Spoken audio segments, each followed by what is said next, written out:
Transcending into the world of Zhu Xian, Jiang Feng became a mere disciple of the Qingyun Sect, simultaneously awakening a sign-in system that allowed him to receive rewards at any location.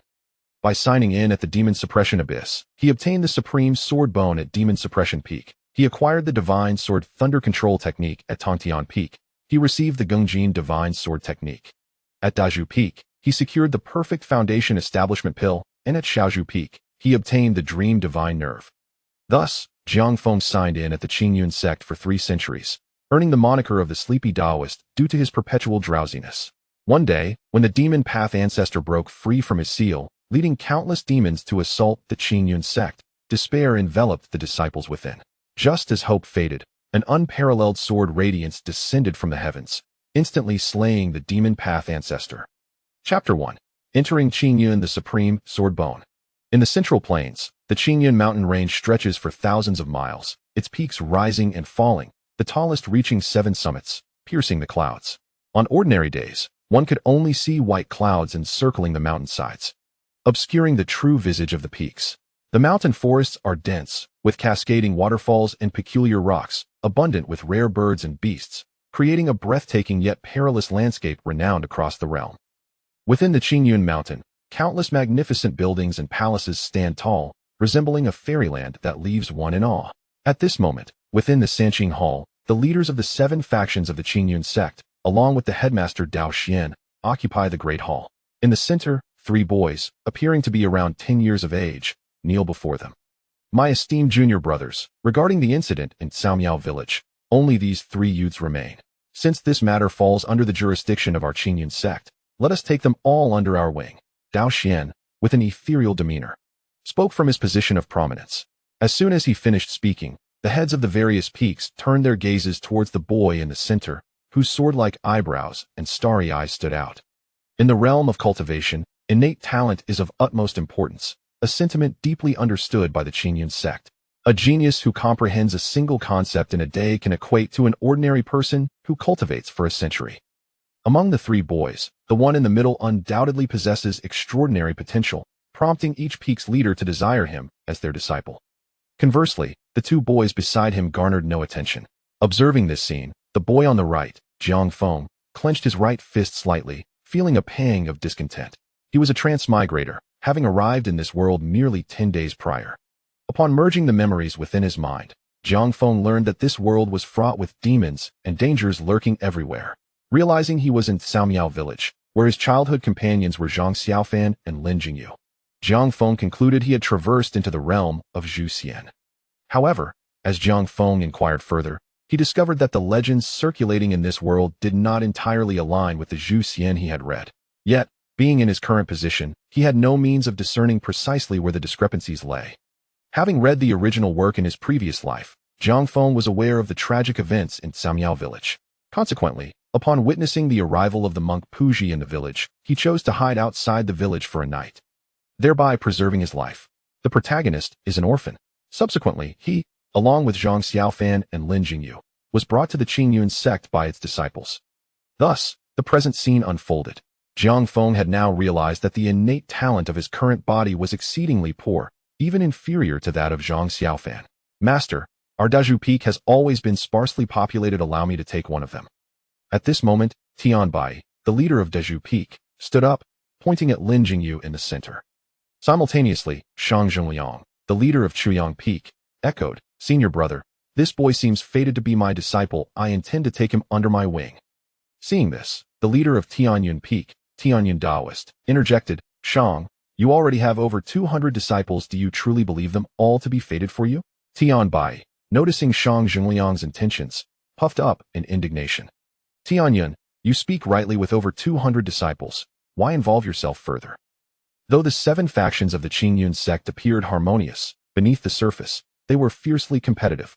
Each aspired for their lineage to produce an unparalleled genius, and Lin Jingyu's extraordinary talents naturally aligned with their high expectations.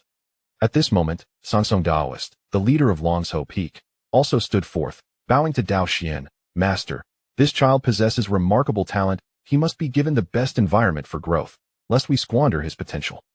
Thus, I wish to take him as my disciple and guide him personally. Upon hearing Sansong Taoist's words, Tian Bai's expression darkened. Sangsong Daoist, being second only to Zhu Xian in seniority, led a peak renowned for its exceptional talents. With Sangsong Daoist's intervention, it was highly likely that Zhu Xian would grant him this favor and allow Lin Jingyu to join his ranks. Indeed, after a brief moment of contemplation, Zhu Xian nodded softly, stating, "If Sangsong wishes to take him as a disciple, then this child shall be entrusted to you." Hearing this, a rare smile graced Sangsong Daoist's usually stern face. "Thank you, master." Witnessing this, Tian Bai felt a surge of frustration, however, with the master already having spoken, and given the formidable reputation of Longzhou Peak. He refrained from further protest. After assigning Lin Jingyu, Zhu Xian paused before continuing. As for the remaining two children, upon Zhu Xian's words, Tianyun Daoist's gaze fixed intently on the ceiling of the hall, as if something profound lay above, while Tian Bai yawned, appearing drowsy. Meanwhile, Shang Zhengliang had taken out a tome of cultivation techniques to study. The leaders of the various peaks were well aware that the remaining Zhang Xiaofan and Jiang Feng possessed exceedingly poor talent, and taking them in would only hinder their own progress, leaving no one willing to accept the two. Observing this, Jiang Feng's expression remained stoic, yet his heart was filled with bitterness. Why were other transmigrators often endowed with divine bodies and supreme bones, while his aptitude was met with disdain? Witnessing this, Zhu Xian's expression turned slightly awkward. However, as the Qingyun Sect held a prominent position in the righteous path, they could not outright reject these two children due to their lackluster talents. Such an action would undoubtedly tarnish the sect's reputation. After a moment of silence, Zhu Xian formulated a plan. First, he directed his gaze towards Tian Bai. "Tian, your Deju Peak has always been sparsely populated. Choose one of these two children." Upon hearing this, Tian Bai felt a surge of anxiety. Attempting to defer, master.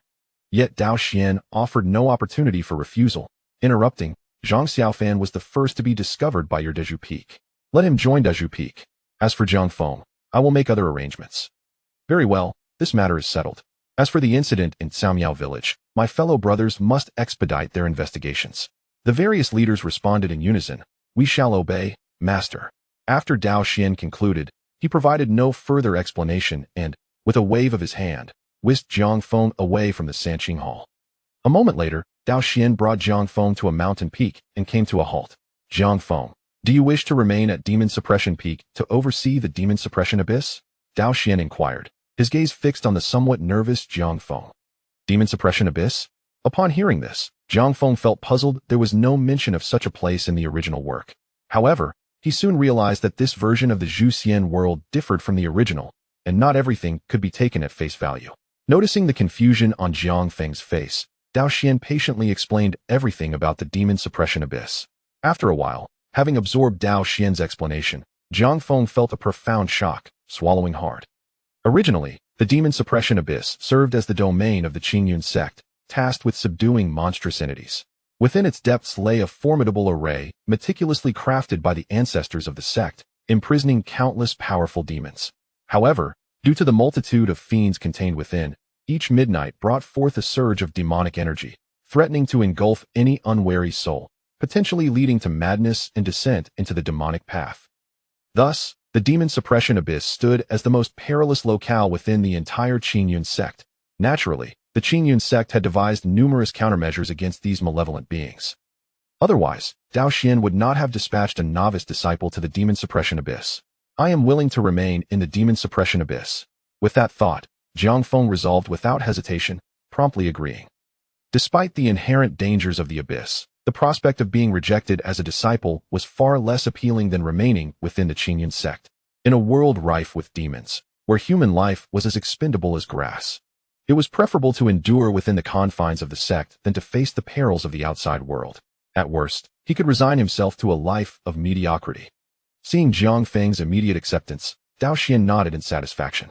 Although the boy's talent was lacking, his disposition was commendable. Perhaps he could be entrusted with greater responsibilities in the future. "Very well. You shall familiarize yourself with the environment of Demon Suppression Peak for the time being. An elder will come to guide you shortly." With a graceful wave of his sleeve, Zhu Xian ascended into the sky, leaving Demon Suppression Peak behind. Jiang Feng let out a resigned sigh and, with a sense of acceptance, approached the heart of Demon Suppression Peak, where the abyss lay. However, upon his arrival, a chilling voice resonated within his mind. "Ding! Congratulations, host, for successfully activating the invincible check-in system." As an inhabitant of Earth, Jiang Feng was well aware of what a system entailed. Could this be his golden opportunity? Contemplating this, he silently queried, "System, what are your capabilities?" Ding. This system allows for daily check-ins. The more unique the location, the greater the rewards. Some places can be checked in multiple times, while others allow for a single visit only. Furthermore, the rewards for the first check-in at repeat locations are the most substantial. Upon hearing the system's explanation, Jiang Feng was filled with clarity and excitement. The prospect of receiving rewards simply for checking in, regardless of time or place, felt nothing short of divine. Without a moment's hesitation, he declared internally, "System, I wish to check in at the Demon Suppression Abyss." Ding. Congratulations, host, for successfully checking in. You have received the Supreme Sword Bone. Chapter 2. Apprenticeship with Nangong, the first encounter with cultivation. Congratulations, host, for successfully checking in. You have obtained the Supreme Sword Bone. Supreme Sword Bone? What manner of treasure is this? It sounds extraordinary. Upon hearing the system's announcement, Jiang Feng's curiosity was piqued, prompting him to investigate the details of the Supreme Sword Bone. Supreme Sword Bone, a transcendent creation birthed by the heavens and earth. Upon merging with the Supreme Sword Bone, one can instantaneously master any sword technique or skill, achieving a state of great accomplishment in a short time. Incredible! The Supreme Sword Bone is remarkable. After perusing the information, Jiang Feng's excitement surged. By integrating this Supreme Sword Bone, he could emerge as an unparalleled genius in the realm of swordsmanship. Moreover, the Qingyun Sect was primarily focused on sword techniques within its cultivation practices. This Supreme Sword Bone seemed tailor-made for him. The moment he fused with it, he could transform from a mere underachiever into a prodigy. Thrilled by the prospect, Jiang Feng contemplated merging with the Supreme Sword Bone immediately. But after surveying his surroundings, he resolved to exercise caution. Transcending into the world of Zhu Xian, Jiang Feng joins the Qingyun Sect, becoming an ordinary disciple.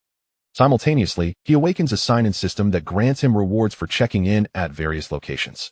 At the Demon Suppression Abyss, he acquires the Supreme Sword Bone. At the Demon Suppression Peak, he obtains the Divine Sword Thunder Control Technique. At the Celestial Peak, he earns the Metal God Sword Method. At the Bamboo Peak, he receives the Perfect Foundation Establishment Pill, and at the Little Bamboo Peak, he acquires the Dream Divine Nerve.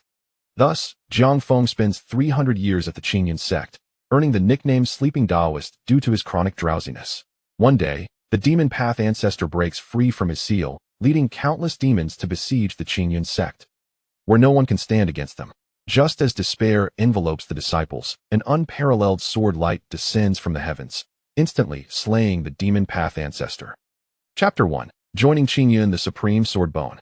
In the Central Plains, the Qingyun mountain range stretches for thousands of miles, with peaks rising and falling, the highest reaching 7 summits that pierce the clouds. On ordinary days, one can only see white clouds swirling around the mountainside, concealing the true visage of the peaks above.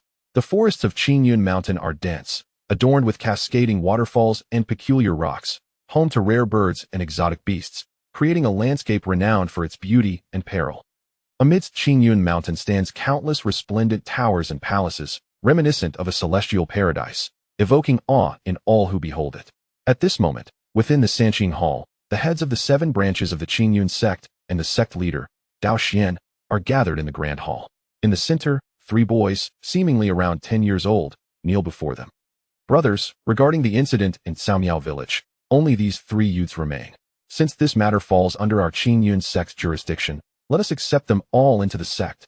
Zhu Xian, with an ethereal presence, speaks from his esteemed position. As soon as he utters these words, all the branch heads turn their gaze toward the boy in the center, whose sword-like brows and starry eyes stand out. In the realm of cultivation, innate talent is of utmost importance. The Qingyun Sect, as a prominent sect, is acutely aware of this. A genius can attain enlightenment in a single day, equivalent to a common person's 100 years of cultivation. Among the 3 boys, the one in the middle undoubtedly possesses remarkable roots, prompting all the heads to wish to take him as their disciple. In contrast, no one pays attention to the other 2 boys. Witnessing this scene, the boy on the right, Jiang Feng, clenches his right fist slightly, feeling a tinge of frustration. He is a traveler who crossed into this world merely 10 days prior. Upon merging his memories, Jiang Feng learns that this world is rife with demons and fraught with danger. Upon discovering that he is in Caomiao village, where his childhood companions are none other than Zhang Xiaofan and Lin Jingyu, Jiang Feng realizes he has crossed into the world of Zhu Xian.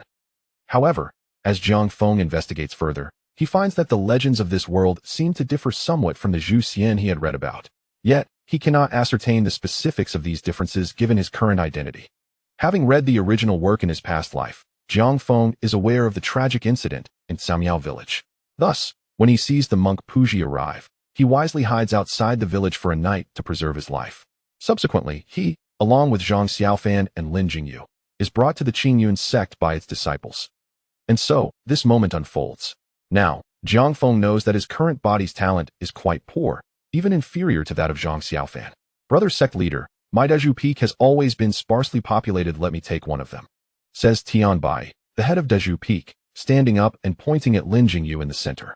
Simultaneously, Shang Zhongliang, the head of Chuyang Peak, remarks, brother, this child resonates with me, I intend to take him as my apprentice. Seeing this, Tianyun Daoist, the head of Tianyun Peak, interjects, brother Shang, you already have over 200 disciples, is every one of them fated to be with you? Tian Bai, seeing Shang Zhongliang vying for his candidate, immediately scowls in irritation. What Tianyun says is correct, you already have 200 disciples, what more do you wish to meddle in? Though the 7 branches of the Qingyun Sect appear harmonious, beneath the surface, they vie for supremacy. Each desires to cultivate a peerless genius within their ranks. Lin Jingyu's exceptional talent is indeed a match for their aspirations. At this moment, Sangsong Daoist, the head of Longsho Peak, also steps forward, respectfully bowing to Zhu Xian. Brother, this child possesses extraordinary talent, he must be provided with the best environment for his growth, lest his gifts be squandered. Therefore, I wish to take him under my wing and personally instruct him. Upon hearing Sangsong Daoist's proposal, Tian Bai's expression darkens. Sangsong Daoist is the highest-ranking figure present, second only to Zhu Xian, and his Longsho Peak is renowned for its many prodigies. With Sangsong Daoist's intervention, it's highly likely Zhu Xian would grant him this favor, allowing Lin Jingyu to join him. Indeed, after a brief moment of contemplation, Zhu Xian nods and softly declares, since brother Sangsong is willing to take him as a disciple, then this child shall be entrusted to you. Hearing this, a rare smile breaks across Sangsong Daoist's usually stern face. Thank you, brother sect leader. Tian Bai, witnessing this, feels a surge of frustration, yet with the sect leader's decision made and Longsho Peak's formidable reputation, he refrains from voicing further objections. After assigning Lin Jingyu, Zhu Xian pauses before continuing. As for the remaining 2 children, hearing Zhu Xian's words, Tianyun Daoist fixates on the hall's ceiling, as if seeking some hidden profundity. Meanwhile, Tian Bai yawns, appearing drowsy, while Shang Zhengliang pulls out a tome to study. All the branch heads understand that Zhang Xiaofan and Jiang Feng, with their dismal talents, would only drag them down, and thus no one is willing to accept the 2. Observing this scene, Jiang Feng, though maintaining a neutral expression, feels an overwhelming bitterness within. Why do other travelers possess innate divine bodies or supreme bones, while his qualifications are met with disdain? Witnessing the unfolding drama, Zhu Xian's countenance grows somewhat awkward.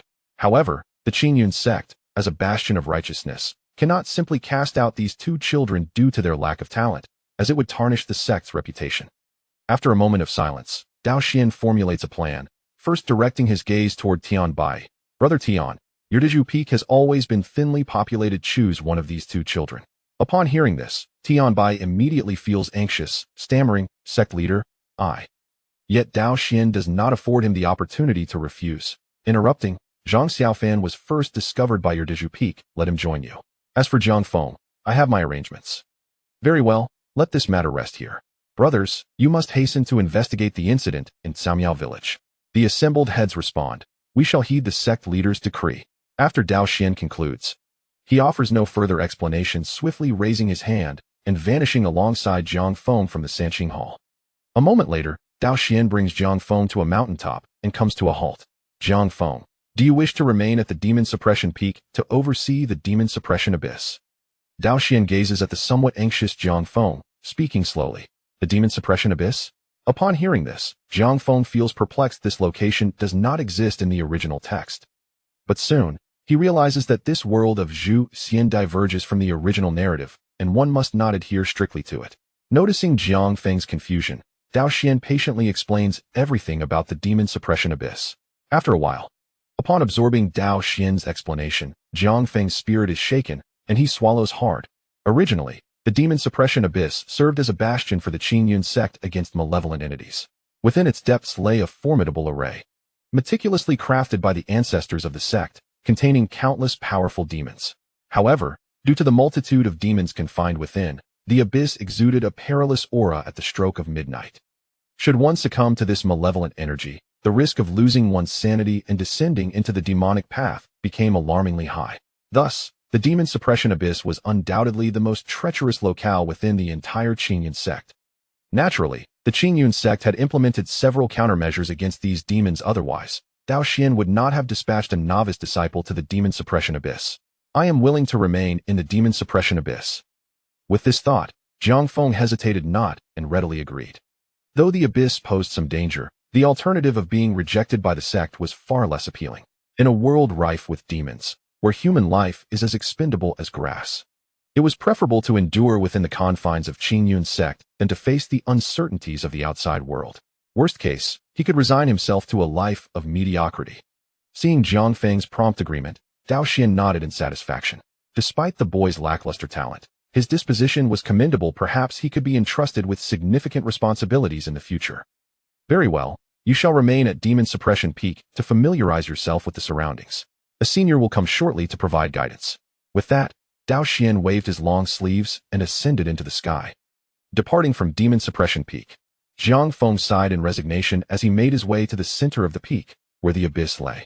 Just as he arrived at the Demon Suppression Abyss, a chilling voice resonated in his mind. Ding! Congratulations, host, for successfully activating the invincible silence system. A system? As a denizen of Earth, Jiang Feng was well aware of what a system entailed. Could this be his golden finger?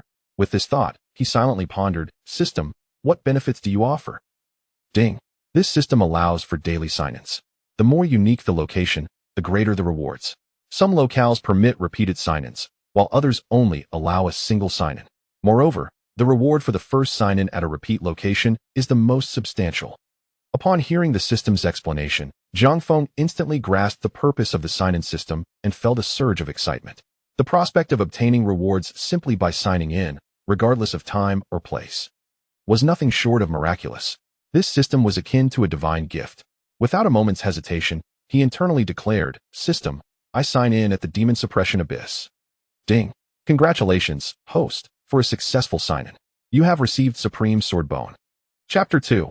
Apprenticeship with Nangong, the first encounter with cultivation. Congratulations, host, for a successful sign-in. You have received Supreme Sword Bone. Supreme Sword Bone? What is this? It sounds remarkably impressive. Upon hearing the system's announcement, Jiang Feng's curiosity was piqued, prompting him to examine the details of the Supreme Sword Bone. Supreme Sword Bone, a supreme creation born of the heavens and earth. Upon merging with the Supreme Sword Bone, one can instantly master any sword technique and achieve great proficiency in a short time. Incredible! The Supreme Sword Bone is astonishing. Jiang Feng felt exhilarated after perusing the details of the Supreme Sword Bone. Once he merged with it, he would become an unparalleled genius in the realm of swordsmanship. Furthermore, the Qingyun Sect primarily focused on sword techniques as their path of cultivation. This Supreme Sword Bone was tailor-made for him. With its integration, he could transform from a mere underachiever into a prodigious talent. Thrilled at the prospect, Jiang Feng considered merging with the Supreme Sword Bone immediately. Yet, after surveying his surroundings, he decided to exercise caution and delay the process for the time being. Transcending into the world of Zhu Xian, Jiang Feng entered the Qingyun Sect, becoming an ordinary disciple. Simultaneously, he awakened a signing-in system that granted rewards for signing in at various locations. Signing in at the Demon Suppression Abyss yielded the Supreme Sword Bone. Signing in at the Demon Suppression Peak granted him the Divine Sword Thunder Control Technique. Signing in at the Sky Connecting Peak earned him the Metal Sword Technique. Signing in at the Bamboo Peak provided a perfect foundation establishment pill, and signing in at the Small Bamboo Peak awarded him the Dream God Sutra. Thus, Jiang Feng spent 300 years signing in at the Qingyun Sect, earning the nickname Sleeping Taoist due to his perpetual drowsiness. One day, the Demon Lord broke free from his seal, leading countless demons to assault the Qingyun Sect, leaving no disciple capable of resisting. Just as despair enveloped the disciples, a magnificent sword light descended from the heavens, instantly slaying the Demon Lord. Chapter 1. Entering Qingyun, the Supreme Sword Bone. In the Central Plains, the Qingyun mountain range stretches for thousands of miles, its peaks rising and falling, the highest among them reaching into the clouds. On ordinary days, One could only observe the white clouds encircling the mountain's waist, obscuring the true visage of its summit. The mountain is dense with forests, cascading waterfalls, and peculiar rock formations, teeming with rare birds and exotic beasts, presenting a breathtaking yet perilous landscape, renowned throughout the world. Within the Qingyun mountain, numerous magnificent towers and palaces stand tall, resembling a celestial paradise, evoking awe in all who behold them. At this moment, in the Sanqing Hall, the leaders of the 7 branches of the Qingyun Sect, along with the sect master Zhu Xian, convened in the grand hall. In the center of the hall knelt 3 boys, each appearing to be around 10 years old. Brothers, regarding the incident in Caomiao village, these 3 youths remain. Since this matter falls under the jurisdiction of our Qingyun Sect, let us accept them all into our fold. The esteemed Zhu Xian, possessing an ethereal presence, spoke. As soon as he finished, the leaders of the various peaks turned their gazes toward the boy in the center, whose sword-like brows and starry eyes were striking. In the realm of cultivation, innate talent is of paramount importance. The Qingyun Sect, as a prominent cultivation faction, is profoundly aware of this. A genius can achieve enlightenment in a day, equivalent to a common person's 100 years of cultivation. Among the 3 boys, the one in the middle undoubtedly possessed remarkable potential, prompting the leaders to vie for his acceptance into their ranks. The 2 boys beside him, however, attracted no attention. Observing this scene, the boy on the right, Jiang Feng, clenched his right fist slightly, feeling a twinge of dissatisfaction. He was a transmigrant, having arrived in this world just 10 days prior. Upon merging with the memories in his mind, Jiang Feng realized that this world was rife with demons and dangers lurking everywhere. Upon discovering that he was in Caomiao village, he recognized his childhood companions as Zhang Xiaofan and Lin Jingyu, concluding that he had indeed crossed over into the world of Zhu Xian. Yet, as Jiang Feng inquired further, he found that the legends circulating in this world seemed to differ from the Zhu Xian narrative he had read. However, concerning the precise discrepancies, Jiang Feng, in his current identity, could not ascertain. Having previously read the original work, Jiang Feng was aware of the tragic events in Caomiao village. Thus, when he saw the monk Puji arrive in Caomiao village, he wisely took refuge outside the village for a night, preserving his life. Consequently, he, along with Zhang Xiaofan and Lin Jingyu, was brought to the Qingyun Sect by its disciples. Thus unfolded the current scene. Jiang Feng now realized that the innate talent of this body was exceedingly poor, even inferior to that of Zhang Xiaofan. Brother Sect Master, my bamboo peak has always been thinly populated, allow me to take one of them, declared Tianbai, the leader of Bamboo Peak, as he pointed at Lin Jingyu. Simultaneously, Shang Zhongliang, the leader of Chuyang Peak, chimed in, brother, this boy and I share a connection, I intend to accept him as my disciple. Upon witnessing this, Tianyun Daoist, the leader of Tianyun Peak, interjected, Shang, you already have over 200 disciples, do you truly believe each one is destined to be your prot? Tianbai, seeing Shang Zhongliang attempting to claim Lin Jingyu, scowled and retorted, Tianyun, you have over 200 disciples, what business do you have meddling here? The apparent harmony among the 7 branches of the Qingyun Sect masked the underlying competition. Each aspired to produce a peerless genius from their ranks, and Lin Jingyu's exceptional talent fit their ideals perfectly.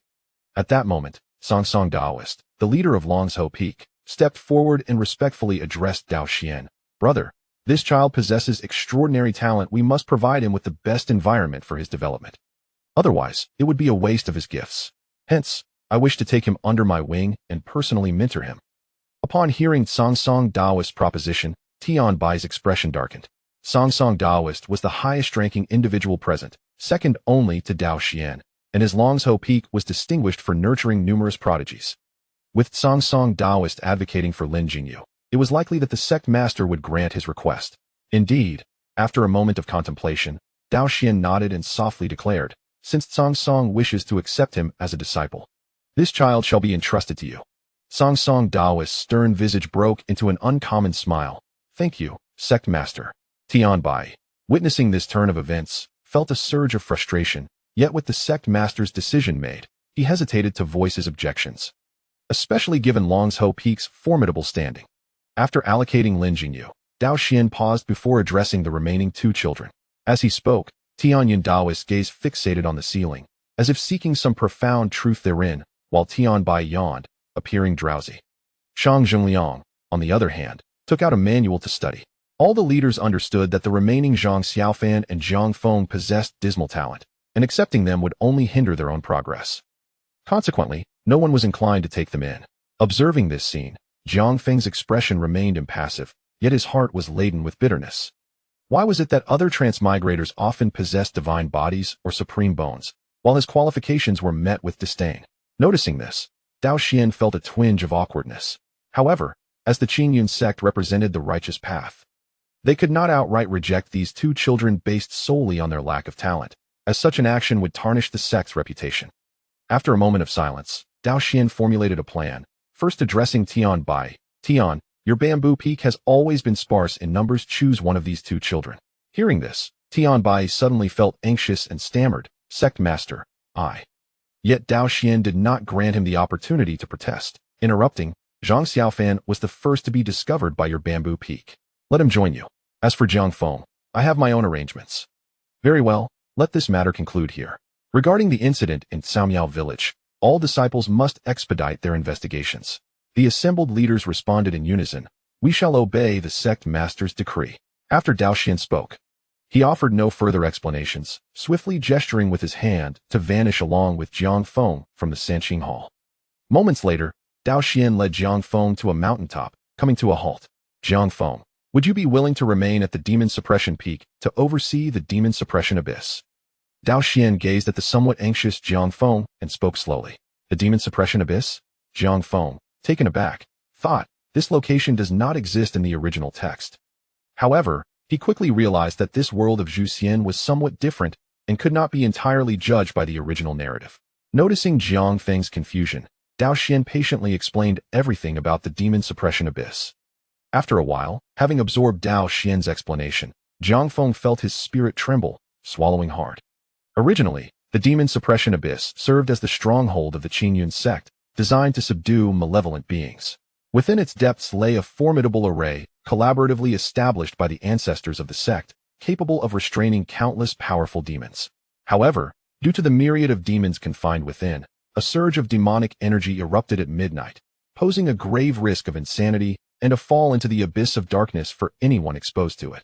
Thus, the Demon Suppression Abyss was undeniably the most perilous location within the entire Qingyun Sect. Naturally, the Qingyun Sect had implemented several countermeasures against these demons otherwise. Zhu Xian would not have tasked a fledgling disciple to venture into the abyss. I am willing to remain in the Demon Suppression Abyss. With this resolve, Jiang Feng did not hesitate and promptly assented. Despite the inherent dangers of the abyss, the lack of interest from others in taking him on as a disciple rendered the situation preferable to being cast out from the Qingyun Sect. In a world rife with demons, where human life is as expendable as grass, it seemed more prudent to endure within the safety of the Qingyun Sect than to face the uncertainties of the outside world. At worst, he would live out his days as a mere drifter. Seeing Jiang Feng's unwavering commitment, Zhu Xian nodded in approval. Although the boy's talents were modest, his character was commendable, and perhaps he could be entrusted with significant responsibilities in the future. Very well, you shall remain at the Demon Suppression Peak to familiarize yourself with the surroundings. Shortly, an elder will come to instruct you. With that, Zhu Xian waved his long sleeves and ascended into the sky, departing from the peak. Jiang Feng let out a resigned sigh, then resignedly made his way to the heart of the Demon Suppression Peak, where the abyss resided. As he arrived, a chilling voice resonated within his mind. Ding! Congratulations, host, on successfully activating the invincible check-in system. System? As an inhabitant of Earth, Jiang Feng was well aware of what a system entailed. Could this be his golden opportunity? With that thought, he mentally inquired, System, what are your capabilities? Ding! This system allows for one check-in per day. The more unique the location, the greater the rewards. Some locations can be checked in repeatedly, while others may only be visited once. Furthermore, for repeated locations, the reward for the first check-in is the finest. Upon hearing the system's explanation, Jiang Feng's understanding of its purpose became crystal clear, and he felt a surge of excitement. The prospect of earning rewards through check-ins, regardless of time or place, felt almost divine. Without a moment's hesitation, he silently commanded, System, check in at the Demon Suppression Abyss. Ding! Congratulations, host, on successfully checking in. You have received the Supreme Sword Bone. Chapter 2. Apprenticeship with Nangong, the first encounter with immortal cultivation. Congratulations, host, on successfully checking in. You have received the Supreme Sword Bone. The Supreme Sword Bone? What might that be? It sounds remarkably impressive. Upon hearing the system's notification, Jiang Feng felt a stirring within him and promptly examined the details of the Supreme Sword Bone. Supreme Sword Bone, a transcendent creation birthed by the universe. Upon merging with the Supreme Sword Bone, one can instantly master any sword technique or skill, achieving profound mastery in a short time. Incredible! This Supreme Sword Bone is astonishing. After reading the information, Jiang Feng was overcome with exhilaration. By merging with this Supreme Sword Bone, he could ascend to the pinnacle of swordsmanship. Moreover, the Qingyun Sect primarily focused on sword techniques in its cultivation practices. This Supreme Sword Bone seemed tailor-made for him. Once he assimilated it, he would undergo a complete transformation from a mere novice to an unparalleled genius. Filled with excitement, Jiang Feng contemplated merging with the Supreme Sword Bone immediately. However, after surveying his surroundings, he decided to take a moment to pause. 3. If the fusion of the Supreme Sword Bone caused any unusual phenomena that were witnessed, it would be disastrous. The Qingyun Sect is filled with formidable experts. If discovered, I might be treated as a spy from the demonic sect. After contemplating, Jiang Feng decided to prioritize a low-key development. I would sign in discreetly, cultivate my strength in secrecy, and only venture out once I am invincible. Merely signing in at the Demon Suppression Abyss had granted me the Supreme Sword Bone. How extraordinary would the rewards be if I signed in at other, more unique locations? With this thought, Jiang Feng's anticipation grew. Next, he began to roam the entire town of Demon Suppression, familiarizing himself with the surroundings while searching for a place to rest for the night. The town offered no structures. Sleeping outdoors was out of the question. If I were to exhibit any unusual behavior, I might attract unwanted attention. After a brief search, Jiang Feng found a cave near the Demon Suppression Abyss. Could someone be living here? Observing the dimly lit cave, faint glimmers of light emanated from within, prompting Jiang Feng to speculate. Child, you must be the new disciple. Just as Jiang Feng was lost in thought, an elderly voice resonated from the cave. Someone truly resides here? Startled by the voice, Jiang Feng quickly regained his composure, realizing it must be a senior from the Qingyun Sect guarding the Demon Suppression Abyss. After all, I had not yet begun my cultivation and could not possibly be tasked with guarding the abyss alone. Jiang Feng stepped into the dim cave, where he found an old man in a simple Taoist robe, sitting solemnly upon a rock. The elder's gaze was clouded, and his vitality was visibly waning, suggesting that his time was limited. Disciple pays respects to the esteemed elder. Without further thought, Jiang Feng bowed deeply to the elder. In the cultivation world, manners are of utmost importance, and Jiang Feng wished to leave a favorable impression. Since the sect leader has sent you here, you shall follow me from now on. Indeed. Upon witnessing Jiang Feng's respectful demeanor, the old man appeared quite pleased and said appreciatively, "Do you wish to take me as your master?" Taking this in, Jiang Feng felt a surge of joy and promptly knelt before the elder, declaring, "Disciple Jiang Feng pays respects to my master, regardless of the elder's cultivation level. Having him as a mentor could only benefit me. Furthermore, it meant I would have a protector within the Qingyun Sect." "Jiang Feng, is that your name?" "Good disciple. I shall call you Fenger from now on." The elder's face broke into a gentle smile as he spoke. Though the Demon Suppression Abyss may seem dull, its status is not much different from that of the other peaks. "Master, this is my first visit to the Qingyun Sect, and it is also my first encounter with the Demon Suppression Abyss. Could you enlighten me further?" Hearing the elder's words, Jiang Feng was taken aback. Could there be hidden mysteries associated with guarding the Demon Suppression Abyss? Indeed. The elder nodded, slowly explaining, "Regardless, these are things I must eventually share with you." He then began to unveil some secrets about the Demon Suppression Abyss and the cultivation world. It turned out that the Demon Suppression formation within the Abyss had become quite fragile after enduring countless years of erosion. It required constant inspection and maintenance. An energy replenishment was necessary every month to sustain the formation. Thus, the Abyss must always have someone guarding it. For this reason, each generation of the Qingyun Sect cultivates a guardian of the Abyss to oversee it. This guardian does not need exceptional talent or strength, yet must dedicate their entire life to the Demon Suppression Abyss, unable to leave for the entirety of their existence, unless summoned by the sect leader. Every guardian is a sole successor, rendering the role quite unique and highly respected within the Qingyun Sect. The elder before Jiang Feng was the current guardian, named Nangong Mu.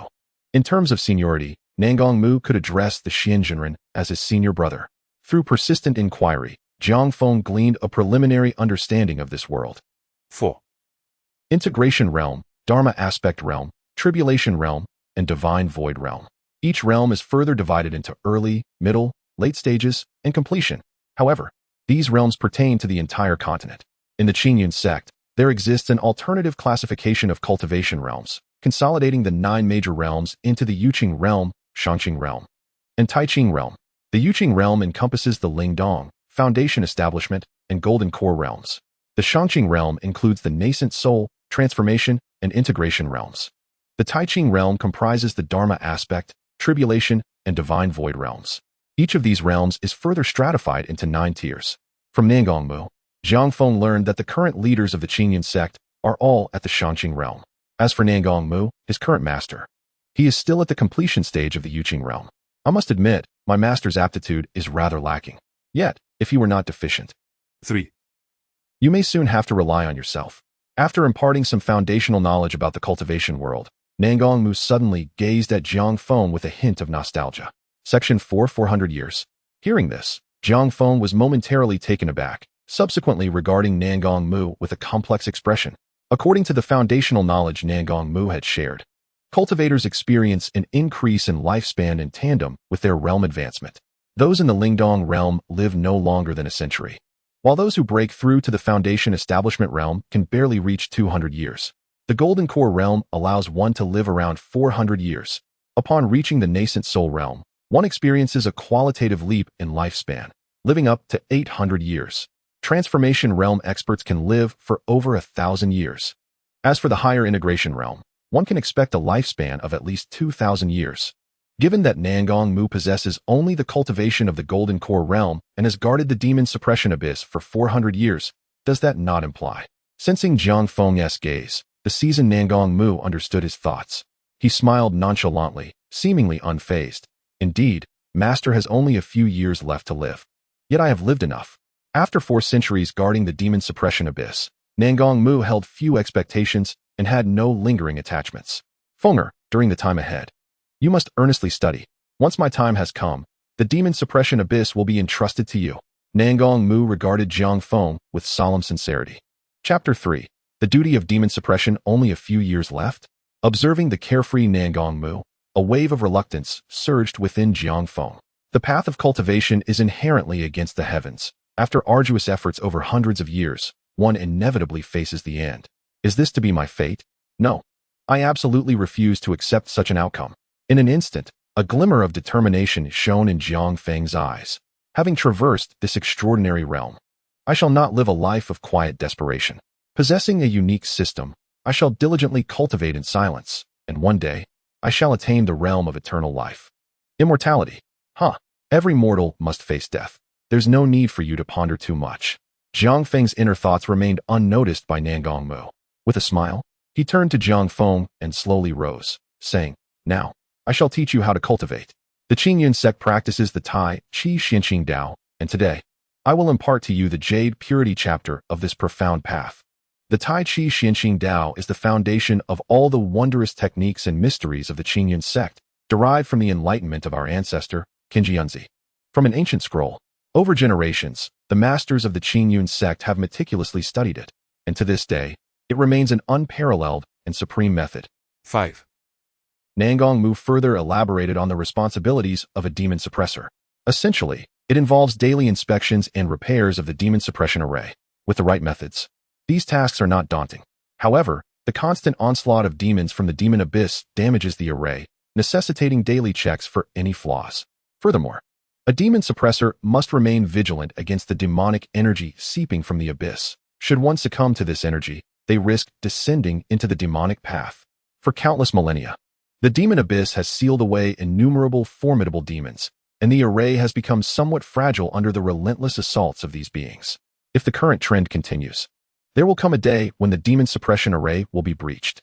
At that time, legions of demons will emerge, bringing calamity upon the Qingyun Sect. In recent years, the 7 branches of the Qingyun Sect have diligently refined primordial crystals to energize the demon suppression array, allowing it to persist.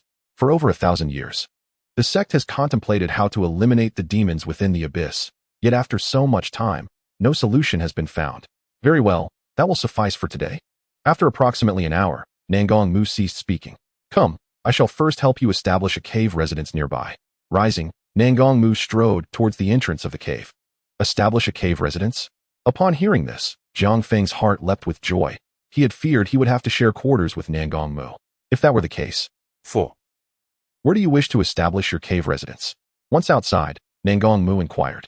One must admit, Nangong Mu was a commendable master, even seeking Jiang Feng's opinion on such trivial matters. Jiang Feng glanced around and pointed towards the opposite side of the demon abyss, saying, Master, I find the scenery over there quite appealing. I wish to build my cave residence across the way. The location Jiang Feng indicated was perfectly situated across the demon abyss from Nangong Mu's cave. This decision was made after careful consideration. The void surrounding the demon abyss was filled with chaotic energies. Jiang Feng intended to utilize these chaotic forces to obscure any anomalies he might create in the future. That location is acceptable, but you must not approach the demon abyss without my company. After contemplating Jiang Feng's choice, Nangong Mu replied slowly. With that, he grasped Jiang Feng's right arm and soared into the air, swiftly arriving at the opposite end of the demon abyss. Fenger, step back a bit. Upon landing, Nangong Mu retrieved a sword from his spatial ring and directed it towards the mountainside. Boom, boom, boom. Executing a series of incantations, Nangong Mu unleashed several beams of sword light upon the mountainside. Thus, before Jiang Feng's eyes, a somewhat crude cave residence was carved out. Is this truly the method of cultivators? Observing Nangong Mu wield the sword with such ease to create such destruction filled Jiang Feng with an even greater anticipation of embarking on the path of immortality. Fenger, from now on, this shall be your cave residence. Should you require anything, feel free to inform your master. With the cave successfully established, Nangong Mu retracted his sword and spoke gently to Jiang Feng. Thank you, master. Jiang Feng replied sincerely, looking at Nangong Mu. Since arriving in this world, Nangong Mu had proven to be the kindest person to him, evoking a deep sense of gratitude within his heart. Now, you may take your time to organize your cave residence. In his hand appeared a silver ring, which he offered to Jiang Feng, saying, This is a spatial ring. 6. Jiang Feng's eyes lit up at the sight of the silver ring in Nangong Mu's hand. He had not expected to receive such a valuable item on his first day at the Qingyun Sect. In the realm of cultivation, spatial rings are considered treasures, often possessed only by high-ranking individuals or exceptionally gifted disciples within sections. The fact that Jiang Feng received such a ring on the very first day was indeed due to his master, Nangong Mu. Thank you, master. Jiang Feng gratefully accepted the spatial ring from Nangong Mu, his heart brimming with joy. Nangong Mu nodded and then soared back to his own cave residence. Jiang Feng glanced at his seemingly rough cave and smiled. Now, let us get started. Chapter 4. Fusion of the Sword Bone and Minor Success in Cultivation at the Qingyun Sect, Demon Suppression Peak. As night fell, a full moon illuminated the sky. Above the pitch-black expanse of the demon abyss, eerie and piercing howls echoed, accompanied by surges of chaotic energy. At night, the demon abyss resembled a chaotic dance of demons. At this moment, not far from the abyss, Jiang Feng gazed at the distorted void above the demon abyss with awe, listening to the howls emanating from the void. A chill ran down his spine. As night fell, the demons could no longer contain their restlessness, each one launching attacks against the demon suppression array. By the stroke of midnight, a tide of demons surged forth, engulfing the area surrounding the abyss in demonic energy. Those with insufficient cultivation would succumb to this energy in mere moments, irrevocably falling into the demonic path.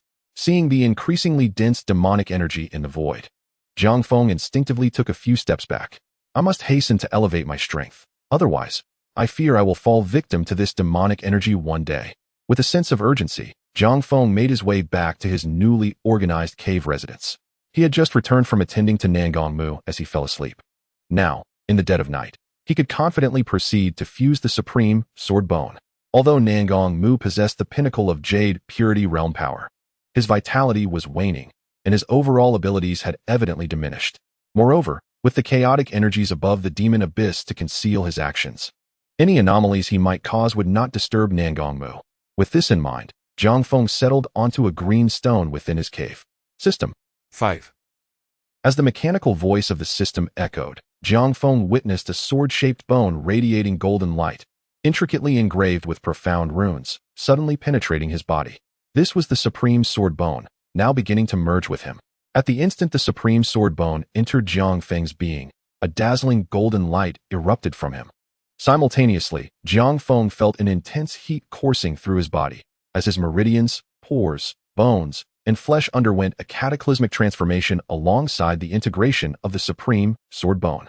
An astonishing aura of profundity enveloped the entire cave. At this moment, Jiang Feng exuded an extraordinarily fierce energy. He felt as if he had transformed into a divine sword. With an overwhelming sword intent surging forth from his being, portions of this sword intent radiated outward, effortlessly cleaving through metal and stone. Even the malevolent energy above the demon suppression abyss was subdued. In this moment, Jiang Feng felt utterly transcendent, as if he had become a divine sword. Its energy soaring to the heavens. This sensation lasted for an indeterminate time, until everything returned to tranquility, and Jiang Feng gradually opened his eyes. What an exhilarating feeling! Upon sensing his internal state, Jiang Feng discovered that his physical form had undergone a complete metamorphosis. After the supreme sword bone merged with his flesh. 7. He felt an unprecedented clarity regarding the sword path, as myriad insights flooded his mind. If he were to possess a sword technique now, he was confident he could master it in an instant, elevating it to the pinnacle of mastery. This was the terrifying swordsmanship talent he acquired from merging with the supreme sword bone. He was no longer the despised cultivation failure. From this day forth, he possessed the most exceptional sword cultivation talent in the world. He would become an unparalleled swordsman. Moreover, after the fusion with the supreme sword bone, Jiang Feng made another discovery that filled him with even greater delight. He sensed a surge of spiritual energy coursing through his body, circulating harmoniously. The spiritual power was automatic. This was unmistakably a manifestation of entering the spiritual movement stage. Indeed, after merging with the supreme sword bone, Jiang Feng's cultivation had astonishingly ascended to the mid-stage of the spiritual movement realm. A remarkable leap across two realms. It was utterly inconceivable. This supreme sword bone was indeed an extraordinary treasure, brimming with transformative power. It seemed he needed to devise a method to acquire a sword cultivation manual to further explore the extent of his newfound talent. At this moment, Jiang Feng was filled with eager anticipation for a sword technique. However, obtaining such a technique posed a challenge. He had only recently learned a technique from Nangong Mu, and if he were to seek a sword manual today, it would surely raise suspicions. Thus, this course of action was not advisable. Wait, it was already the second day. He could sign in again. At that moment, Jiang Feng realized that the fusion with the supreme sword bone had consumed an entire night. Now, it was the morning of the second day, and he could sign in once more. With that thought in mind, Jiang Feng wasted no time and directly communicated with the system. System, sign in at the demon suppression peak.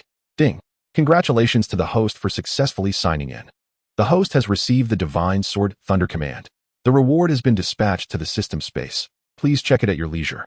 Upon hearing the system's voice, Jiang Feng instinctively glanced at the system space, and a wave of profound information surged into his mind. The divine sword thunder command, an unparalleled technique of Taoist immortality, capable of harnessing the might of 1,000 bolts of thunder. Incantation, 9 heavens profound abyss, transform into divine thunder. Glorious heavenly might, guided by the sword. To his astonishment, the reward for this sign-in was the renowned sword technique of the Qingyun Sect, the divine sword thunder command. Jiang Feng was filled with immense joy. He had been in dire need of a sword technique to cultivate, and this divine sword thunder command had arrived just in time. During his reading of the original text, Jiang Feng had long been entranced by this technique. The divine sword thunder command not only boasted impressive moves, perfect for displaying prowess, but it was also immensely powerful. When invoked, it resembled the descent of heavenly tribulations, possessing terrifying destructive capabilities. Such an exquisitely crafted sword technique was truly tailor-made for him. Jiang Feng, brimming with excitement, noted that the morning was still early, and he promptly prepared to begin cultivating the divine sword thunder command. Thus, Jiang Feng began to examine the cultivation method of the divine sword thunder command. The technique, when invoked, 6-8. Drawing down the divine thunder from the 9 heavens, manifesting overwhelming power, shaking the heavens and earth, and transforming the winds and clouds. Unbeknownst to him, Jiang Feng's mind had already immersed itself in the cultivation of the divine sword thunder command. Meanwhile, the sword intent radiated from his body, and his understanding of the divine sword thunder command deepened rapidly. Chapter 5. The world changes color, strong ones gather thus. Jiang Feng's entire focus was devoted to mastering the divine sword thunder command. After about an hour, he slowly opened his eyes. The moment Jiang Feng's eyes fluttered open, a sharp beam of sword light shot forth, cleaving a nearby stone in half. At that moment, Jiang Feng's face was alight with uncontainable excitement, for he had completely mastered the divine sword thunder command. Countless insights regarding the technique flooded his mind, as if he had practiced it for decades. With that thought, Jiang Feng rose to his feet and began to channel the divine sword thunder command. Forming hand seals, Jiang Feng recited, "Nine heavens profound abyss, transform into divine thunder. Glorious heavenly might, guided by the sword." As Jiang Feng activated the divine sword thunder command, a monumental shift occurred above the demon suppression peak. At that instant, the previously bright sky darkened, ominous clouds surged forth, thunder rumbled, and flashes of lightning danced at the edges of the black clouds, sweeping across the heavens and earth, exuding an atmosphere of impending doom, with strong winds howling. In a state of shock, Jiang Feng was utterly bewildered by the transformation of the world around him. The next moment, he forcefully halted the activation of the divine sword thunder command. The bizarre phenomenon in the void vanished in an instant, as if it had never occurred. Watching the world return to light, Jiang Feng sighed in relief, still reeling from the experience. He had not anticipated that invoking the divine sword thunder command would create such a tremendous commotion. Moreover, this technique truly lived up to its reputation as a secret of the Qingyun Sect. Just from that single attempt, Jiang Feng felt his spiritual energy completely depleted, to the point that he was left feeling somewhat faint. If he were to fully unleash the divine sword thunder command, it could very well cost him his life. Chapter 7. Astonishing. The divine sword thunder command is indeed a technique of ostentation. The commotion it created could easily dazzle any adversary.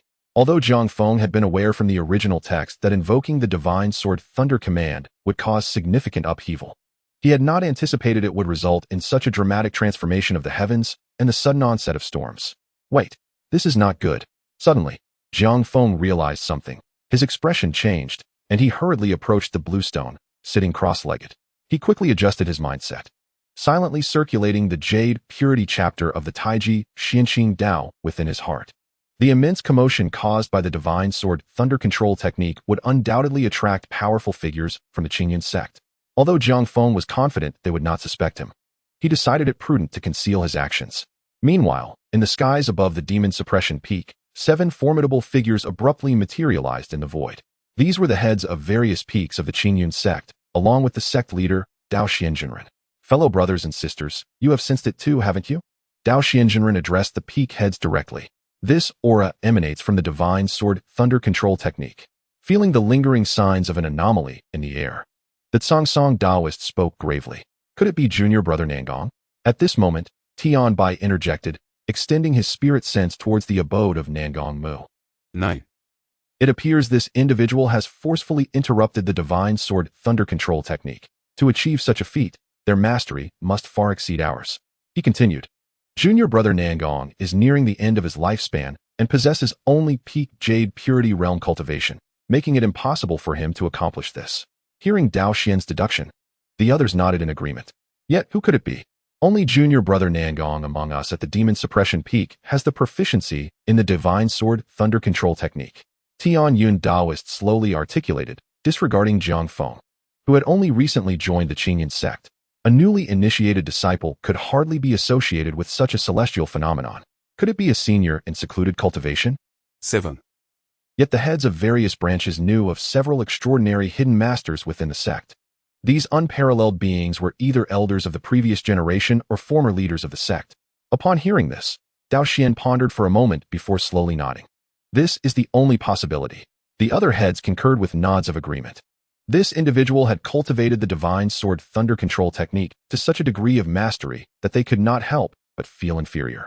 Achieving such an accomplishment could only be accomplished by those exalted figures concealed within the sect. Since this esteemed elder does not wish to reveal themselves, let us disperse. Dao Xian declared, "We shall heed the sect leader's command." The assembly of peak heads responded before vanishing from the skies above the demon suppression peak. Within the demon suppression peak, approximately half an hour later, Jiang Feng concluded his practice, gradually opening his eyes. Those drawn in by the anomaly of the divine sword thunder control technique should have departed by now, he mused, slowly stepping out of his abode. After confirming that no one was outside, he returned to his dwelling. It seems I must refrain from casually employing the divine sword thunder control technique in the future, Jiang Feng thought, feeling a lingering apprehension. Given his current cultivation, executing the divine sword thunder control technique was indeed somewhat challenging. Moreover, its execution required the aid of a divine weapon.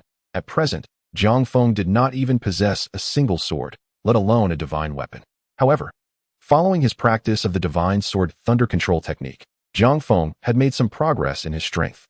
With a thought, he manipulated the technique, and soon, arcs of lightning emerged in the void. These luminous bolts of lightning were dazzling. As Jiang Feng spread his palm, the bolts converged into a sphere of thunder. Observing the thunderball in his hand, a glimmer of excitement flickered in Jiang Feng's eyes. The essence contained within this thunderball was none other than the power of heavenly thunder. While executing the Divine Sword Thunder Control technique, Jiang Feng realized he could effortlessly harness a portion of heavenly thunder's power. This was a manifestation of having cultivated the technique to perfection. Remarkably, in just one night, Jiang Feng had cultivated the unparalleled sword technique of the Qingyun Sect, the Divine Sword Thunder Control technique, to its fullest extent. Such an achievement was astonishing and utterly inconceivable. 1-0. The Supreme Sword Bone was indeed a miraculous object, elevating his talent to an extraordinary level. With my current talent, it will not be long before I possess the strength to protect myself. At this moment, excitement radiated from Jiang Feng's eyes. Just yesterday, he was an ordinary mortal. Today, he had fully embarked on the path of cultivation, endowed with the finest swordsmanship talent in the world. Were it anyone else, they would likely be overwhelmed with exhilaration.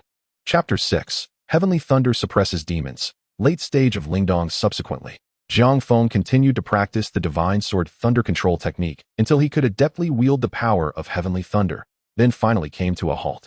Observing the lightning sky outside, he exited his dwelling and made his way towards the nearby demon suppression abyss. Just as he prepared to step into the abyss, Jiang Feng abruptly paused. The demons within seemed to sense his arrival. Perceiving his low cultivation, they harbored malicious intentions. Above the demon suppression abyss, an extremely sinister and violent aura suddenly surged forth.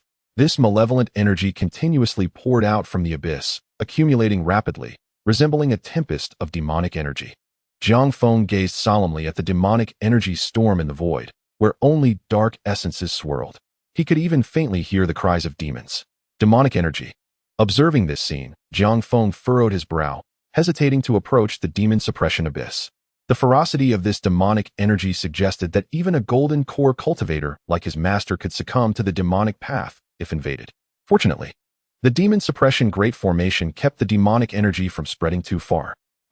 Just as this thought crossed Jiang Feng's mind, he saw a wisp of demonic energy from the storm in the void rushing towards him. This is bad. Jiang Feng's heart sank.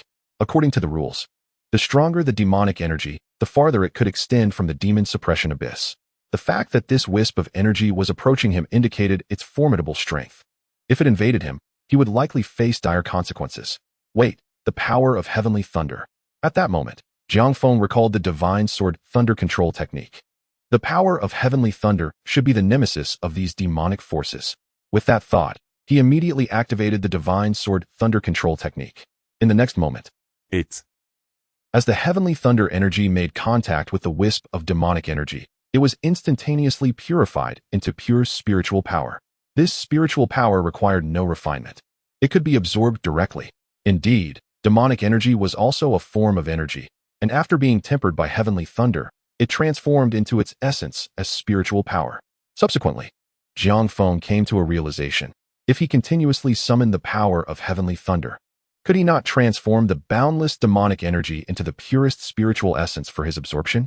With this thought, Jiang Feng gazed at the swirling demonic energy above the magic suppression abyss, his eyes gleaming with excitement. 1-1.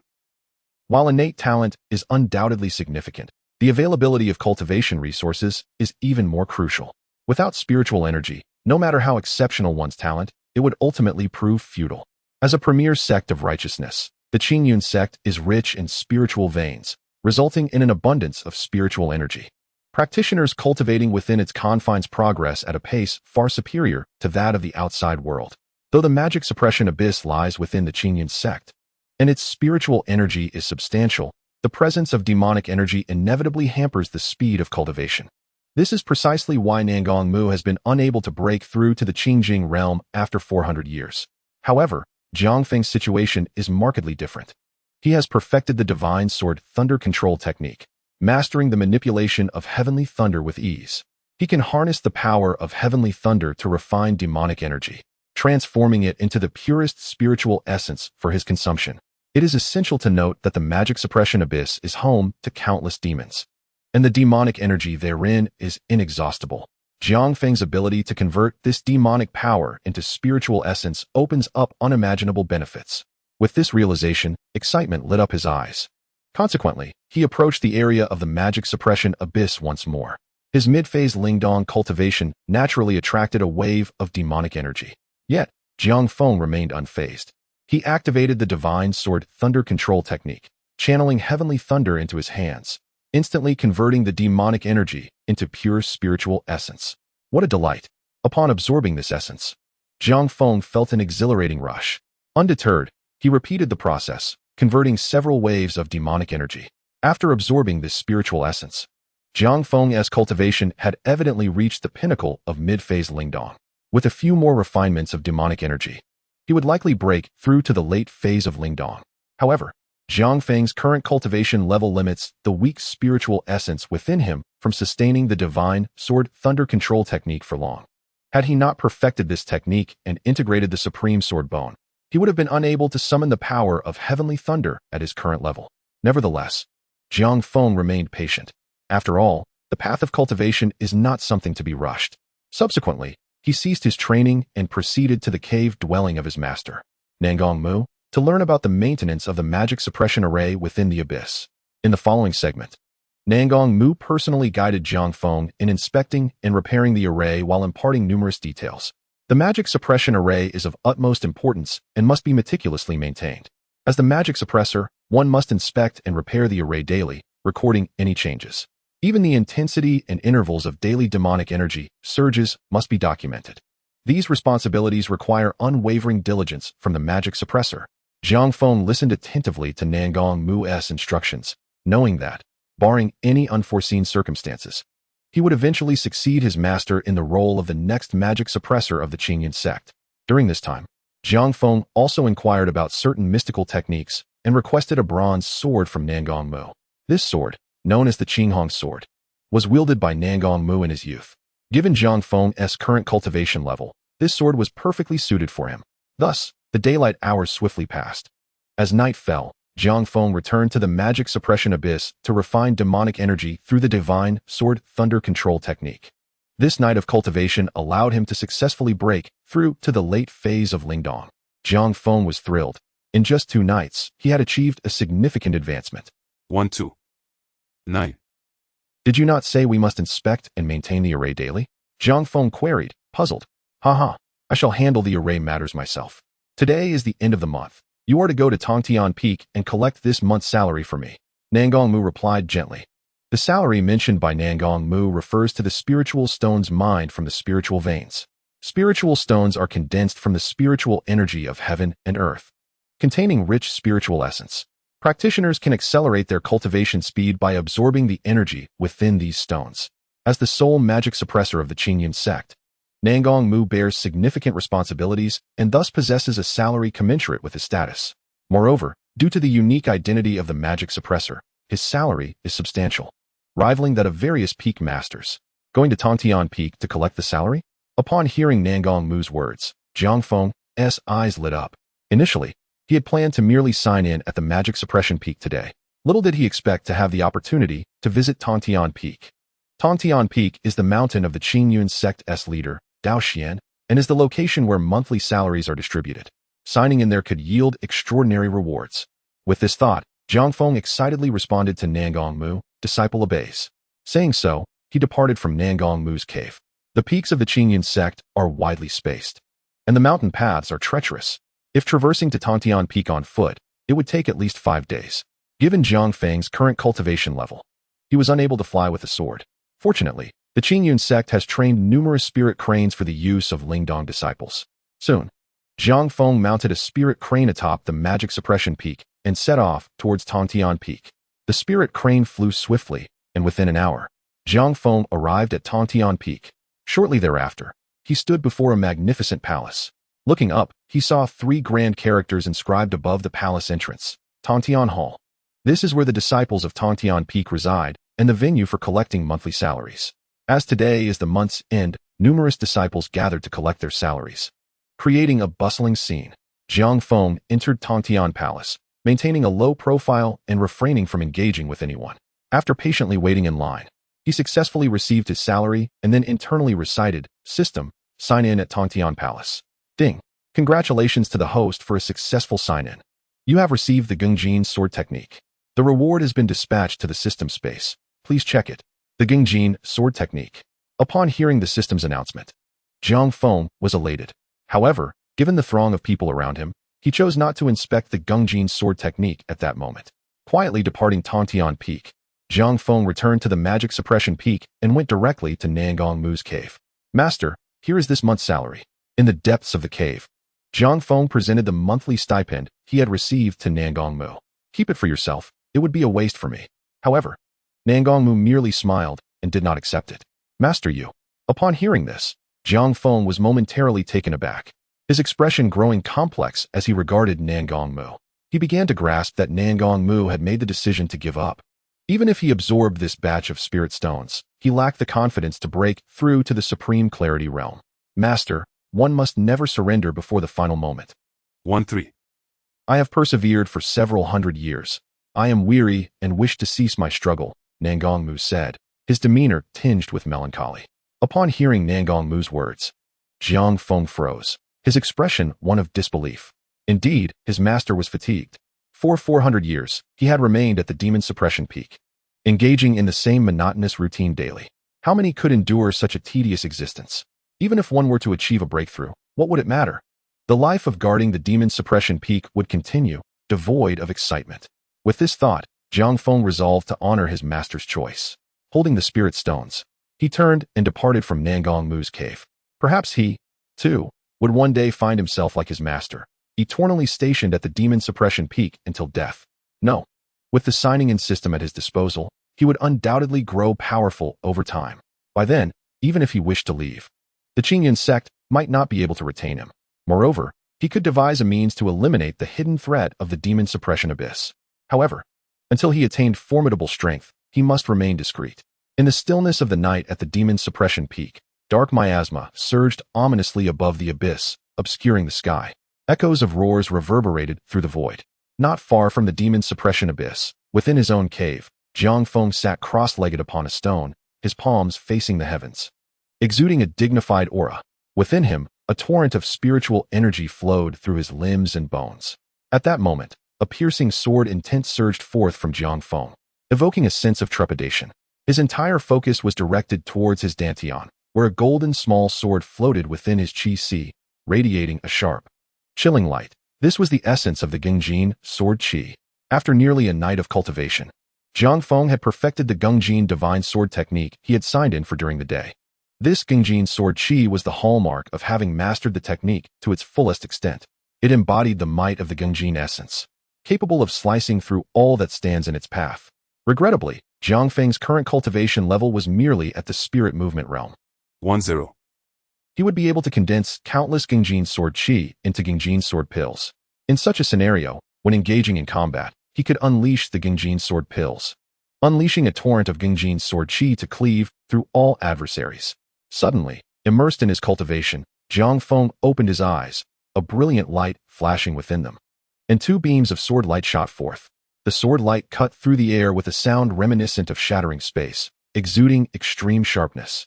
At this moment, Jiang Feng's face was alight with excitement. His innate talent was indeed extraordinary. In the span of a single night, he had honed such a powerful technique to perfection. Furthermore, his cultivation had also advanced, reaching the peak of the late spirit movement realm, just a step away from achieving the great perfection of the spirit movement realm. With his current rate of progression, coupled with the ability to invoke the Divine Sword Thunder technique to convert demonic energy into spiritual energy, he would be able to reach the great perfection of the spirit movement realm within 2 days.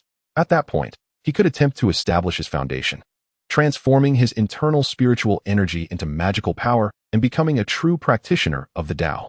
After successfully breaking through to the foundation establishment realm, practitioners gain the ability to fly with their swords.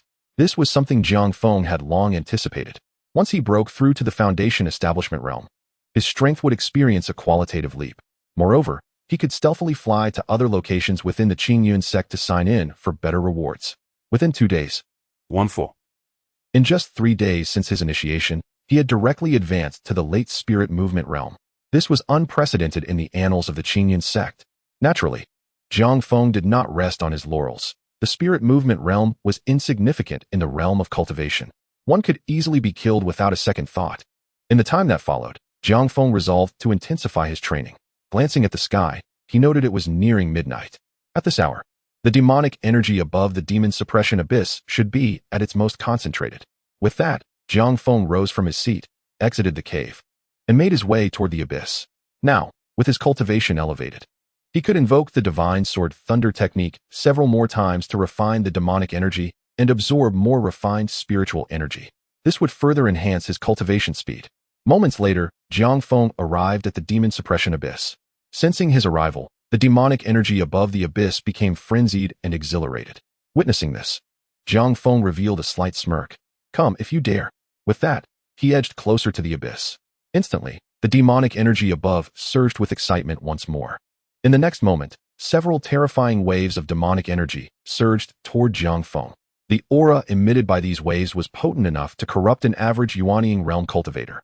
Yet, Jiang Feng, well-versed in the divine sword thunder technique, remained unfazed, welcoming the approaching demonic energy with the power of thunder.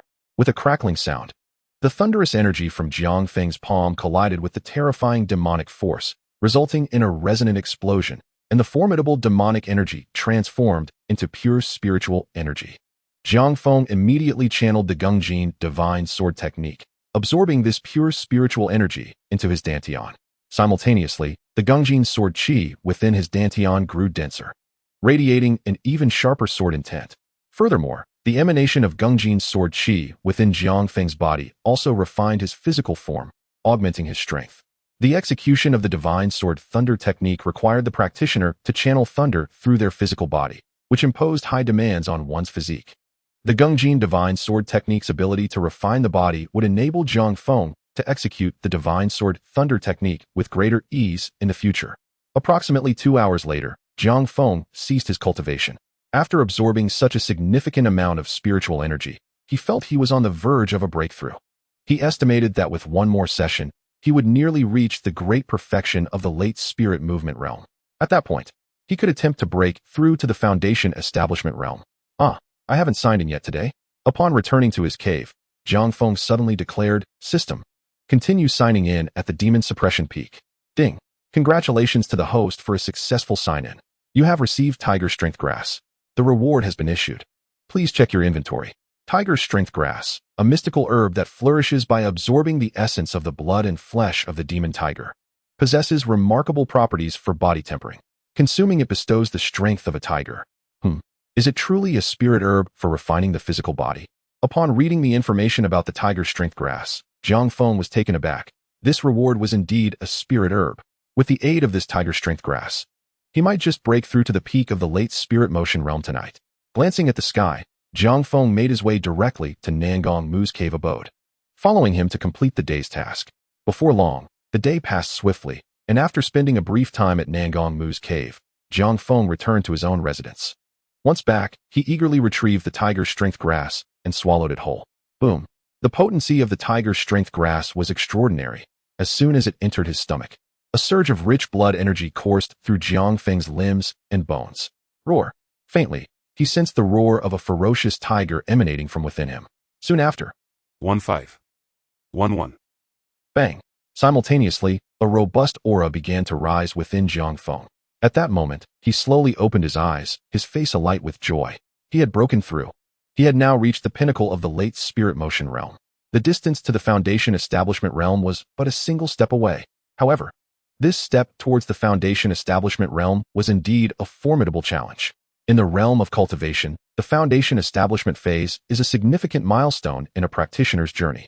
Many cultivators find themselves eternally stuck at the peak of the late spirit motion realm, unable to advance, and they may die without ever breaking through to the foundation establishment realm. To establish a foundation, one must accumulate years of experience, and success is not guaranteed. Of course, if one possesses spirit pills to assist, the chances of breaking through to the foundation establishment realm will greatly increase. Recently, Jiang Feng had frequently inquired Nangong Mu about the fundamentals of cultivation, particularly regarding the knowledge of breaking into the foundation establishment realm. According to Nangong Mu, When disciples of the Qingyun Sect reach the third level of the Jade Clarity realm at its peak, they may apply for a chance to consume the Jade Clarity pill. The efficacy of the Jade Clarity pill is, naturally, to enhance the probability of breaking through the Jade Clarity realm. However, such pills are quite precious in the Qingyun Sect, and each disciple is granted only one opportunity to consume it. From Nangongmu, Jiang Feng learned that the Jade Clarity pill is also known outside the sect as the Foundation Establishment pill. As a disciple of the Qingyun Sect, and belonging to the unique lineage of the demon suppressors, he too had the opportunity to consume the Jade Clarity pill. Yet, having only recently joined the Qingyun Sect, and with his inferior aptitude, others likely perceived him as still not having entered the first level of the Jade Clarity realm. If he were to apply for the Jade Clarity pill now, it would surely raise suspicions. Should they discover that he had already broken through to the peak of the late spirit motion realm, they might brand him as a spy sent by a demonic sect on the spot. It seemed he could only proceed cautiously. Perhaps he might sign in for some favorable rewards that would assist him in his breakthrough. Shaking his head, Jiang Feng decided to set aside these thoughts. Cultivation must be approached step by step, for haste could lead to a perilous descent into madness. It was time to head to the demon suppression abyss. Checking the time, Jiang Feng once again made his way to the demon suppression abyss. Chapter 9. The arrival of Xiao Fan and the gift of spirit pills. Congratulations, host, on successfully signing in. Congratulations, host, on receiving the reward, Spirit Recovery Pill. The reward has been issued to the system space. Please check it. Spirit Recovery Pill. Consuming it can forcibly activate a trace of spiritual energy within the body. This item seems of little use to me. Looking at the pill in his hand, Jiang Feng felt somewhat disappointed. It appeared his luck today was rather poor. He then placed the pill into the system space and walked towards Nangongmu's cave. Over the past few days, he had become quite familiar with the tasks he needed to complete daily. Even without Nangongmu accompanying him, he could manage independently. However, in Nangongmu's eyes, 16. A sudden cry for help echoed from the void. Hearing the voice, Jiang Feng immediately looked up to see a large spirit crane seemingly losing balance and plummeting toward the ground, teetering dangerously. Faintly, he discerned a figure on the crane's back, likely the source of the earlier cry. How could someone be here at the demon suppression peak? Moreover, this individual appeared quite weak. After all, within the Qingyun Sect, those who ride spirit cranes to fly typically possess cultivation levels below the third level of the Jade Clarity realm. While Jiang Feng was puzzled, he grew curious about why the spirit crane had suddenly fallen. The spirit cranes of the Qingyun Sect were usually well-trained and rarely encountered mishaps. Just as he was pondering, he saw a figure emerge from Nangongmu's cave, heading towards the descending spirit crane. It was none other than his master, Nangongmu. Clearly, Nangongmu had also noticed the commotion outside and was preparing to lend assistance. Curiosity piqued, Jiang Feng hurriedly ran in that direction. Nangongmu moved with remarkable speed. 12. He was taken aback. It was none other than Zhang Xiaofan. What was Zhang Xiaofan doing at the demon suppression peak? Hadn't he joined the Dezhu peak? Thank you, senior, for saving my life. At that moment, Zhang Xiaofan, looking somewhat shaken, sincerely expressed his gratitude to Nangongmu. You, a disciple of that lineage, dare to ride a spirit crane over the demon suppression abyss. Truly audacious. To Jiang Feng's surprise, Nangongmu showed no appreciation for the situation, and it was the first time Jiang Feng had witnessed him angry. Hearing Nangongmu's words, Jiang Feng instantly understood why the spirit crane had abruptly fallen. He glanced at the spirit crane now lying on the ground, noticing dark energy seeping from it, and its aura was somewhat frenzied. Demonic energy invasion. Clearly, this spirit crane had been invaded by demonic energy. Zhang Xiaofan, in his naivety, had dared to ride the spirit crane over the demon suppression abyss. With the spirit crane's cultivation level in the spirit motion realm, it was hardly capable of resisting the encroachment of demonic energy. Junior brother, I am from the Dezhu peak. At that moment, Zhang Xiaofan, seeing Nangongmu's sudden fury, became flustered and began to stutter. Master, this is Zhang Xiaofan, a disciple of Dezhu peak. Seeing this unfold, Jiang Feng could no longer stand by. He interjected to defend Zhang Xiaofan. After all, Zhang Xiaofan was a close friend he had grown up with, and Jiang Feng did not wish to see him humiliated. Feng Ge. As soon as Jiang Feng spoke, Zhang Xiaofan's gaze immediately shifted to him. In his moment of helplessness, seeing his childhood friend, Zhang Xiaofan was filled with excitement. He rushed to Jiang Feng, joyfully exclaiming, Feng Ge, what are you doing here? Feng you know this kid? Seeing this scene, Nangongmu was taken aback and promptly asked Jiang Feng. Yes, master. His name is Zhang Xiaofan. He is a good brother I grew up with. A few days ago, we both joined the Qingyun Sect, and now he is a disciple of Elder Tian. Jiang Feng explained slowly. Afterward, Jiang Feng also pleaded for Zhang Xiaofan, saying, Master, considering it is Xiaofan's first time at the Demon Suppression Peak, I hope you will not hold it against him. Upon hearing this, Nangong Mu's expression softened slightly. Looking at Zhang Xiaofan, he seemed to recall something and said, Did your master send you here to deliver the 5 elements source? Indeed, my master has sent me here to deliver the essence of the 5 elements. Upon hearing this, 17. Upon this revelation, Jiang Feng immediately grasped its significance. Nangong Mu had previously mentioned the essence of the 5 elements. The Great Demon Suppression Formation is fundamentally a formation of the 5 elements.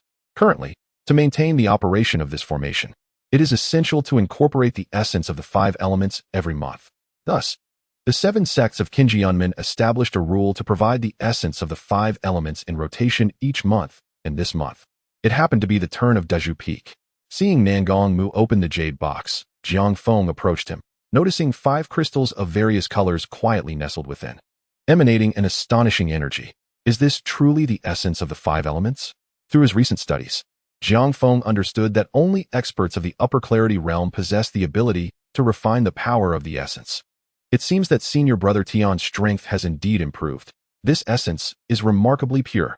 After inspecting the essence of the 5 elements in his hands, Nangong Mu expressed his satisfaction. He then turned to Zhang Xiaofan, speaking sternly. This time, we shall overlook it, but should you act so recklessly again, there will be severe consequences.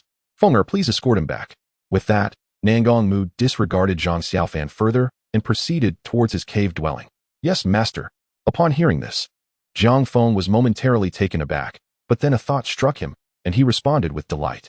Accompanying Xiaofan back means I might have the chance to sign in at Dazhu Peak. As one of the 7 sects, the rewards for first-time sign-ins at Dazhu Peak are surely substantial.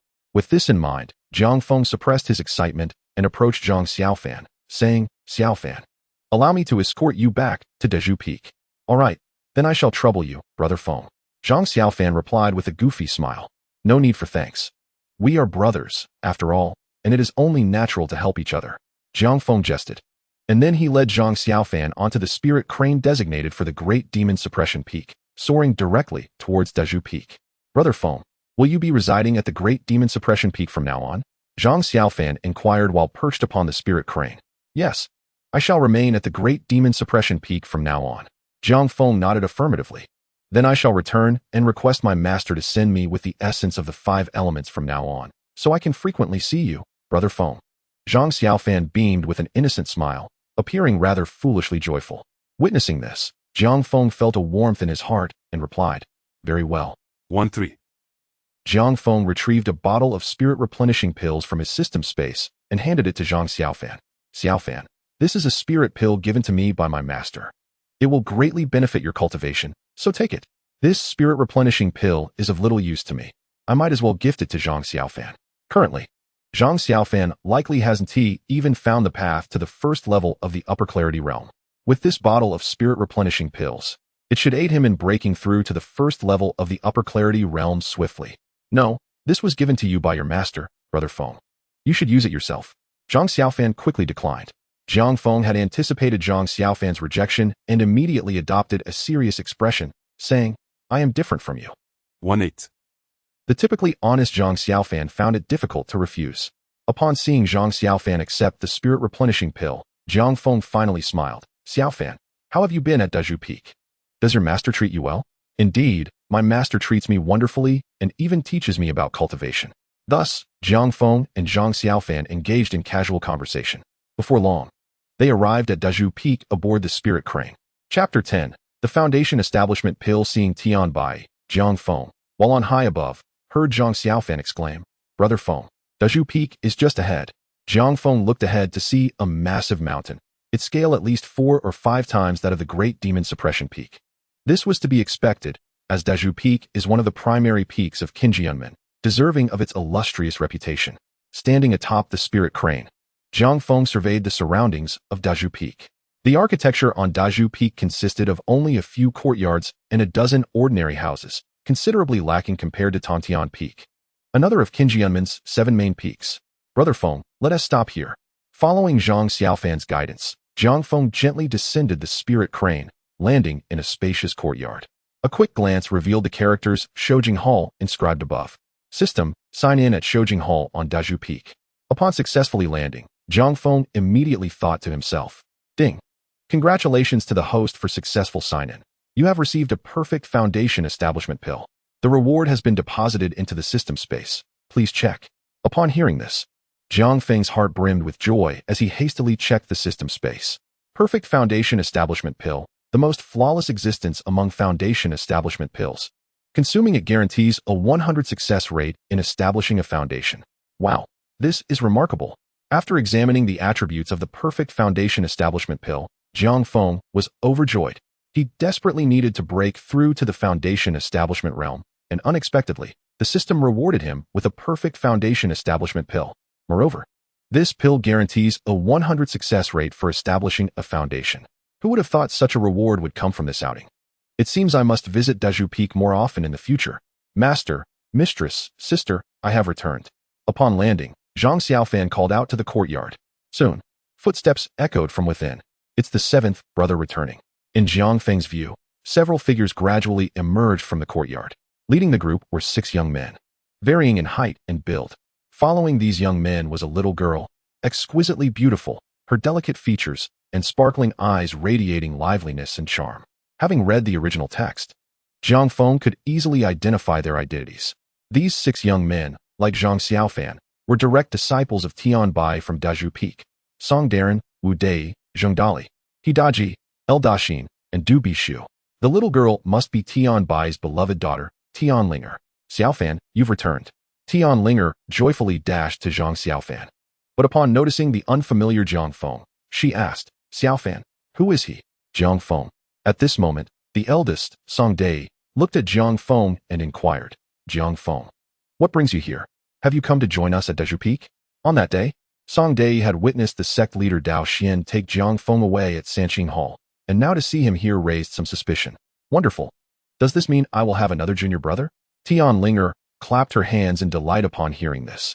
Jiang Feng appeared to be of similar age, sparking her considerable interest. That sister, Brother Feng already has a master. Zhang Xiaofan interjected to dispel their speculations. Following this, Zhang Xiaofan recounted the reason for Jiang Feng's visit. Now I understand. Junior brother Jiang has already apprenticed to Master Nangong at the Great Demon Suppression Peak. We are grateful for junior brother Jiang's care for our 7th brother. Upon hearing Zhang Xiaofan's explanation, everyone grasped the situation, and the eldest, Song Dai, immediately expressed his gratitude to Jiang Feng. No need for thanks, brother Song. Xiaofan is a brother I have grown up with. This is only natural for me. Upon hearing this, Jiang Feng smiled lightly, seemingly unconcerned. After a brief pause, he continued, I wonder if Master Tian is inside. This is my first visit to Dazhu Peak, and I have yet to extend my greetings to Master Tian. Having read the original text, Jiang Feng understood that Tian Bai was a person who valued reputation. 1914. I shall lead you in. With that, Song Dai guided Jiang Feng into the small courtyard. Soon, Jiang Feng followed Song Dai into the inner hall, where he encountered the stout and short Taoist Tian Bai. Beside Tian Bai sat a graceful and charming woman, his wife, Su Ru. Greetings to Master Tian and Master Su. Jiang Feng approached the two and bowed respectfully. Ah, I just overheard your conversation. I must trouble you to bring my 7th back. Tian Bai referred to the matter concerning Zhang Xiaofan. It is but my duty, and I have long desired to witness the beauty of Dazhu Peak. This visit is perfectly timed. Jiang Feng replied earnestly, bowing his head. Su Ru smiled gently, her elegance radiating. You are such a charming child. Since you admire Dazhu Peak, let Xiaofan accompany you to explore it later. In Su Ru's eyes, Jiang Feng seemed to be a pitiful soul. It was well known that once one entered the Jinma Peak, they would be bound to guard it for life, losing their freedom forever. How is your master's health these days? Tian Bai inquired, glancing at Jiang Feng. In fact, within the Qingyun Sect, no one had a closer relationship with Nangong Mu than Tian Bai. Years ago, Tian Bai and Nangong Mu were much like Zhang Xiaofan and Jiang Feng today. Both were initially assigned to different peaks due to their lack of talent, one to Dazhu Peak and the other to Jinma Peak. However, Tian Bai's latent talent eventually erupted, and he advanced to the Upper Clarity realm, ultimately marrying the beautiful Su Ru, now the head of Dazhu Peak. Meanwhile, Nangong Mu had spent nearly 400 years guarding Jinma Peak, his life almost entirely devoted to it.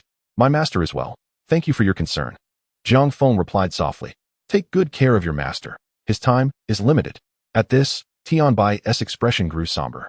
Jiang Feng wondered if there was a deeper connection between Tianbai and his master. Xiaofan showed Jiang Feng around. Su Ru, noticing Tianbai's mood, interjected promptly. Then I shall take my leave for now. Jiang Feng nodded and followed Zhang Xiaofan out of the room. Are you worried about Brother Nangong? After Jiang Feng and Zhang Xiaofan departed, Su Ru looked at Tianbai and asked softly. Tianbai gazed deeply at his wife, then turned to observe the surrounding green bamboo, which had started to wither and turn yellow as winter approached, lost in thought. After a long moment, he suddenly said, In a few days, let us visit Jinma Peak. If we don't go soon, we may never have the chance again. Su Ru smiled slightly. All right. I will accompany you. After Jiang Feng and Zhang Xiaofan left the courtyard, they exchanged pleasantries with a few others from Dazhu Peak. Establishing familiarity before Jiang Feng took flight on his spirit crane, departing from Dazhu Peak. With today's events, he could now confidently visit Dazhu Peak under Zhang Xiaofan's name in the future, an entirely reasonable development. Upon returning to Jinma Peak, Jiang Feng first greeted Nangong Mu before heading straight back to his cave dwelling. Once inside, Jiang Feng wasted no time. He seated himself upon the green stone and retrieved the flawless foundation establishment pill, placing it in the palm of his hand. The pill radiated a brilliant red hue. 20. Adjusting his body to its optimal state, Jiang Feng pinched the flawless foundation establishment pill and swallowed it whole. Indeed, it melted instantly upon entry. In the next moment, a surge of powerful medicinal energy erupted from the pill, coursing through Jiang Feng's limbs and ultimately converging within his dantian. Feeling this vast energy, Jiang Feng immediately activated the Qingyun Sword Art to absorb the power. Waves of golden sword light began to emanate from his body, sharp and formidable. At the same time, the surrounding spiritual energy was drawn towards him, merging gradually with the pill's potency. Boom. At that moment, the Qingyun sword energy continuously coalesced in his dantian, filling the entire space. Subsequently, with a thought, Jiang Feng initiated the fusion process of all the Qingyun sword energies. In an instant, they melded together, forming a tangible Qingyun sword pellet. Simultaneously, an incredibly powerful force surged into Jiang Feng's soul, fusing with his spiritual power to give rise to an entirely new strength. This power was far more formidable than spiritual energy, formless and intangible, something that could not be touched. With a mere thought, this power moved in accordance with his will, creating tumultuous waves, its might overwhelming. This is magical power? After a moment, Jiang Feng slowly opened his eyes, filled with boundless exhilaration. He had now acquired magical power within him, signifying his entry into the foundation establishment stage. Only by reaching this stage could one give birth to magical power within their body. Indeed, magical power was the hallmark of a foundation establishment cultivator. 15. Having genuinely transcended the realm of the ordinary. More importantly, foundation establishment cultivators can achieve flight. As a sword cultivation sect, Qingyun often favors soaring on their swords, riding the winds on a sword to vanquish evil across the realms. After reaching this stage, one could become a carefree, sword immortal traversing heaven and earth. Of course, to fly on a sword, one requires substantial magical power. Jiang Feng practiced the Qingyun sword art, which was far more exquisite than the Tai Chi Xianxing Dao predominantly practiced by the Qingyun Sect. Naturally, his magical power was at least 10 times denser than that of others, without even considering other spells and techniques. Just this immense magical power alone allowed Jiang Feng to dominate among the younger generation. Feeling the surging and robust magical power within him, Jiang Feng's heart swelled with immense pride. Glancing at the night sky, he no longer hesitated. He took out the Qinghong sword gifted to him by Nangong Mu, activated his magical power, and rode the sword, transforming into a streak of light that vanished into the cave. As the cold wind howled through the void, Jiang Feng's face shone with excitement. Unlike his previous flight on the spirit crane, this was his first time soaring into the sky using his own strength, filling him with unparalleled exhilaration. High in the sky, as Jiang Feng navigated the Qinghong sword, he looked down upon the peaks of the Qingyun Sect, his heart brimming with elation. This was the power of a cultivator. Jiang Feng did not fly too far. He remained within the bounds of Jinma Peak. Venturing into other peaks would risk detection, for there were many formidable beings within the Qingyun Sect. At this moment, surrounded by swirling clouds and radiant hues, Jiang Feng's heart swells with anticipation for the scenery that awaits him beyond the Golden Core realm. As time passes, an hour swiftly slips by. Little did he expect that flying with a sword would consume so much spiritual power. Even with his abundant reserves, he could only sustain it for an hour. 2-1. He hesitates no longer and steers his flying sword towards the demon-sealing abyss. Subsequently, he resumes his daily training regimen. The path of cultivation is akin to rowing upstream. One must advance or risk retreating. It is imperative to avoid complacency over minor achievements. As dawn breaks, Jiang Feng, as usual, heads to Nangong Mu's cave abode to partake in their daily tasks. However, he notices something peculiar about Nangong Mu today. How to put it? He seems unusually verbose. During their work, each step and detail is reiterated multiple times, and he constantly inquires whether Jiang Feng comprehends. Indeed, after they complete their tasks, Nangong Mu retains Jiang Feng for a moment. Fenger, from today onward, you shall begin to undertake your daily responsibilities independently, Nangong Mu declares with a smile. Observing Jiang Feng's bewildered expression, Master you. Jiang Feng's heart sinks at the implication, and his demeanor shifts dramatically. Fear not, my disciple. I am not on the brink of death just yet. Upon seeing Jiang Feng's expression, Nangong Mu understands his thoughts. Then, Master, why? Jiang Feng inquires, his confusion evident. Fenger, I am weary. I have devoted my life to the demon-sealing abyss, and in the remaining days, I wish to live for myself. Nangong Mu's expression is one of relief, imbued with a sense of liberation. As he speaks, Nangong Mu slowly removes the spatial ring from his finger and hands it to Jiang Feng. Inside lies all of my savings. Henceforth, I entrust the demon-sealing abyss to you. At this moment, Jiang Feng gazes at Nangong Mu's seemingly liberated countenance, feeling a tumult of emotions. Yet, without hesitation, he accepts the spatial ring from Nangong Mu. Master, from now on, live for yourself. I shall ensure the protection of the demon-sealing abyss alone. His words resonate with conviction, firm and resolute. This is his promise to Nangong Mu, a declaration of his intent. Indeed, I have acquired a fine disciple in you. Hearing Jiang Feng's almost oath-like proclamation, Nangong Mu cannot help but feel tears of joy, nodding in appreciation. Master, from now on, you can fully relax and enjoy the scenery. Perhaps indulge in a bit of wine now and then. Jiang Feng assures him earnestly, I will manage the affairs of the demon-sealing abyss splendidly. Enjoy the scenery? Have a bit of wine. Nangong Mu's eyes brighten at the suggestion. What a splendid idea. Since my entry into the Qingyun Sect over 4 centuries ago. 1-6. Able to consume 1,000 cups without inebriation. Chapter 12. A year has passed after some idle chatter in Nangong Mu's cave.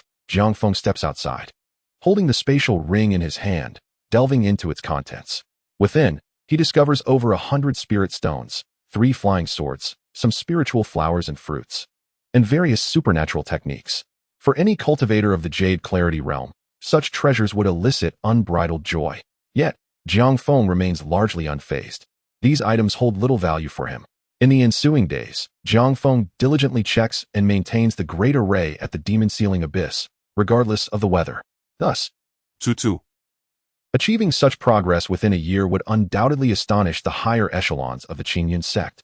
Throughout this year, aside from occasional visits to Daiju Peak to see Zhang Xiaofan, Jiang Feng has remained predominantly on Demon-Sealing Peak. Although this lifestyle is somewhat monotonous, it is free from disturbances. As for the rewards accrued from his daily sign-ins, while they may not include treasures for enhancing cultivation, they contain many intriguing items. At Daiju Peak's bamboo grove, he received the wine recipe, bamboo leaf green. At the rear mountain of Daiju Peak, he acquired the 8-treasure cookbook. From the ancestral hall at Daiju Peak, he obtained the immortal concealment technique. At the cliff of Demon-Sealing Peak, he received the Qingyun Array Classic. A sign-in at Demon-Sealing Peak earned him the wine recipe, 100-flower brew. Throughout the year, the rewards from his sign-ins did not significantly enhance his cultivation. However, 2 items particularly delighted Jiang Feng, the Immortal Concealment Technique and the Array Classic. The Immortal Concealment Technique is a remarkable method for concealing one's presence, allowing Jiang Feng to infiltrate Daiju Peak multiple times without detection. The Qingyun Array Classic serves as a comprehensive compendium detailing various array formations, including setup methods, techniques for breaking arrays, and even strategies for repairing them. With mastery of the Qingyun Array Classic, Jiang Feng can adeptly navigate the great array within the demon-sealing abyss. As for the 8-treasure cookbook, it contains over 800 recipes, predominantly medicinal dishes that not only delight the palate, but also offer substantial benefits for the body and cultivation. Both bamboo leaf green, and 100-flower brew are long-lost recipes for exquisite wines, celebrated for their rich flavors and aromatic qualities, with health benefits for those who indulge. Bamboo leaf green nourishes the body and promotes longevity, while 100-flower brew enhances beauty, making it particularly suitable for women. Over the past year, Jiang Feng has essentially consumed the rewards from his sign-ins. At this moment, he has transformed into a culinary sage or perhaps a master brewer. Achieving this feat clearly required considerable effort on his part. The reason Jiang Feng devoted time to these pursuits was to ensure that Nangong Mu could enjoy his twilight years. With no other option, he had to acquire some skills. Throughout the year, Jiang Feng prepared various exquisite dishes for Nangong Mu, often accompanied by exceptional wines. On this particular night, the rear mountain of Demon Ceiling Peak is enveloped in mist. At this moment, the area is utterly silent, the atmosphere seemingly tranquil to an extreme. However, should a master of formations or an individual with formidable spiritual power arrive to scrutinize the area, they would uncover an exceedingly concealed grand array hidden within the rear mountain. Chapter 17. This array is of considerable scale, and its intricacies are remarkable, wielding extraordinary power. Its primary purpose is to isolate the realm from the outside world. Even if an outsider were to inadvertently stumble upon this place, they would be unable to perceive the array unless they possessed exceptional spiritual strength and cultivation. The outside world is eerily quiet, yet within the array, the sound of swords clashing resonates deafeningly. Clang, clang, clang. At this moment, within the confines of this mysterious array, the continuous sound of swords strikes echoes. A torrent of overwhelming and fierce sword energy rages within the array, golden sword light sharp as a blade, seemingly intent on cleaving everything in its path. Countless streams of metal sword energy surged chaotically within the grand formation, each one gleaming with the sharpness capable of rending space itself.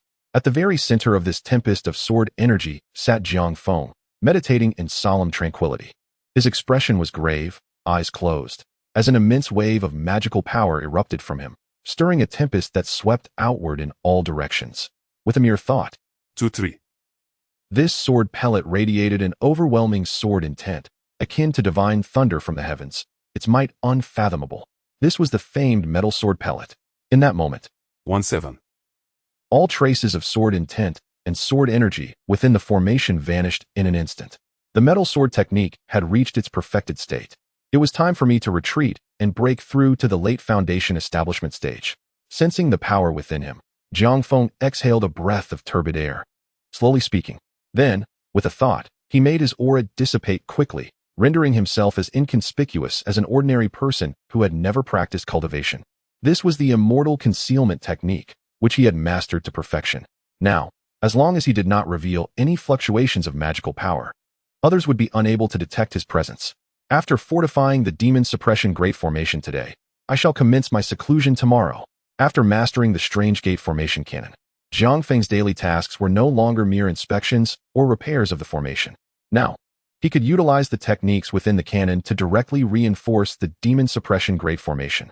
Thus, he no longer needed to inspect the formation daily, allowing him ample time for cultivation. In a year, he had only progressed from the early to the mid-foundation establishment stage. Such a pace was considerably slower than Jiang Feng had envisioned. If other cultivators were to learn of Jiang Feng's thoughts, they would surely be infuriated to the point of vomiting blood. Having only been in the sect for a little over a year, Jiang Feng had already reached the mid-foundation establishment stage, a speed unprecedented in the annals of the Qingyun Sect.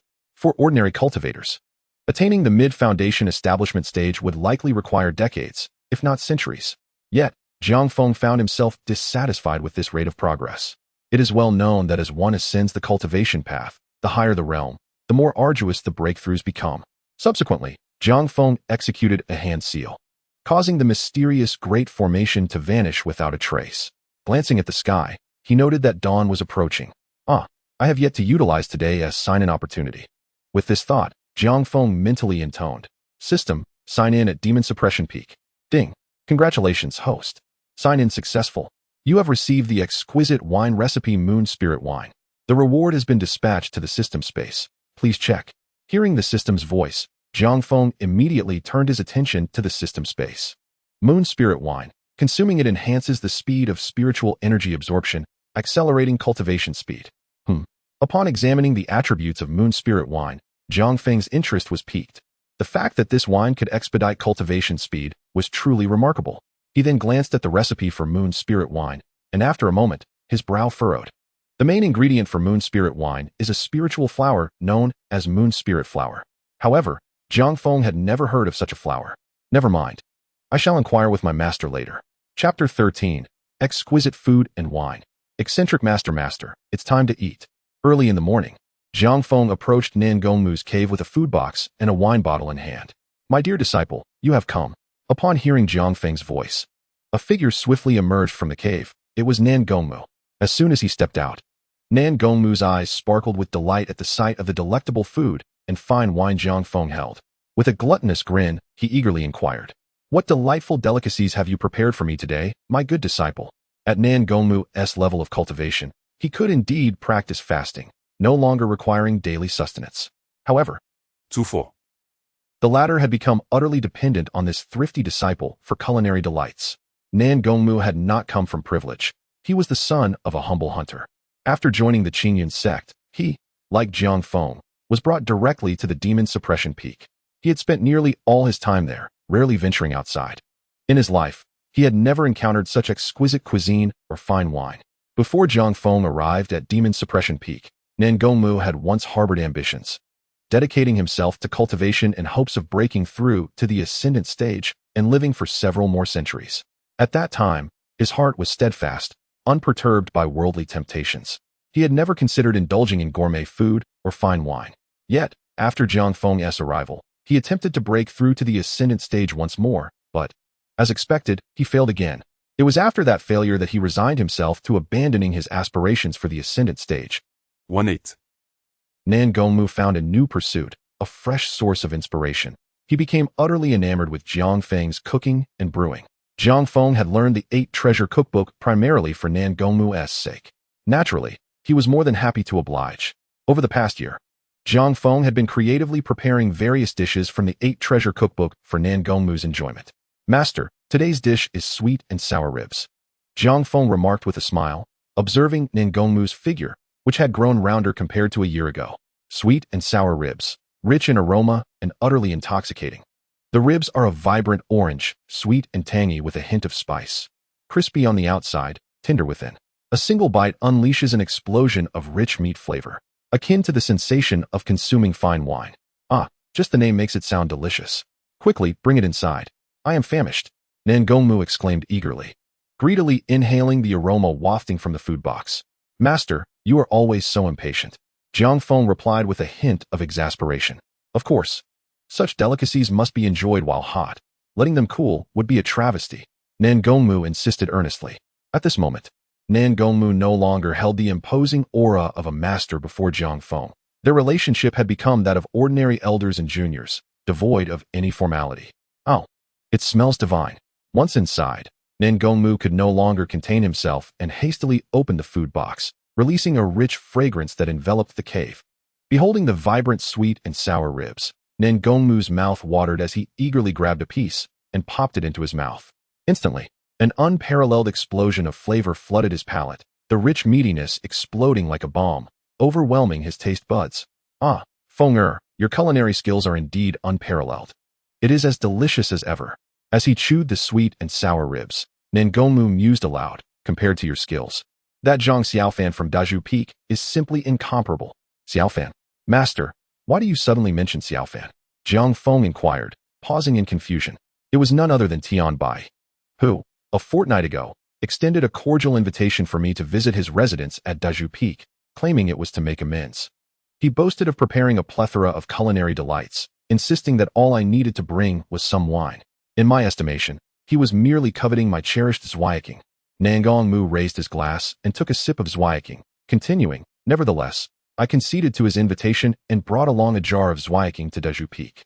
However, upon my arrival, that fellow Tian Bai incessantly lauded the extraordinary culinary skills of his 7th brother, Zhang Xiaofan. Skeptical, I took a bite, only to regurgitate it immediately. 2-5. Zhang Xiaofan's culinary offerings were nothing short of swill. Nan Gongmu expressed his disdain with palpable contempt. Upon hearing this, Jiang Feng felt a sudden foreboding and quietly inquired, "Master, you wouldn't have said something inappropriate again, would you?" "Why again?" Nan Gongmu retorted. Initially, when he resolved to unwind for the next few years, aside from relishing the fine wines and sumptuous meals Jiang Feng provided daily, he sought out old friends for revelry at other peaks, including the likes of Tianbai.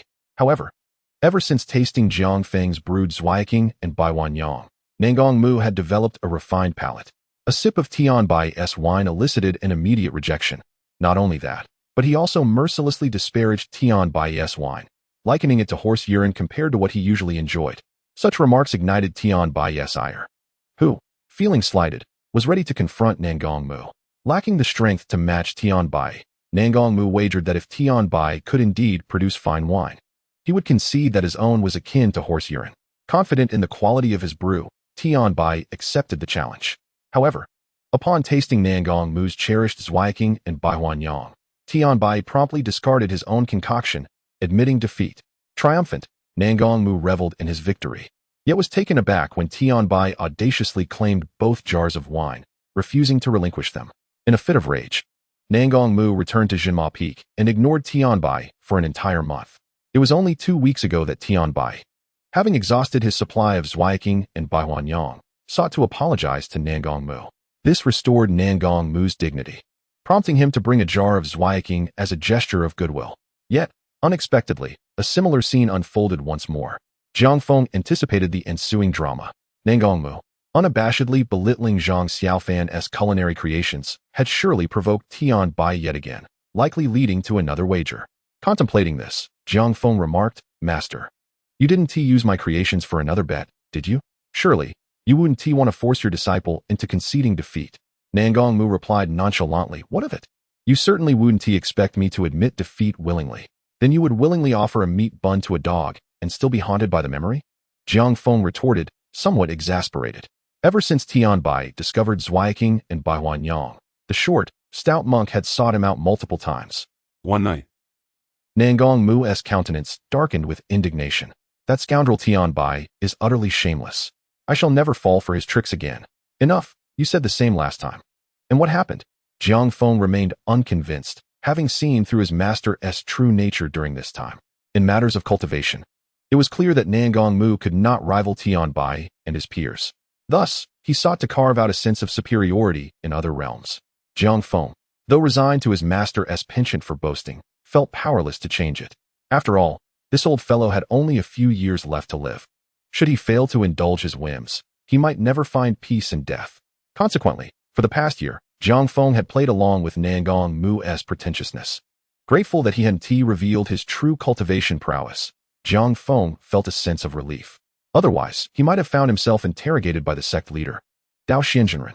After all, claiming to have broken through to the 6th level of Yuqing in just a year would stretch credulity. Before Nangong Mu, Jiang Feng discussed only matters related to culinary delights and fine wines, crafting an image of a connoisseur devoted to gastronomy. He even went so far as to feign a lack of interest in cultivation, presenting his skills as barely surpassing the 1st level of Yuqing. Naturally, this left Nangong Mu exasperated. Initially, he endeavored earnestly to persuade Jiang Feng, hoping to alter his perspective. Yet, a month later, 2-6. he would cease providing culinary delights and wines altogether. This maneuver effectively grasped Nangong Mu's lifeline, as he could scarcely endure a day without Jiang Feng's exquisite creations. "Master, have you ever heard of the moon spirit flower?" At that moment, while Nangong Mu savored the delectable sweet and sour ribs, Jiang Feng pondered the recipe for moon spirit wine and inquired curiously, "Moon spirit flower?" Nangong Mu paused, recalling, "I believe I've heard that name before. But it's been so long, I cannot be certain." With a roll of his eyes, Jiang Feng thought to himself that the old fellow was rambling. "What, dear disciple, do you require this moon spirit flower for? Is it yet another culinary endeavor?" Nangong Mu raised his glass, eyeing Jiang Feng with intrigue. Throughout the past year, Jiang Feng had inquired about various spiritual herbs and medicines, all tied to gastronomy rather than cultivation. "Leave that to me. In any case, I need the moon spirit flower. You help me find it, and I shall reward you with a jar of Zweiking." Jiang Feng chose not to elaborate further, knowing he couldn't disclose the origins of the moon spirit wine recipe. A jar of Zweiking. Nangong Mu's eyes lit up. His own stock was nearly depleted, and looking at Jiang Feng, he held up 3 fingers. 3 jars, and I'll fetch it for you. 2 jars, if not, let it be." Jiang Feng retorted, rolling his eyes decisively. "Deal." Knowing Jiang Feng's temperament, Nangong Mu readily acquiesced. Soon after, Jiang Feng observed Nangong Mu take up a jade talisman, intricately engraved with countless runes, signifying its extraordinary nature. Indeed, this jade talisman was remarkable. Communication talisman. This was the name of the talisman, which, as the name implies, was designed for communication. Jiang Feng once witnessed Nangong Mu utilizing the communication talisman to converse with Tian Bai from afar. Indeed, a conversation across distances. At this moment, Nangong Mu activated the communication talisman, allowing it to hover in the air. Subsequently, he chanted a series of incantations, and a blinding azure light erupted from the talisman. Then, Jiang Feng beheld a short, stout figure materializing in the void. It was none other than Tian Bai. Nangong, old ghost, what summons me? Are you perhaps offering me some fine wine and delicacies? In the void, Tian Bai greeted Nangong Mu with his usual eloquence. You gluttonous wintermelon. You only ever think about my fine wine and food. Nangong Mu retorted defiantly, holding up a plate of sweet and sour ribs that he had yet to finish, boasting. See this? This is sweet and sour ribs. I bet you've never tasted it. After saying this, Nangong Mu poured himself a cup of bamboo leaf green and downed it, appearing utterly captivated. Good wine paired with exquisite dishes, truly a feast fit for the gods. You old ghost, you called me just to tempt me, didn't you? I shall not serve you. Tian Bai swallowed hard, incensed, and nearly severing the connection. Wait. Nangong Mu quickly interjected. Answer me one question. Half a jar of bamboo leaf green will not suffice. You must also have a portion of the sweet and sour ribs. Tian Bai began to negotiate. Deal. That night, a bright moon hung high in the sky. On Demon Suppression Peak, a figure clad in black, wearing a fox-faced mask, quietly departed, directing their sword towards the direction of Little Bamboo Peak. This shadowy figure was none other than Jiang Feng. This night, his objective was Little Bamboo Peak. After trading a jar of bamboo leaf green and a plate of sweet and sour ribs. 2-7. To act as a gentleman of the rooftops. Unlike the sparsely populated Great Bamboo Peak, Little Bamboo Peak boasted a considerable number of female disciples. To avoid exposing his presence, Jiang Feng undertook extensive preparations. The black attire he wore and the fox mask on his face were no ordinary items. They were treasures he had acquired over the past year. The black garment, known as the shadow garb, allowed him to blend into the darkness. 2-0. With the assistance of these two nocturnal treasures, along with the use of the celestial concealment technique to mask his presence, Jiang Feng was confident he would remain undetected. In the darkness, Jiang Feng soared on his sword, moving swiftly. After about an hour, he arrived at Little Bamboo Peak. System, sign in at Little Bamboo Peak. Upon entering, Jiang Feng silently chanted in his heart. Ding. Congratulations to the host for successful sign-in. Congratulations to the host for obtaining the 10,000 sword technique. The 10,000 sword technique. Hearing the system's voice, Jiang Feng felt a surge of joy. This technique was undoubtedly extraordinary. 10,000 sword technique.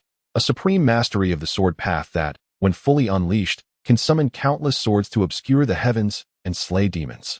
After reading the introduction of the 10,000 sword technique, Jiang Feng's heart soared. Even if he did not acquire the moon spirit flowers on this trip to Little Bamboo Peak, he had certainly struck gold. This 10,000 sword technique was an unparalleled swordsmanship, and mastering it would significantly enhance his combat capabilities. Jiang Feng believed that with his current mid-foundation cultivation, executing the 10,000 sword technique would be sufficient to annihilate any cultivator at the peak of the foundation stage. Exiting the system space, Jiang Feng knew that now was not the time for distraction. Under the veil of night, he concealed his figure and delved deeper into Little Bamboo Peak. Chapter 15. The woman in white practicing swordplay in the bamboo grove clad in the shadow garb and wearing the fox mask. Jiang Feng silently infiltrated the interior of Little Bamboo Peak. At this moment, he was shrouded in darkness, meandering through the bamboo groves. He had initially believed that following Tian Bai's guidance would lead him directly to the moon spirit flowers. However, upon entering Little Bamboo Peak, he discovered that the environment was largely uniform, with many winding paths. After walking for a short while, he realized he had become lost. Yet, this posed no challenge for Jiang Feng. He promptly summoned his flying sword and ascended into the void. Having broken through to the mid-foundation stage, his vision had surpassed that of ordinary mortals, and his night vision was as bright as day. Hovering in the void on his flying sword, Jiang Feng scanned the entirety of Little Bamboo Peak. There, moments later, Jiang Feng spotted the bamboo grove and immediately directed his flying sword towards it. In the void, Jiang Feng maintained a controlled speed, carefully regulating his magical fluctuations to avoid detection. After a while, Jiang Feng reached his destination, the bamboo grove. However, upon landing, he sensed the presence of someone within the grove. This left him momentarily stunned. How could there still be someone here at this hour? With a puzzled mind, Jiang Feng concealed his form and cautiously approached the bamboo grove. Utilizing the effects of the shadow garb, the fox mask, and the celestial concealment technique. 2-8. Chilling sword lights erupted from the hands of the woman in white, rendering the entire grove cold and piercing. Sword intent. Upon witnessing this, a glimmer of astonishment flickered in Jiang Feng's eyes.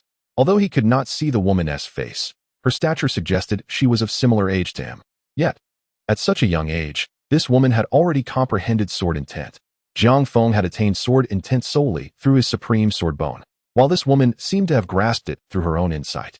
To comprehend sword intent at such a tender age is a testament to her extraordinary talent in the sword path. Jiang Feng found it hard to comprehend how someone with such talent could be so diligent, practicing swordplay at this hour. How could those of ordinary talent endure such a disparity? Judging from the sword energy emitted by the woman in white, Jiang Feng surmised her strength to be comparable to his, around the 6th level of the Jade Clear Realm. With such prowess, he dared not risk taking the moon spirit flowers under her watchful gaze. As for incapacitating her to seize the flowers, such foolishness never crossed his mind. The identity of this woman in white at Little Bamboo Peak was undoubtedly significant. Should anything happen to her, it would undoubtedly create an uproar. His purpose for coming here to collect moon spirit flowers had already left numerous traces. If she were to investigate, she could easily trace back to Tianbai and Nangongmu, linking them to him.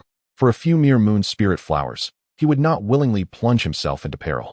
Jiang Feng believed he was not foolish enough to take such risks. Chapter 21. If all else fails, I shall return another time. After observing for a while longer, seeing that the woman in white showed no signs of stopping, Jiang Feng decided to temporarily abandon his quest. Why must you always be here practicing swordplay whenever I come? 2-1. He noticed that the white-clad woman, who had been dancing with her sword, had now ceased, her hands forming a series of intricate seals. Upon seeing these hand seals, Jiang Feng's interest was piqued. The imprint was exceedingly familiar to him. It was the initiating stance of the Divine Sword Thunder Control technique. The woman in white was about to unveil the secret of the Qingyun Sect, the Divine Sword Thunder Control technique. From the 9 heavens' profound depths, it transformed into divine thunder. With magnificent celestial might, it was summoned by the sword. Indeed, in the next moment, the incantation of the Divine Sword Thunder Control technique slowly escaped the lips of the woman in white. Clang! In an instant, a tempest swept through the bamboo grove, and the air was charged with thunder and lightning, an awe-inspiring spectacle. To outsiders, it appeared as though the Divine Sword Thunder Control technique was on the verge of being successfully executed. However, Jiang Feng, observing from the shadows, merely shook his head. Though the woman's swordsmanship was indeed exceptional, her current realm rendered the execution of the Divine Sword Thunder Control technique exceedingly arduous. Jiang Feng could wield it due to the transformation bestowed upon his physical form by the supreme sword bone, which allowed him to effortlessly channel the power of heavenly thunder. The woman before him, however, lacked such strength. Her physical constitution was inadequate. In the world of exterminating immortals, the emphasis lay on cultivation techniques, 2-9. which possessed formidable body tempering effects. After a year of rigorous training, his physical prowess had surpassed that of a year prior. Now, he could easily deploy the Divine Sword Thunder Control technique without fear for his life. As Jiang Feng gazed at the silhouette of the woman in white, the moment of truth had arrived. The air crackled with thunder, and the skies darkened. Suddenly, the woman's form shuddered, and she coughed up a mouthful of blood. In an instant, her complexion turned ashen. She had failed. In the bamboo grove, the woman slowly wiped the blood from the corner of her lips, a bitter smile gracing her features. She could no longer count how many times she had failed to execute the Divine Sword Thunder Control technique. A year ago, upon learning of it, she had implored her master to teach her. Yet, after a full year, she still could not successfully perform the technique. This left her feeling somewhat defeated. Could it be that she was truly incapable of mastering the Divine Sword Thunder Control technique? Just as the woman was engulfed in despair, a faint sound of footsteps abruptly jolted her awake. Who goes there? The woman in white swiftly drew her sword, pointing it into the darkness, her eyes glinting with cold light. At this late hour, how could there be anyone else in the bamboo grove? Moreover, the intruder seemed furtive. Could they be a demon from the evil sect? As she remained on high alert, the space before her warped, and a shadowy figure emerged. It was Jiang Feng. Chapter 16. Revealing Techniques and Conducting Transactions. Who are you? The woman in white, sword in hand, pointed at Jiang Feng, her gaze radiating chill. At that moment, Jiang Feng finally beheld the woman's visage. Her skin was as white as snow, breathtakingly beautiful, resembling a celestial being who had descended to the mortal realm, evoking both admiration and a hint of reverence within him. So beautiful, Jiang Feng could not help but exclaim inwardly. Clang. Not hearing Jiang Feng respond, the woman's eyes flashed with icy light, and in the next moment, she launched a beam of sword light toward him. While she was indeed stunning, her temperament was excessively frigid. Seeing this, Jiang Feng retaliated with a blade of metal sword qi. Clang. The two sword energies clashed, canceling each other out. Hold on. I am also a disciple of Qingyun, with no ill intentions. As the woman prepared to strike again, Jiang Feng promptly revealed his identity. You are a disciple of Qingyun Sect? What proof do you have? Why have you stealthily entered the bamboo peak in the dead of night? The woman scrutinized Jiang Feng's attire, utterly disbelieving his claim of being a Qingyun disciple. To be frank, I infiltrated the bamboo peak without malice, merely to gather a few spiritual herbs. Jiang Feng had already prepared his explanation, speaking softly to the woman.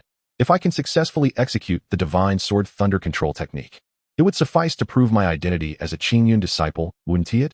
The divine sword thunder control technique. At the mention of it, the woman's heart trembled. Her gaze filled with suspicion as she regarded Jiang Feng. You possess the divine sword thunder control technique? 2-2.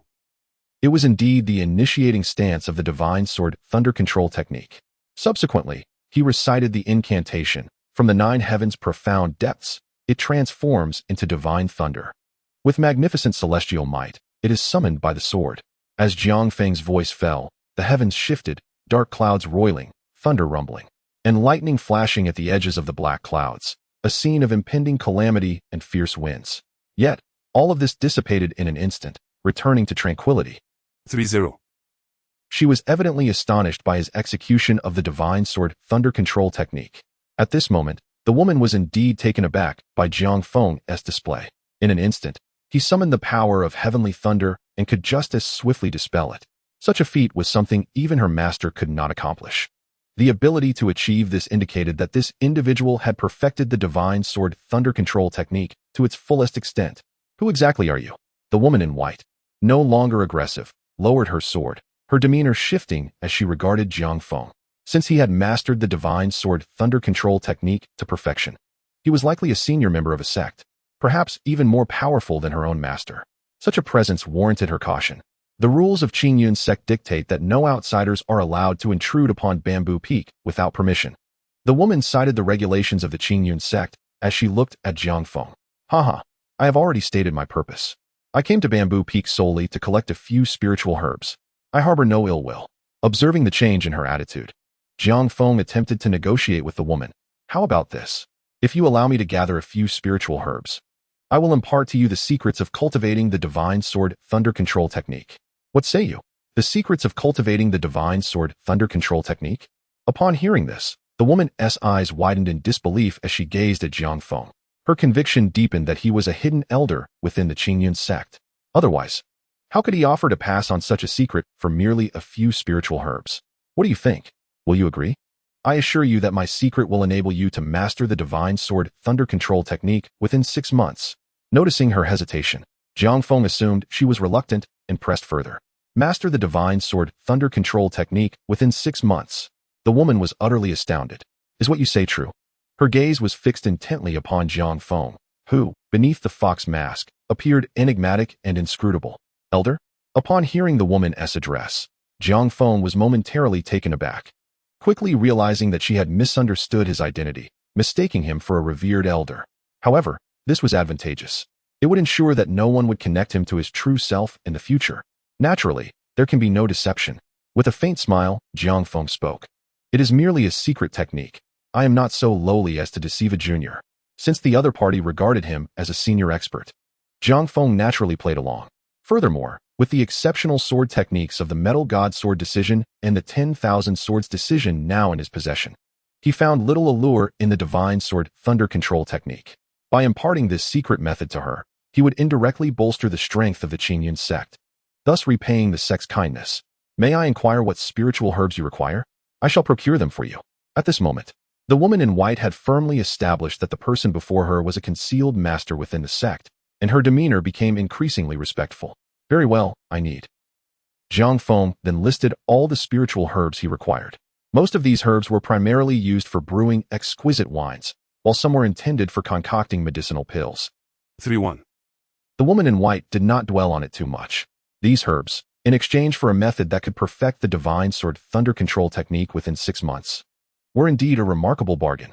In comparison to Jiang Feng, the woman in white was very familiar with the locations of the herbs in the small bamboo forest. Are these herbs for refining pills, esteemed senior? Soon, the woman in white completed the gathering of the herbs Jiang Feng needed and handed them over to him. Excellent. Jiang Feng nodded in approval. He certainly could not disclose that they were intended for winemaking, as that might tarnish his image as a master. By the way, this is a qi blood pill I personally refined. Take it, it will benefit your injuries. 2-3. Jiang Feng retrieved a vial of pills from his spatial ring and presented it to her. Over the past year, Jiang Feng had signed in over 300 times, and this vial of qi blood pills was a reward from one of those sign-ins, effective in replenishing vital energy. However, he possessed numerous bottles of such restorative pills within his spatial ring. As he remained at the demon-suppressing peak, avoiding conflicts, these pills were of little use to him, making it more practical to share them with others. As the woman in white accepted the vial and poured out a blood-red pill, a rich medicinal fragrance immediately filled the air. Upon inhaling this aroma, a wave of pleasant relief washed over her, and she felt a slight improvement in her internal injuries. Without hesitation, she grasped the qi blood pill and swallowed it. Immediately, she felt a surge of warmth coursing through her body, flowing through her limbs and bones. Wherever the warmth traveled, her injuries began to mend swiftly. Gradually, the pale and weak visage of the woman in white regained color, becoming increasingly radiant and alluring. Thank you, esteemed senior, for this miraculous elixir. Feeling the change within her, the woman in white expressed her gratitude respectfully to Jiang Feng. It is but a trivial matter. No need for thanks. Jiang Feng replied with a faint smile. Now that the herbs are in hand, I shall impart the secret technique to you. He then proceeded to teach her the body-tempering aspect of the Metal God Sword Decision. The Metal God Sword Decision is an unparalleled sword technique, and the body-tempering secret contained within it is extraordinarily profound. Moreover, employing sword energy for body tempering is particularly suited for a sword cultivation sect like Qingyun. Moments later, Jiang Feng had fully imparted the technique, utilizing sword energy to traverse through the limbs and bones for the purpose of body tempering. Upon hearing Jiang Feng's teachings, the woman in white was utterly astonished. Such a cultivation technique was something she had never encountered before. Indeed, by practicing in this manner, within half a year, you will undoubtedly be able to initially wield the divine sword thunder control technique. Jiang Feng remarked, observing the woman in white. Well then, our business here is concluded. I must take my leave. With the herbs secured, Jiang Feng lost interest in lingering and, with a flash of his figure, vanished into the night. Thank you, esteemed senior. As the woman in white regained her senses, she immediately called out into the darkness. What kind of identity does this esteemed senior possess? Standing in the spot where Jiang Feng had vanished, the woman in white pondered for a long while, her mind racing with thoughts. Judging from the aura emanating from this senior, his cultivation level did not seem particularly formidable. Of course, this could very well be due to his concealment of true strength. However, to have perfected the divine sword thunder control technique, it was likely that even the sect leader, Zhu Xian, had not reached such heights. 3-2. The woman in white jolted back to reality and turned to see a stunning woman in palace attire gracefully approaching on a flying sword. Master. Upon seeing this enchanting figure, the woman in white instinctively exclaimed.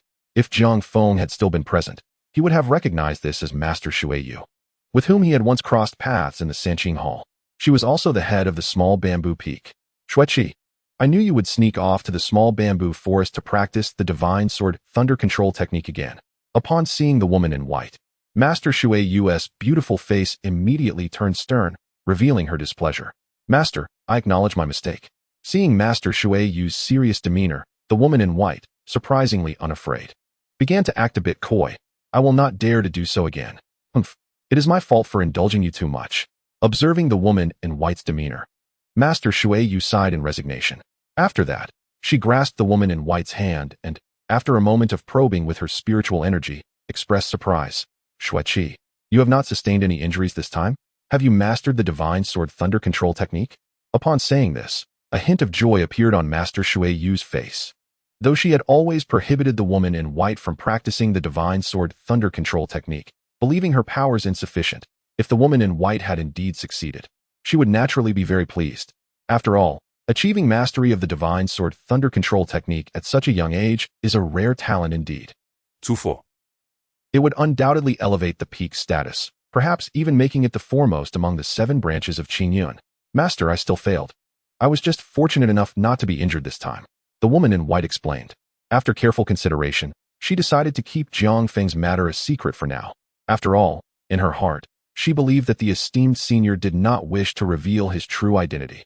If that were the case, there was no need for her to divulge his existence. Failed. Then how could the immense power I sensed earlier be so strong? Master Shui Yu's face displayed a trace of confusion. Earlier, it was that very sensation from the small bamboo forest that had prompted her to rush over. There was no anomaly. You must have misinterpreted, Master. Come, let us go. The woman in white, exuding a playful demeanor, mischievously dragged her master outside the small bamboo grove. Within her heart, Sweki undoubtedly concealed some profound secret. Faced with the woman's charming antics, Master Shui Yue could only acquiesce, though a fleeting thought crossed his mind. After obtaining the spiritual herb, Jiang Feng promptly returned to the demon suppression peak. At this moment, he was diligently processing the herb, preparing to brew the moon's spirit wine. With prior experience in crafting bamboo leaf green and 100-flower brew, Jiang Feng found the creation of moon spirit wine to be a mere trifle. Soon, he had all the ingredients jarred and everything was ready. According to the recipe for moon spirit wine, it would be several days before he could open the jar. With this in mind, Jiang Feng had to postpone his retreat for 3 more days. He intended to wait until the successful brewing of moon spirit wine before entering seclusion. 3-3. Suddenly, thoughts of Zhang Xiaofan crossed Jiang Feng's mind. Over the past year, he had visited the Great Bamboo Peak numerous times, maintaining a close camaraderie with Xiaofan and his brothers. Moreover, he had also become quite familiar with several disciples of Tian Bai on the Great Bamboo Peak, allowing him to sign in there without a care. As dawn broke, Jiang Feng mounted his spiritual crane and set off towards the Great Bamboo Peak. In his spatial ring, he had packed several exquisite food boxes and a jar of bamboo leaf green. Ever since Tian Bai discovered Jiang Feng's brewing skills and culinary talents, he had instructed his disciples that Jiang Feng must bring fine food and drink whenever he visited the Great Bamboo Peak, or else he would not be allowed to set foot there.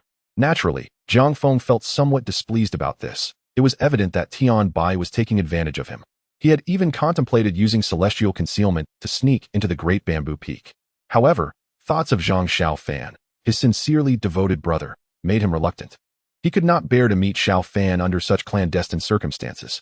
If Tian Bai were to discover this, it would be even more difficult to explain, especially since he had always portrayed himself as a cultivator of little merit.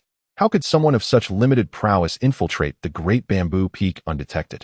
Weighing the risks of exposing his abilities against being regarded as a person of the demonic sect and sacrificing a bit of fine wine and delicacies, Jiang Feng discerned the gravity of the situation. Upon recalling Tian Bai's smug grin, he felt a surge of frustration. Soon, Jiang Feng arrived at the Great Bamboo Peak. The spiritual crane hovered above the quiet guard hall, and Jiang Feng activated celestial concealment to mask his presence before calling out below, "Xiaofan, I have arrived." With that, he guided the crane downwards. Inside the quiet guard hall, Tian Bai had already sensed Jiang Feng's arrival. Thinking of Jiang Feng, he recalled the bamboo leaf green and exquisite dishes, and immediately instructed Song Darren, "Your junior brother Jiang has come. Quickly bring him in."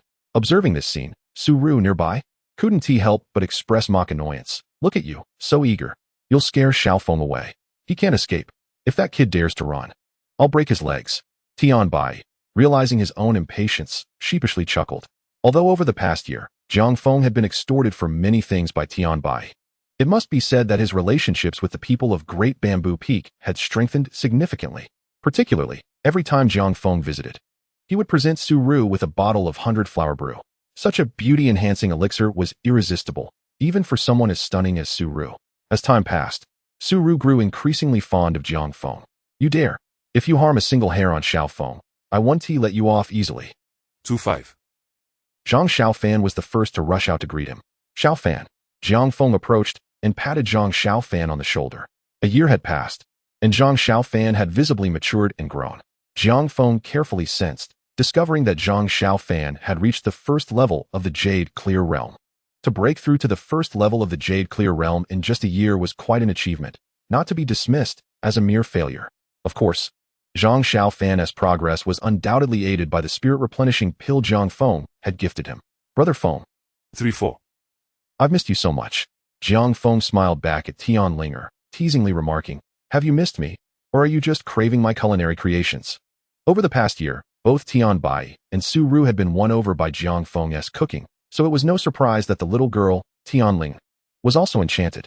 Not only Tian Linger, but everyone else on the Great Bamboo Peak was equally enthralled by Jiang Feng's culinary delights. Thus, whenever Jiang Feng visited, the entire Great Bamboo Peak was filled with excitement. At that moment, Song Darren and a few others emerged from the quiet guard hall, their eyes lighting up upon seeing Jiang Feng. Junior brother Jiang, it's been a long time.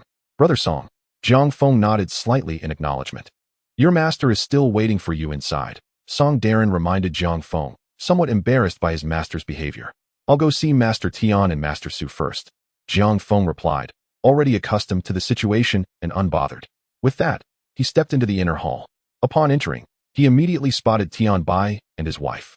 Greetings, Master Tian and Master Su. Approaching the couple, Jiang Feng bowed respectfully. Over the past year, he had cultivated an image of a humble and polite individual in the eyes of the people at Great Bamboo Peak. This was also why Su Ru had grown fond of him. She believed such a humble and courteous Jiang Feng must be a good child. Ah, nephew. We are quite familiar now, so there is no need for such formalities.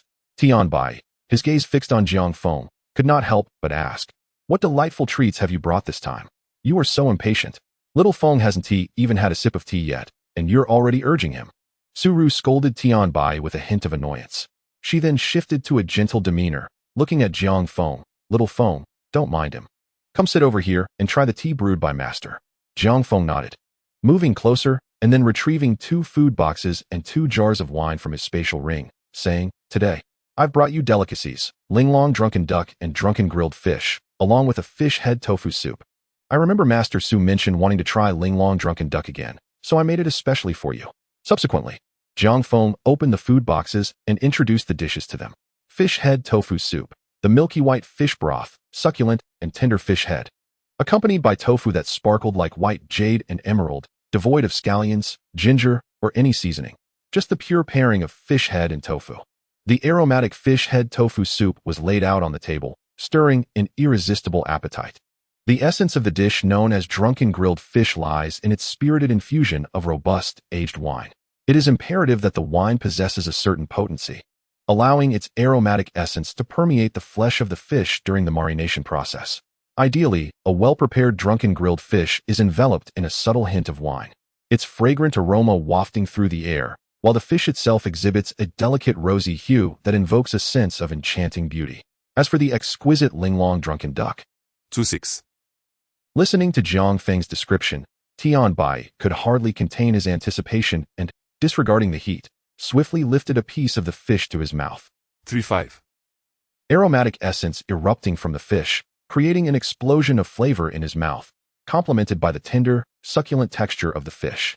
The fish was not only delectable but also possessed a refreshing coolness that seeped into his very being, creating a delightful contrast between warmth and chill that was unexpectedly exquisite. What a marvel! This fish is simply splendid.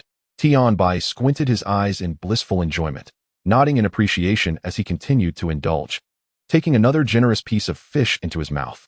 Observing Tian Bai's rapture, Su Ru felt a pang of desire and picked up a spoon, ladling a scoop of the fish head and tofu soup into her mouth. The creamy white broth flowed over her rosy lips, its delicate thickness gliding smoothly like silk, bursting with rich flavors that enveloped her taste buds, inducing a gentle sense of relaxation throughout her body. Indeed, what a delightful fish soup. Chapter 19. Enlightening Xiao Fan and bestowing the Huanglong pill Master Su. This is your favorite flower brew, Jiang Feng proclaimed as he poured a cup of the brew and offered it to Su Ru. In Jiang Feng's heart, he held a certain fondness for Master Su. Each time he visited Dazhu Peak, she would present him with a plethora of local delicacies, concerned that he might go hungry in the remote town of Zhima Peak. Moreover, she had personally crafted an exorcism talisman for him, capable of effectively dispelling demonic energies. Of course, with Jiang Feng's current cultivation, he no longer required such talismans. Yet he cherished Su Ru's heartfelt intentions. This was also a significant reason why he willingly allowed Tian Bai to exploit his talents over the past year. After receiving the flower brew from Jiang Feng, Su Ru downed it in one go, remarking, "Xiao Feng, your master's assessment was indeed accurate. In comparison to your flower brew, Master Tian's wine truly pales in comparison." Immersed in the delightful experience of the flower brew, Su Ru offered a candid evaluation, which, surprisingly, elicited no rebuttal from Tian Bai, as if he tacitly accepted her judgment. "Master Su, you flatter me," Jiang Feng thought to himself, suppressing a smile while maintaining an air of humility. "Esteemed masters, I must excuse myself as I have matters to attend to with Xiao Fan. Please enjoy your meal." With that, Jiang Feng exited the quiet hall. As Jiang Feng stepped outside, he was immediately surrounded by Song Darren and the others who had been waiting. "Brother Feng, it's been ages since you last visited Dezhu Peak. Do stay a few more days this time." Tian Linger playfully wrapped her arm around Jiang Feng's and shook it affectionately. "Indeed, Jiang Shidi, do linger a bit longer." Song Darren and the others chimed in. Meanwhile, Zhang Xiaofan observed Tian Linger's affectionate demeanor toward Jiang Feng with a hint of jealousy. However, reminding himself that Jiang Feng was his brother, his expression became somewhat conflicted. Jiang Feng noticed the myriad of emotions on their faces, fully aware of their motivations. He understood that they were eager for the delicacies he would prepare, as they had likely missed out on the portion he had reserved for Tian Bai. Thus, it was only natural for Jiang Feng to provide them with a feast during his visit. "Yay!" Tian Linger exclaimed joyfully, and without hesitation. The group eagerly pulled Jiang Feng toward the kitchen. Soon after, Jiang Feng showcased his culinary skills, delighting everyone with a sumptuous meal that left them yearning for more. Tian Linger even suggested that Jiang Feng should join Dezhu Peak, so she could relish his culinary creations daily. This notion had also been previously proposed by Tian Bai, who expressed that if Jiang Feng wished to avoid remaining at Jinma Peak indefinitely, he could speak with Nangong Mu about staying at Dezhu Peak. After all, 3-6. Jiang Feng suspected that Tian Bai's intentions were more about his cooking than anything else. Regardless, Jiang Feng resolutely declined. What a farce. He had every intention of remaining undercover at Jinma Peak, quietly developing his strength and surprising everyone with his prowess. Jinma Peak rarely saw visitors. 2-7. Joining Dezhu Peak would mean not only navigating the throngs of people, but also having to cater to Tian Bai's whims, which would surely hinder his cultivation. Taking everything into account, Jinma Peak was undoubtedly Jiang Feng's optimal sanctuary.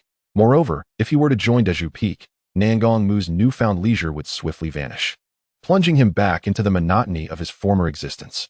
Out of compassion for the elderly Nangong, Jiang Feng was disinclined to leave Jinma Peak, at least for the time being. After the meal, Jiang Feng managed to evade Tian Linger and the others, opting instead to stroll through the bamboo forest at the back mountain with Zhang Xiaofan. "Xiaofan, have you developed feelings for Sister Tian?" Jiang Feng suddenly inquired as they walked. Through his observations over the past days, he had arrived at this conclusion.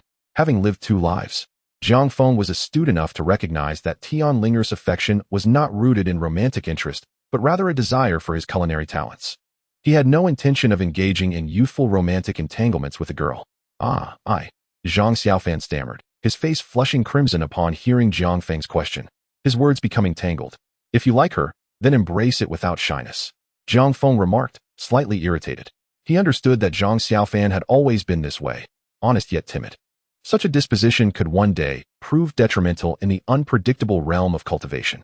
"If you do not express your feelings, I might just take Sister Tian for myself," Jiang Feng teased, his tone laced with mock threat. Given Zhang Xiaofan's current demeanor, it was unlikely he would ever voice his true feelings. If this continued, should Tian Linger venture beyond Dezhu Peak, she would undoubtedly attract the attention of outside talents. How could the unremarkable Zhang Xiaofan possibly compete? "Ah, yes, I like her. I do." Upon hearing Jiang Feng's subtly threatening words, Zhang Xiaofan hastily confessed. "Huh, if you like her, you must take the initiative." Upon reaching this point, Jiang Feng finally revealed a smile and remarked to Zhang Xiaofan, "If you conceal all your thoughts in your heart, how could junior sister Tian ever discern your intentions?"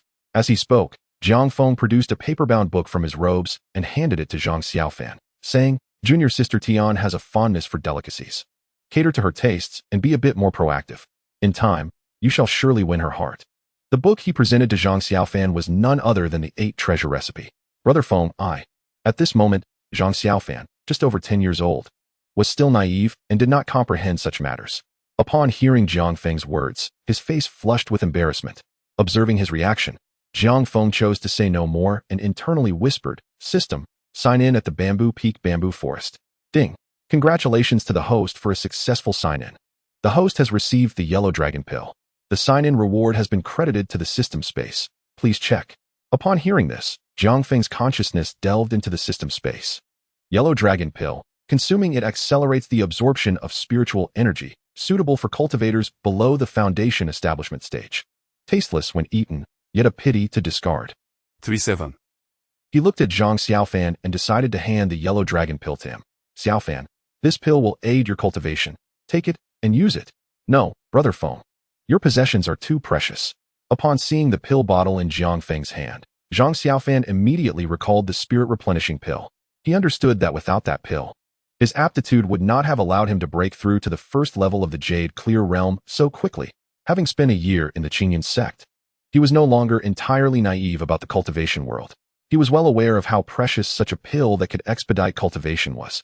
Friends share what they possess. You should know I dislike cultivating. This is of no use to me.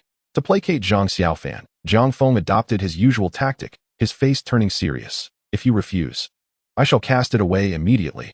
As he spoke, Jiang Feng raised the pill bottle, feigning to throw it. "Don't. Brother Feng, please don't. I want it. Can I have it?" Upon seeing this, Zhang Xiaofan grew anxious and hurriedly accepted the pill bottle from Jiang Feng's hand. "That's more like it."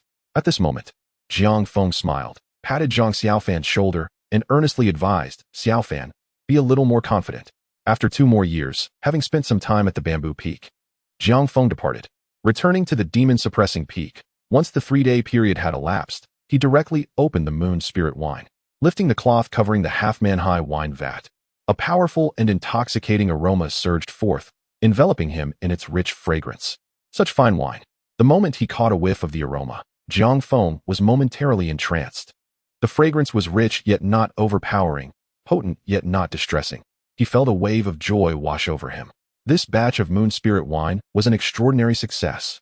28. The Moon Spirit Wine indeed possessed miraculous properties that aided cultivation. With this thought, Jiang Feng eagerly sought to enter seclusion for a breakthrough. He swiftly arranged all necessary matters, set up a warning formation at the cave entrance, and commenced his retreat. Jiang Feng's cultivation was already at the threshold of a breakthrough, and with the assistance of the Moon's Spirit Wine, advancing beyond the late stage of foundation establishment was a trivial matter. A week later, a powerful aura suddenly emanated from his cave dwelling. Thanks to the formation, this energy did not escape into the outside world. Within the cave, Jiang Feng abruptly opened his eyes, a gleam of brilliance flashing within them. He had achieved a breakthrough. Jiang Feng was now a late-stage foundation establishment cultivator. Following his breakthrough, Jiang Feng continued to conceal his cultivation level, leading the life of an ordinary person. Each day, he signed in at the demon-suppressing peak, secretly cultivated, maintained, and inspected the demon-suppressing great formation, returning to the monotonous routine. Time slipped away unnoticed, and in the blink of an eye, 2 years had passed. Throughout these 2 years, Jiang Feng primarily signed in at the demon-suppressing peak. Yet whenever an opportunity arose, he would venture to other locations to sign in. At the demon-suppressing peak, he acquired the foundation establishment pill recipe. At the sky-connecting peak, he obtained the true understanding of alchemy. At the bamboo peak, he received the wine god spell. At the small bamboo peak, he acquired the god-slaying sword technique. Among these, the true understanding of alchemy was a comprehensive guide to alchemy. Mastering it greatly enhanced Jiang Feng's alchemical skills, making him unmatched within the Qingyun Sect. The wine god spell, on the other hand, was a spell related to wine. 38. Was a closely guarded secret within the Qingyun Sect. Through the system's assistance over the past 2 years, Jiang Feng fully absorbed the rewards gained from sign-ins, significantly enhancing his strength. At this moment, his cultivation had reached the pinnacle of foundation establishment, just a step away from breaking into the golden core stage and forming his own golden core in the realm of cultivation. Reaching the golden core stage signified becoming a formidable presence among great cultivators. The spirit movement and foundation establishment stages were merely the initial thresholds of the cultivation world. Within the cave, Jiang Feng slowly opened his eyes while seated upon a piece of blue stone. An extremely powerful aura radiated from him. The hidden formation set before the cave ensured that this energy did not leak to the outside world. 3 years had passed. Jiang Feng felt a sense of nostalgia. It had been 3 years since he joined the Qingyun Sect. In these 3 years, he had transformed from an ordinary mortal to a peak foundation establishment cultivator. It must be noted that this was an extraordinarily rapid pace of cultivation. Despite achieving such accomplishments, Jiang Feng remained humble, aware that he was still but an ant in this vast world. Today, he would sign in at Longzhou Peak. After a moment of contemplation, Jiang Feng had firmly decided on his destination for today's sign-in. In the past 2 years, he had consistently signed in at the demon-suppressing peak, Bamboo Peak, Small Bamboo Peak, and Sky-Connecting Peak. Now, he had nearly exhausted all sign-in opportunities at these locations. Today, Jiang Feng intended to explore a new sign-in location, hoping it might assist him in breaking through to the Golden Core stage. Speaking of Longzhou Peak, a figure suddenly flashed in Jiang Feng's mind. Lin Jingyu. Unlike Zhang Xiaofan, during his 3 years at the Qingyun Sect, Jiang Feng had not encountered his childhood friend Lin Jingyu, nor had he received any news of him.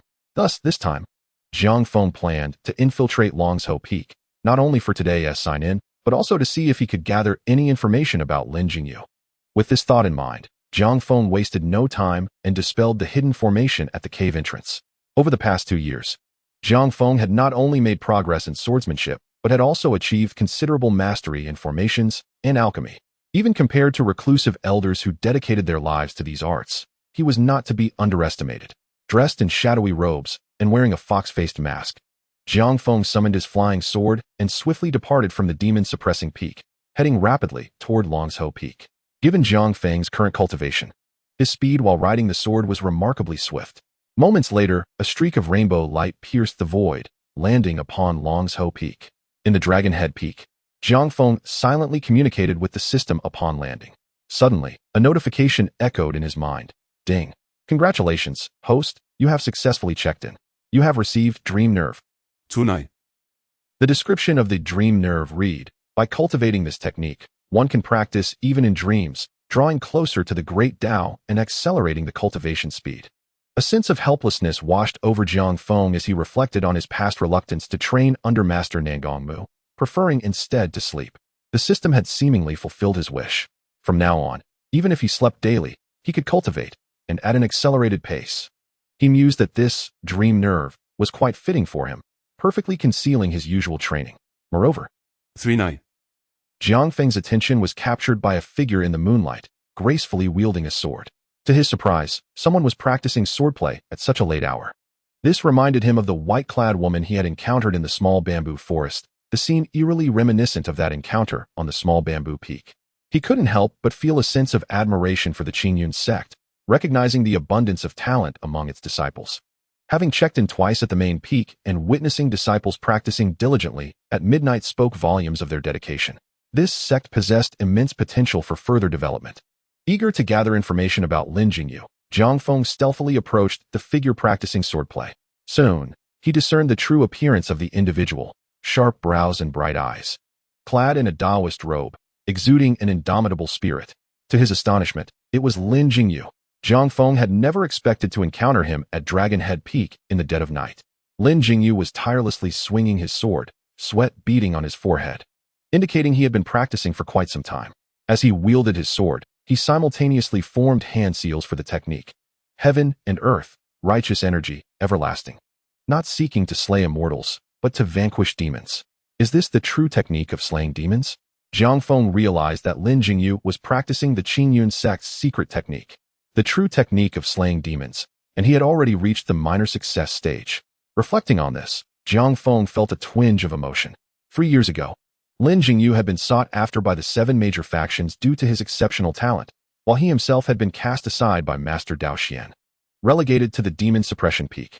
Now, however, he, once viewed as a cultivation failure, had attained the pinnacle of foundation establishment and was on the verge of stepping into the Golden Core realm, having perfected the true technique of slaying demons.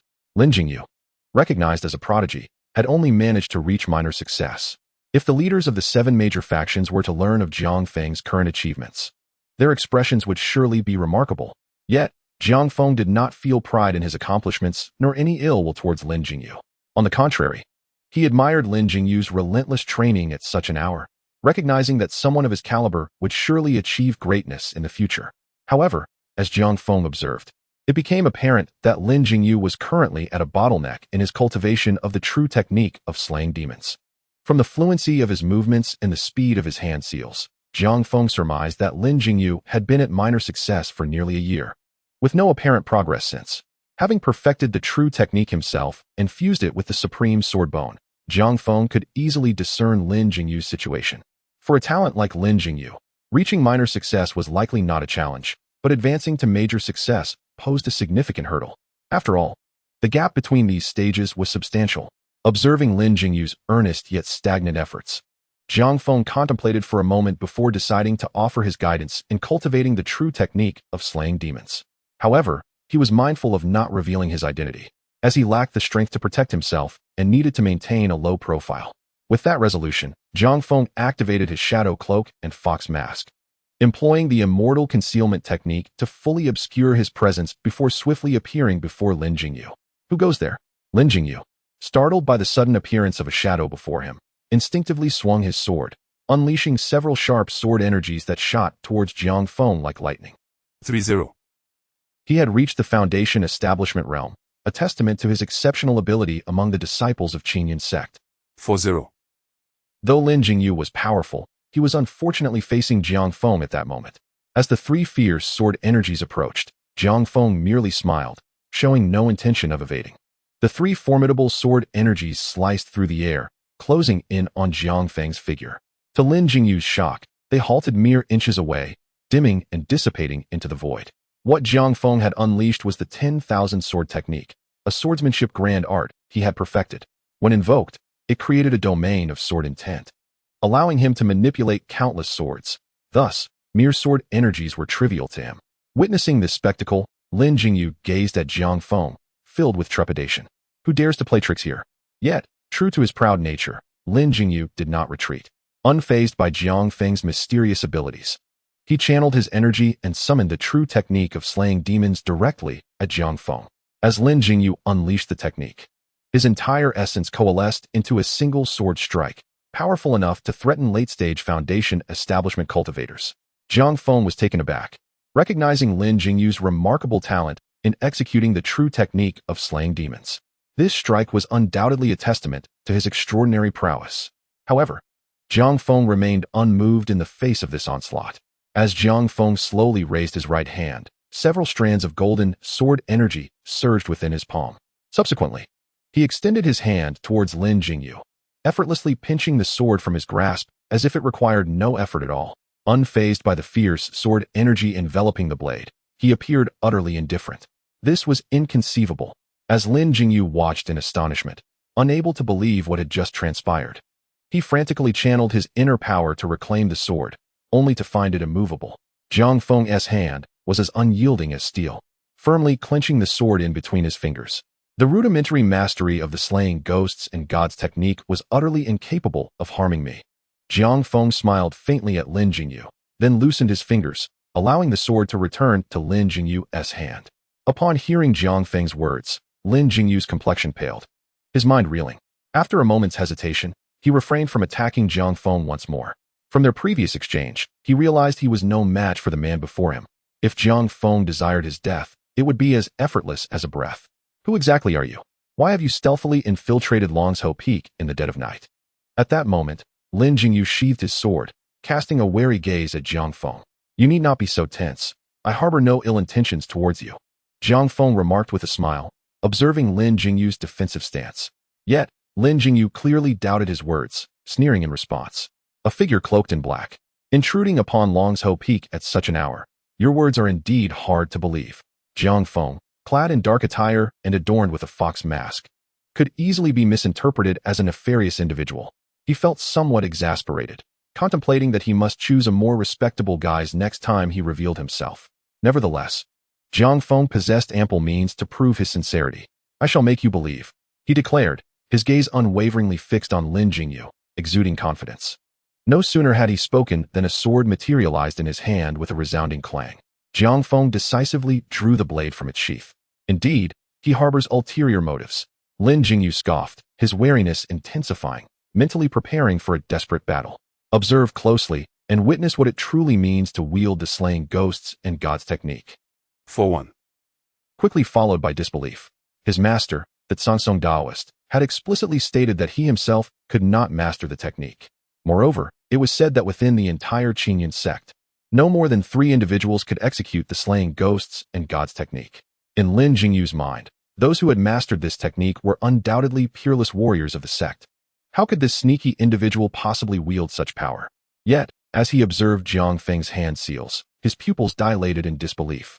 The hand seal Jiang Feng was performing was unmistakably the initiation of the slaying ghosts and gods technique. Could it be that this person truly mastered it? But then, Jiang Feng's subsequent actions left Lin Jingyu utterly astounded.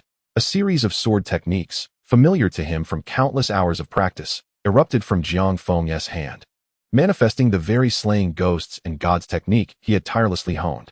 With the righteous energy of heaven and earth, ever-present and unyielding, seeking not to slay the immortals, but to vanquish ghosts and gods.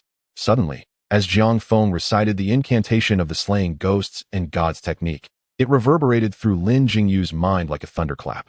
In that moment, he envisioned a figure standing amidst the heavens, sword in hand, soaring gracefully like a startled swan, drawing the sword, unleashing its might, and sheathing it, instantly. 3-1. Feeling as if he had merged with that celestial figure, indistinguishable from one another, he became entranced by the brilliance of the sword until an icy breeze, as refreshing as a mountain spring, swept over him, awakening him from his reverie. Just moments ago, under the overwhelming force of that strike, he stood rooted in place, devoid of any instinct to evade. Had this person wished to take his life, he would now be a headless corpse. However, Lin Jingyu quickly regained his composure, retracting his sword and relinquishing any hostility towards Jiang Feng. In his view, this black-clad figure, demonstrating such effortless prowess and mastery of the slaying ghosts and gods technique, was most likely a revered elder from the Qingyun Sect. Faced with such an entity, he felt utterly powerless to resist whatever intentions the elder may have. Observing this transformation, Jiang Feng's eyes gleamed with admiration. The ability to regain composure in such a brief span attested to Lin Jingyu's commendable character. Might I inquire what brings you to Longsho Peak? Lin Jingyu respectfully clasped his fists towards Jiang Feng, his demeanor earnest. Yet Jiang Feng did not respond to his inquiry, but instead countered. Do you know why you have been unable to cultivate the slaying ghosts and gods technique to perfection? At this, Lin Jingyu's heart jolted with surprise. Could it be that this elder intended to guide him? Realizing this, he bowed once more. Jingyu is dull-witted. I humbly seek your guidance.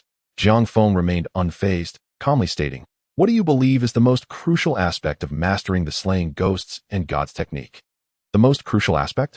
Lin Jingyu fell into contemplation, momentarily perplexed. Momentum. After a brief pause, Jiang Feng gently interjected. Momentum. Lin Jingyu's expression shifted, a flicker of understanding igniting within him. Indeed, to master the slaying ghosts and gods technique, one must possess an unwavering momentum, casting aside all reservations. Your control over the sword energy and the timing of your techniques were commendable, yet your execution lacked the relentless momentum required for the slaying ghosts and gods technique to reach its pinnacle. Jiang Feng evaluated Lin Jingyu's previous sword strike. Upon hearing Jiang Feng's insights, Lin Jingyu's spirit surged with exhilaration. It dawned on him. 4-2. At this moment, Lin Jingyu was filled with unbridled confidence, convinced that within the coming month, he would successfully break through to the realm of perfected mastery of the slaying ghosts and gods technique. Thank you, esteemed elder. Though overwhelmed with joy, Lin Jingyu did not forget to express his gratitude for Jiang Feng's guidance. However, when he lifted his gaze to where Jiang Feng had stood, he found the figure had already vanished without a trace, as if he had never been there at all. I shall forever remember the kindness you have shown today. Though Jiang Feng had departed, Lin Jingyu still clasped his fist towards the void, his tone imbued with utmost sincerity. Lin Jingyu was known for his unwavering gratitude, and the guidance he received from Jiang Feng had long been etched in his heart. After Jiang Feng's departure, Lin Jingyu seated himself to regulate his breath, stabilizing his aura before resuming his cultivation of the slaying demons and God's true art. Following Jiang Feng's counsel, Lin Jingyu had come to comprehend his shortcomings, and his practice of the art became increasingly proficient, yielding rapid progress. With the righteous energy of heaven and earth, enduring as ever, he sought not the extermination of immortals, but the slaying of demons and gods. Suddenly, Lin Jingyu unleashed a sword strike. This blow was imbued with a momentum starkly contrasting with his previous one, its power at least doubled. Lin Jingyu felt himself a step closer to mastering the slaying demons and God's true art. Aware of this accomplishment, he understood that it was all thanks to the shadow clad in black robes. Chapter 23. The Dreaming Divine Art, breaking through the golden core after leaving Longsho Peak. Jiang Feng did not meander aimlessly, but instead proceeded directly to Jinma Peak. Having acquired the extraordinary Dreaming Divine Art, he was eager to experiment, believing that the key to his breakthrough into the golden core realm lay within. Upon returning to Jinma Peak, Jiang Feng made his way straight to Zhenmoyuan. Having seen Lin Jingyu and assessed his condition, Jiang Feng felt a sense of relief. As for guiding Lin Jingyu, it was hardly on his mind. Upon entering the region of Zhenmoyuan, several strands of demonic energy surged towards him. Jiang Feng scoffed, unleashing bolts of heavenly thunder that obliterated the malevolent energies into oblivion. Shielded by the power of heavenly thunder, Jiang Feng traversed the area with unrestrained boldness, arriving at the very heart of Zhenmoyuan. Here, the forces of demons ran rampant. 3-2. Jiang Feng walked through the center of Zhenmoyuan as if it were a leisurely stroll. Moments later, Jiang Feng reached the innermost sanctum of Zhenmoyuan and finally came to a halt. Here it is. Observing the thick miasma of demonic energy swirling around him, Jiang Feng murmured to himself. Then, his internal mana surged, summoning the concentrated power of heavenly thunder, which suddenly stirred the air above Zhenmoyuan into a tempest of thunder and lightning. However, these phenomena were swiftly shrouded by the demonic energy emanating from within Zhenmoyuan. Crackle! At this moment, Jiang Feng was manipulating a dense mass of heavenly thunder energy in his hands. Under his command, the energy quickly divided into dozens of segments, hovering around him. In the next instant, Jiang Feng formed an intricate hand seal. Thunder Spirit Formation, activate. With his command. 4-3. Inside the silver shield, lightning flickered, and the power of heavenly thunder coursed ceaselessly. Zing! Outside the shield, a strand of demonic energy inadvertently collided with it, instantly dissipating into nothingness. Witnessing this, Jiang Feng's face broke into a satisfied smile.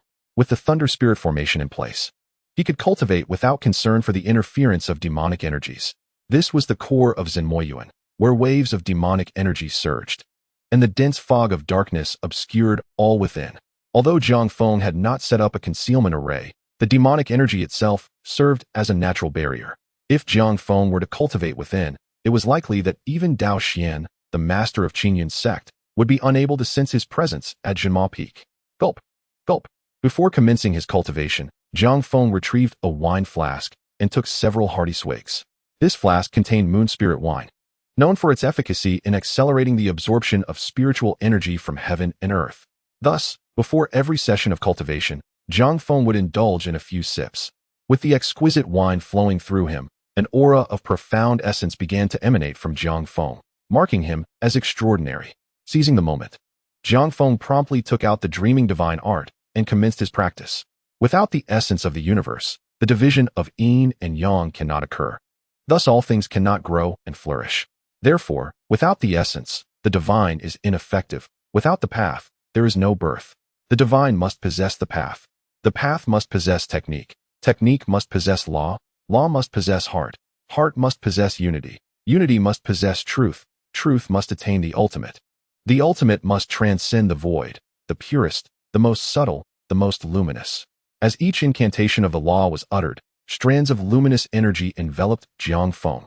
In the shrouded Zhenmoyuan, Jiang Feng now resembled a brilliant star, shining through the thick miasma. Meanwhile, while cultivating the Dreaming Divine Art, Jiang Feng felt the world spinning around him, as if all beings were evolving within his mind. Around him, profound strands of essence began to manifest. The path that can be spoken is not the eternal path. The path is self, and it is all beings.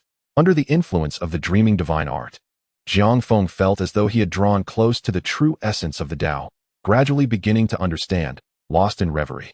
In a trance, Jiang Feng's internal gung metal sword art quietly operated, with waves of robust mana flowing from his dantian through his limbs and back again.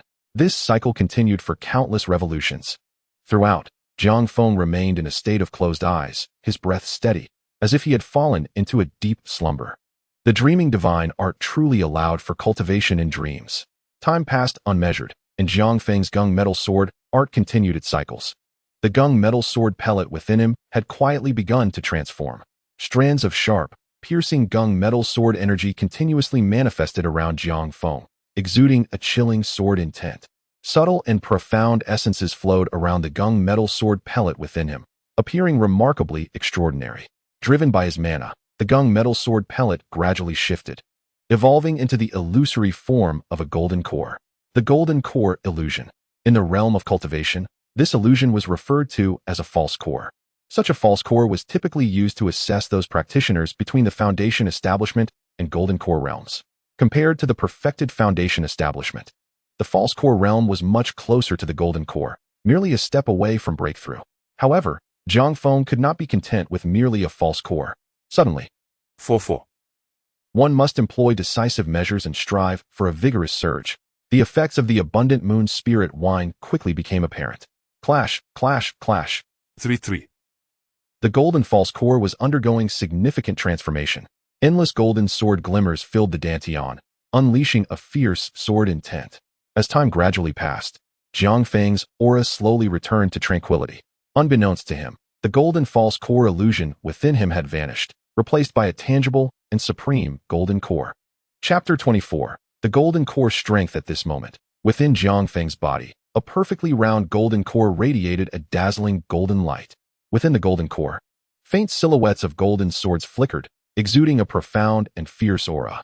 These energies were the essence of the metal of gung, a manifestation of the gung metal sword art cultivated to its pinnacle. Suddenly, Jiang Feng opened his eyes, awakening from a deep slumber, his gaze sparkling with brilliance. The golden core had formed, and from this day forth, he had stepped into the realm of the golden core, a formidable force.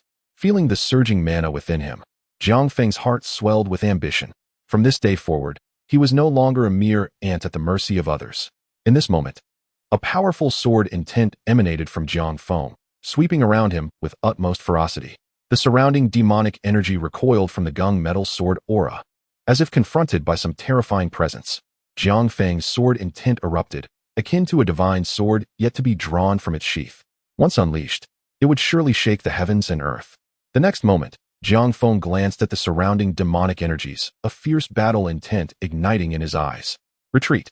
Several intricate hand seals were formed from his fingers, and the silver lightning shield that had encircled him dissipated into the void. Jiang Feng had proactively withdrawn the lightning spirit array. Today, he would witness the true extent of his strength. As he dispelled the lightning spirit array, several strands of intensely potent demonic energy surged toward him. These strands of demonic energy undoubtedly originated from beings of Yuan-Ing realm and above. Such demonic energy posed a resistance to the sword intent radiating from Jiang Feng. Now at the golden core realm, Jiang Feng's blood vitality surged, naturally attracting the frenzy of these demonic energies. Come forth. Facing these fierce strands of demonic energy, Jiang Feng remained undaunted. Clang. In the next moment, Jiang Feng's sword unsheathed itself, countless gung metal sword energies coiling around the blade. Go. With a flick of his hand, Jiang Feng executed the sword control technique. And the sword, imbued with countless gung metal sword energies, surged forth to engulf the demonic energies. Buzz, buzz, buzz. Everywhere the sword passed, the demonic energy vanished without a trace. The fierce strands of demonic energy emitted anguished roars, swiftly dissolving into nothingness, offering no resistance whatsoever. Witnessing this scene, the surrounding demonic energies retreated in fear, akin to mice fleeing from a cat. Indeed, the golden core realm was truly formidable. Feeling the immense power within him, Jiang Feng's face radiated excitement. Having spent over 3 years in this world, he had finally become a golden core cultivator. The golden core realm, having condensed the Taoist golden core, could be regarded as a strong force even within the densely populated realm of cultivation. If Jiang Feng revealed his cultivation level, he could secure a position as a steward in the Qingyun Sect. Of course, the premise was that he would not be directly extinguished by the sect leader, Zhu Xian. A breakthrough to the golden core realm in just 3 years was akin to a celestial being's reincarnation. Otherwise, it could only mean that a demonic sex fiend had stealthily infiltrated the Qingyun Sect. In the realm of cultivation, a saying circulated: a century to become an ancestor, a millennium to attain true immortality.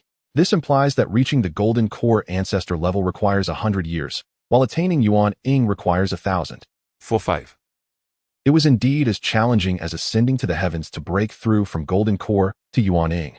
Speaking of others, even Jiang Feng's master, Nangongmu, had devoted 400 years to cultivation and remained at the pinnacle of the Golden Core realm. With Nangong Mu's aptitude, he would never break through to Yuan Ying in this lifetime. With Jiang Feng's current strength, even if he left the Qingyun Sect, he possessed the means to protect himself. Reflecting on 3 years ago when he arrived at the demon suppression peak as an ordinary mortal, he had now transformed into a Golden Core powerhouse. A significant figure within the realm of cultivation. Such a rapid growth rate, if revealed, would undoubtedly astonish the world. However, despite these achievements, Jiang Feng felt no trace of arrogance in his heart. He maintained a sense of vigilance toward this world. The faster his cultivation advanced, the more he worried. The more he dared not reveal himself. Such a pace of growth, if exposed, would surely draw countless covetous eyes. A mere mortal, in just 3 years. 3-4. Even those hidden Yuan Ying cultivators and ancient beings from the transformation stage would harbor malicious intentions.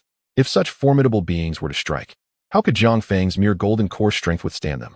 Even toward the righteous sects like the Qingyun Sect, Jiang Feng did not fully trust.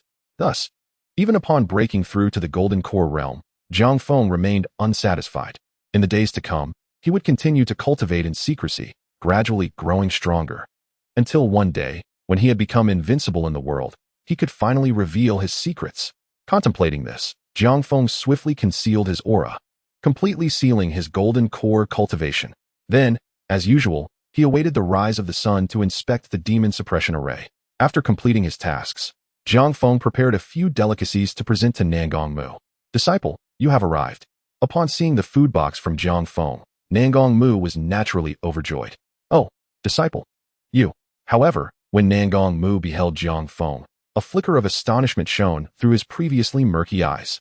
He felt that Jiang Feng seemed somewhat different today. Yet, after scrutinizing for a while, he could not discern what was different. Nevertheless, he sensed a change in Jiang Feng's aura. Subsequently, Nangong Mu summoned his divine sense to probe Jiang Feng, yet the results yielded nothing. Could it be a misperception? Master, what is it? Noticing Nangong Mu's expression and the divine sense that lingered around him, Jiang Feng was startled, fearing that his strength had been discovered. However, he maintained an air of nonchalance, allowing Nangong Mu to investigate. Oh, it's nothing. Master is just getting old and a bit muddled. Yet, after a moment of probing, Nangong Mu shook his head and sighed. Hearing this, Jiang Feng immediately relaxed, secretly thinking, the perfected realm of the hidden immortal technique is indeed formidable. Chapter 25. The Extraordinary Genius Arrives Master. This is the autumn dew white I recently brewed.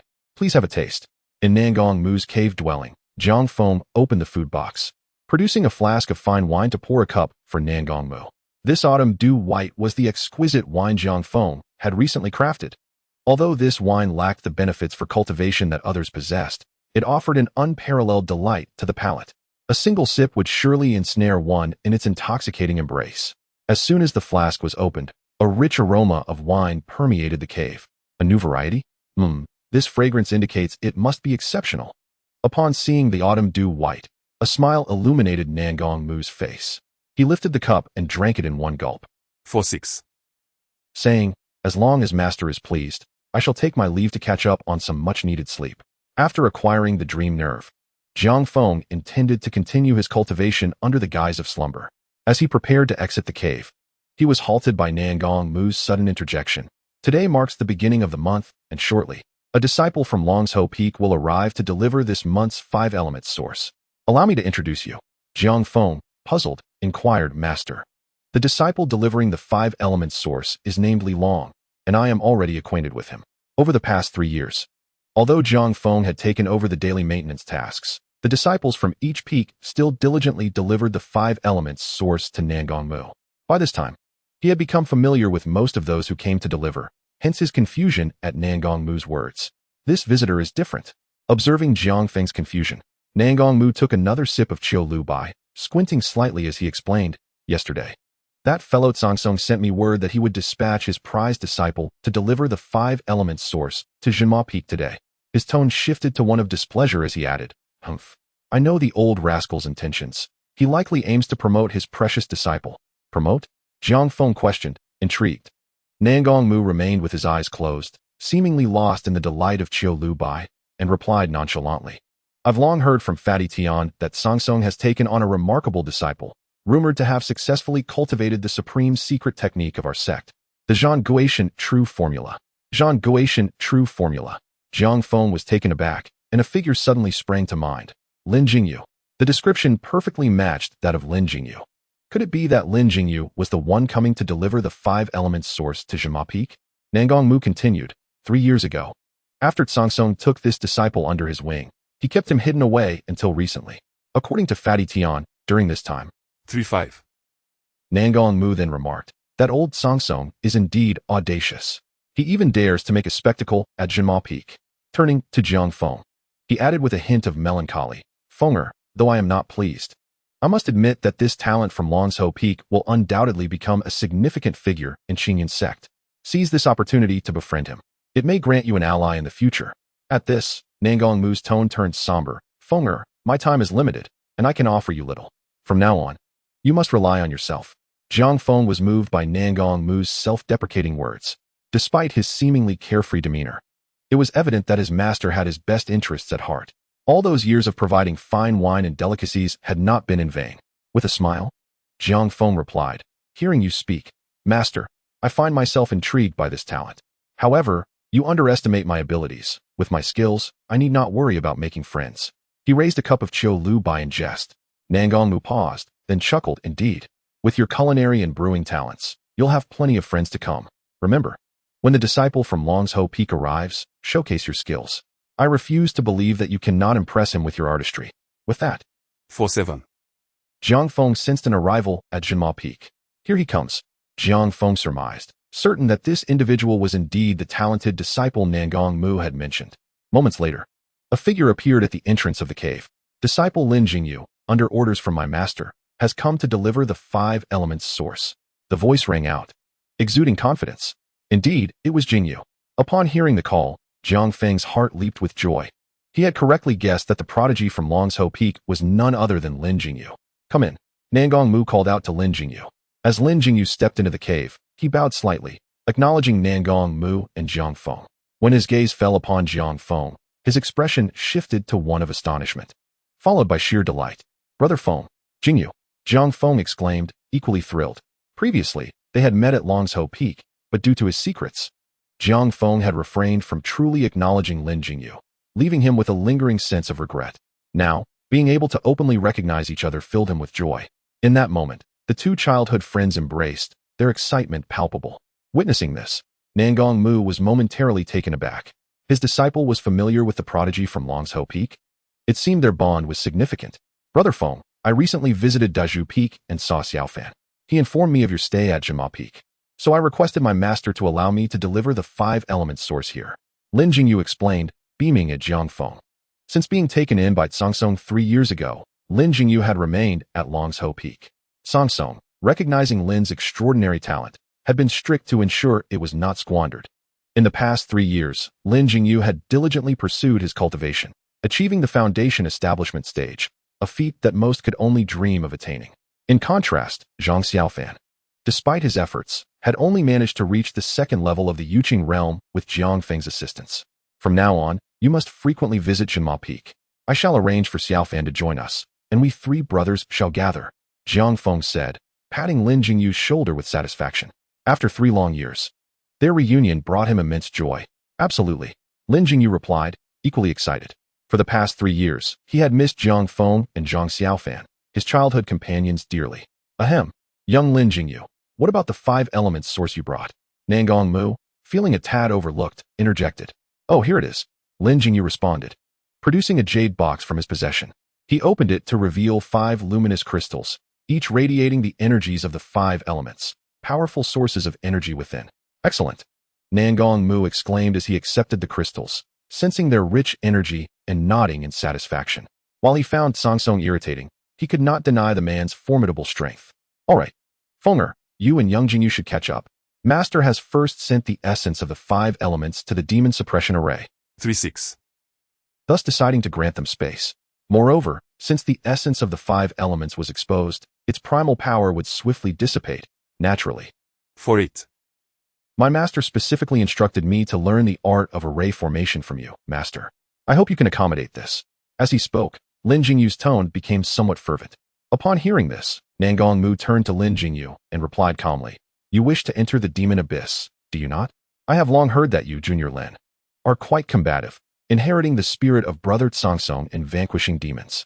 It seems the rumors are indeed true. With a few words of admiration, Nangong Mu then said to Lin Jingyu, "Come, I shall take you into the demon abyss." "Thank you, Master Nangong." Upon receiving Nangong Mu's consent, Lin Jingyu's expression transformed into one of immense excitement. "Fenger, you should come along too.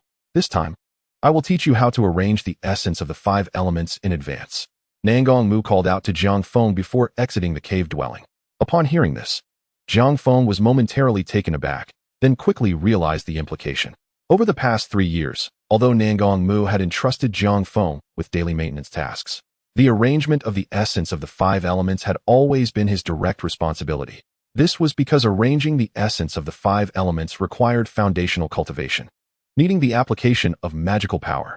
Now, it seemed Nangong Mu wished to seize this opportunity to instruct Jiang Feng on how to arrange the essence of the 5 elements. Is this the demon abyss?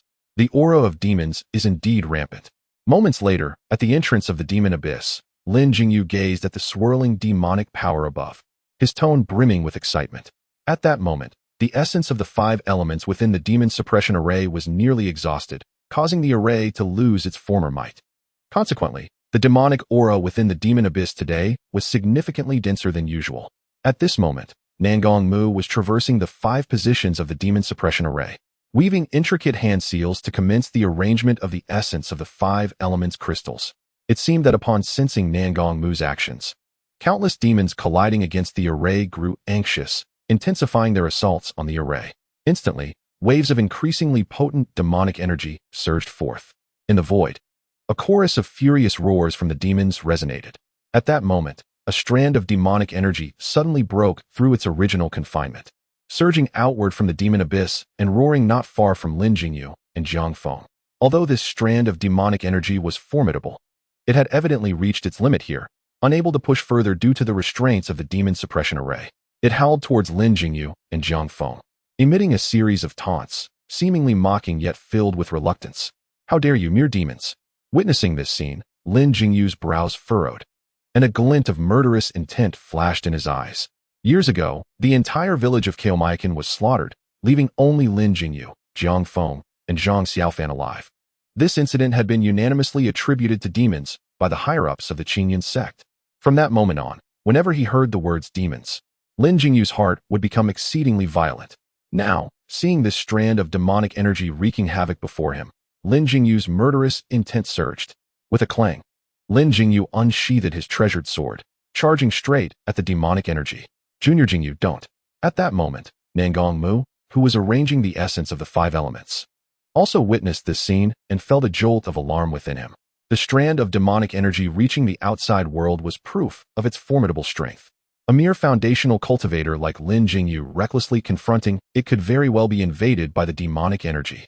If Lin Jingyu were to be compromised by the demonic energy in the demon abyss, the old ghost Sangsong might go completely mad. "Jingyu, come back." Jiang Feng hadn't anticipated Lin Jingyu's impulsiveness and immediately called out to him.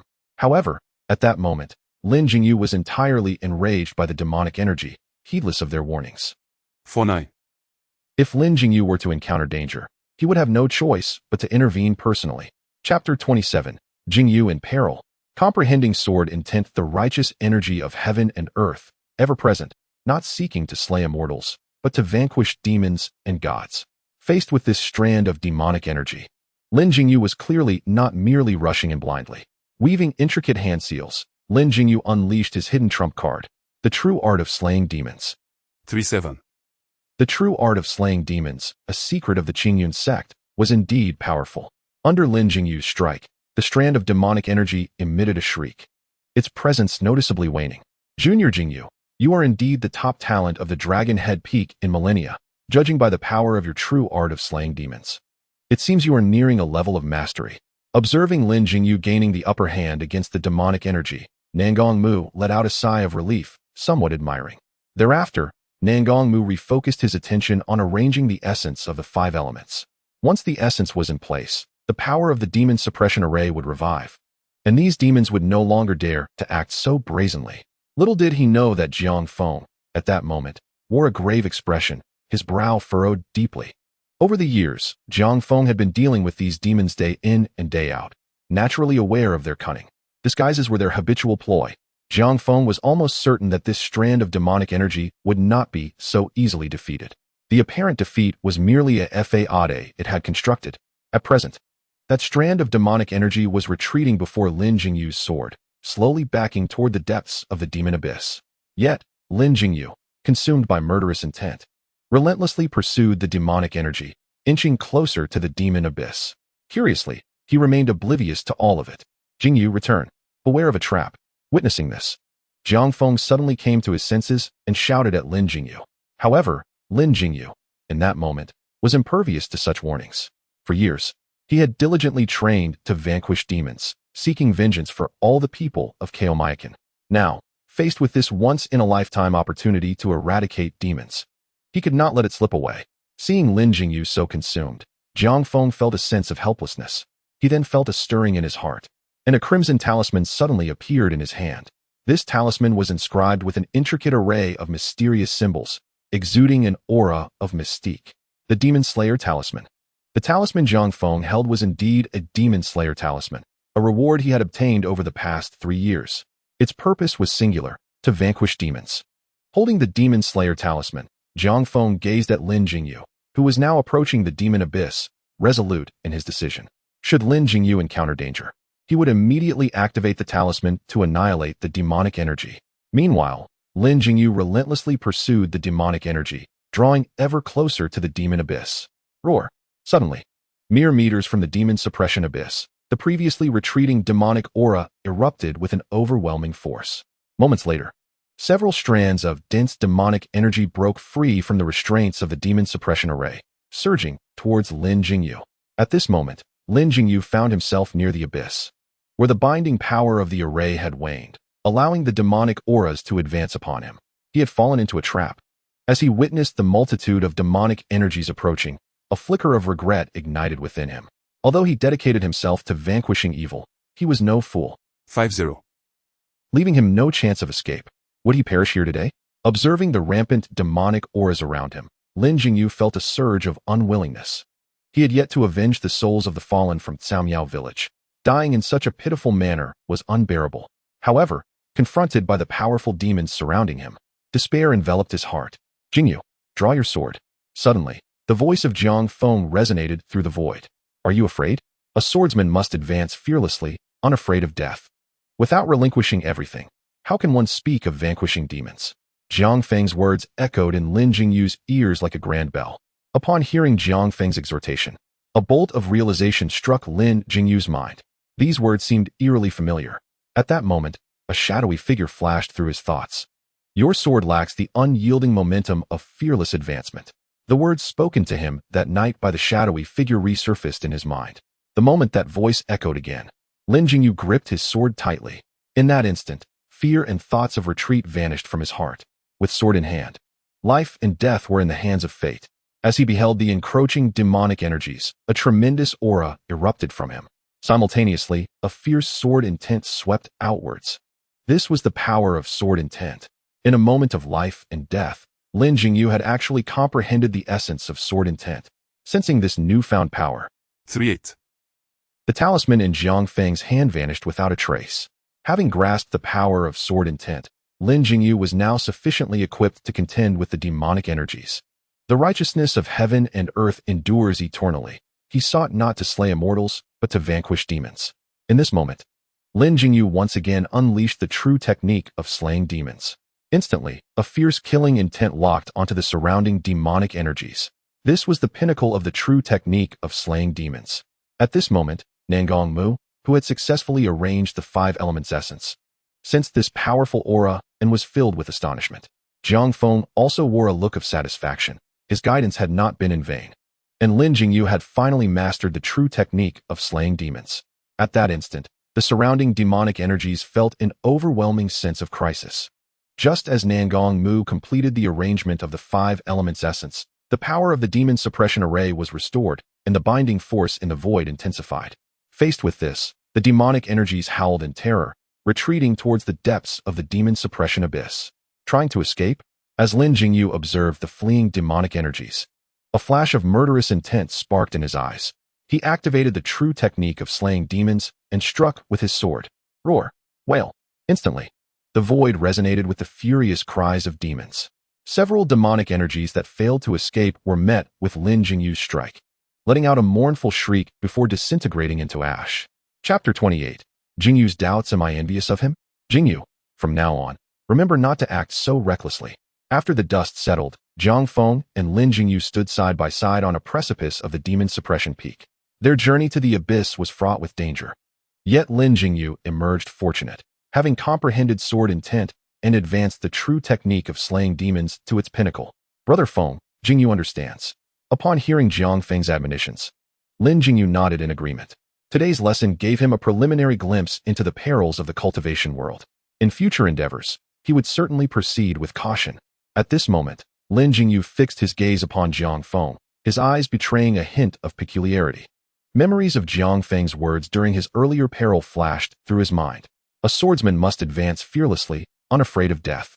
How could Brother Feng articulate such profound insights? Given his cultivation level, he should not yet possess such understanding. Lin Jingyu was well aware of Jiang Feng's cultivation aptitude. Presently, 5-1. how could one with such cultivation express such esoteric insights into the way of the sword? Jingyu, why do you keep staring at me? Noticing Lin Jingyu's gaze, Jiang Feng sensed something amiss and guessed that Lin Jingyu might harbor doubts about his earlier words. Brother Feng, Lin Jingyu hesitated for a moment before speaking. Thank you for awakening me in time. It allowed me to turn danger into safety. Ultimately, Lin Jingyu refrained from voicing his doubts directly and opted for a more tactful approach. Oh, you mean that? I couldn't possibly guide you. Those were merely lessons imparted by my master. I simply mentioned them casually, not expecting them to have such a profound effect on you.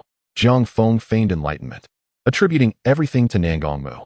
Nangong Shishu. Brother Feng, were those insights into the way of the sword from Nangong Shishu? Lin Jingyu inquired with surprise.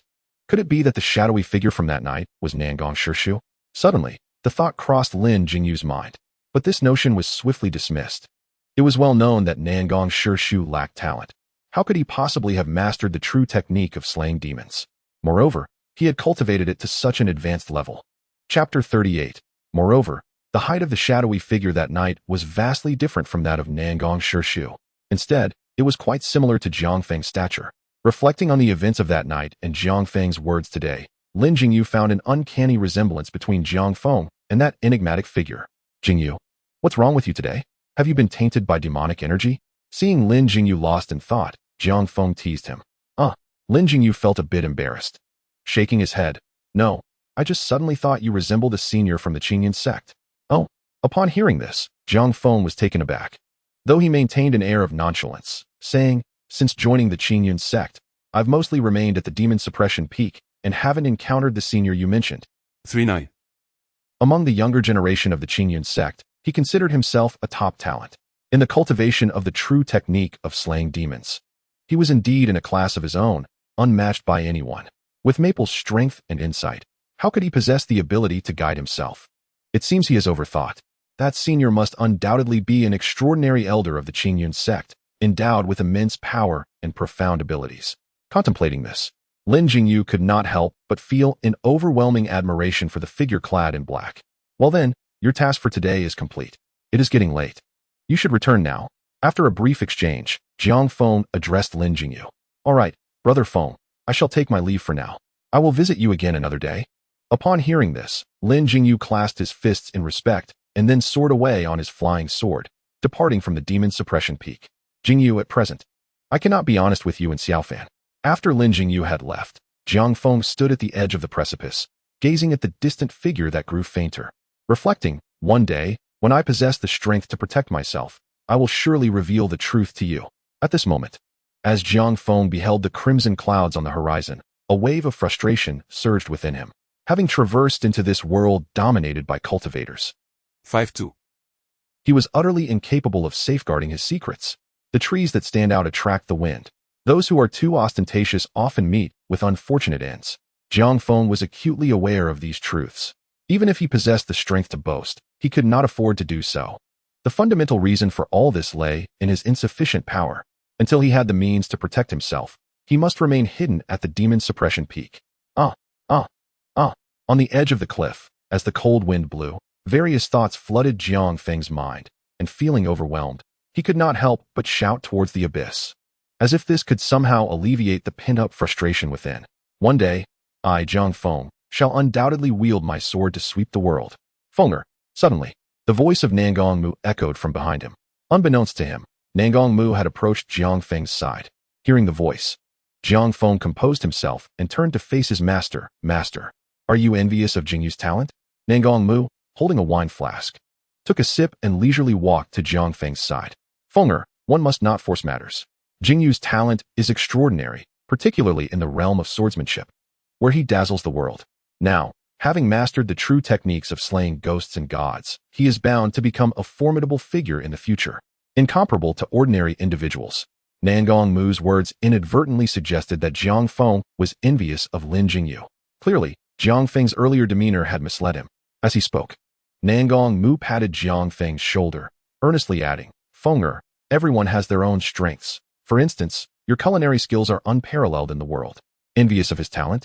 At this, Jiang Feng's lips twitched slightly, momentarily at a loss for words, and could only respond, Yes, master, you are right.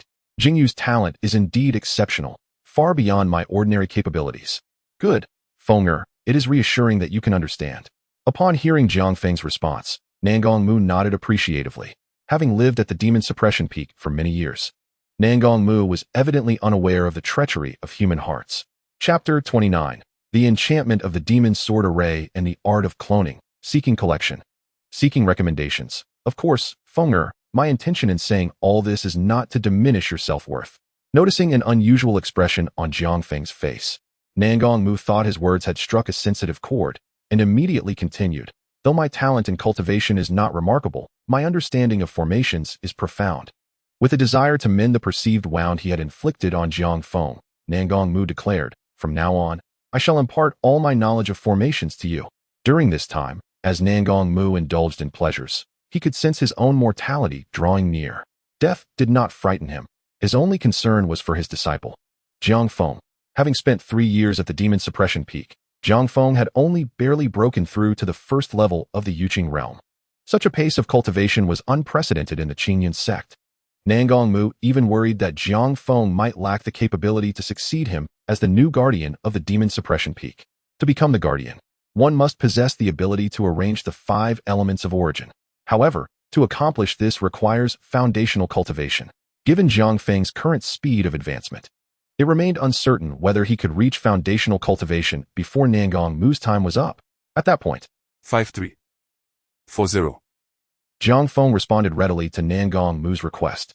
Life at the demon suppression peak was exceedingly monotonous. Learning about formations alongside Nangong Mu seemed a welcome diversion, at the very least alleviating the tedium. Naturally, with Jiang Feng's current proficiency in formations, Nangong Mu had little to teach him. In the following days, after fulfilling his daily tasks, Jiang Feng would visit Nangong Mu to study the art of formations. It must be said that Nangong Mu's expertise in formations was indeed remarkable. Even though Jiang Feng had absorbed the entirety of the true understanding of formations, he still found value in learning from Nangong Mu. Thus, days turned into weeks, and months swiftly passed. During this time, Jiang Feng had been diligently signing in at the demon suppression peak, Dezhu Peak, Shaozhu Peak, and Longzhou Peak. The rewards from his sign-ins were rather mundane, lacking anything particularly noteworthy. However, after one covert incursion into Fenghui Peak, one of the 7 main peaks of the Qingyun Sect, Jiang Feng was fortunate enough to receive a commendable reward, the Demon Suppression Sword Array. The Demon Suppression Sword Array, as its name implies, this is a sword formation method that, when executed, utilizes the sword energy within one's body as its foundation, forming an unparalleled killing array. In the realm of cultivation, the art of formations, particularly killing formations, is regarded with great trepidation. Yet, the sword formation is deemed the most formidable of all killing arrays.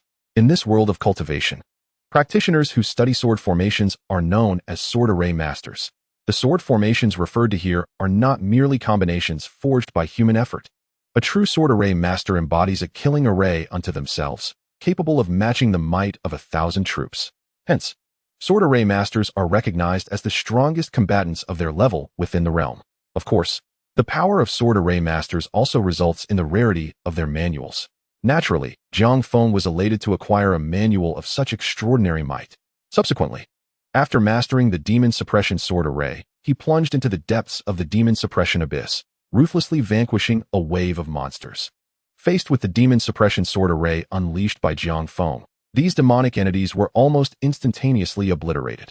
Jiang Feng brimmed with confidence, believing that with the Demon Suppression Sword Array, he could effortlessly contend with a 100-man army composed of golden core cultivators. By wielding the Demon Suppression Sword Array, he alone could rival the cumulative combat strength of 100 golden core cultivators. After savoring the fruits of his labor, a year later, Jiang Feng stealthily infiltrated Chaoyang Peak, another of the 7 main peaks of the Qingyun Sect. At Chaoyang Peak, Jiang Feng obtained yet another supreme technique, the Blood Spirit Cloning Technique. The Blood Spirit Clone Technique allows its practitioner to condense their life essence into a doppelganger that mirrors their own aura. The strength of this clone varies depending on the practitioner's proficiency. At the minor stage, it possesses 1/10 of the original's power, at the major stage, 1/3, and at the perfected stage, half of the original's strength. The realization that he has obtained such a remarkable technique filled Jiang Feng with uncontainable joy.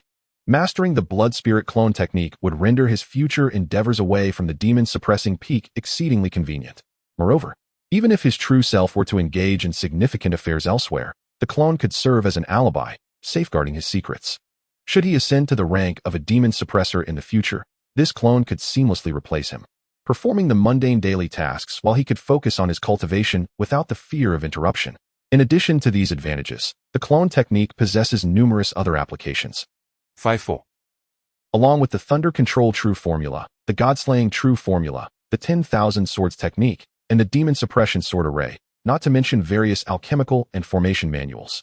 The Blood Spirit Clone Technique is precisely the extraordinary method he requires at this moment. Eager to explore the wonders of the clone produced by the technique, Jiang Feng promptly returned to his cavernous abode. After setting up a concealed formation, he immediately began his training in the Blood Spirit Clone Technique. With the system's assistance, he successfully mastered the technique in just 3 days. Within the cave, Jiang Feng sat cross-legged upon a slab of azure stone, radiant crimson light flickering around him, exuding an unsettling aura as if he were practicing some sinister art. As he continuously activated the Blood Spirit Clone Technique, the crimson light intensified. 4-1. The dense crimson glow gradually enveloped his entire being, filling the cave with an overwhelming scent of blood. At this moment, his complexion appeared somewhat pallid, revealing the toll this exertion had taken on him, as the crimson light surrounding him was indeed a manifestation of his life essence. After enduring significant blood loss, Jiang Feng's pallor deepened. As time elapsed, more crimson light surged around him, and his complexion grew even more ashen. Suddenly, he opened his eyes wide, focusing intently. With a series of intricate hand seals, he pointed toward the space before him. In an instant, the crimson light swirling around him underwent a dramatic transformation, coalescing in the direction he indicated. Moments later, all the crimson light gathered before him. With a surge of magical energy, he directed his power toward the amassed crimson light, which began to compress under his mental command, gradually taking on the form of a human figure. Before long, the once ethereal crimson light solidified into a tangible human form. If anyone were present, they would be astonished to discover that this figure bore an uncanny resemblance to Jiang Feng himself. This manifestation was undoubtedly the clone created through the Blood Spirit Clone Technique. The technique proved to be a precious and extraordinary art, and even with the system's aid, Jiang Feng had only achieved the major stage of mastery, granting the clone merely 1/3 of his strength. Observing the naked clone before him, Jiang Feng marveled at the extraordinary nature of the Blood Spirit Clone Technique, exclaiming in wonder at the perfect likeness of his doppelganger. He noted that even the physical attributes were identical. At that moment, a peculiar sensation washed over him, akin to having his consciousness divided into 2 interconnected halves, each existing independently yet in harmony. Subsequently, Jiang Feng commanded the clone to perform various tasks, arranging formations, concocting elixirs, and preparing meals. To his delight, he found that the clone executed these tasks with the same fluidity as if he were doing them himself. Moreover, he discovered that the clone could cultivate autonomously. However, it was regrettable that the clone lacked the top-tier innate talent possessed by Jiang Feng's true self. It is worth noting that Jiang Feng's body was currently infused with the supreme sword bone, endowing him with an extraordinary gift. Had the clone been endowed with such exceptional talent, it would have been an unfathomable prospect. Shaking off the unrealistic thoughts, Jiang Feng acknowledged that if the blood spirit clone technique could replicate his innate gifts, it would be an unprecedented phenomenon. With a decisive gesture, he performed the sealing technique, causing the clone to rapidly diminish and transform into a drop of blood resting in the palm of his hand. Its ability to change size, akin to the Rui Jinggu Bang, proved to be remarkably convenient. After expressing his admiration, Jiang Feng exited the cave, and his life became considerably more liberated. Whenever he wished to retreat for cultivation, he could simply summon the clone to handle all trivial matters, allowing him to immerse himself freely in his training and pursuits. 5-5. He did not confine himself solely to the demon-suppressing peak during these years. He frequently visited the Bamboo Peak, where he earnestly guided Zhang Xiaofan, offering heartfelt advice. Despite Zhang Xiaofan's initially poor aptitude, under Jiang Feng's mentorship and his own diligence, he experienced remarkable progress and reached the pinnacle of the spirit movement realm in just a few short years, mere steps away from the Foundation establishment realm. Such rapid advancement would be noteworthy even amidst the prodigies of the Qingyun Sect. Additionally, Jiang Feng ventured to Longzhou Peak on multiple occasions to instruct Lin Jingyu. It must be noted that Lin Jingyu's talent was truly exceptional. Within a few years, his strength surged to rival that of the previous generation's disciples from Longzhou Peak. Presently, he was nearing the completion of his god-slaying true formula, his reputation within the Qingyun Sect becoming increasingly prominent. Perhaps in a few more years, he would possess sufficient strength to contend for the position of the next leader of Longzhou Peak. Furthermore, Jiang Feng also visited Shaozhou Peak, where he encountered the white-robed woman once more, discovering that she had successfully mastered the Thunder Control True formula and reached the major stage of mastery. Upon learning her name, Jiang Feng was taken aback, filled with astonishment. To one's astonishment, the woman in white is none other than the prodigious Lu Sueki, the foremost talent of Zai's Hufeng. Additionally, Jiang Feng has previously visited the other main peaks of the Qingyun Sect to check in. At this point in time, he has traversed all 7 principal peaks of the sect. Naturally, the rewards accrued from these check-ins have been plentiful. Among them are elixirs, talismans, magical artifacts, and martial arts manuals, all of which are securely stored within Jiang Feng's spatial ring. Everything seemed to proceed normally, until, as time passed, the troubling event Jiang Feng had feared finally transpired. Nangong Mu fell ill. Over the years, Jiang Feng had spent every day in the company of Nangong Mu. 4-2. And Jiang Feng could distinctly sense the rapid depletion of vitality within him. His physical state worsened day by day, and now, he had succumbed to illness. It was utterly unexpected for a cultivator of the Golden Core realm to fall ill like this. Upon sensing further, Jiang Feng discovered that Nangong Mu's internal mana had been completely exhausted. Devoid of mana to sustain him, Nangong Mu's frail body could no longer withstand the strain and was confined to bed rest. During this time, Jiang Feng had attempted to present him with various longevity elixirs, hoping to encourage him to take them, but all were firmly rejected by Nangong Mu. To him, what was the point of living a few more years if he was destined to remain bound to the demon suppression peak? Although he bore no resentment towards the sect for assigning him to guard this peak for over 400 years, the relentless solitude of those years surely deserved an end. Chapter 31. 7 years passed. Nangong Mu's demise. After 2 more years passed with Nangong Mu bedridden, a decade had elapsed since Jiang Feng joined the Qingyun Sect. Following Lin Jingyu's departure, time slipped away quickly, and Jiang Feng spent yet another 7 years alone on the demon suppression peak. Throughout these 7 years, 5-6. he had attained consummate mastery within the Golden Core realm. 7 years had passed, and Jiang Feng's physique had rapidly matured. He was now approaching 20 years of age. The years of diligent cultivation had rendered him increasingly composed, with an ethereal demeanor akin to a celestial being. Despite not breaking through to the nascent soul realm after 7 years of hard work, he had made remarkable advancements in other areas. Over these years, spanning thousands of days and nights, Jiang Feng had completed countless check-ins. At this moment, the treasures within his spatial ring had accumulated to an astonishing degree. Had it not been for his fortuitous acquisition of an exceptional spatial ring with ample capacity, he would have struggled to find a place to store these treasures. During this period, Jiang Feng had also dedicated considerable time to studying various martial arts texts. Now, he had delved into a vast array of doctrines regarding talismans, formations, alchemy, and artifact refinement. It could be said that in every domain, he had achieved extraordinary mastery. At his current level, even some of the formidable elders within the Qingyun Sect could not rival his prowess. Furthermore, Jiang Feng had perfected the blood spirit avatar technique. The avatars he conjured now possessed half of his strength. With his current consummate golden core power, his avatars had reached the late stages of the golden core realm. Coupled with Jiang Feng's numerous hidden trump cards, he could contend with a nascent soul expert. After a decade in this world, armed with his perfected golden core prowess and a plethora of treasures in his spatial ring, Jiang Feng had finally acquired a measure of self-protection. While his cultivation progressed smoothly, Jiang Feng's mood was burdened with heaviness. Nangong Mu's illness had worsened significantly. If this trajectory continued, it seemed likely he had only a few days left to live. One day, within Nangong Mu's cave, he said, "Fenger, recently, I find myself succumbing to slumber more often. Tell me, am I nearing my end?" Weakly lying upon the bed, Nangong Mu's murky eyes appeared devoid of any glimmer. His body was alarmingly emaciated, his skin resembling bark, and his hands trembled slightly. "Master." Observing Nangong Mu in such a state pained Jiang Feng deeply. He approached the bedside and firmly grasped Nangong Mu's withered hands, his expression laden with complexity. In that moment, memories flooded Jiang Feng's mind, recalling the day he was brought to the Demon Suppression Peak by Zhu Xian. That day, he had entered the Demon Suppression Peak and pledged himself to Nangong Mu. 10 years had passed since he had taken Nangong Mu as his master. Over this decade, he had learned much from him, forging a bond of teacher and disciple that was difficult to forsake. Throughout these years, Jiang Feng had witnessed Nangong Mu's transformation from a golden core practitioner to the frail figure before him. The sorrow within Jiang Feng was beyond what any outsider could comprehend. "Master." Gripping Nangong Mu's hands tightly, Jiang Feng found himself at a loss for words, merely calling out softly. At this moment, Nangong Mu's condition had deteriorated to a dire point, reaching a stage where no medicine or remedy could avail him. Life force was waning, and his lifespan was expiring. 4-3. Nangong Mu understood his own situation.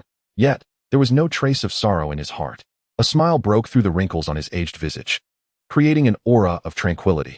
"Fenger, do not mourn for me." With hazy eyes fixed upon Jiang Feng, he said, "I have long anticipated this day. For me, it is a release. From here on, the demon suppression abyss shall be entirely entrusted to you." A hint of contentment glimmered in Nangong Mu's eyes, fortunately. 5-7. At that time, Nangong Mu had rejoiced for a long while, his face beaming with pride. After 10 years within the Qingyun Sect, it took him a full decade to break through to the Foundation Establishment realm, a rate of cultivation that could hardly be deemed rapid, especially considering he had enjoyed all of Nangong Mu's resources as a disciple of the Demon Suppression Peak. In truth, for Jiang Feng, revealing his Foundation Establishment strength at this point felt somewhat premature. The primary reason for his swift display of this strength was to comfort Nangong Mu. Witnessing the steady decline of his master's health, Jiang Feng feared that if he did not achieve the Foundation Establishment realm before Nangong Mu's demise, the old man would pass away with lingering regrets. Therefore, in order to allow his master to rest in peace, Jiang Feng reluctantly chose to unveil his Foundation Establishment prowess ahead of time. "I understand that it is profoundly unfair to entrust you with the position of Demon Suppression Envoy." Nangong Mu gazed at Jiang Feng, a complex expression flickering within his murky eyes. "However, ever since you stepped onto the Demon Suppression Peak and became my disciple, your fate has been irrevocably sealed. In the future, I hope you can wholeheartedly guard the Demon Suppression Peak, without harboring any grievances in your heart." Upon hearing Nangong Mu's words, a myriad of complex emotions welled up within him. He knew in his heart that he would not remain at the Demon Suppression Peak for his entire life. One day, he would walk out of the Demon Suppression Peak with dignity, seeking the true path of freedom and unrestrained joy. Nevertheless, I will steadfastly guard the Demon Suppression Peak for several centuries. At this moment, Jiang Feng glanced at the haggard face of Nangong Mu and silently resolved to fulfill his duty. "As your disciple, I shall diligently guard the Demon Suppression Peak." Jiang Feng replied resolutely, looking at Nangong Mu. "Fenger, you truly have my gratitude." Upon hearing Jiang Feng's firm response, a sense of relief washed over Nangong Mu's face, and he gently caressed Jiang Feng's cheek with his withered hand, the light in his eyes dimming further.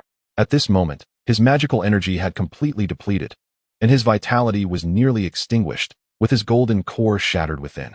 "By the way, could I trouble you all for a vote? Thank you." Chapter 32. The Bell of Demon Suppression rings. The elders gathered. "Fenger, do you still have any wine? I wish to have a sip." At this moment, Nangong Mu weakly grasped Jiang Feng's hand, seemingly recalling something, and spoke with a faint breath. "Master, I do," Jiang Feng replied, momentarily taken aback before promptly retrieving a flask of Zweiking and offering it to Nangong Mu. Zweiking. As Nangong Mu received the wine flask, A glimmer of light ignited in his murky eyes, and he hurriedly opened the flask, instantly discerning the wine's essence from its aroma. Since Nangong Mu had fallen ill, Jiang Feng had refused to let him partake in alcohol for the sake of his health. Thus, it had been several years since Nangong Mu had tasted wine. Fenger, do you know? Among all the exquisite wines you have brewed, my favorite is this Zhu Xian. In that moment, Nangong Mu, seemingly infused with newfound strength, lifted the flask and began to drink fervently. In no time, the entire flask of Zhu Xian had vanished into his belly. Subsequently, a radiant glow blossomed in his murky eyes, and a hint of color returned to his aged visage. Jiang Feng, witnessing this scene, felt no joy, but rather a deep sorrow as he sighed. 5-8. 4-4. Jiang Feng could distinctly feel that all vitality had vanished from Nangong Mu's form. At this moment, Nangong Mu had indeed departed from the world. Master, may you journey well. Jiang Feng sat quietly by the bedside, gazing at Nangong Mu's lifeless body, his expression immensely complicated. For hundreds of years, Master had vigilantly guarded the demon suppression abyss, dedicating his life to the Qingyun Sect. Yet, such a dedicated and meritorious individual had ultimately passed away in this humble cave. Even in his final moments, he bore no grievances. 10 years ago, Jiang Feng vividly remembered his arrival at the demon suppression peak and the moment he became Nangong Mu's disciple. Yet now, a decade later, he witnessed the fall of this golden core master before his very eyes. Indeed, time is merciless. Without ascension, none can withstand the ravages of time. After sitting by Nangong Mu's bedside for an hour, Jiang Feng adjusted his body and slowly rose. After standing, he bowed thrice to Nangong Mu's corpse, saying, Master, thank you for your care over the past decade.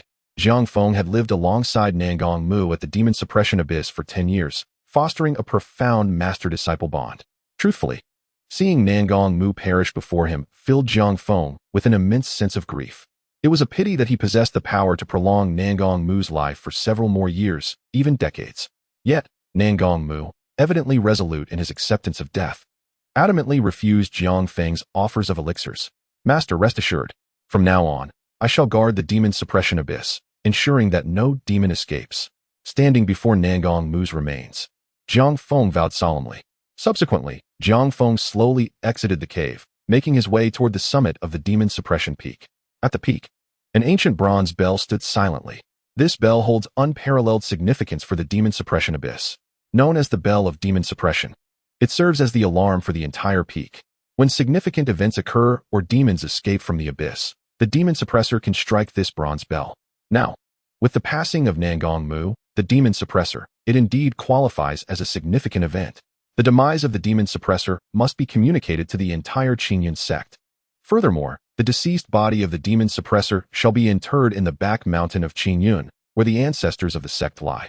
Any individual who has made significant contributions to the Qingyun Sect deserves to be laid to rest there.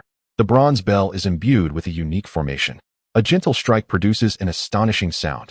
Moments later, Jiang Feng arrived at the summit of the demon suppression peak and struck the bronze bell. Dong dong dong. Instantly, a resounding chime echoed throughout the Qingyun Sect.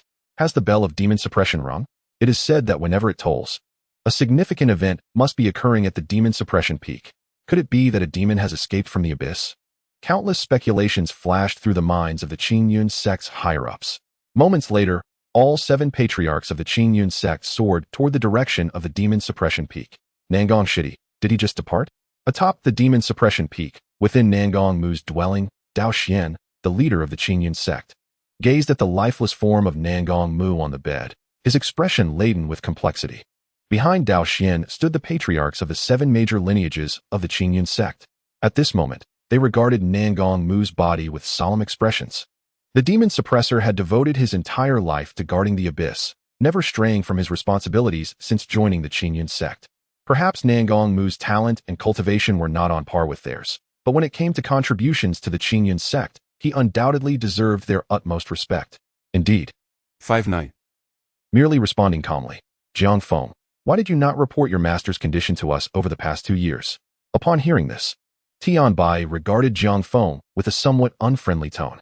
Among those present, none had a bond with Nangong Mu that rivaled Tianbai's. Witnessing the passing of his old friend, who had shared hundreds of years with him, naturally weighed heavily on Tianbai's heart. He never imagined he would miss the chance to see Nangong Lao Gui one last time. Thus, upon hearing Jiang Feng speak, Tianbai immediately felt immense dissatisfaction. In his view, had Jiang Feng timely informed him, he would have certainly sought a way to treat Nangong Mu. 4-5. Do you not think that the venerable seniors would expect him to reach out to you? Upon hearing this, Jiang Feng did not respond, but instead posed a subtle counter-question. What do you mean by that? Upon hearing Jiang Feng's words, Tianbai was momentarily stunned, a flicker of unusual emotion crossing his face. Indeed, it is known that Nangong Mu possesses a communication talisman.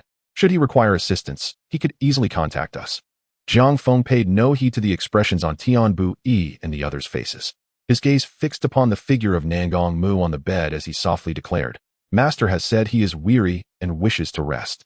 At this, the heads of the 7 branches present, including Zhu Xian, were immediately taken aback. I recall your name is Jiang Feng, correct? Now that our junior brother Nangong has fallen, the position of the demon suppressor cannot remain vacant for long. From this day forth, you shall be the new demon suppressor of the Qingyun Sect. After Jiang Feng's proclamation, the senior members of Qingyun Sect fell into a prolonged silence. Moments later, Zhu Xian's gaze slowly turned towards Jiang Feng as he spoke with measured deliberation, producing a black token and handing it to Jiang Feng. This token appeared quite ancient, adorned with the grand inscription of the 3 characters for demon suppressor. It was a symbol of the office, originally belonging to Nangong Mu, recently retrieved by Zhu Xian from his remains. Jiang Feng, do you wish to accept the role of the new demon suppressor? As he extended the token towards Jiang Feng, Zhu Xian stated, to become the demon suppressor, one must do so with sincerity. If you are unwilling, I shall not compel you. Although traditionally the position of demon suppressor is filled by a member of the demon suppressor peak, the rules of the Qingyun Sect dictate that such a role must be assumed with genuine intent, free from any hint of resentment. Therefore, even Zhu Xian, as the sect leader, could not coerce Jiang Feng into accepting this position. Should Jiang Feng truly decline, they would have to seek another candidate to assume the mantle. At this moment, Zhu Xian and the other leaders of Qingyun Sect turned their gazes towards Jiang Feng, awaiting his response, hoping for him to accept the role. I am willing. I, Jiang Feng, am willing to assume the position of demon suppressor. Acknowledging Zhu Xian's offering, Jiang Feng nodded and spoke softly. Without a trace of hesitation, he extended his hand to accept the token from Zhu Xian, having already promised his master to take up the mantle of the demon suppressor. 6-0. He had grown accustomed to the environment and had no desire to leave in the immediate future. Moreover, even if he were to accept the role of demon suppressor, he would not remain confined to demon suppressor peak indefinitely. The future was uncertain, and perhaps one day, when his strength was sufficient, he would obliterate the entire demon suppressor abyss, putting an end to the need for such a position altogether. Very well, young Feng. You have indeed lived up to your master's expectations. Upon hearing Jiang Feng's words, Tianbai nodded in satisfaction, looking at Jiang Feng with a warm expression. The others regarded Jiang Feng with eyes filled with goodwill. Truth be told, they believed that having witnessed his master safeguarding demon suppressor peak for 4 centuries, ultimately passing away there, Jiang Feng must have harbored certain sentiments. Zhu Xian and the others were somewhat concerned that Jiang Feng might outright refuse the role of demon suppressor. With that settled, the future of the demon suppressor abyss is entrusted to you, Zhu Xian said, bowing slightly to Jiang Feng alongside the other leaders of Qingyun. Now that Jiang Feng had accepted the role, his status within the Qingyun Sect stood on equal footing with the leaders. Due to the unique nature of the demon suppressor position, it held a prestigious place within Qingyun Sect. Just a moment ago, Jiang Feng was merely an ordinary disciple of demon suppressor peak, but upon assuming the role, he had risen to a position equal to the esteemed leaders. Naturally, Jiang Feng accepted their bow with a sense of rightful pride. The position of demon suppressor warranted such recognition. Subsequently, Zhu Xian and the others carefully transported Nangong Mu's body from demon suppressor peak. As the demon suppressor who had defended this peak for 4 centuries, Nangong Mu had served with great dedication. Now deceased, his remains were to be interred in the ancestral grounds of Qingyun Sect at the back mountain. His spirit tablet would be enshrined in the ancestral hall, receiving the respect and reverence from generations of disciples. Before leaving, Zhu Xian looked at Jiang Feng and spoke slowly. 4-6. Since you are a disciple of Nangong and the next demon suppressor, you are qualified to enter the ancestral hall. You shall accompany Nangong on this final journey. The ancestral hall. Jiang Feng was momentarily taken aback, and upon recollection, a look of surprise spread across his face. He had initially felt regret at not being able to bid farewell to his master one last time, but Zhu Xian's thoughtful gesture caught him off guard. Moreover, Jiang Feng had heard from Nangong Mu that the Ancestral Hall was the most esteemed place within Qingyun Sect, housing the spirit tablets of its revered ancestors with immense honor. Typically, only the heads of the 7 branches could access this sacred space. What struck Jiang Feng at this moment was the prospect of signing in at such a revered location, which would undoubtedly yield remarkable rewards. Over the years, he had contemplated the Ancestral Hall, but given its status as a forbidden area filled with numerous restrictive formations, he had refrained from intruding out of fear of exposure. Now, 6-1. Zhu Xian nodded, then proceeded to relay additional instructions to Jiang Feng before departing Demon Suppressor Peak with the others. Once everyone had left, Jiang Feng found himself alone on the now desolate Demon Suppressor Peak, which felt even more forlorn after Nangong Mu's passing. On this day, Jiang Feng notably refrained from his usual practice. Instead, he sat in Nangong Mu's cave, quietly sipping from a flask of bamboo leaf green wine. The following day, as the sun rose slowly in the east, the news of Nangong Mu's demise spread throughout Qingyun Sect, causing a stir among its ranks. The position of Demon Suppressor was one of great esteem within Qingyun Sect. Shortly thereafter, Zhu Xian issued a decree. All disciples of Qingyun Sect are to gather at the back mountain, outside the Ancestral Hall, to pay their respects to Nangong Mu. The tribute from all disciples of Qingyun Sect constituted a supreme honor, a right that every deceased demon suppressor deserved, as established by the sect's elders. For millennia, the unity and harmony within Qingyun Sect could be attributed not only to the careful selection of disciples based on character, but also to the unwavering teachings of its elders. This enduring commitment is the true reason for Qingyun Sect's continued prominence as the foremost righteous sect throughout the years. Chapter 34. Signing in at the Ancestral Hall, the Balian Lantern, the Qingyun Sect, truly deserving of the title of the foremost righteous force. At this moment, Jiang Feng traversed the skies on his sword, his gaze fixed upon the countless Qingyun disciples kneeling below in reverence at the Ancestral Hall. A tide of emotions surging within him. In honoring their ancestors, the Qingyun Sect undoubtedly surpasses all other righteous factions. Perhaps this is the very reason why his master has selflessly guarded the Demon Suppression Peak for 400 years without a hint of complaint. At that moment, Jiang Feng's thoughts drifted to his mentor, Nangong Mu. Since joining the Qingyun Sect, he was assigned to the Demon Suppression Peak, later becoming the Demon Suppressor, remaining steadfast at his post for centuries. Remarkably, even as he approached his final moments, he urged Jiang Feng not to harbor resentment toward the sect. Furthermore, before Jiang Feng assumed the role of Demon Suppressor, the sect leader, Zhu Xian, had expressed that he could decline the position if he wished. Throughout, no one had coerced him into becoming the Demon Suppressor. It could be said that the methods employed by the higher-ups of the Qingyun Sect were profoundly humane, bringing him a sense of comfort.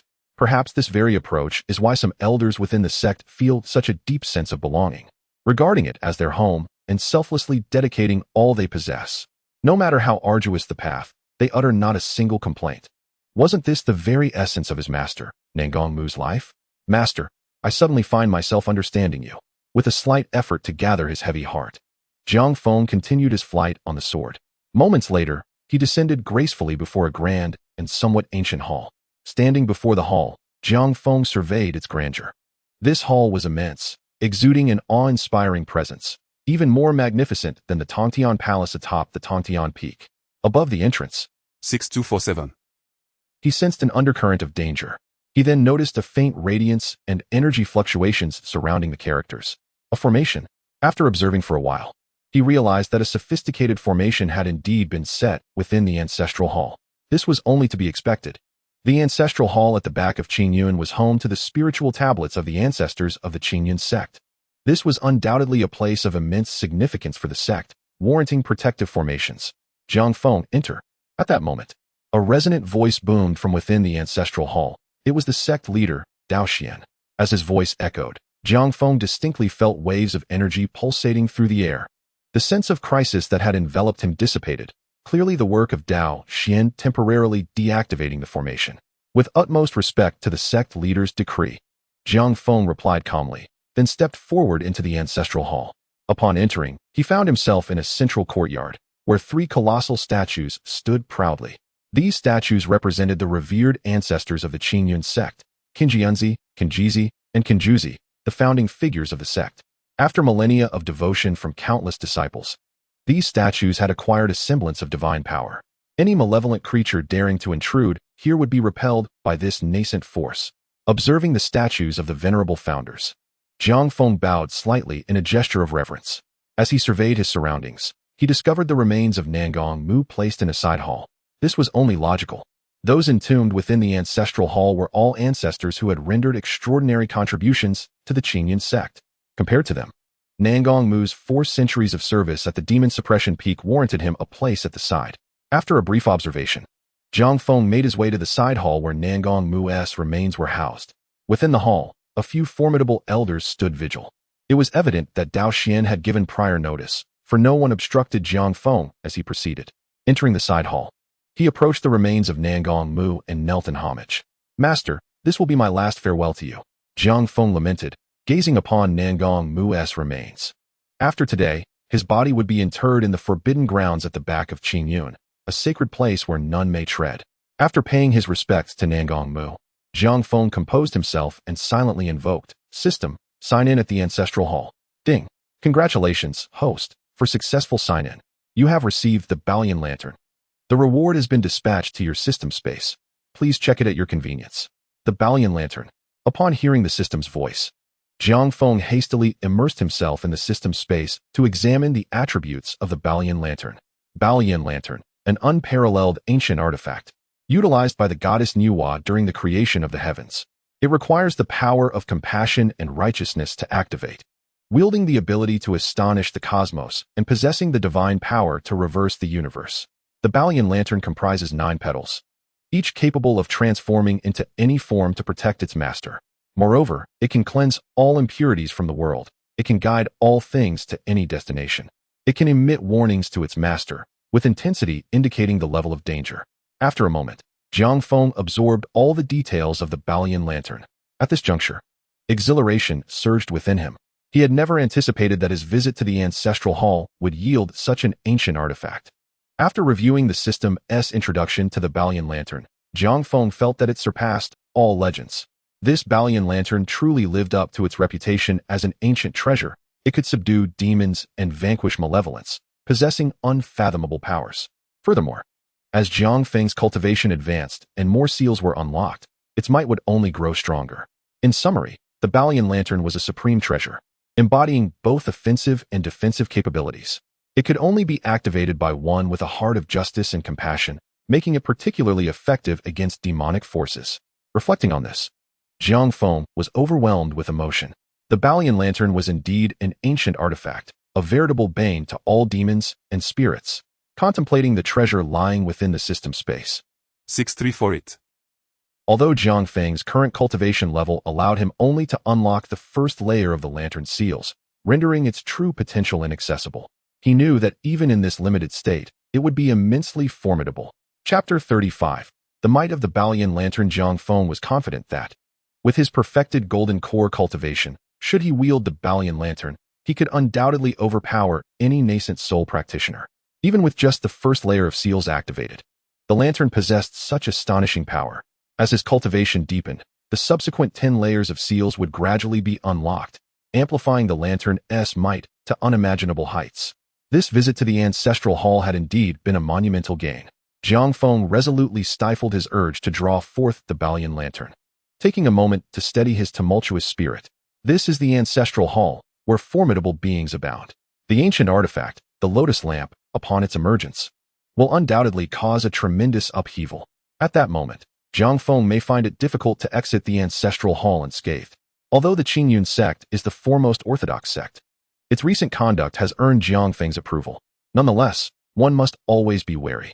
Faced with an artifact of such antiquity, Jiang Feng is uncertain whether anyone can withstand its allure. Before long, Master Zhu Xian and Tianbu Yi, among others, arrived sequentially at the ancestral hall. They each paid their respects to Nangong Mu. Once the rites were completed, Nangong Mu's physical form was swiftly interred in the back mountains of Qingyun. After all matters were concluded, Jiang Feng bid farewell to Master Zhu Xian and the others, returning directly to the demon suppression peak. Upon his return, Jiang Feng proceeded to his cave abode. However, he did not hastily unveil the lotus lamp. Instead, he performed a series of intricate hand seals, setting up several concealed aura formations to completely envelop his cave. Once all preparations were finalized, Jiang Feng settled into a meditative position to calm his mind. Subsequently, he immersed his consciousness into the system space and gradually retrieved the lotus lamp. In the next moment, a brilliant radiance illuminated the entire cavern, and a potent aura surged forth. Under this overwhelming presence, Jiang Feng's first and second concealed formations shattered effortlessly. Witnessing this spectacle, Jiang Feng silently breathed a sigh of relief. Fortunately, he had established multiple formations. Otherwise, it would have been disastrous. The remaining 3 concealed formations would suffice to mask the aura emitted by the lotus lamp. Moreover, at present, Jiang Feng was the sole occupant of the demon suppression peak, ensuring the artifact's existence remained undiscovered.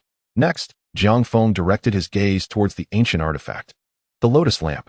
Its material was remarkably unique, neither metal nor jade, and felt exceptionally comfortable in his grasp. The lamp stood 9 inches tall, entirely pure white, resembling ice and snow, shaped like a blossoming lotus, with a bowl-like base, and the lampwick was at the heart of the lotus. Jiang Feng then commenced the refinement of the lotus lamp. With the system's assistance, he swiftly succeeded in this endeavor. At this moment, he could manipulate the lotus lamp at will. Gazing at the artifact in his hand, a glimmer of awe flickered in Jiang Feng's eyes. Truly, it was the legendary ancient artifact. Merely the aura it exuded instilled a sense of oppression within him. It is important to note that the lotus lamp had only unlocked the first layer of its restrictions, with a total of 10 layers.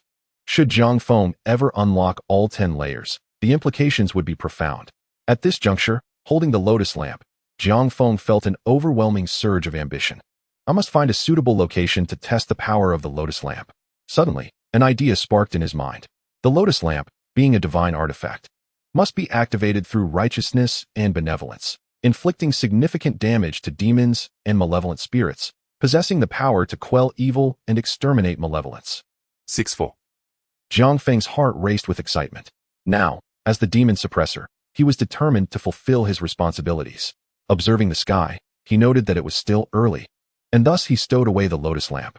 He then sat cross-legged on a slab of green stone, beginning to cultivate the dreaming divine technique while awaiting the onset of darkness. Time passed swiftly, and night finally fell. At this moment, the Qingyun Sect's peaks had settled into tranquility. Yet, there existed a place where demonic energy surged violently and fierce winds howled. The deeper the night grew, 4-9. sending tremors through the mind. This location was none other than the demon suppression abyss atop the demon suppression peak. At this moment, Jiang Feng stood outside the abyss. Observing the rampant demons above, a cold smile crept across his lips. Howling, scream all you wish. Soon, I shall grant you a cacophony of cries. In the next moment, with a flick of his will, Jiang Feng soared into the demon suppression abyss. Instantly, an overwhelming wave of demonic energy surged forth, encircling Jiang Feng entirely. At that moment, the demonic aura was at its most concentrated.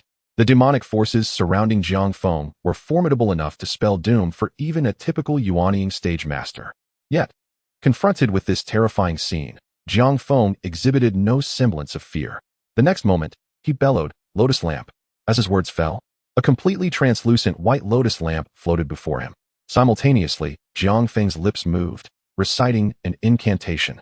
The incantation was the key to activating the lotus lamp. Buzzing. As Jiang Feng continuously chanted the incantation, the lamp before him erupted with dazzling white light. Go. With a thought, the white light emanated from the lotus lamp, radiating outward in rippling waves, expanding endlessly. In the next instant, this pure light collided with the surrounding demonic energy. The horrifying scene unfolded. The moment the demonic aura came into contact with the light of the lotus lamp, it disintegrated into nothingness. The demons barely had time to react before being obliterated by the white light, leaving only echoes of their terrified cries. Within the demon suppression abyss, Jiang Feng wielded the lotus lamp, unleashing pure, untainted beams of white light that swept across the surroundings. Every demon that encountered the light was instantly reduced to oblivion, vanishing from existence. Witnessing this spectacle, the demons that once surrounded Jiang Feng now displayed sheer terror. This white light acted as the ultimate nemesis to the demons, leaving no trace of dark mist in its wake, annihilating all in its path. You who have tormented me daily, today I shall make you pay. Observing this scene, a smirk graced Jiang Feng's lips as he intensified his control over the lotus lamp. Instantly, the white light emanating from the lamp grew more potent.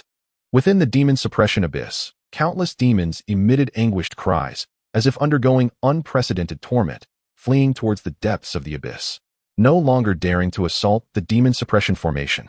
In less than 10 minutes after Jiang Feng summoned the Lotus Lamp, the once rampant demonic energy was entirely suppressed. With the Lotus Lamp's divine might, Jiang Feng swiftly quelled the demonic turmoil that had persisted for millennia. At this moment, the air above the demon suppression abyss was utterly devoid of demonic energy, resting in complete tranquility. Truly, the Lotus Lamp wields extraordinary power. Observing his effortless domination over the myriad demons, Jiang Feng felt a surge of exhilaration. The formidable power of the Balian Lantern exceeded his expectations immensely. However, despite this, Jiang Feng did not allow himself to be overly absorbed in the might of the Balian Lantern. No matter how powerful it was, it remained merely an external object. The path of cultivation ultimately relies on one's true strength. With this thought in mind, Jiang Feng promptly stored the Balian Lantern within his system space. He had resolved that from now on, he would refrain from using the Balian Lantern unless in critical moments. After accomplishing this, Jiang Feng focused his thoughts and immediately concealed his aura, suppressing his cultivation level to the initial stage of foundation establishment. 6-5. He merely wished to test the power of the Balian Lantern and had no intention of revealing his true abilities. Subsequently, Jiang Feng swiftly returned to his cave dwelling, feigning normalcy, and began meditative cultivation. Meanwhile, atop Tantian Peak, the Dao Xianjinren, who had been in meditation, suddenly opened his eyes. He gazed towards the direction of Jinma Peak, a flicker of intrigue passing through his eyes. In the next moment, Dao Xianjinren's figure vanished from Tantian Palace. Upon reappearing, he was already hovering above Jinma Peak. What is happening? Observing the dissipating demonic aura above Jinma Abyss, Dao Xianjinren's expression changed. Instantly, he projected his spiritual consciousness outward, scanning Jinma Peak to ascertain the whereabouts of the demonic energy. The demons are still within the Jinma Great Formation? What is going on? Why are they behaving so docile today, not recklessly crashing into the formation like usual? Puzzled by the serene Jinma Abyss, Dao Xianjinren's mind was rife with questions. He continued to sweep his consciousness across the entirety of Jinma Peak, but found nothing amiss. When his spiritual force reached Jiang Feng, he saw Jiang Feng immersed in his meditation, exuding an exceedingly faint aura, merely at the foundation establishment level. 5-0. How could they suddenly become so subdued? Something unusual must be afoot. This thought left Dao Xianjinren feeling a tinge of unease. Next, he personally descended into Jinma Abyss to inspect the Jinma Great Formation. However, the formation was intact, with no signs of malfunction whatsoever. Truly bizarre. Gazing at the silent Jinma Abyss, Dao Xianjinren was momentarily taken aback. After another thorough inspection, he still found no anomalies. Ultimately, he shook his head at Jinma Abyss, resignedly stating, "Well, the disappearance of the demonic energy may not be a bad thing after all." With that, Dao Xianjinren flickered away from Jinma Peak.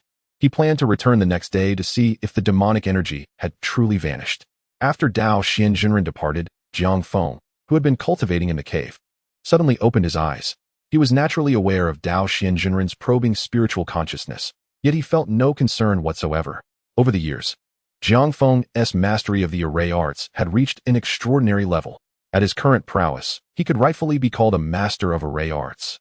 In the entire realm of cultivation, very few array masters have achieved such a status, and those who have typically are reclusive, old experts. Array masters who reach this masterful stage can truly simplify complexities, unbound by conventional array patterns. Over the years, Jiang Feng had directly used his physical form as the foundation, inscribing several concealed aura arrays upon himself, isolating his internal aura from the external world. Coupled with his mastery of the pinnacle celestial seclusion technique, even a formidable being at the Dharma aspect stage would likely be unable to discern his true nature. As far as he knew, the current head of Qingyun, Dao Xianjinren, was only at the transformation stage. With such a cultivation level, Jiang Feng was confident that Dao Xianjinren would not be able to unveil his true essence. Confirming that Dao Xianjinren had indeed departed, Jiang Feng once again entered a state of cultivation. Presently, Jiang Feng's cultivation had reached the peak of the golden core stage. He was merely a step away from directly breaking through to the nascent soul stage. Yet, the transition from the golden core stage to the nascent soul stage is an exceedingly arduous hurdle. To overcome this barrier is an immensely challenging endeavor. Common cultivators typically require 300 to 400 years to surpass this threshold. Even prodigies need at least 200 years. However, 6-6. grounded in reality to progress far. Thus, Jiang Feng was not anxious about breaking through to the nascent soul stage. He intended to gradually build his foundation, waiting until it was sufficiently robust before making the leap. Chapter 37. The Demonic Cult and its Minions Following the Demise of Nangongmu. Jiang Feng chose to retreat into seclusion once more on the silent Jinma Peak, engrossed in his cultivation. As for the trivial matters outside, he entrusted them to his avatar for handling. Nonetheless, whenever someone arrived at Jinma Peak, Jiang Feng still opted to personally receive them. Naturally, apart from the 7 sects sending their representatives to deliver the 5 elements essence monthly, few would venture to the desolate Jinma Abyss. Only Lin Jingyu and Zhang Xiaofan came shortly after Nangongmu's passing, offering Jiang Feng their heartfelt condolences. In the face of their comforting words, Jiang Feng felt a warmth in his heart. Within the vast Qingyun Sect, he could only genuinely regard Lin Jingyu and Zhang Xiaofan. Time flows differently in cultivation, swiftly. 2 years passed. During these 2 years, Jiang Feng diligently pursued his cultivation without faltering. Although he had not yet reached the nascent soul stage, his daily rigorous practice accumulated a profound foundation. Once he breaks through to the nascent soul stage, he will undoubtedly adapt to its power, experiencing a meteoric rise in strength. Throughout these 2 years, Jiang Feng consistently maintained his daily sign-ins. The rewards from these sign-ins were numerous, encompassing various divine abilities, both powerful and weak, along with a plethora of unique techniques. Additionally, the treasures he received were quite remarkable, with many possessing extremely rare and unique properties. One day, as usual, Jiang Feng was in his cave, engrossed in his meditation. Deep into the night, the demons within Jinma Abyss began to strike against the Jinma Great Formation once more. Since testing the power of the Balian Lantern that day, Jiang Feng had not activated it again. Perhaps sensing the absence of the lantern's power, the demons 5-1. striking fear into the hearts of many. Yet, for Jinma Peak, such occurrences were commonplace. Everything seemed to be as normal as ever. However, at an unknown moment, Jiang Feng, who was in the midst of his cultivation, suddenly opened his eyes. It seemed an unwelcome guest had arrived. A glint of cold light flashed in his eyes. The next moment, Jiang Feng's figure vanished from the cave. Be cautious, don't reveal your aura. At this moment, on the mountainside of the demon suppression peak, 2 figures cloaked in black were stealthily positioned. Their identities concealed behind their dark garments. They exuded an air of mystery. Before them lay the lifeless body of a spirit crane, a creature exclusive to the demon suppression peak, now gruesomely decapitated. It was evident that the demise of the spirit crane was the result of the sinister actions of these 2 intruders. Calm down, boss. It's merely the death of a beast. There's no need for such alarm, one of the black-clad figures reassured the other. They had infiltrated the demon suppression peak with the intent of remaining unnoticed, yet they had unexpectedly encountered the spirit crane. To avoid detection, they had ruthlessly taken its life.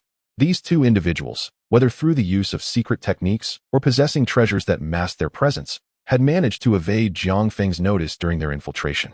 Had it not been for the recent burst of magical energy from the slain spirit crane, Jiang Feng might have remained oblivious to their presence. As they stood there, one of the figures wore an expression of grave seriousness, while the other seemed indifferent, unaware of the implications of their actions. They could not have anticipated that the mere act of slaying an ordinary spirit crane would expose their whereabouts. Judging by their aura, 6-7. the serious figure admonished the indifferent one. The sect leader has made it clear, if we fail to disrupt the demon suppression array, we have no reason to continue living. In response, the one referred to as the younger brother replied, rest assured, big brother. I've heard that the previous demon suppressor, Nangongmu, perished 2 years ago, and the current one is merely a fledgling cultivator at the foundation establishment stage. How could such a weakling detect our presence? His tone dripped with disdain. Everything must be approached with caution, the elder brother insisted, maintaining his solemn demeanor. Today is when the elemental energies sustaining the demon suppression array are at their weakest. We must seize this opportunity. Nodding his agreement, the younger brother fell silent, and the 2 continued to conceal their forms as they advanced towards the demon suppression abyss. Their objective was clear, to undermine the demon suppression array and unleash the myriad demons trapped within. Such actions could only be attributed to those from the demonic sect, who would recklessly endanger the world. Before long, they arrived at the area surrounding the demon suppression abyss. Being the end of the month, the elemental energies within the array were nearly depleted, significantly diminishing its power. As they stepped into the vicinity, the array was preoccupied with repelling the onslaught of demons, thus failing to react to their presence. Indeed, The demon suppression array has weakened. The younger brother exclaimed, excitement evident in his voice. Hurry. We must locate the source of the elemental energies. The elder brother urged urgently. The two began to employ their secret methods to search for the location of the elemental source. Should the demon suppression array lose its support, it would soon collapse, resulting in the release of countless demons, which would spell disaster for the Qingyun Sect. Late at night, near the demon suppression abyss, two shadowy figures were stealthily searching for something. I found it, the elder brother announced, his voice brimming with excitement. Come quickly. Upon hearing the call, the younger brother hurried over, his expression mirroring his sibling's exhilaration. Truly impressive. Let us not waste any time and act swiftly. As the younger brother gazed at the source of the elemental energies indicated by the elder brother, he was eager to act. Yes, the demon suppression array is a harmonious union of the elements. If we disrupt this point, the entire array will falter, allowing the demons to pour forth. 5-2. And the two began to channel their energies in preparation for the assault on the elemental source. Shall I escort you to meet the true demon king? A cold, detached voice suddenly pierced the darkness just as they were about to strike. Who goes there? The two black-clad figures reacted instantly, their expressions shifting to one of alarm. They froze mid-motion, their eyes scanning the shadows for the source of the voice, filled with trepidation. They realized the gravity of their situation. They were within the territory of the Qingyun Sect, where formidable warriors abounded, and if discovered, their chances of escaping alive were slim. Is it not a bit excessive for you two to arrive at the demon suppression peak without greeting your master? From the darkness emerged a young man clad in black robes, a faint smile gracing his face. It was Jiang Feng, who had just concluded his training and rushed over. Just a mere child. The two figures relaxed upon realizing the youth's apparent lack of strength, as he emanated the aura of only a foundation establishment cultivator. Noticing Jiang Feng's earlier remarks, the elder brother stepped forward, assessing Jiang Feng. You are the newly appointed demon suppressor of the Qingyun Sect, Jiang Feng. They had clearly conducted thorough reconnaissance prior to their infiltration, even gathering intelligence on Jiang Feng, the so-called weakling. Ah, you even know my name. 6-8. The younger brother, seeing Jiang Feng's foundation establishment level, was overtaken by a surge of murderous intent. In an instant, a dense aura of demonic energy surged from him towards Jiang Feng. He knew that lingering here was ill-advised, and to expedite their mission, he aimed to eliminate Jiang Feng swiftly. To him, Jiang Feng was merely a trivial obstacle to be crushed. You shall witness your own demise. The younger brother sneered menacingly at Jiang Feng, envisioning the moment of his victory. What began as a mundane encounter now promised a confrontation steeped in malice. As Jiang Feng's expression hardened, a glint of cold resolve flashing in his eyes. In the next moment, a formidable sword intent emanated from Jiang Feng, surging forth like a mighty river, directly sweeping towards the second brother. Simultaneously, Jiang Feng secretly activated the Gung Gold Divine Sword technique, and a faint Gung Gold Sword aura rampaged through the void alongside the sword intent. Whoosh! The piercing sword intent, intertwined with sword aura, tore through the air and collided directly with the charging second brother. Sizzle! Ah! Instantly, countless sword auras slashed through the second brother's flesh as effortlessly as slicing through tofu, encountering no resistance whatsoever. In the blink of an eye, the second brother's body was shattered by the sword aura, blood gushing forth. In an instant, the second brother, who possessed strength at the golden core stage, was annihilated by Jiang Feng, his body obliterated, even the golden core within him pierced through. After entering the demon suppression peak, Jiang Feng spent his days dealing with demons and monsters, renowned for their cunning techniques and treacherous minds. Even with Jiang Feng's myriad of methods, he often fell into their traps. Were it not for the numerous secret techniques and treasures that restrained the demons, Jiang Feng would have likely succumbed to them by now. Having endured these experiences, Jiang Feng was no longer the naive newcomer who first entered the world of cultivation. At this moment, he felt no discomfort regarding slaughter. Moreover, the minions of the demon sect were all ruthless, and a single misstep could lead to eternal damnation. Thus, Jiang Feng naturally held nothing back. Upon witnessing the tragic demise of the second brother, the eldest brother was immediately filled with profound sorrow. The second brother was his biological sibling, having cultivated together for centuries. Their bond incredibly deep. Seeing the second brother's horrific death was simply unbearable for him. He gazed at Jiang Feng, his eyes filled with shock and resentment. Who are you? Your power is certainly not that of a mere foundation establishment cultivator. How could someone of such a low stage annihilate a golden core cultivator in an instant? This is akin to a nightmare. Here is your chance for a complete corpse. At this moment, Jiang Feng displayed no semblance of remorse for the killing, standing still with an ethereal demeanor, as if a celestial being had descended. Reveal your origins and the forces behind you. Earlier, through observation, Jiang Feng had already discerned that the two intended to disrupt the Five Elements Foundation to cause the collapse of the Demon Suppression Formation. At this juncture, 5-3. it was certain that others would attempt to undermine the Demon Suppression Abyss in the future. Had Jiang Feng been in seclusion today, he might have indeed allowed the two to succeed. Such a scenario must be avoided at all costs. Should the formation be compromised, he would become an eternal sinner in Qingyun Sect, further betraying the deceased Nangong Mu. Ha ha ha, do not dream. I will divulge nothing. If you dare, kill me. 6-9. He had known that this journey was fraught with peril and had prepared himself for death.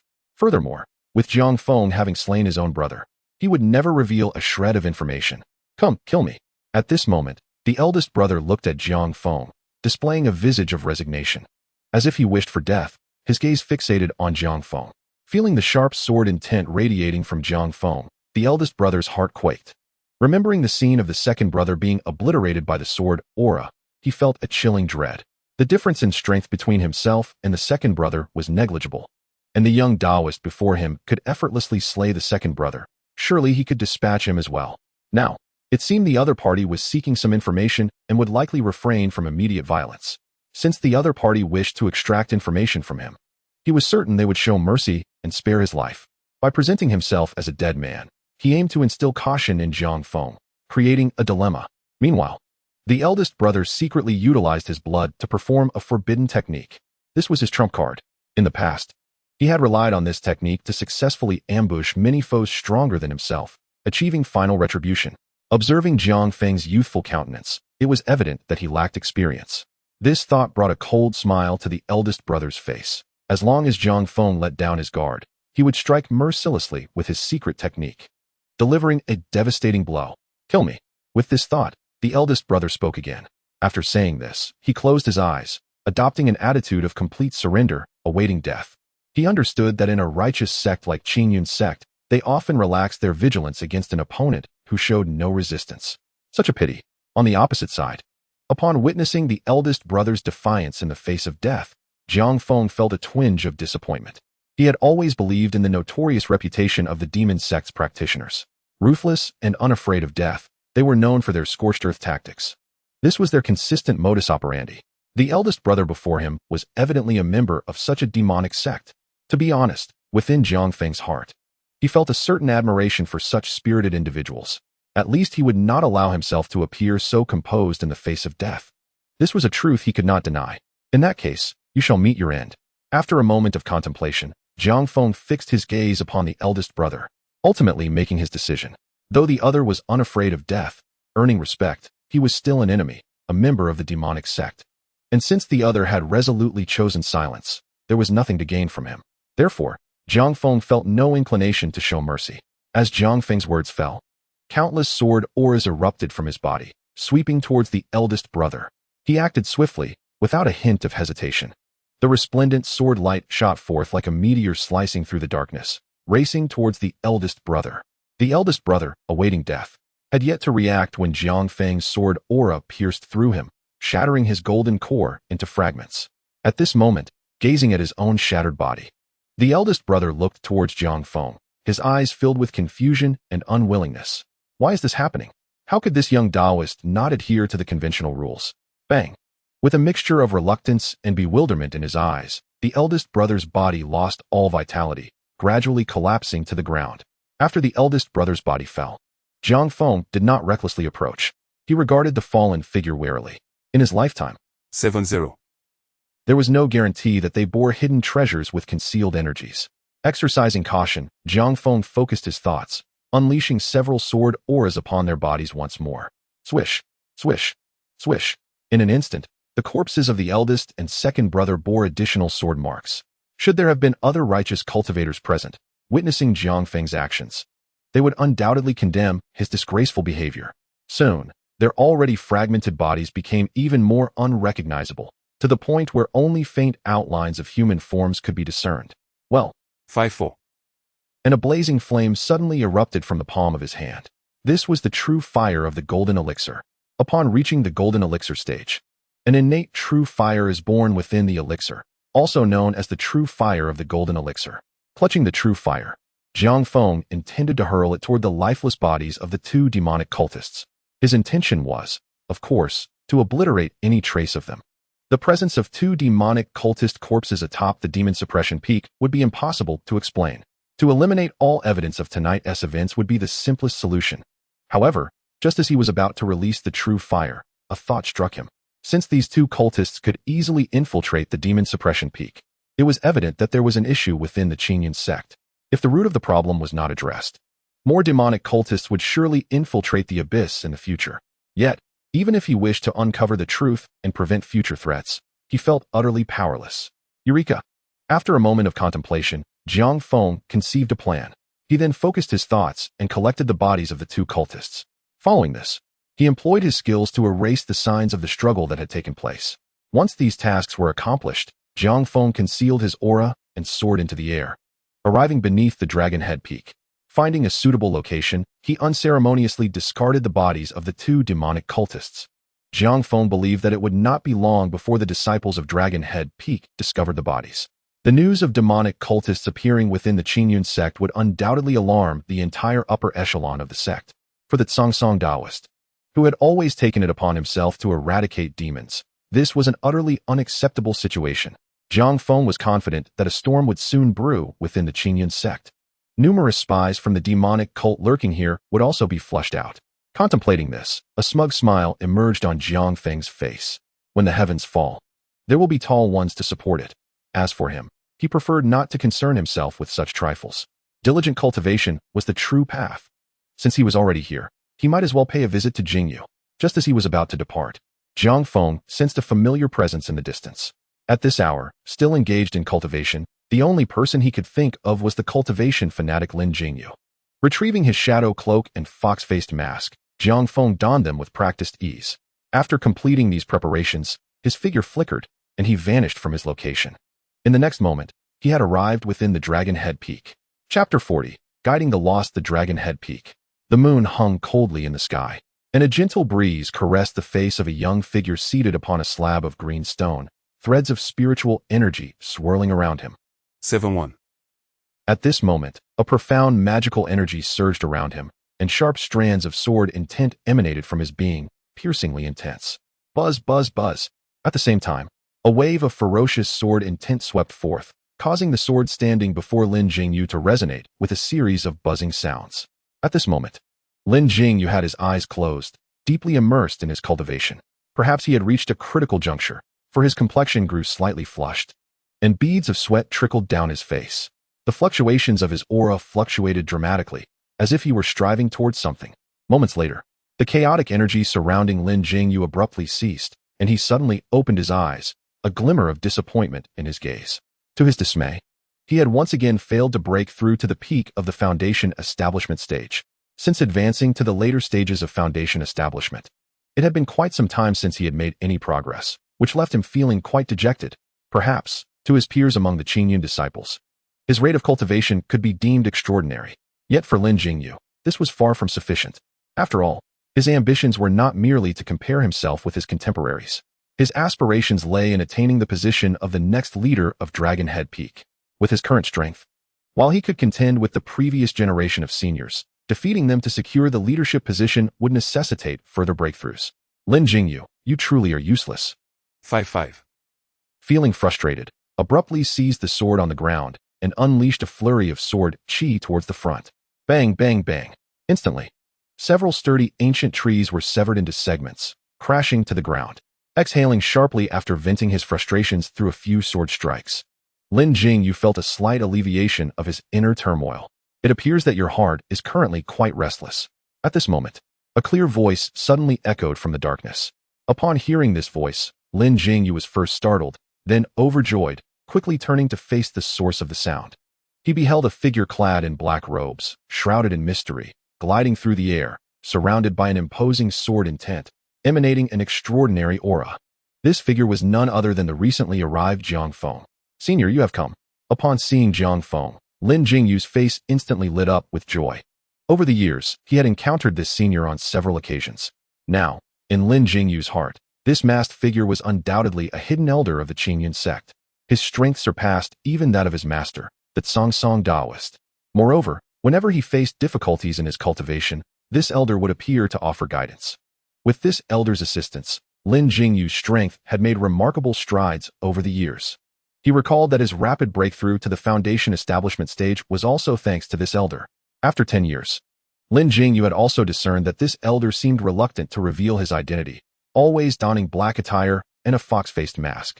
Thus, even after such a long time, Lin Jingyu remained unaware of the elder's true identity and origin, only able to address him with the title of senior. It has been a while, yet I see your heart has grown restless. Jiang Feng, observing Lin Jingyu, with his expression concealed by the mask, could only convey his sentiments through a calm voice. Haste makes waste. Prudence is paramount. One must not act impulsively, or else they may unwittingly create greater complications. Upon hearing these words, Lin Jingyu was momentarily taken aback, followed by a sense of shame. Reflecting upon his cultivation during this period, he realized he had been fixated on the idea of rapid breakthroughs, driven by the desire to acquire strength to compete for the leadership of Dragon Head Peak. As the senior had pointed out, he had indeed been too impatient. I understand my error. Suddenly, Lin Jingyu clasped his fists in respect towards Jiang Feng, bowing slightly. 7-2. With a solid foundation, success will naturally follow. The essence of cultivation lies in the steadfastness of one's heart. Jingyu, your foundation is already sufficient. What remains is merely a matter of timing. Since Jiang Feng joined the Qingyun Sect, over a decade had passed. During this time, he had accumulated countless experiences and acquired a diverse array of cultivation classics. The path of alchemy, the arrays, the art of refining weapons, and other esoteric techniques are all areas in which he has dabbled, and he has attained considerable mastery. At present, he can be regarded as a polymath in the realm of cultivation, particularly in the context of all who are beneath the nascent soul stage, as none can rival his insights into the art of cultivation. Guiding Lin Jingyu, who is but a foundation establishment practitioner, comes to him with effortless ease. The journey of cultivation hinges upon the steadfastness of one's Tao heart. Upon hearing Jiang Feng's words, Lin Jingyu was momentarily taken aback.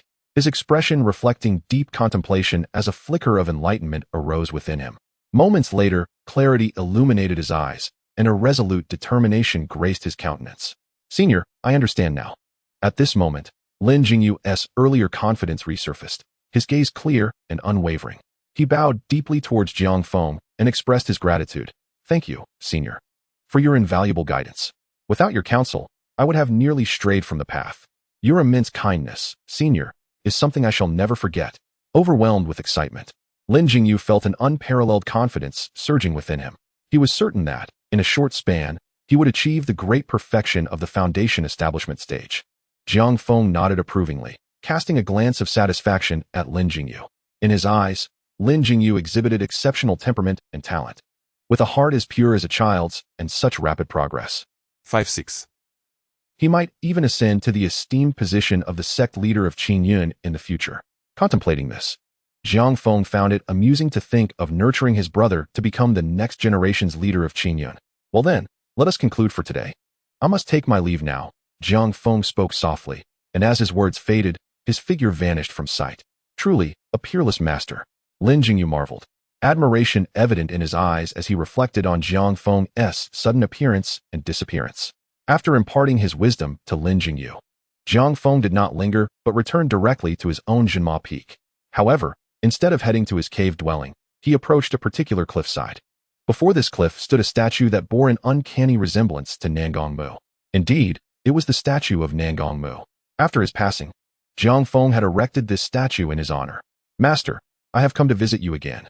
Gazing at the statue of Nangongmu, a wave of nostalgia washed over Jiang Feng, stirring poignant emotions within him. Subsequently, he retrieved a flask of Zweiking from his spatial ring, uncorked it, and poured the exquisite wine at the feet of the statue.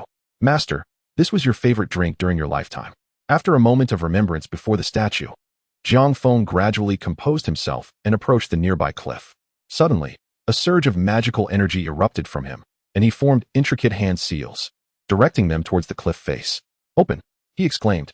In the next instant, as the seals were completed, a brilliant light erupted from the cliff. A narrow passageway, just wide enough for a single person, materialized on the cliffside. Jiang Feng, having anticipated this, stepped confidently into the passage, which swiftly closed behind him as if it had never existed. Moments later, Jiang Feng found himself in a cave dwelling, one that felt strangely familiar. 7-3. Jiang Feng had sealed the entrance with arrays and had completely altered the interior layout, converting it into his alchemical workshop. Unlike the previously chaotic state, the cave now held an air of profound mystery. The inner walls were adorned with countless intricate runes, forming various enigmatic formations designed to conceal his presence. Everything that transpired within the cave remained undetectable to the outside world. At the very center of the cave stood a crimson alchemical furnace. Jiang Feng gazed at the furnace, his eyes glinting with anticipation. His ability to transcend to the nascent soul stage hinged upon the success of the elixir within. Inside the furnace, a vibrant flame roared, and he drew closer to see a golden elixir undergoing refinement. The rich aroma of the elixir wafted through the air, and upon closer inspection, he noticed that it was intricately engraved with a myriad of profound patterns, yet some areas remained unadorned. As time progressed, the patterns gradually increased, and it would not be long before the entire golden elixir would be covered in these intricate designs. When the inscriptions were fully etched, the elixir would reach completion. Observing this, Jiang Feng nodded with satisfaction, his gaze filled with hopeful expectation. It wouldn't be long before the Pabian golden elixir was fully formed. Indeed, this golden elixir was the one Jiang Feng had diligently refined over the past 2 years. Presently, he remained at the pinnacle of the golden core stage, a result he had anticipated. As one ascends to higher realms, the path to breakthrough becomes increasingly arduous. Transitioning from the great perfection of the golden core to the nascent soul stage is a formidable challenge. After 2 years of rigorous training, Jiang Feng felt confident in his accumulation, yet he recognized the need for additional assistance to achieve the breakthrough. With this in mind, he turned his gaze toward the golden elixir within the crimson furnace, a unique glimmer igniting in his eyes. The assistance he sought was, of course, the elixir itself. This golden elixir, known as the Pabian golden elixir, was specifically formulated to aid practitioners in breaking through to the nascent soul stage. The recipe for this elixir was of a high caliber, unrecorded in the true explanation of alchemy. Jiang Feng had fortuitously acquired this advanced recipe during his 2 years of diligent practice. Furthermore, the furnace used for refining the Pabian golden elixir was no ordinary artifact. It was the Tianhua divine furnace, a reward he had received during this time. The crimson flames within the Tianhua divine furnace were derived from celestial fire, possessing extraordinary properties for refining. Although not a true artifact, its quality was commendable, making it highly effective for producing advanced elixirs. 5-7. Just 1 day shy of the completion period of 91 days. Thus, when the hour of midnight arrived, the Pabian golden elixir would reach its final form. With the elixir in hand, coupled with the foundation he had built over the past 2 years, Jiang Feng was confident that he would successfully break through to the nascent soul stage. At that moment, he would emerge as a formidable force, a true practitioner of the nascent soul realm, possessing the strength to dominate his surroundings. Soon, in just a short while, the golden elixir would be ready. Gazing at the flickering crimson flames within the heavenly fire divine furnace, Jiang Feng murmured, "No, to be on the safe side, I must employ additional measures." 7-4. Enhancing the concealment arrays upon the mountainside. Subsequently, he settled cross-legged by the heavenly fire divine furnace, closed his eyes, and entered a meditative state, awaiting the moment of his golden core transformation. Thus, an hour swiftly passed. Suddenly, the heavenly fire divine furnace began to tremble. At that moment, Jiang Feng abruptly opened his eyes, fixating on the furnace. Before him, a golden elixir gradually levitated, radiating a dazzling golden light. Simultaneously, an intense fragrance of elixir permeated the cave. It succeeded. As he beheld the golden core, brilliance erupted in Jiang Feng's eyes. Intricate patterns adorned the surface of the golden elixir, exuding an enigmatic allure, as if it possessed a hint of sentience, a marvel to behold. Boom! Just as the elixir took shape, the sky above the demon suppression peak suddenly darkened, ominous clouds swiftly gathering above. Within those clouds, silver lightning danced like serpents, weaving through the sky. Faced with this unexpected phenomenon, Jiang Feng's expression shifted, yet he remained unperturbed, clearly having anticipated this. He spoke slowly, "The elixir thunder. The toad humbly offers its thanks." Chapter 42. The emergence of elixir thunder, the gathering of strong beings at this moment. The atmosphere above the demon suppression peak shifted dramatically, thunder rumbling and lightning flashing. As he observed the strange occurrences in the void, Feeling the oppressive aura emanating from the clouds, Jiang Feng's eyes sparkled with intensity. The Thunder Tribulation. Indeed, the emergence of a golden core of such caliber could directly summon the Thunder Tribulation. This tribulation is specifically aimed at the golden core, referred to in the cultivation realm as Elixir Thunder. Though the Thunder Tribulation was formidable, Jiang Feng had already devised comprehensive strategies prior to concocting the golden core. Observing the yet-to-coalesce tribulation in the sky, Jiang Feng grasped the golden core and vanished from the cave in an instant. In the next moment, he reappeared deep within the demon suppression abyss. Upon Jiang Feng's arrival, the myriad demons immediately sensed his presence. Countless fiends surged towards him in a frenzy. Humph. It has been a while since I taught you a lesson. Have you forgotten your scars so soon? Unfazed by the approaching horde, Jiang Feng sneered. The next instant, a lamp resembling translucent glass materialized before him. It was none other than the ancient artifact, the precious lotus lamp. At that moment, Jiang Feng recited incantations, and radiant white light emanated from the precious lotus lamp. Begone! With a thought, beams of white light surged forth, sweeping towards the demons. The wails of the demons echoed as the white light carved a bloody path through their ranks.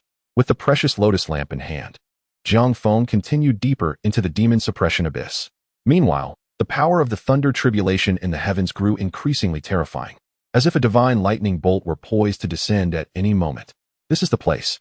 After a few breaths, Jiang Feng came to a halt. This area marked the core of the demon suppression abyss, where events occurring within would remain undetectable to the outside world. Jiang Feng's purpose in venturing deep into the abyss was to confront the impending Thunder Tribulation. Despite the numerous concealment arrays he had set up within the cave, once the tribulation's power struck, it would obliterate everything. Jiang Feng could not guarantee that those concealment arrays would withstand the onslaught of the Thunder Tribulation unscathed. Such a commotion would undoubtedly attract the attention of the higher-ups of the Qingyun Sect, should the concealment arrays be compromised. 7-5. He chose to face the tribulation in the depths of the demon suppression abyss. Here, shrouded in dense demonic energy, the essence of spirit could not penetrate. Therefore, even if the higher-ups of the Qingyun Sect gathered at the demon suppression peak, they would remain oblivious to the true source of the Thunder Tribulation. Subsequently, with a flicker of thought, 108 flying swords surged forth from his spatial ring. Demon suppression sword formation, form. Jiang Feng's internal energy surged, and a formidable sword intent erupted from his body. The 108 flying swords then hovered around him, aligned according to the positions of the celestial bodies. 5-8. Once the formation was activated, even without the precious lotus lamp in hand, Jiang Feng had no fear of the myriad demons. Any demon that entered this formation would undoubtedly be crushed to smithereens. Having completed these preparations, Jiang Feng turned his gaze upwards towards the skies above the demon suppression abyss. Although he could no longer see the phenomena above, he could feel the overwhelming pressure emanating from it. The Thunder Tribulation was imminent. The sudden appearance of such phenomena atop the demon suppression peak also stirred Zhu Xian and others. In an instant, the sound of slicing winds resonated as figures from the major peaks of Qingyun soared into the sky, gravely observing the ominous clouds enveloping the demon suppression peak. Thunder Tribulation. Zhu Xian hovered in the void, his expression grave as he regarded the silver lightning weaving through the clouds. He spoke slowly. What could have summoned such a Thunder Tribulation? Beside him, Tianbu Yi and Song Daoren also floated in the air, sensing a hint of trepidation beneath the overwhelming power of heaven and earth. How could the demon suppression peak attract a Thunder Tribulation? Tianbu Yi pondered, his gaze fixed on the thunderstorm above, perplexed. The might of this tribulation resembles that of a Yuanying realm cultivator facing their tribulation. Yet where would such a cultivator come from atop the demon suppression peak? Raising his head to behold the thunderous clouds echoing with rumbling sounds, Zhu Xian spoke slowly. Hearing his words, the leaders of the 7 factions directed their spiritual senses toward the demon suppression peak, seeking to uncover the source of the Thunder Tribulation. However, despite their thorough search of the entire peak, they found no such entity. As for Jiang Feng, the master of the demon suppression peak, they had naturally conducted a meticulous investigation. Yet, what they encountered was merely the avatar he had deliberately left behind. At that moment, within Jiang Feng's cave, his avatar lay prostrate on the ground, his complexion pale, seemingly struggling to withstand the oppressive force of the Thunder Tribulation. Such a feeble display would hardly connect him to the fearsome Thunder Tribulation above. Master, should we rescue Jiang Feng? In the void, Tianbu Yi observed the agonized expression on Jiang Feng's avatar and felt a twinge of compassion, contemplating a rescue. No need. Unexpectedly, Dao Xianjinren shook his head and declared, "This thunder tribulation is not directed at Jiang Feng. Thus, he is not in any mortal danger. Perhaps 7-6. confronting the terrifying might of the thunder tribulation could serve as a unique form of cultivation. But what precisely was the reason for this thunder tribulation's arrival? Dao Xianjinren gazed solemnly at the celestial tribulation unfolding in the void, murmuring to himself. Thunder rumbled ominously. Amidst the conversations of a few, the tribulation had reached its final stage, with faint lightning flickering in the distance. Suddenly, as dark clouds gathered, a dazzling silver beam, as thick as an arm, surged forth from the clouds, illuminating the somber expanse of the heavens. Boom! The silver lightning clashed violently within the dark clouds, growing ever more intense. And soon the atmosphere became palpably oppressive. After a brief interval, the clouds abruptly split apart, revealing a fissure. In an instant, a silver thunderbolt, roughly half a foot in width, erupted from the clouds with a resounding roar, resembling a colossal silver serpent, and its target was unmistakably the Jinma Peak. Witnessing this scene, Dao Xianjinren and the others were left in stunned disbelief. What is happening? Why is the tribulation aimed at the Jinma Abyss? Dao Xian pondered, his confusion deepening. Could it be that some demon has broken through within the Jinma? He quickly dismissed the notion, realizing that the Jinma Abyss was fortified by the Jinma Grand Formation, which would prevent any demons from ascending to such a level. But what, then, was the purpose of this lightning, and why was it directed at the Jinma Abyss? Master, do you think someone might be undergoing tribulation beneath the Jinma Abyss? At that moment, Tian Bai suggested, a sudden thought striking him. Tian Shidi, surely you jest. Before Dao Xian could respond, the nearby Tsang interjected, there are countless demons within the Jinma Abyss. Who would dare to undergo tribulation down there? Isn't that tantamount to seeking death? Then what do you propose is the reason for this tribulation? Why is it inexplicably targeting the Jinma Abyss? Tian Bai, who had always had a contentious relationship with Tsang, immediately began to retort. Meanwhile, Dao Xianjinren and the other leaders continued their discussion regarding the origins of the tribulation. The descending thunder showed no signs of abating, striking directly into the Jinma Abyss. The silver lightning pierced through the abyss, heading straight for the praying Golden Dan in Jiang Feng's grasp. As the lightning rushed toward him, Jiang Feng remained composed, harboring no trace of concern. Clutching the Bao Yin lantern, he intoned an intricate incantation. Instantly, beams of white light erupted from the lantern, converging around him to form a luminous shield that enveloped him completely. Bang! The colossal silver lightning struck with tremendous force. 5-9. The furious lightning unleashed countless tiny electric arcs that scattered like swarms of silver serpents throughout the core region of the Jinma Abyss. Wails echoed as many demons caught off guard were obliterated by the force of the heavenly lightning, their cries piercing the air. At that moment, Jiang Feng had pushed the Bao Yin lantern to its limits, and waves of white divine light surged forth, continuously absorbing the terrifying silver lightning. Break for me. After a brief moment, a low command resounded as the white light converged, then surged outwards, violently striking at the silver lightning and shattering it entirely. In the span of mere breaths, Jiang Feng had forcefully dismantled the first wave of tribulation lightning. Holding the Bao Yin lantern, he felt a sense of relief wash over him. He gazed at the lantern in his hand, a surge of confidence swelling within him. Now, in the face of this overwhelming celestial force, he realized he could indeed stand against it. He directed his gaze upward at the turbulent skies above the Jinma Abyss. 7-7. Perhaps spurred by Jiang Feng's challenge, the dark clouds churned more violently. Moments later, a crackling sound echoed once again, and an even larger silver lightning bolt, twice the size of the previous one, erupted from the black clouds. "Ha, come forth." Jiang Feng's eyes burned with fervor as he beheld the massive silver lightning, laughing heartily while holding the Bao Yin lantern and reciting his incantation. In the next moment, a more resplendent white light surged forth from the lantern. "It is merely a tribulation. Break for me." With a thought, Jiang Feng condensed the rich light surrounding him into a colossal palm imprint, striking directly at the silver lightning. Having successfully refined the Bao Yin lantern, he commanded its power entirely. Bang! The palm imprint collided with the thunderous bolt, resulting in a dazzling explosion reminiscent of fireworks across the sky. In the next instant, the palm imprint dissipated, but the now diminished silver lightning remained tenacious, still hurtling towards Jiang Feng. "Truly formidable is the power of the heavens, but I shall see how long you can endure." Jiang Feng observed the lightning that had forcefully shattered part of the Bao Yin lantern's power, a flicker of surprise crossing his features. He grinned, and the white light from the lantern intensified. Soon after, an even larger palm imprint slowly manifested, advancing towards the massive lightning bolt. The moment they collided, both were obliterated in a brilliant flash. There is certainly something amiss beneath the Jinma abyss. Above the Jinma peak, Dao Xianjunren's consciousness swept over the abyss. Yet the demonic energy obscured his vision, revealing nothing. At this moment, he felt a deep sense of foreboding, his expression grave. "Master, have you discovered anything?" Noticing Dao Xian's unusual demeanor, Tianbai stepped forward to inquire. "I have an ominous premonition. It is highly likely that a terrifying entity lies hidden within the Jinma abyss." Dao Xianjunren remarked gravely, observing the currently tranquil abyss. "Master, why do you say that?" Sansong could not help but question. "Have you not noticed? The heavenly lightning vanishes almost instantaneously upon entering the Jinma." Dao Xianjunren articulated his thoughts slowly.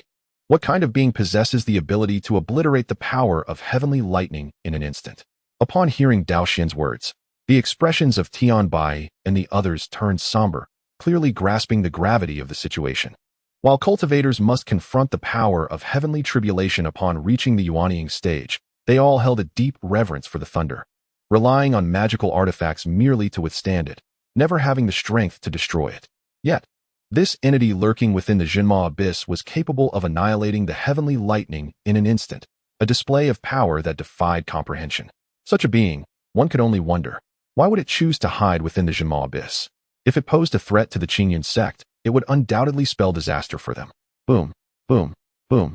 Section 58. Within the void, as Jiang Feng shattered two bolts of silver lightning, the ominous clouds appeared even more enraged. Countless silver flashes danced, and the lightning, like a silver python, broke free from the cloud's confinement, striking down relentlessly upon Jiang Feng, who stood within the abyss of demon suppression. "This is serious," Jiang Feng thought, gazing at the torrential downpour of silver lightning, his expression growing grave. Chapter 44, Breaking the Golden Core. "Come at me. Do you think I am afraid?" Jiang Feng. 7860. Perhaps it was the cover of the abyss of demon suppression that emboldened him. In this moment, he cast aside his previous pretenses, revealing a hint of youthful audacity. Clutching the treasured lotus lantern, he was enveloped in a radiant white glow, unwaveringly confronting the onslaught of silver lightning. Boom, boom, boom. The thunderous roars echoed, erupting continuously from deep within the abyss of demon suppression, each explosion causing the very fabric of space to tremble.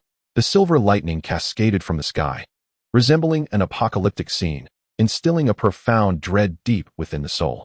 After enduring dozens of fierce clashes with the silver lightning, Jiang Feng's complexion gradually paled, a trace of blood appearing at the corner of his mouth. Nevertheless, the fervor in his eyes did not wane in the slightest. The numbing force of the lightning surged through his meridians, leaving Jiang Feng with a palpable sense of fatigue, and his defenses began to falter. As his resistance weakened, the onslaught of lightning became increasingly ferocious, as if vowing to shatter his golden core without relent.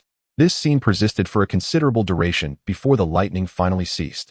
Once the onslaught ended, Jiang Feng could no longer contain himself and collapsed onto the ground.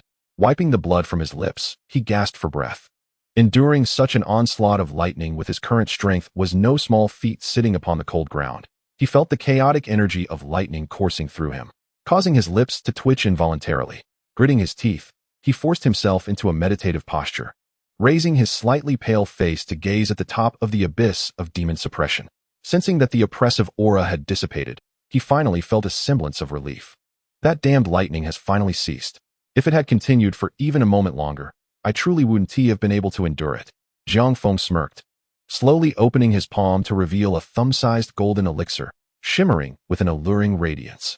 Within this elixir, he could feel a surge of pure energy. "For you, I've endured quite a bit of hardship," he murmured, casting a wry smile at the golden core elixir. The thunderstorm had vanished. Outside the demon suppression peak, as the ominous clouds dispersed and the sky returned to normal, Dao Xianjunren appeared contemplative, muttering to himself. Today's events are indeed peculiar. It seems necessary to pay a visit to the Seven Stars Cave.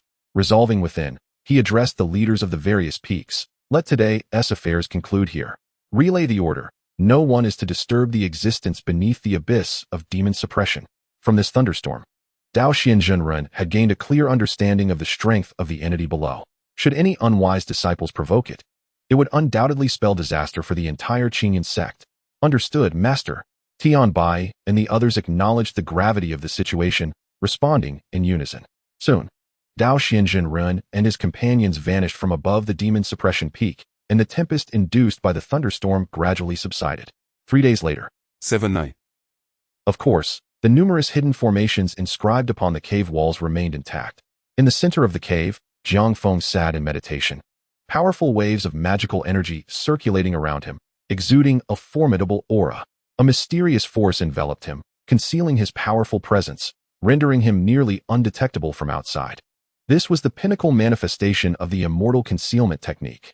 Thanks to this technique, Jiang Feng had traversed the major peaks of the Qingyun Sect over the years without being discovered.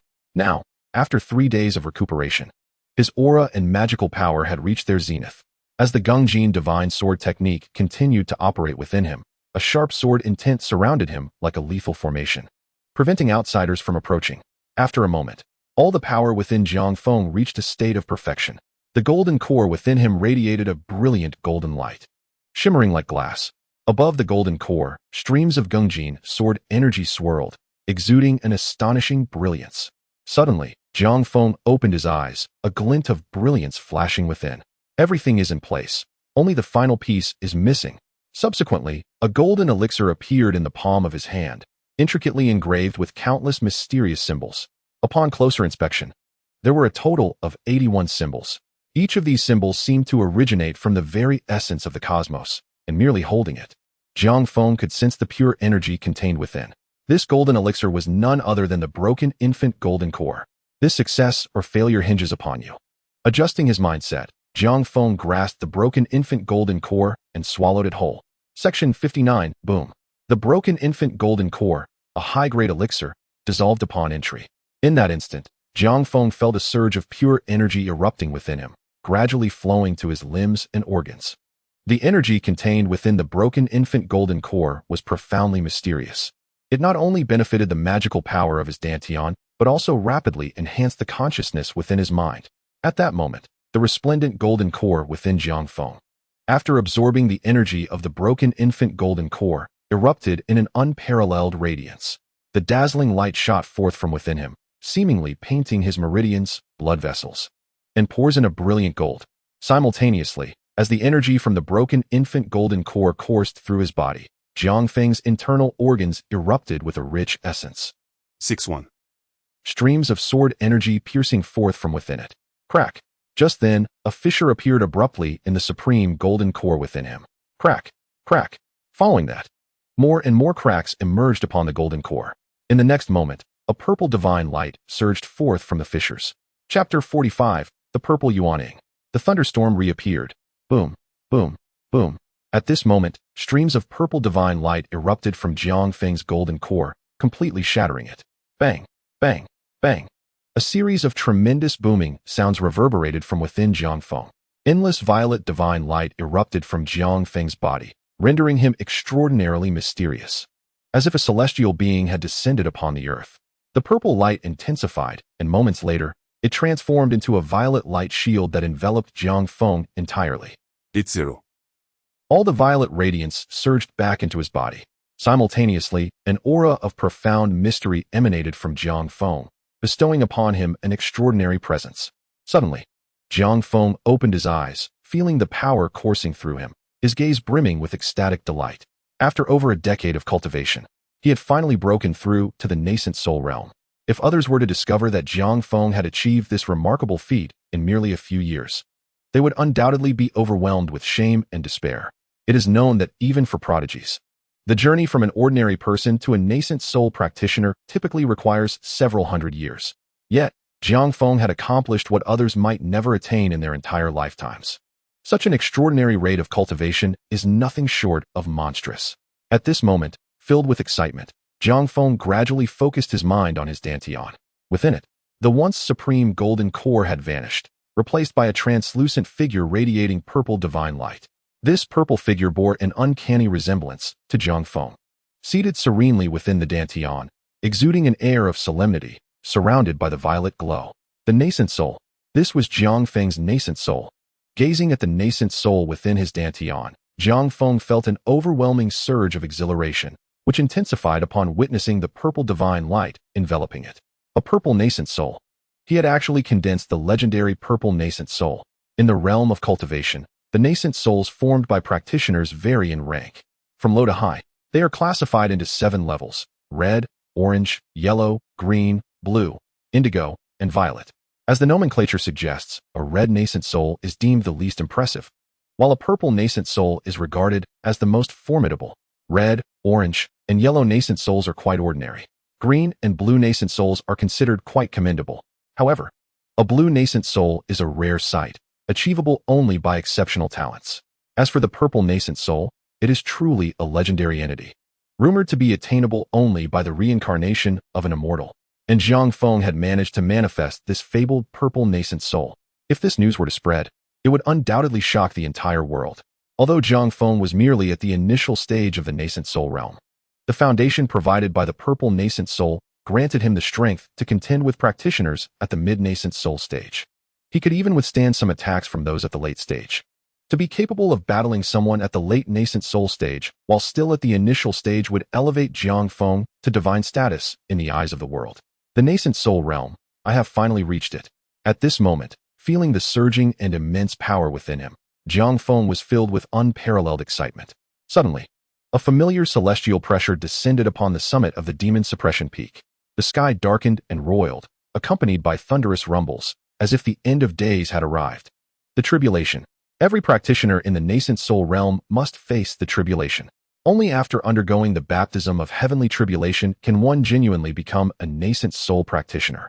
Although the tribulation is fearsome, Jiang Feng was undeterred. 3 days prior, he had already experienced its might.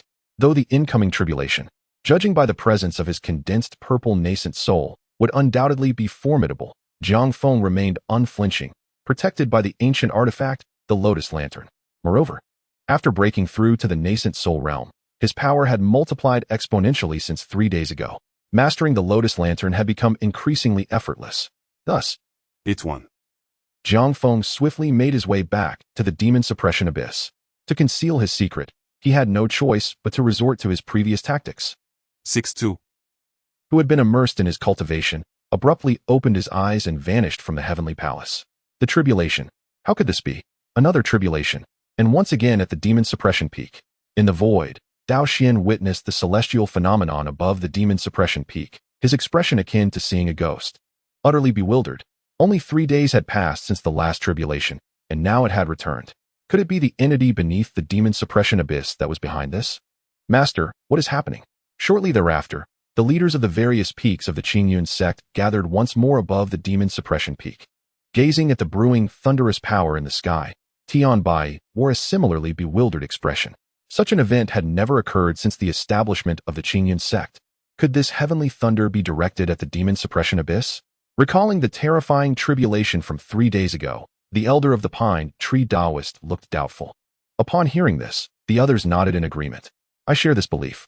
Zhu Xian's expression grew grave as he surveyed the chaotic demonic energy within the demon suppression abyss and slowly spoke.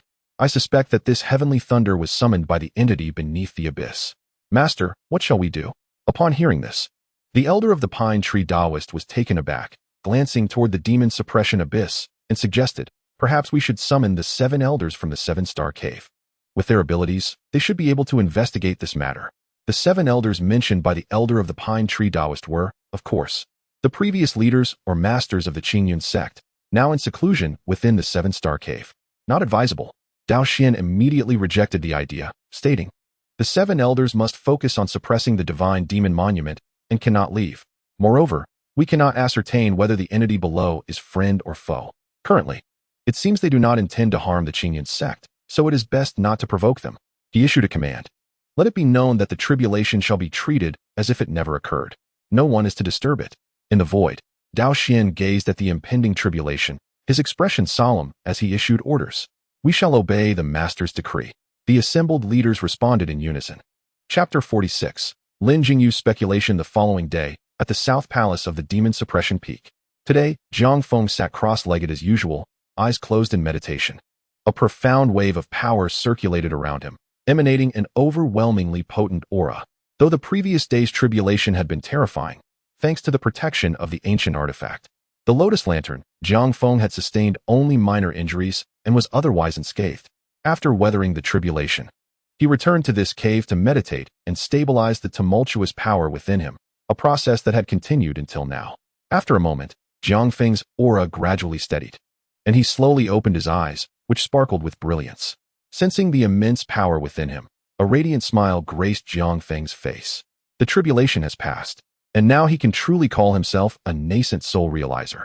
In the realm of cultivation, even amidst a sea of formidable individuals, reaching the nascent soul stage marks one as a powerful entity. Such prowess ensures that wherever one goes, they are regarded as a significant figure. It too. Jiang Feng, with his nascent soul strength, augmented by the ancient artifact, the Lotus Lantern, could likely contend against even the most formidable of divine transformation experts. Indeed, he has attained a level of power sufficient to ensure his survival in this world. Reflecting on this, Jiang Feng felt a wave of emotion. Just over a decade ago, he had merely been a despised mortal, an inconspicuous newcomer to the Qingyun Sect. Who could have foreseen that he would achieve the status of a nascent soul realizer today? Truly, the vicissitudes of life are unpredictable. After a moment of contemplation, Jiang Feng gradually steadied his mind, calming himself. The nascent soul realm is merely the beginning. Many individuals surpass his current strength. He must remain vigilant and conceal his capabilities. Achieving nascent soul status in just over 10 years would surely incite envy among the reclusive old masters. If they were to learn of Jiang Feng's circumstances, they might very well covet his life. Shaking his head, Jiang Feng resolved to continue his cultivation. The path of cultivation becomes increasingly arduous as one progresses. The transition from early to mid-nascent soul stage could take several decades.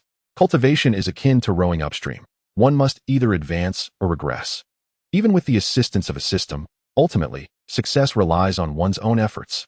Thus, Jiang Feng immersed himself in his practice, solidifying the realm he had just entered. 6-3.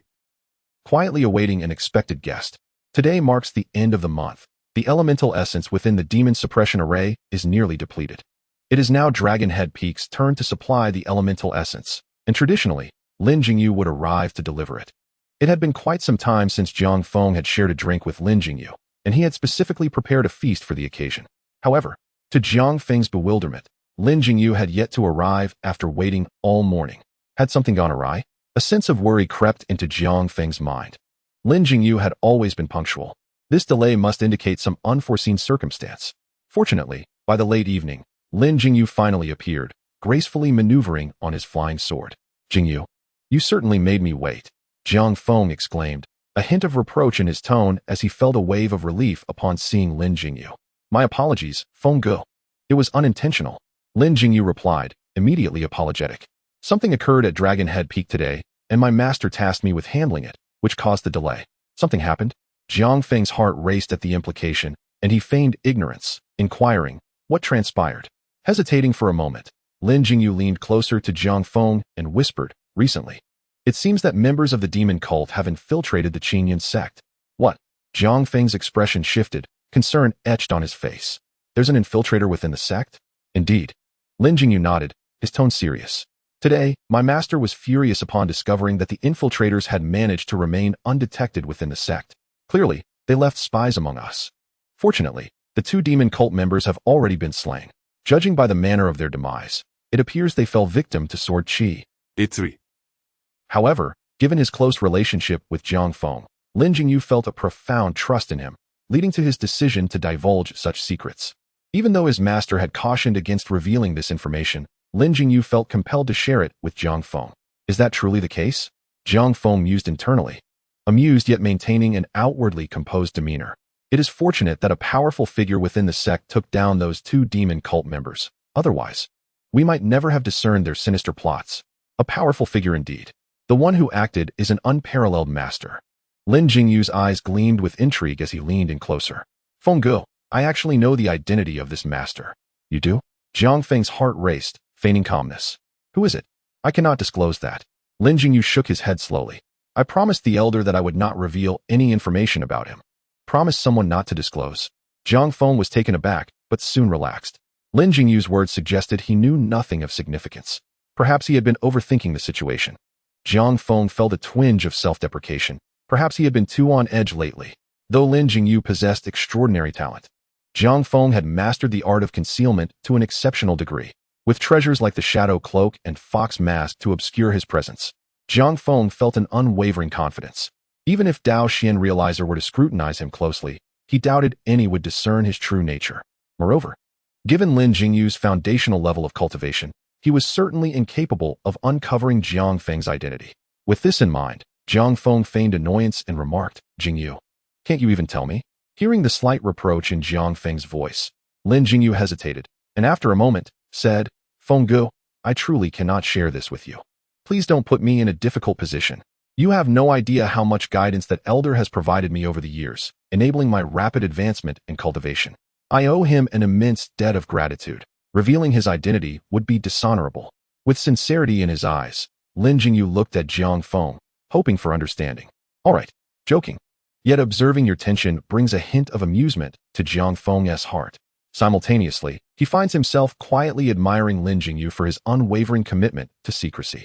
If it must remain unspoken, so be it. However, from your words, could it be that this elder is an unparalleled recluse of immense power? Seizing the opportunity, Jiang Feng intends to subtly probe Lin Jingyu, eager to discern his thoughts on the lofty status Jiang Feng holds in his mind. Indeed, upon hearing Jiang Feng mention his revered figure, a glimmer of admiration brightens Lin Jingyu's countenance. "Brother Feng, do you know? When I was grappling with a bottleneck in cultivating the slaying demon god technique, it was the elder who appeared, offering a few words of enlightenment. Shortly thereafter, I mastered the technique and even grasped the essence of sword intent." As he speaks, excitement dances in his eyes. In my view, the elder is unquestionably a master of the sword, possessing extraordinary and unparalleled skills. Jiang Feng finds himself at a loss for words. 6-4. 8-4. Eager to learn how Lin Jingyu deduced the elder's involvement in the demise of the two cultists. He distinctly remembers ensuring no one witnessed his actions and meticulously erasing all traces. He wonders how Lin Jingyu could have possibly discovered the truth. With a puzzled expression, he inquires, "Why? On that day, I encountered a significant hurdle in my cultivation, and my mental state was severely compromised, nearly leading me astray." Lin Jingyu nods, continuing, "At the critical moment, the elder manifested, effortlessly dissolving my mental block with a few words. I am confident that within a month, I will achieve a breakthrough." I carefully examined the time of death of those two demonic cultists, which coincided perfectly with that evening. Hence, I deduced that they must have infiltrated Longsho Peak with the intention of harming me, only to be discovered and subsequently slain by the elder. As he speaks, Lin Jingyu is overwhelmed with emotion. With a single stroke, the elder vanquished evil and departed, unencumbered by worldly fame. Truly, the elder transcends this realm. His conduct is profoundly admirable. Is not such a sage precisely the goal I seek to pursue in this life? At this moment, Lin Jingyu resolves to emulate the elder's transcendence from worldly concerns. Facing Lin Jingyu, Jiang Feng watches the reverence illuminating his friend's face while listening to his portrayal of the esteemed elder. He finds himself momentarily speechless, taken aback by the significance he has unwittingly taken on in Lin Jingyu's mind. Yet, the thought that the very sage Lin Jingyu reveres stands before him, unbeknownst to him, elicits a quiet chuckle within Jiang Feng. Suppressing his amusement, he replies, "Well, based on your words, I too believe this elder is indeed a remarkable figure." Upon hearing Jiang Feng's agreement, Lin Jingyu nods but suddenly cautions, "Brother Feng, I share all this with you out of trust, so please, do not let it slip." Jiang Feng feels a wave of exasperation wash over him, yet he can only nod in acknowledgement. Subsequently, Lin Jingyu presents Jiang Feng with the 5 elements essence, and the two brothers settle down for a leisurely chat. Though Lin Jingyu is not fond of alcohol, he cannot resist indulging in a few cups of the bamboo leaf green that Jiang Feng offers. As they converse, they reminisce about Kaomayan and Zhang Xiaofan. Eventually, Lin Jingyu glances at Jiang Feng, who remains at the foundation establishment stage, and cannot help but remark, "Brother Feng, while the wine is delightful, it would be wise not to indulge excessively. As cultivators, we should prioritize our training." At this moment, witnessing Jiang Feng's lack of progress in cultivation, Lin Jingyu takes it upon himself to offer guidance. Upon hearing this, Jiang Feng nearly spits out his drink, casting a scrutinizing glance at Lin Jingyu, as if to say, "Are you instructing me?" Although Jiang Feng, Lin Jingyu, and Zhang Xiaofan have been friends since childhood, Jiang Feng is the eldest among them. For years, Lin Jingyu and Zhang Xiaofan have regarded him as an elder brother. Thus it has always been Jiang Feng who imparted wisdom to them, not the other way around. Yet today, Lin Jingyu dares to offer him counsel, catching Jiang Feng off guard. Confronted with Jiang Feng's gaze, Lin Jingyu begins to feel anxious, hesitating as he explains. It's 5. I merely thought that if you were facing any difficulties, we could discuss them together. Moreover, he adds, please support me. What difficulties? Discuss? With a thud, Jiang Feng sets his drink down forcefully. So, Lin Jingyu, you're getting bold now, are you? Pinnacle of the Foundation establishment? Is that truly impressive? Jiang Feng feels a surge of irritation at Lin Jingyu's unsolicited advice. A younger brother instructing an elder brother? This is simply intolerable. Brother Feng, I truly did not mean anything by it.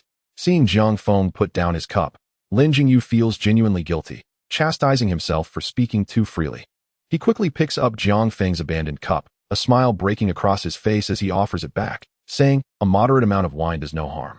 And this bamboo leaf green is beneficial for cultivation. Come, Brother Feng, let us drink a toast. With that, Lin Jingyu promptly pours himself a glass, and they both drink heartily. Ah, well done. Noticing Lin Jingyu's apology, Jiang Feng decides not to hold a grudge. He understands Lin Jingyu's intentions are sincere, devoid of any desire to boast. For the remainder of their time together, Lin Jingyu refrains from discussing cultivation, instead sharing amusing anecdotes from their daily lives. After an hour, Lin Jingyu bids farewell, leaving Jiang Feng with a bottle of vitality pills, a precious gift crafted by the Song Taoist, specifically reserved for Lin Jingyu. Yet, without hesitation, Lin Jingyu bestows the elixir upon Jiang Feng. This time, Jiang Feng does not refuse. Although the pills may not benefit him, they represent Lin Jingyu's heartfelt gesture. After seeing Lin Jingyu off, Jiang Feng tidies up a bit before retreating to his cave dwelling to resume his cultivation. With his nascent soul taking shape, he knows he has no time to relax. At Tantian Peak, within the Grand Hall of Tantian Palace, the leaders of each peak of the Qingyun Sect, along with the sect master Zhu Xian, have gathered together. However, 6-5. What are your thoughts on today's events, fellow disciples? As soon as Zhu Xian's words fall, Song Taoist promptly rises, stating, Honored Master, after investigation, I have confirmed the identities of these two individuals. They hail from the Ghost King Sect. With this declaration, the atmosphere in the hall becomes palpable with tension. The Ghost King Sect is the foremost power of the demonic cult, although it pales in comparison to the currently resplendent Azure Cloud Sect in terms of strength. The sect leader, Wanren Wang, is formidable and cannot be underestimated. Rumor has it that within the Ghost King Sect lies an ancient ancestor of tremendous power. Furthermore, Wanren Wang possesses exceptional talent and unparalleled ambition, uniting all demonic forces into a formidable alliance, thereby creating a vast and intricate network that subtly rivals the righteous forces such as the Azure Cloud Sect. How audacious of the Ghost King Sect to set its sights on us. Do we fear them? Upon hearing Sansong's words, the usually fiery-tempered Tian Bai immediately retorted, Brother Sect Leader, in my view, we must teach the Ghost King Sect a lesson and demand an explanation. Calm down, Junior Brother Tian. Seeing Tian Bai's anger, Zhu Xian furrowed his brow and replied, although we have traced this back to the Ghost King Sect, these two corpses are utterly disfigured. It's 6.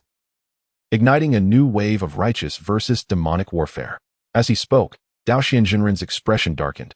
At that time, we may witness yet another bloodbath, bringing untold suffering to the innocent. Hearing Zhu Xian's words, everyone in the hall furrowed their brows in concern. Humph, Brother Sect Leader. Are we just going to let this slide? At that moment, Song Daoren snorted coldly, feeling indignant. The discovery of these two demonic cult members on his dragon head peak had already ignited a fire within him. Now, hearing Dao Xuan's words, Song Daoren, who took it upon himself to eradicate demons, was consumed by fury. Although the others did not react as strongly as Song, they too sighed in resignation. As the leading righteous sect, the Azure Cloud Sect upholds the responsibility of safeguarding all sentient beings. Every action and word of the Azure Cloud Sect must be justified and considerate of the world's populace. In the realm of cultivation, the distinction between righteousness and demonic paths lies in this very principle. The righteous path aligns with the will of the people, bearing numerous constraints, and cannot act freely.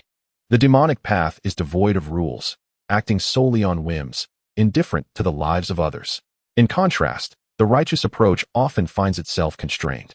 Yet this is the rule established by our founding ancestors, which no one may defy. Song, do you wish to violate the rules set by our forebears? At that moment, Zhu Xian, listening to Song, also wore a solemn expression. Song Daoren was momentarily taken aback. Though Daoxian Jinren seldom displayed anger, the current ire was palpable. And Sangsong felt a sense of trepidation. Since you insist, let us drop the matter. With that, Sangsong Daoren returned to his seat, his countenance dark. All right. We are all brothers. I do not wish for discord among us. Let this matter rest. Upon seeing Sangsong return to his seat, Daoxian Jinren's expression softened, and he continued. What are your thoughts on the matter of the demon suppression abyss, dear brothers and sisters?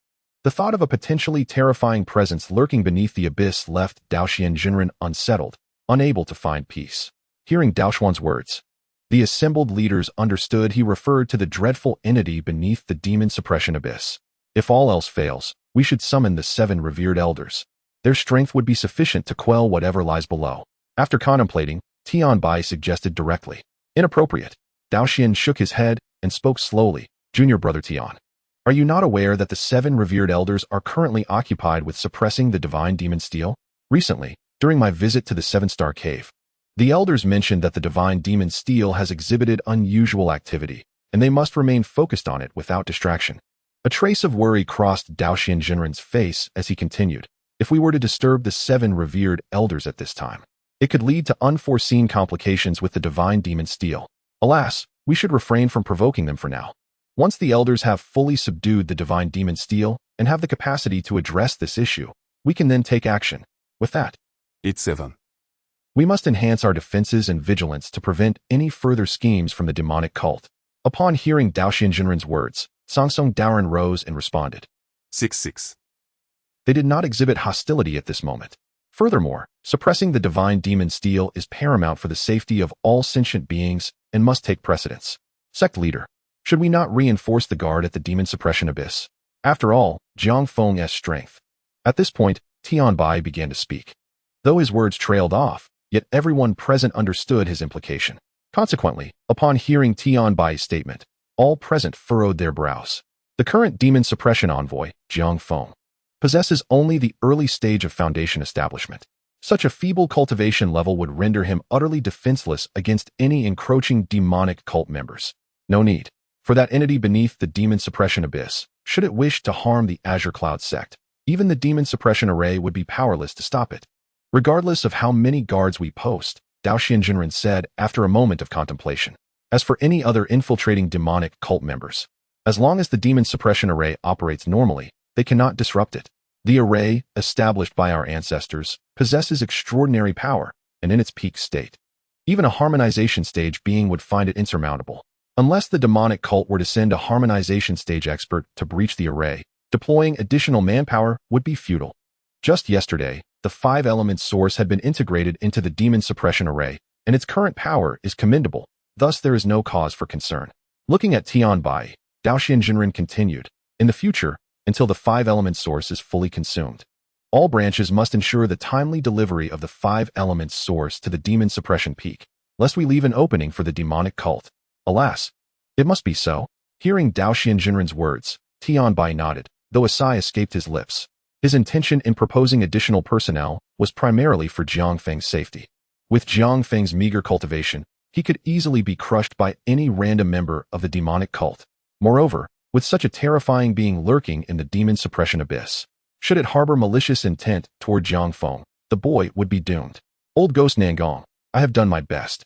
If you are aware in the afterlife, please bless your inept disciple.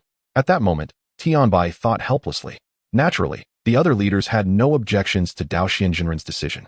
Subsequently, the high-level meeting of the Azure Cloud Sect concluded. The leaders of the main peaks departed from the Tongtian Palace, leaving only Daoxian Jinren alone.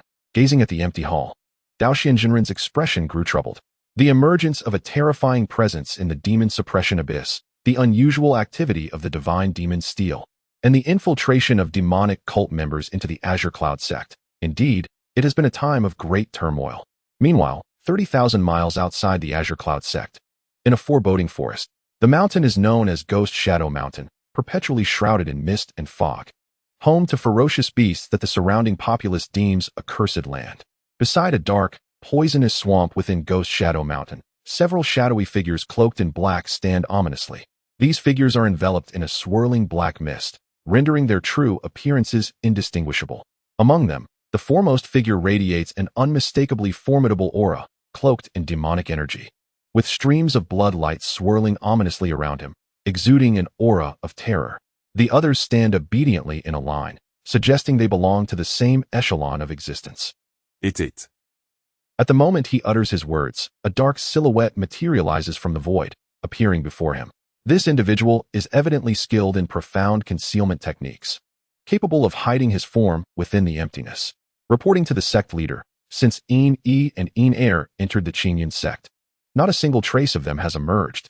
The shadow kneels before the cloaked figure, displaying utmost reverence. Useless. The black-robed man barks angrily, his demonic aura surging forth. Upon hearing his fury, the figures behind him tremble, unable to contain the black mist that begins to dissipate around them. Wherever the black mist passes, flora and fauna wither, devoid of life. Clearly, the black-robed man holds a position of great authority among them, and the others regard him with deep respect.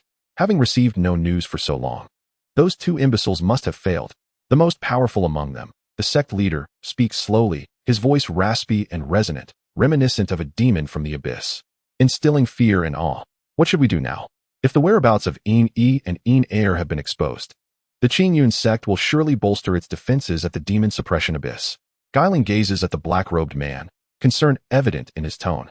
From now on, it will be significantly more challenging to disrupt the demon suppression array. His voice betrays a hint of dissatisfaction. The plan to sabotage the Qingyun Sect's array, meticulously devised for an extensive time, has unexpectedly failed. In response, the man referred to as the sect leader remains silent. 1767. Haven't those fellows from the blood refining hall been active?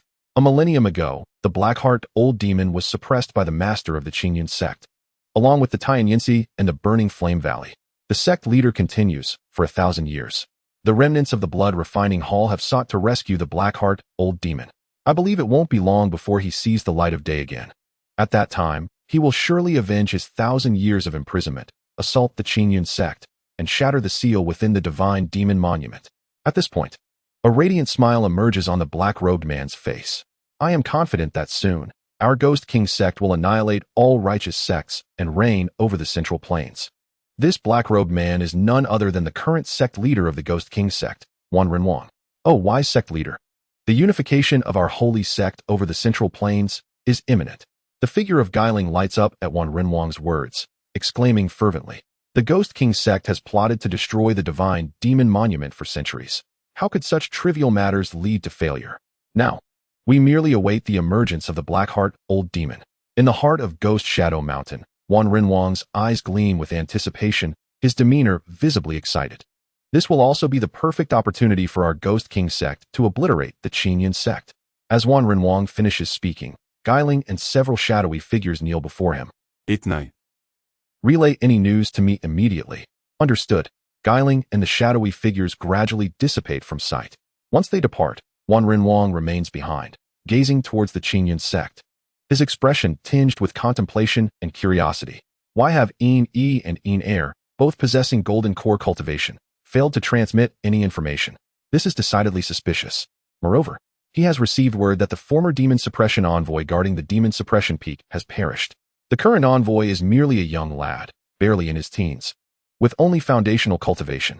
Given that Yin Yi and Yin Air possess golden core cultivation and have mastered the ghost concealment technique, their mission should have been foolproof. How could they have failed? Pondering this, Wan Renwang decides not to dwell further. The situation is now set in stone and must be accepted. With a flicker of thought, he too gradually vanishes from the edge of the swamp.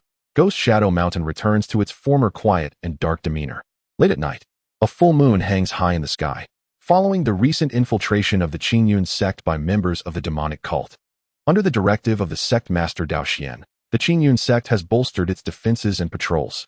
Moreover, the senior leaders have established numerous concealed restrictive formations at their main peak to thwart further incursions by the demonic cult.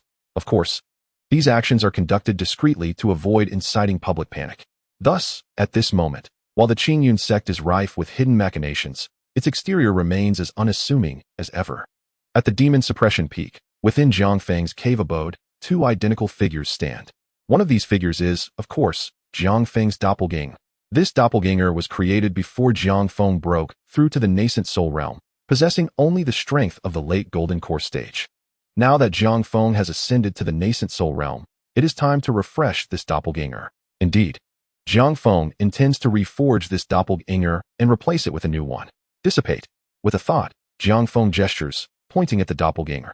With a resounding bang, the doppelganger before him bursts apart, transforming into a cloud of blood mist. Must not waste it. Jiang Feng winces at the sight of the blood mist, knowing it is composed of his own essence. He takes a deep breath, drawing all the blood mist towards him, which ultimately flows into his mouth. As the last remnants of blood mist are absorbed, a flush of color returns to Jiang Feng's face. After fully assimilating the blood mist, Jiang Feng's complexion stabilizes. Without pausing, he continues to invoke the blood spirit doppelganger technique. A denser and richer blood mist begins to emanate from him. Consolidate. Jiang Feng channels the technique, causing the blood mist to coalesce, ultimately forming a new silhouette. With a sigh of relief, Jiang Feng breathes out deeply upon successfully manifesting the new doppelganger. However, his previously flushed face now appears slightly pale, evidently reflecting the considerable toll this creation has taken on his essence. Section 66. Nevertheless, this doppelganger is indeed worth its value. Jiang Feng surveyed the doppelganger, a look of satisfaction blossoming on his face. Having attained the Yuaning realm, this doppelganger possessed half of his strength and astonishingly reached the same realm. However, 68. 90. The mere fact that the doppelganger achieved the Yuaning level exceeded Jiang Feng's expectations, and he felt quite content. As he examined the doppelganger, a question suddenly struck him. Did this doppelganger, formed through the blood spirit doppelganger technique, also contain a Yuaning within? This question piqued Jiang Feng's curiosity. With this thought, Jiang Feng released his spiritual consciousness to probe the interior of the doppelganger. However, he soon withdrew his spiritual force in disappointment. Finding no Yuaning or golden elixir within, just a dantian meant for storing spiritual energy. Although Jiang Feng felt somewhat let down by this outcome, it was not entirely unexpected. If the blood spirit doppelganger technique could replicate a Yuaning, it would truly be extraordinary. Shaking his head, Jiang Feng cast aside his unrealistic thoughts and resumed his cultivation. In the days that followed, Jiang Feng remained at the demon suppression peak, adhering to his routine of daily tasks, signing in, and cultivating. He resolved that until he reached a certain level of strength, he would not reveal himself. He would not display his true cultivation unless he was invincible. Time slipped away once more, and soon, 3 years had passed in a fleeting moment. During this period, Jiang Feng spent his days solely on cultivation and signing in. Following the previous infiltration of the Qingyun Sect by members of the demon cult, several restrictions were established across the main peaks of the sect. Although these barriers were trivial for Jiang Feng to dismantle, doing so would inevitably expose him. Thus, for the past 3 years, Jiang Feng had been diligently signing in at the demon suppression peak. Of course, he also had the opportunity to sign in at the Tongtian peak when collecting his monthly stipend. Fortunately, while the rewards for consecutive sign-ins were not as bountiful as those from the initial sign-in, they remained consistent. The rewards for signing in were diverse, covering a multitude of areas, and Jiang Feng eagerly absorbed knowledge from every aspect: alchemy, weapon forging, formations, and talismans. There was scarcely a subject he did not delve into or wish to explore. With the system's assistance, Jiang Feng learned swiftly, leading to his formidable mastery in every discipline, surpassing even those ancient beings who had immersed themselves in their crafts for centuries. To be candid, I have revisited the legend of the immortals, but it was many years ago, and I have forgotten numerous details. If you choose to view this as fan fiction, the discomfort lies with you. I, too, have reached my limits. Many friends have repeatedly discussed the settings with me, but as a working individual, I simply lack the time to research thoroughly. I apologize. Chapter 51. Forcing Zhang Xiaofan on the rear mountain of Dezhu Peak. A figure clad in gray sat cross-legged beneath a grand tree, emanating waves of golden, solemn light, accompanied by a flickering blue glow. The light pulsed erratically, and after a moment, the radiance surrounding the gray figure vanished completely. With a sigh, the gray figure opened his eyes, filled with resignation. Alas, I still cannot break through to the foundation establishment realm.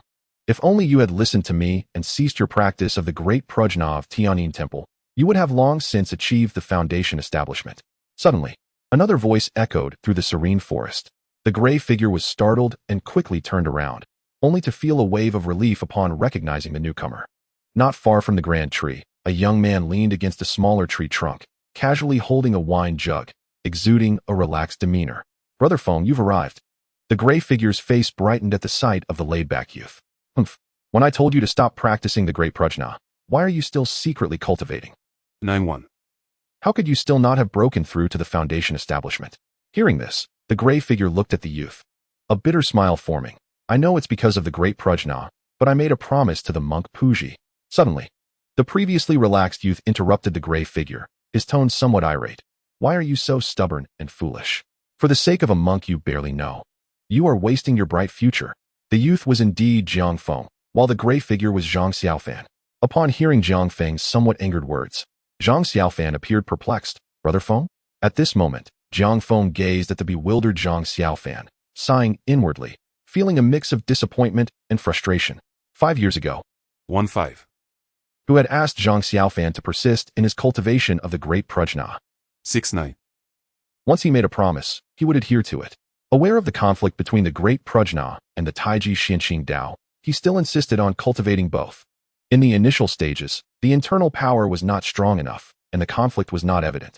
However, upon reaching the pinnacle of the spirit movement stage, the clash of these two forces prevented Zhang Xiaofan from breaking through the foundation establishment threshold. 5 years prior, Jiang Feng had advised Zhang Xiaofan to abandon his practice of the great Prajna. Section 67. Although in the original narrative, Zhang Xiaofan mastered the Buddhist, demonic, and Taoist paths, ultimately achieving great success, Jiang Feng's presence had already altered his destiny, making it uncertain whether he could reach the heights depicted in the original work. Moreover, Jiang Feng did not wish to witness Zhang Xiaofan tread the path of sorrow.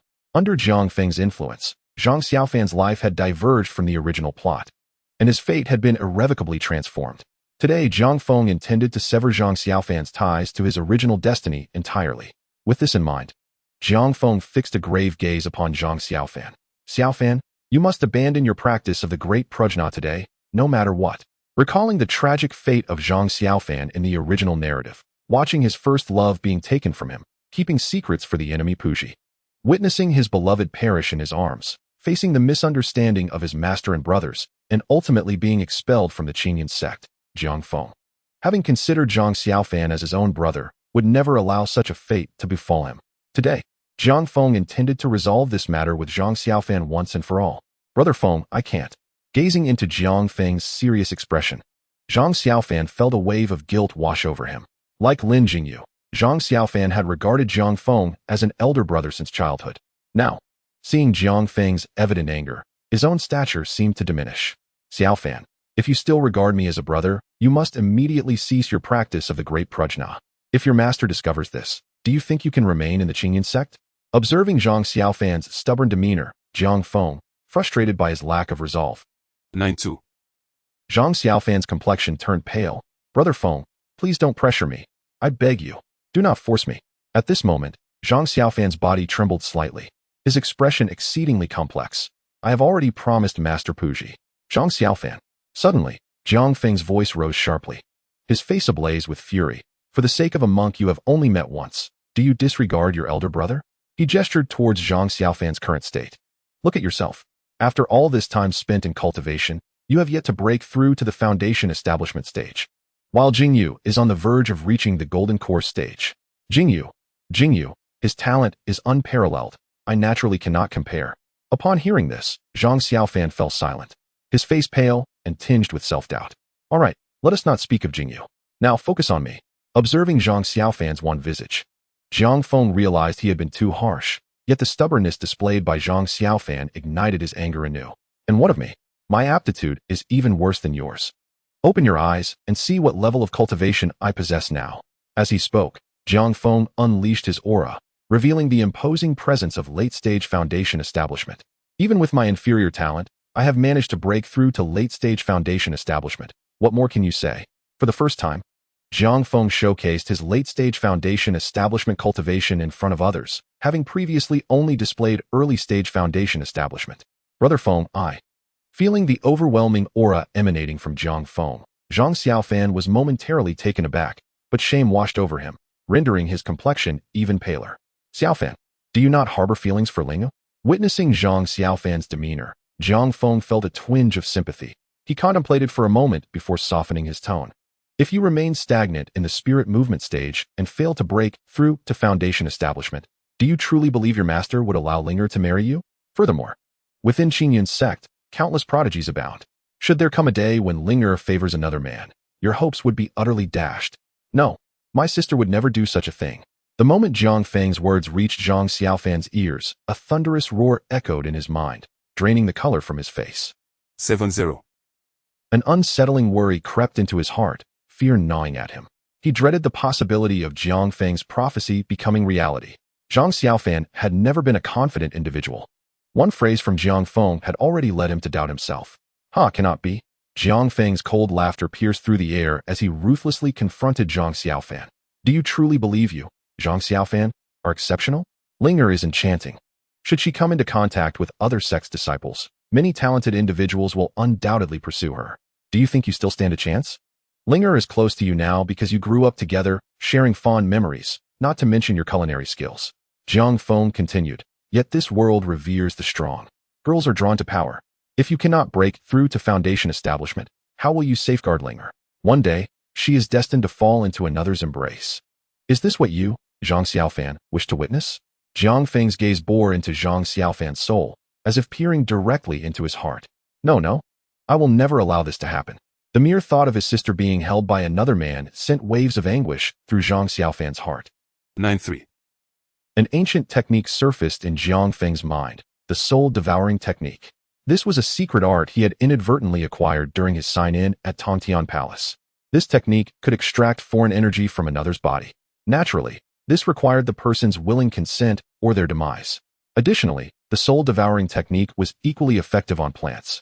Over the years, he had sourced nearly all the materials for brewing from the foreign energies within various flora and fauna. This foreign energy was remarkably pure, although unique. It fundamentally belonged to spiritual power. As for the Buddhist power cultivated from the great Brahma Prajna within Zhang Xiaofan, it too was a form of foreign energy. If Zhang Xiaofan were willing, Jiang Feng could absorb all the power he had cultivated over the years. With this thought, Jiang Feng gazed at Zhang Xiaofan and spoke gently. Xiaofan, if you are willing, I can help you seal all the power of the great Brahma Prajna. At this moment, Zhang Xiaofan's voice grew hoarse, and he dared not meet Jiang Feng's gaze. Instead, he lowered his head and murmured, Brother Feng, please do not force me. Give me some time, I beg you. Seeing Zhang Xiaofan's obstinacy, Jiang Feng felt an overwhelming urge to vent his frustrations on him. Very well. Since you are determined to cultivate, do as you wish. But should Ling'er take a liking to someone else, do not regret it. Jiang Feng glared fiercely at Zhang Xiaofan, scolding him. Upon hearing these words, Zhang Xiaofan's body shuddered, yet he remained unyielding. Fine, do as you please. After a lengthy pause, Jiang Feng gritted his teeth and finally sighed in resignation, casting one last glance at Zhang Xiaofan before turning to leave the thicket. In his heart, he had already made a plan. Should Zhang Xiaofan's great Brahma Prajna power be exposed, he would not hesitate to intervene to save his life. Alas, what more could he do? After all, he was his elder brother. At that moment, Jiang Feng was filled with a sense of helplessness. Brother Feng. Just as Jiang Feng was about to reach the edge of the forest, he heard Zhang Xiaofan's voice behind him. Upon hearing this, Jiang Feng halted in his tracks, his heart leaping with joy as he swiftly turned around to face Zhang Xiaofan. Zhang Xiaofan stood firm, offering Jiang Feng a smile and nodding. Brother Feng, I will listen to you. Upon hearing this, a smile broke across Jiang Feng's face. He approached Zhang Xiaofan and playfully punched him, chiding, You rascal, at last. You have not wasted my efforts. Zhang Xiaofan managed a weak smile, his complexion still pale, slowly responding. Perhaps you are right, Brother Feng. I have indeed been too stubborn. If I cling to the practice of the great Brahma Prajna, I might lose you and Jingyu as brothers, and perhaps even lose my sister, master, and mistress. It was as if Zhang Xiaofan had suddenly attained enlightenment, murmuring, This is absolutely something I cannot accept. You've finally come to your senses. Upon hearing Zhang Xiaofan's words, Jiang Feng was taken aback, inwardly rejoicing that his efforts had not been in vain. Come, I will help you seal the power of the great Brahma Prajna within you. With that, Jiang Feng led Zhang Xiaofan deeper into the forest. Brother Feng, we're sealing it today? Of course. Do you think this requires a propitious day? The sooner, the better, Jiang Feng replied, exasperated, as he guided Zhang Xiaofan to the heart of the forest. Wait, let me set things up first. After surveying the surroundings, Jiang Feng began to weave a hidden formation right before Zhang Xiaofan's eyes. As he gazed upon the scene, a flicker of intrigue passed through Zhang Xiaofan's eyes. Yet, 7-1. Zhang Xiaofan preferred not to delve into the mysteries of others. Though his demeanor was somewhat awkward, he was far from foolish. Having spent considerable time with Jiang Feng, he had subtly sensed that this elder brother was not as ordinary as others perceived him to be. Of course, Jiang Feng was aware of Zhang Xiaofan's character, which is why he had not concealed himself as he typically would. "All right, Xiaofan, come sit here." After arranging everything, Jiang Feng invited Zhang Xiaofan to take a seat at the center of the concealed formation. "Very well." Zhang Xiaofan nodded and promptly settled onto the ground. Subsequently, 9-4. an uncanny force of suction erupted forth. With a thought, Jiang Feng located the source of the great prajna power within Zhang Xiaofan and commenced the absorption. Moments later, a golden radiance gathered in Jiang Feng's palm, exuding a solemn and dignified aura. Indeed, it was the power of great prajna from within Zhang Xiaofan. "All right, Xiaofan. You are now prepared to break through to the foundation establishment stage." In the vastness of the void, Jiang Feng soared on his sword towards the demon suppression peak. Having resolved the matter of Zhang Xiaofan's great prajna power, a weight was finally lifted from Jiang Feng's heart. From this point forward, Zhang Xiaofan would devote himself to cultivating the Tai Chi Xianqing Dao. With his determination, it was only a matter of time before he would break through to the foundation establishment stage. Jiang Feng found no cause for concern in this regard. Moreover, upon departing from the Bamboo Peak, he had bestowed upon Zhang Xiaofan a considerable number of spiritual elixirs he had acquired over the years. These potions, while extraordinary, held little value for Jiang Feng, who had already attained the nascent soul realm. Additionally, he had imparted the refining techniques from the Qingyun Divine Sword Secret to Zhang Xiaofan. This refining secret would enable him to enhance his physical body in advance, preparing for the future cultivation of the Divine Sword Thunder Control Technique. The Divine Sword Thunder Control Technique, much like the ghostly demon slaying technique, was a closely guarded secret of the Qingyun Sect. Even the direct disciples of the 7 branches of Qingyun must wait until they reach the foundation establishment stage to qualify for its cultivation. Armed with Jiang Feng's spiritual elixirs and his own efforts, Zhang Xiaofan would inevitably break through to the foundation establishment stage. Presently, as Zhang Xiaofan practiced the body refining secret technique, he would find it far easier to master the Divine Sword Thunder Control Technique in the future. Suspended in the void, Jiang Feng stood atop his flying sword, his gaze sweeping over the breathtaking landscapes of the Qingyun Sect, a hint of nostalgia glimmering in his eyes. Unbeknownst to him, he had dwelled in this world for over a decade. When he first arrived at the Qingyun Sect, he merely regarded it as a sanctuary for survival, devoid of any sense of belonging. Yet now, after years spent at the Qingyun Sect, he had developed a semblance of affection for it. Beyond his bonds with Zhang Xiaofan and Lin Jingyu, the camaraderie of the people from Bamboo Peak and Lu Sueki from Small Bamboo Peak had transformed into friendships he cherished. Now, he felt as though he had gradually integrated into this world, no longer overwhelmed by the sense of estrangement. Perhaps, the moment I became a disciple was when I forged an indelible connection with the Qingyun Sect. Raising a flask to his lips, he took a sip of the bamboo leaf wine, a wave of sentiment washing over him. Perhaps one day, should the Qingyun Sect face peril, he would not hesitate to intervene. Shaking his head, Jiang Feng dismissed the distractions from his mind and retrieved a recipe from his spatial ring. The recipe was for the drunken soul wine. This recipe was a reward he had just received from signing in at the back mountain of Bamboo Peak. It had been quite a while since he had obtained a recipe, and the acquisition of the drunken soul wine formula filled him with delight. Next, 7-2. Possessing remarkable effects on refining the soul. Refining the soul. The revelation of the drunken soul wine's effects illuminated Jiang Feng's eyes. In the realm of cultivation, both the physical body and the soul were undeniably paramount, yet techniques for soul refinement were even more precious than those for body enhancement. The fact that the drunken soul wine could refine the soul left Jiang Feng both astonished and elated. 9-5. Except for a rare herb known as the stone heather, of which he possessed only a small quantity. Suddenly, an idea struck him. Perhaps he could venture to Small Bamboo Peak to acquire the necessary herbs. However, considering the heightened security measures imposed on the major peaks recently, he hesitated. For the past while, Jiang Feng had mostly remained at the Demon Suppression Peak, only visiting Tantian Peak once a month to sign in. While he could effortlessly bypass the restrictions at the major peaks, he was wary of exposing himself. The Qingyun Sect harbored numerous hidden experts, and he was not yet bold enough to act recklessly. With this thought weighing on him, Jiang Feng found himself in a quandary. His stock of moon spirit grass, essential for brewing the moon spirit wine, was nearly depleted, requiring replenishment. However, he felt hesitant to infiltrate Small Bamboo Peak alone and realized he would need assistance. Moments later, A glimmer of inspiration sparked in Jiang Feng's eyes. He thought of someone who could undoubtedly help him procure the needed herbs, Tianbai.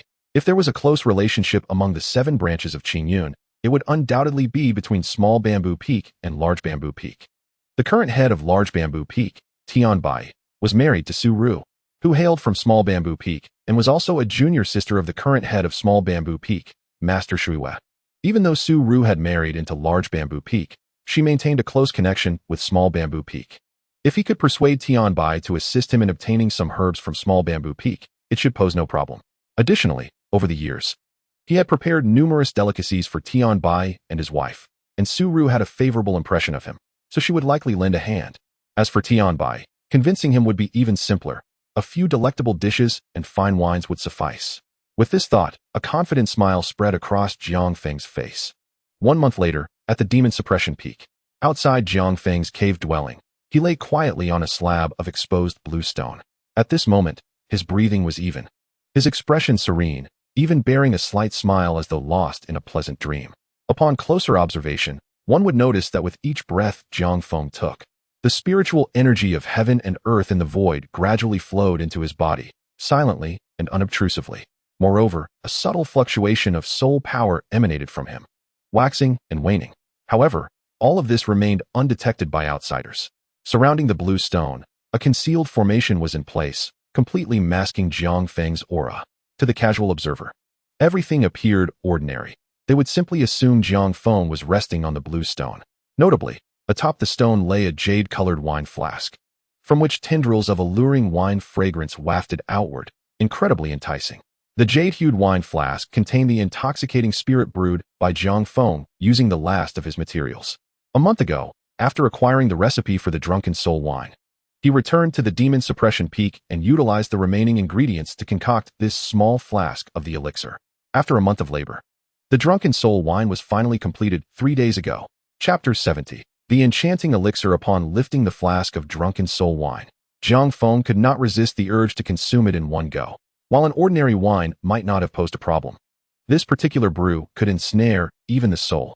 Shortly after imbibing the intoxicating drink, Jiang Feng felt the effects take hold, inducing a drowsy stupor. In haste, he set up a concealed formation before succumbing to deep slumber. He remained in this state for 3 days, showing no signs of awakening even now. During his unconsciousness, Jiang Feng instinctively activated his dream nerves, absorbing the spiritual essence of the world around him. The refining effect of the drunken soul wine on his spirit began to manifest, and over these 3 days, his spiritual power grew significantly. Chapter 54. The arrival of Lu Sueki as Jiang Feng lay in his deep sleep. 96. 73. Observing the malevolent aura swirling above the demon suppression abyss, her expression turned grave as she murmured, "No wonder my master always emphasizes that the demon suppression abyss is a critical stronghold of the Qingyun Sect. Any misstep could lead to calamity for the sect." Had Jiang Feng been awake, he would have recognized her as Lu Sueki, the foremost prodigy of the Shaozhu Peak. "I wonder if the senior is present in the Demon Suppression Peak," she pondered softly, her gaze fixed upon the peak. With that thought, Lu Sueki guided her flying sword downward, landing gracefully in front of the cave dwelling of Nangong Mu, where his statue stood in serene silence. Nangong Shishu. Upon seeing the statue, Lu Sueki's expression shifted slightly. During her time at Shaozhu Peak, she had once met Nangong Mu. She had heard from her master, Master Shuiwei, of Nangong Mu's esteemed identity as a demon suppressor and his remarkable 400-year vigil over the abyss. Hence, her heart brimmed with admiration for this figure. Approaching the statue, she bowed slightly in reverence. After Master Nangong's passing, it is said that his disciple Jiang Feng succeeded him as the new demon suppressor, leaving the statue behind. Lu Sueki recalled the purpose of her visit to Demon Suppression Peak and began her search for Jiang Feng. The peak was not particularly vast, and it did not take long for her to locate Jiang Feng's cave dwelling. Lu Sueki of Shaozhu Peak requests to see junior brother Jiang. Standing at the entrance, she called out, but only the echoes of her voice returned from within the silent cave. After a brief pause, seeing no response, Lu Sueki furrowed her brow and called out again. Lu Sueki of Shaozhu Peak requests to see junior brother Jiang. Still, there was no answer from the cave. Could he be absent? A flicker of doubt crossed her mind, and she attempted to extend a thread of her spiritual power into the cave. To her surprise, there was no sign of Jiang Feng, leaving her somewhat disheartened. Subsequently, She projected her spiritual energy outward, searching for Jiang Feng's presence with fervor. Over there? Moments later, she finally made a discovery, her figure flashing as she arrived beside a piece of green stone. There, upon the stone, lay Jiang Feng, still entranced in his slumber. Is this Jiang Feng? Observing him in deep sleep, a hint of coldness crossed Lu Sueki's beautiful visage. In her eyes, a demon suppressor should vigilantly guard the abyss, ever diligent to prevent any demonic escape. Her admiration for Nangong Mu stemmed from his unwavering commitment to this monumental duty. Yet here lay Jiang Feng, neglecting his responsibilities to sleep in broad daylight. This infuriated Lu Sueki, who was typically composed and aloof.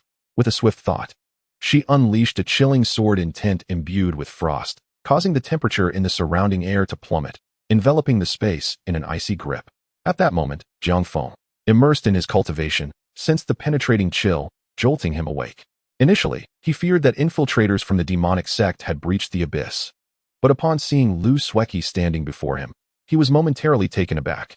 What brings Lu Sueki to Demon Suppression Peak? He inquired, feigning ignorance. 9-7. It seems being a demon suppressor is quite leisurely for you, Jiang. Realization dawned on Jiang Feng. She was incensed by his slumbering state. A wave of relief washed over him, grateful that his true identity remained undiscovered. He cared little for how she perceived him. Feigning ignorance to her disdain, he responded with a faint smile, "Surely, sister, you jest. It is merely a brief respite amidst a busy schedule." Glancing at Lu Sueki, he continued, "And how should I address this esteemed sister?" Though reluctant to engage with him, Lu Sueki recalled her purpose for visiting and replied, "I am Lu Sueki, a disciple of Shaozhu Peak."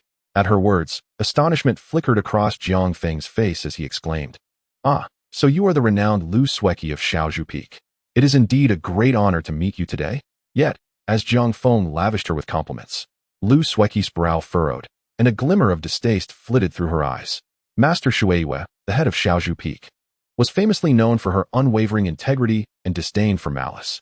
From a young age, Lu Sueki was raised by Master Shueiyue, naturally inheriting her temperament. At this moment, 7-4. Jiang Feng had never intended to gain her admiration. On the contrary, he was fully aware of Lu Sueki's character, which prompted him to adopt such a demeanor deliberately. Lu Sueki's sudden arrival at the Demon Suppression Peak was undoubtedly for a reason. However, Jiang Feng harbored a desire to keep any connection between Lu Sueki and his true self at bay. Regrettably, Jiang Feng's well-laid plans were destined to falter.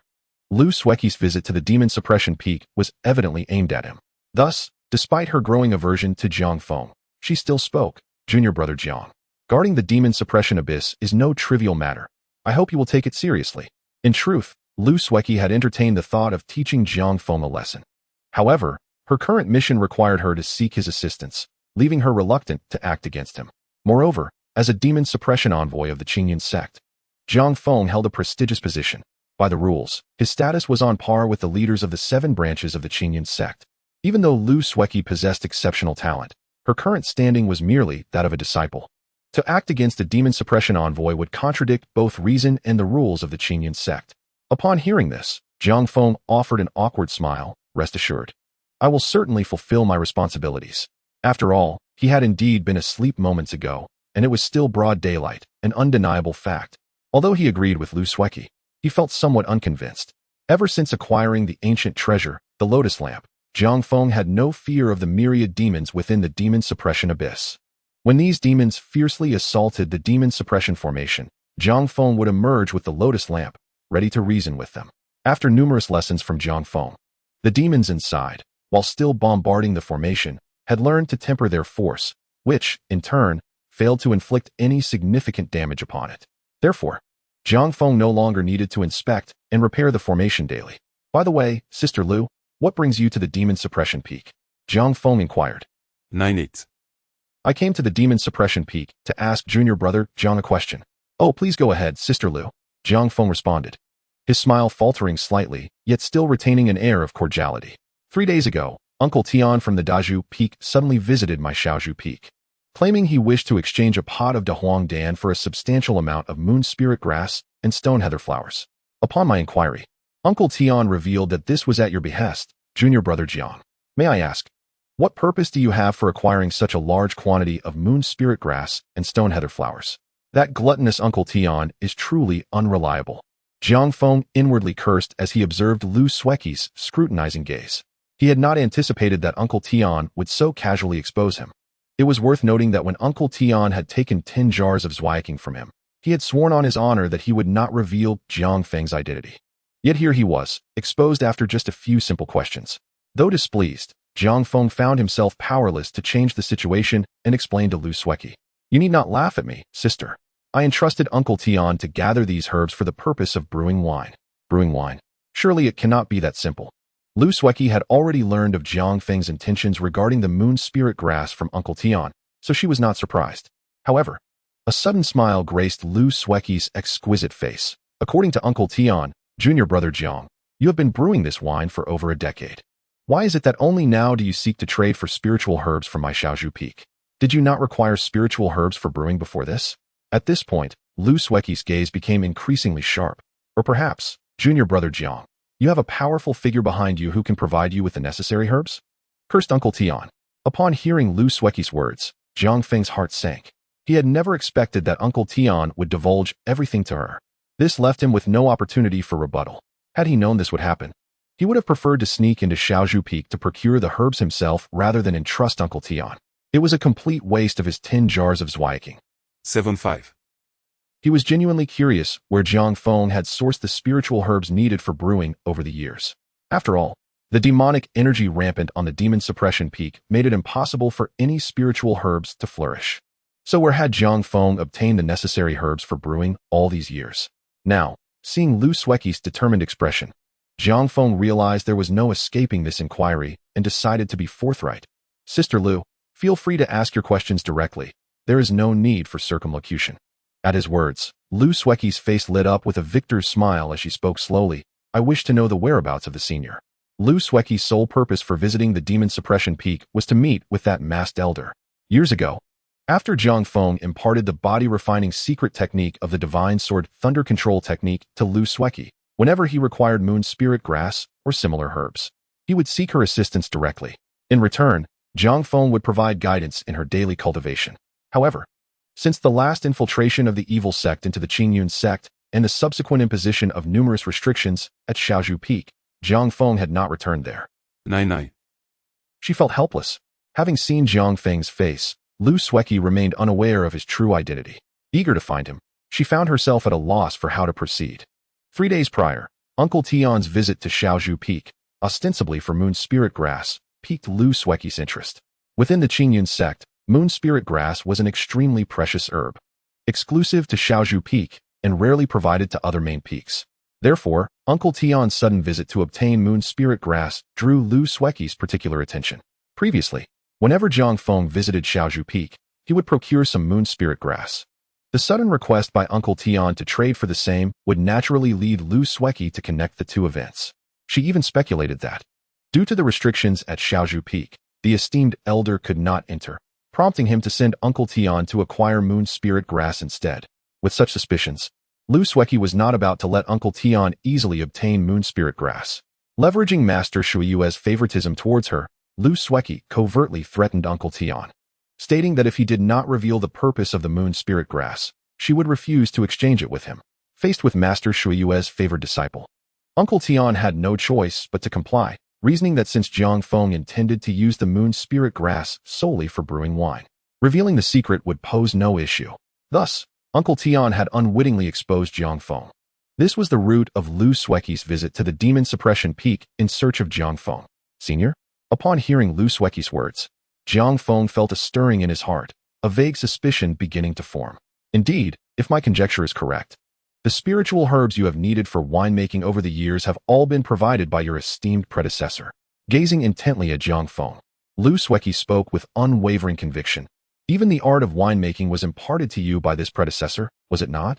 According to Uncle Tian, this junior disciple Jiang's skill in brewing has reached an unparalleled pinnacle, with his exquisite wines being irresistible even to venerable figures like Uncle Tian.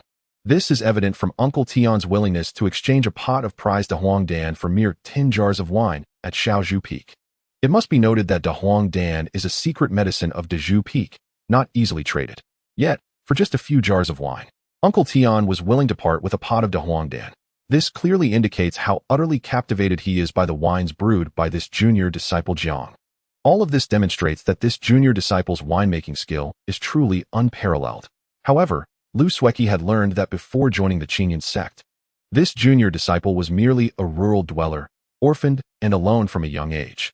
How could one possess such an extraordinary skill in winemaking? Predecessor. Given the circumstances, Lu Sueki naturally assumed that Jiang Feng's expertise in this art originated from the aforementioned predecessor. Opposite her, Jiang Feng observed Lu Sueki's confident demeanor and listened to her highly logical deductions, silently applauding her in his heart. Initially, he had contemplated how to explain, but it now seemed unnecessary. Lu Sueki had already provided him with a flawless response. Clap, clap, clap. In the next moment, a look of astonishment graced Jiang Feng's face.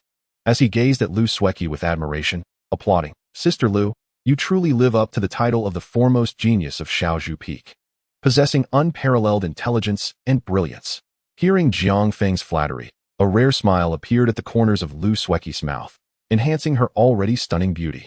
Her enchanting eyes fixed on Jiang Feng, she softly remarked, "Does junior brother Jiang acknowledge that what I said is indeed true?" "Indeed." Jiang Feng nodded, his expression tinged with emotion as he stated, "Over the years, my predecessor has indeed aided me greatly. Were it not for him, 100. my winemaking skills were indeed taught to me by my predecessor." At this point, gratitude filled Jiang Feng's gaze. Without my predecessor, there would be no present-day Jiang Feng. 76.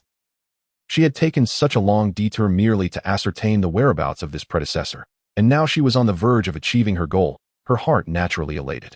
However, what could be the reason for Lu Sueki's eagerness to find me? Observing her excited demeanor, Jiang Feng felt a twinge of curiosity.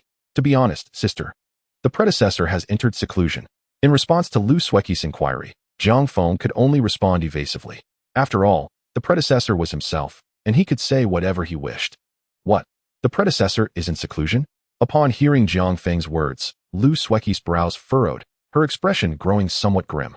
Indeed, for reasons unknown, the predecessor announced 2 years ago that he would enter seclusion, and has yet to emerge. Jiang Feng nodded. Did the predecessor mention how long he would be in seclusion? Lu Sueki's expression darkened, and she immediately inquired. If the predecessor were to remain in seclusion for an extended period, her request would be impossible to fulfill. Even if the predecessor emerged from seclusion afterwards, it would likely be too late. The predecessor mentioned that it would be no less than a year, and no more than 3 years. Jiang Feng replied nonchalantly, "I believe the predecessor will emerge within a year." At this point, Jiang Feng turned his gaze towards Lu Sueki, asking, "Might I inquire what urgent matter you wish to discuss with the predecessor? You may tell me, and I shall relay your message once he emerges." Jiang Feng was genuinely curious as to why Lu Sueki was so eager to seek him out. Within a year.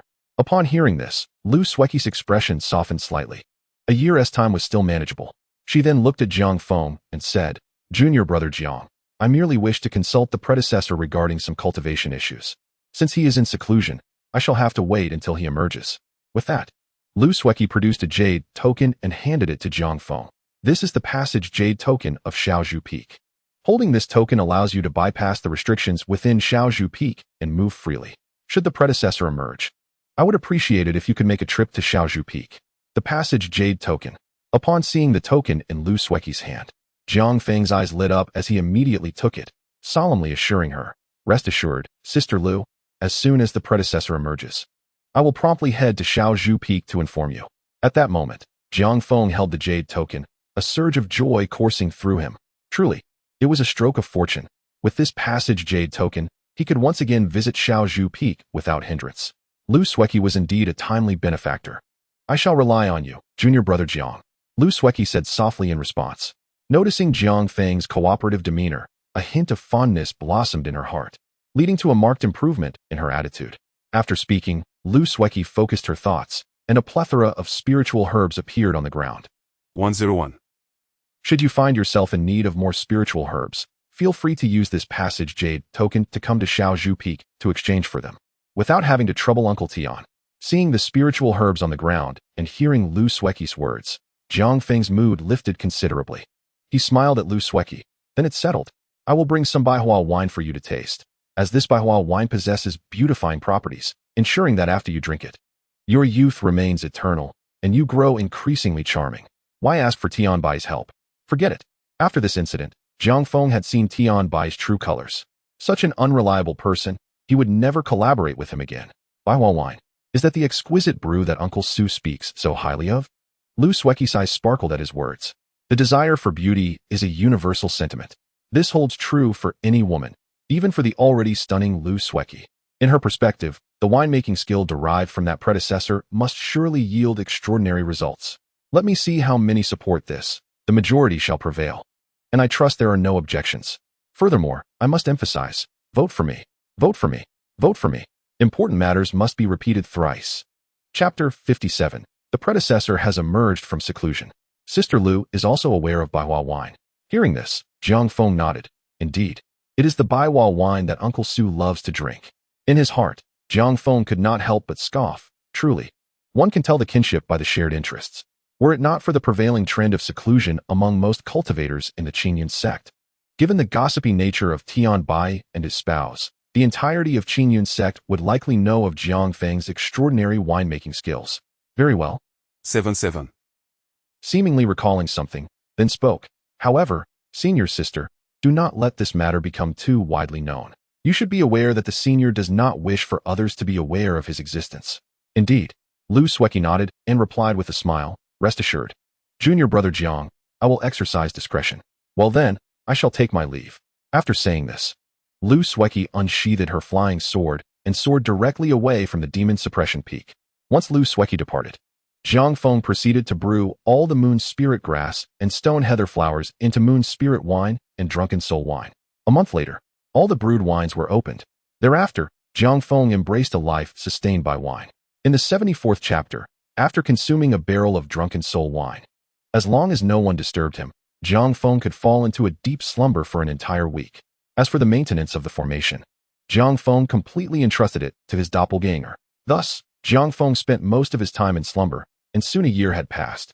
During this year, Jiang Feng diligently practiced the dream divine technique in his dreams, and with the refining effects of the drunken soul wine, both his cultivation and spiritual strength saw significant improvements. The drunken soul wine, infused with stone heather flowers, possessed a highly yang attribute, making it suitable for consumption under the sun. Consequently, Jiang Feng constantly lay atop the enormous stone on the demon suppression peak to cultivate. This also meant that every month when the major peaks delivered the 5-element source, they could never locate Jiang Feng. Just like the day Lu Sueki searched for him, they ultimately found him peacefully sleeping on the large stone. This caused some dissatisfaction among the disciples of the major peaks, yet due to Jiang Feng's identity as the demon suppressor, they dared not act recklessly. However, as time passed, 102. urging Jiang Feng to abandon such decadence. They both believed Jiang Feng had become entranced by fine wine, unable to extricate himself. In response to their earnest advice, Jiang Feng could only display his authority as an elder brother, sending them away. What a joke. A younger brother educating an elder brother. Is that reasonable?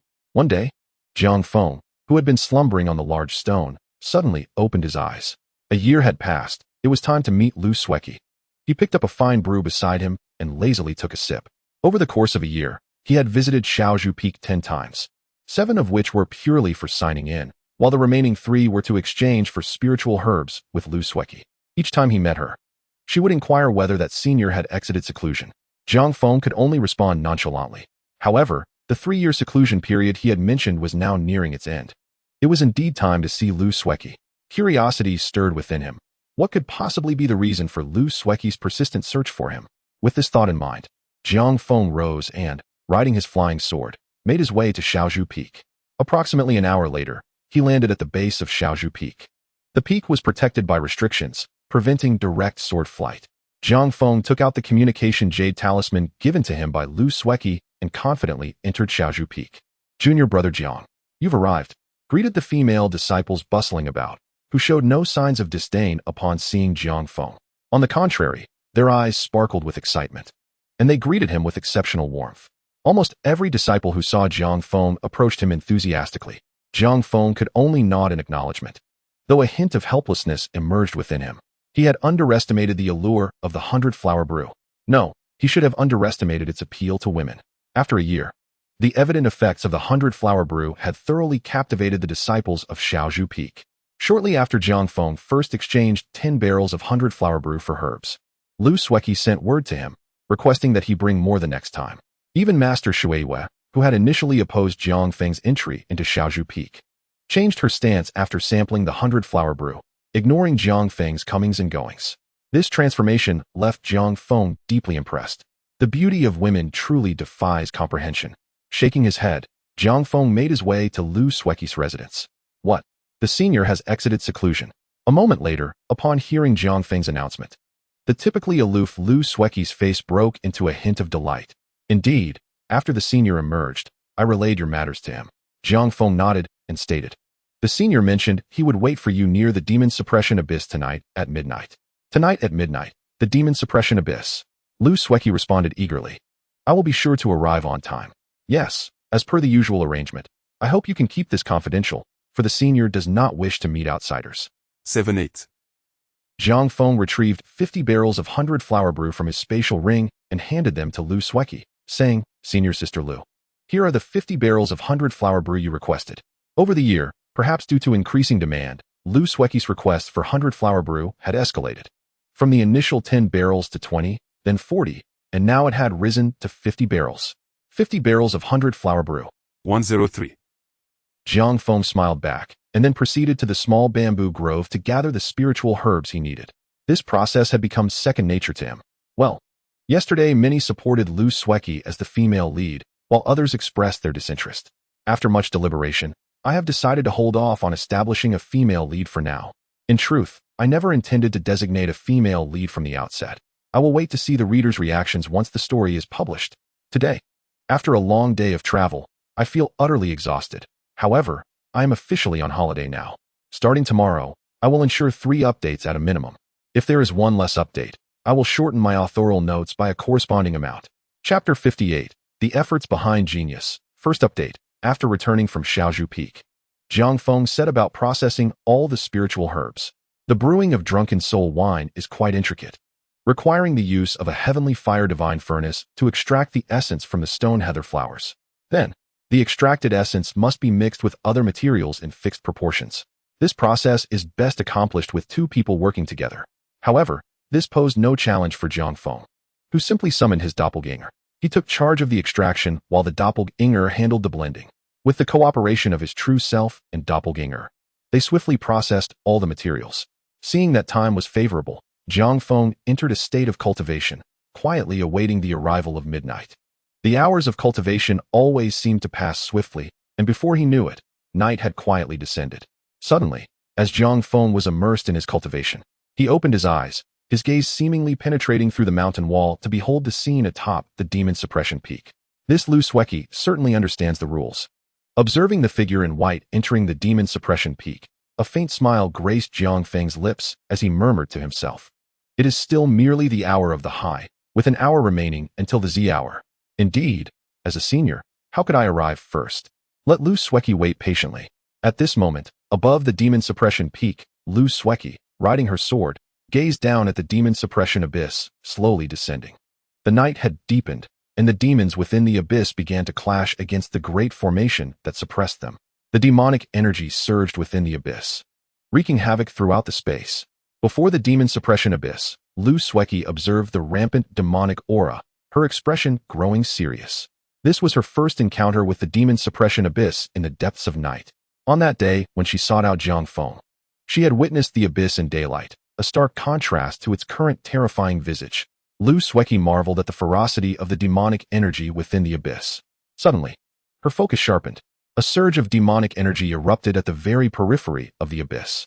This particular strand of energy was exceedingly dense, indicative of formidable strength, for it could not have breached the suppression of the great formation otherwise.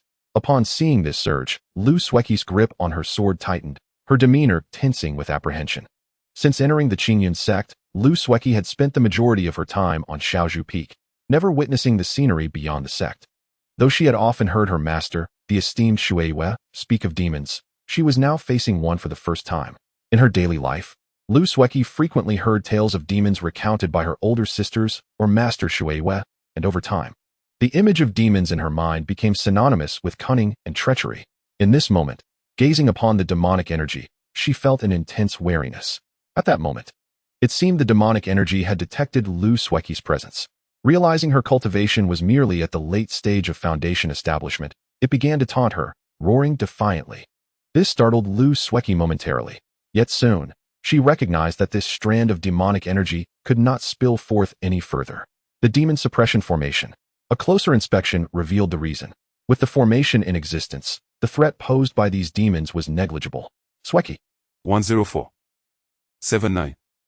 A hint of bitterness crossed her face. She remembered it was her third attempt to reach the great perfection of foundation establishment. 3 attempts, all of which had ended in failure. Such results left the ambitious Lu Sueki feeling utterly disheartened. If memory served her right, she had been stagnant at the late stage of foundation establishment for nearly 2 full years. Moreover, she had recently learned from Master Shui Wei that the disciple from Longzhou Peak had already achieved the great perfection of foundation establishment a year ago. This only deepened her sense of frustration and resentment. Before that Lin disciple arrived at the Qingyun Sect, she had consistently held the title of the sect's most talented prodigy. However, since Lin arrived, that title had been snatched away from her. She reminisced about the day her master brought her to the Qingyun Sect, nurturing her with care as if she were his own daughter. Lu Sueki understood that her master's lifelong aspiration was to elevate Shaozhu Peak, even to surpass the other 6 peaks of the sect. Consequently, she approached everything taught by Master Shui Wei with utmost seriousness and diligence. Her aim was to dominate the next 7 peaks martial assembly with absolute strength, showcasing Shaozhu Peak's renown. However, ever since the arrival of that prodigious Lin disciple from Longzhou Peak, achieving this goal had become exceedingly arduous. She recalled the day she had just broken through to the great perfection of the spiritual movement realm, rushing to share her joy with Master Shui Wei, hoping for his praise. Yet, her master's expression had been somewhat grim. Upon her inquiry, it was the first time she learned the name Lin Jingyu. Hearing her master claim that her talent paled in comparison to this newly initiated Lin Jingyu ignited a surge of defiance within her. Why should her master say she was inferior to another? Concurrently, she felt a stir of urgency within her. Since that day, she had doubled her efforts in her training. Not long after, she comprehended the rare ice sword intent. But soon, she discovered that Lin had advanced to the late stage of the spiritual movement realm within just a year. In the span of a mere year, he had achieved 3 consecutive breakthroughs. Such a cultivation speed was beyond her reach. Thus, she redoubled her efforts, even setting her sights on the divine sword thunder control technique. By chance, she learned from Master Shui Wei about this secret technique of the Qingyun Sect. Subsequently, she implored her master to impart this esoteric knowledge to her. Master Shui Wei, unable to withstand her persistence, eventually taught her the divine sword thunder control technique. However, he warned her that without reaching the foundation establishment stage, she must never attempt to practice this technique. Yet, the obstinate Lu Sueki was resolute in her determination not to be outdone by that Lin disciple. She believed that once she mastered the divine sword thunder control technique, the title of the sect's foremost prodigy would once again be hers. From that day forth, Lu Sueki clandestinely practiced the divine sword thunder control technique in the small bamboo grove daily. Yet, as a secret technique of the Qingyun Sect, mastering it was far from simple. After a year of arduous practice, she still had not succeeded in mastering the technique. Until that fateful night, when the senior appeared. Yesterday, a reader mentioned that they envied my 18 inches. I laughed at that moment. To all the esteemed patrons who cast their votes for me, who among you does not have 18 inches? Chapter 59, Life and Death Trial. Reflecting on that senior, Lu Sueki felt an enduring sense of gratitude. Had it not been for the body-tempering secret art imparted by that senior, 105. she would not have been able to cultivate the technique to its consummate state. Furthermore, her attainment of the late stage of foundation establishment was largely thanks to the senior's repeated guidance. In summary, without that senior's intervention, she would not have achieved such accomplishments. Perhaps she would have long been left far behind by that Lin disciple. Nevertheless, the thought of the divine sword thunder control technique once again filled her with a sense of resignation. Even though she had now mastered the technique to a high level, she still could not compare to that Lin disciple. His talent, as Master Shui Wei had said, was indeed unparalleled. 80. It is said that this Lin Jr., much like herself, has comprehended the rare essence of sword intent, contemplating the prospect of competing against someone of such extraordinary talent. Even the gifted Lu Sueki felt a sense of inadequacy. Presently, that Lin Jr. has already achieved the great perfection of the foundation establishment stage, while she remains stagnant in the latter phase of the same realm. If this continues, the gap between them will only widen. No, if this persists, I would be utterly disgracing my master's reputation. With such thoughts swirling in her mind, Lu Sueki gazed at the demonic energy ahead, her eyes shimmering with an unusual light. After a long moment, as if she had made a resolute decision, her gaze grew increasingly steadfast. Clang! In the next moment, Lu Sueki unsheathed her treasured sword, gripping it tightly. Her master once said that merely enduring through rigorous training would not suffice to overcome her current bottleneck. She must undergo a life-and-death trial. Recalling Master Shuiyue's words, Lu Sueki's gaze towards the demonic energy outside the demon suppression abyss became even more resolute. Subsequently, she advanced directly towards the depths of the abyss, gradually approaching the rampant demonic energy.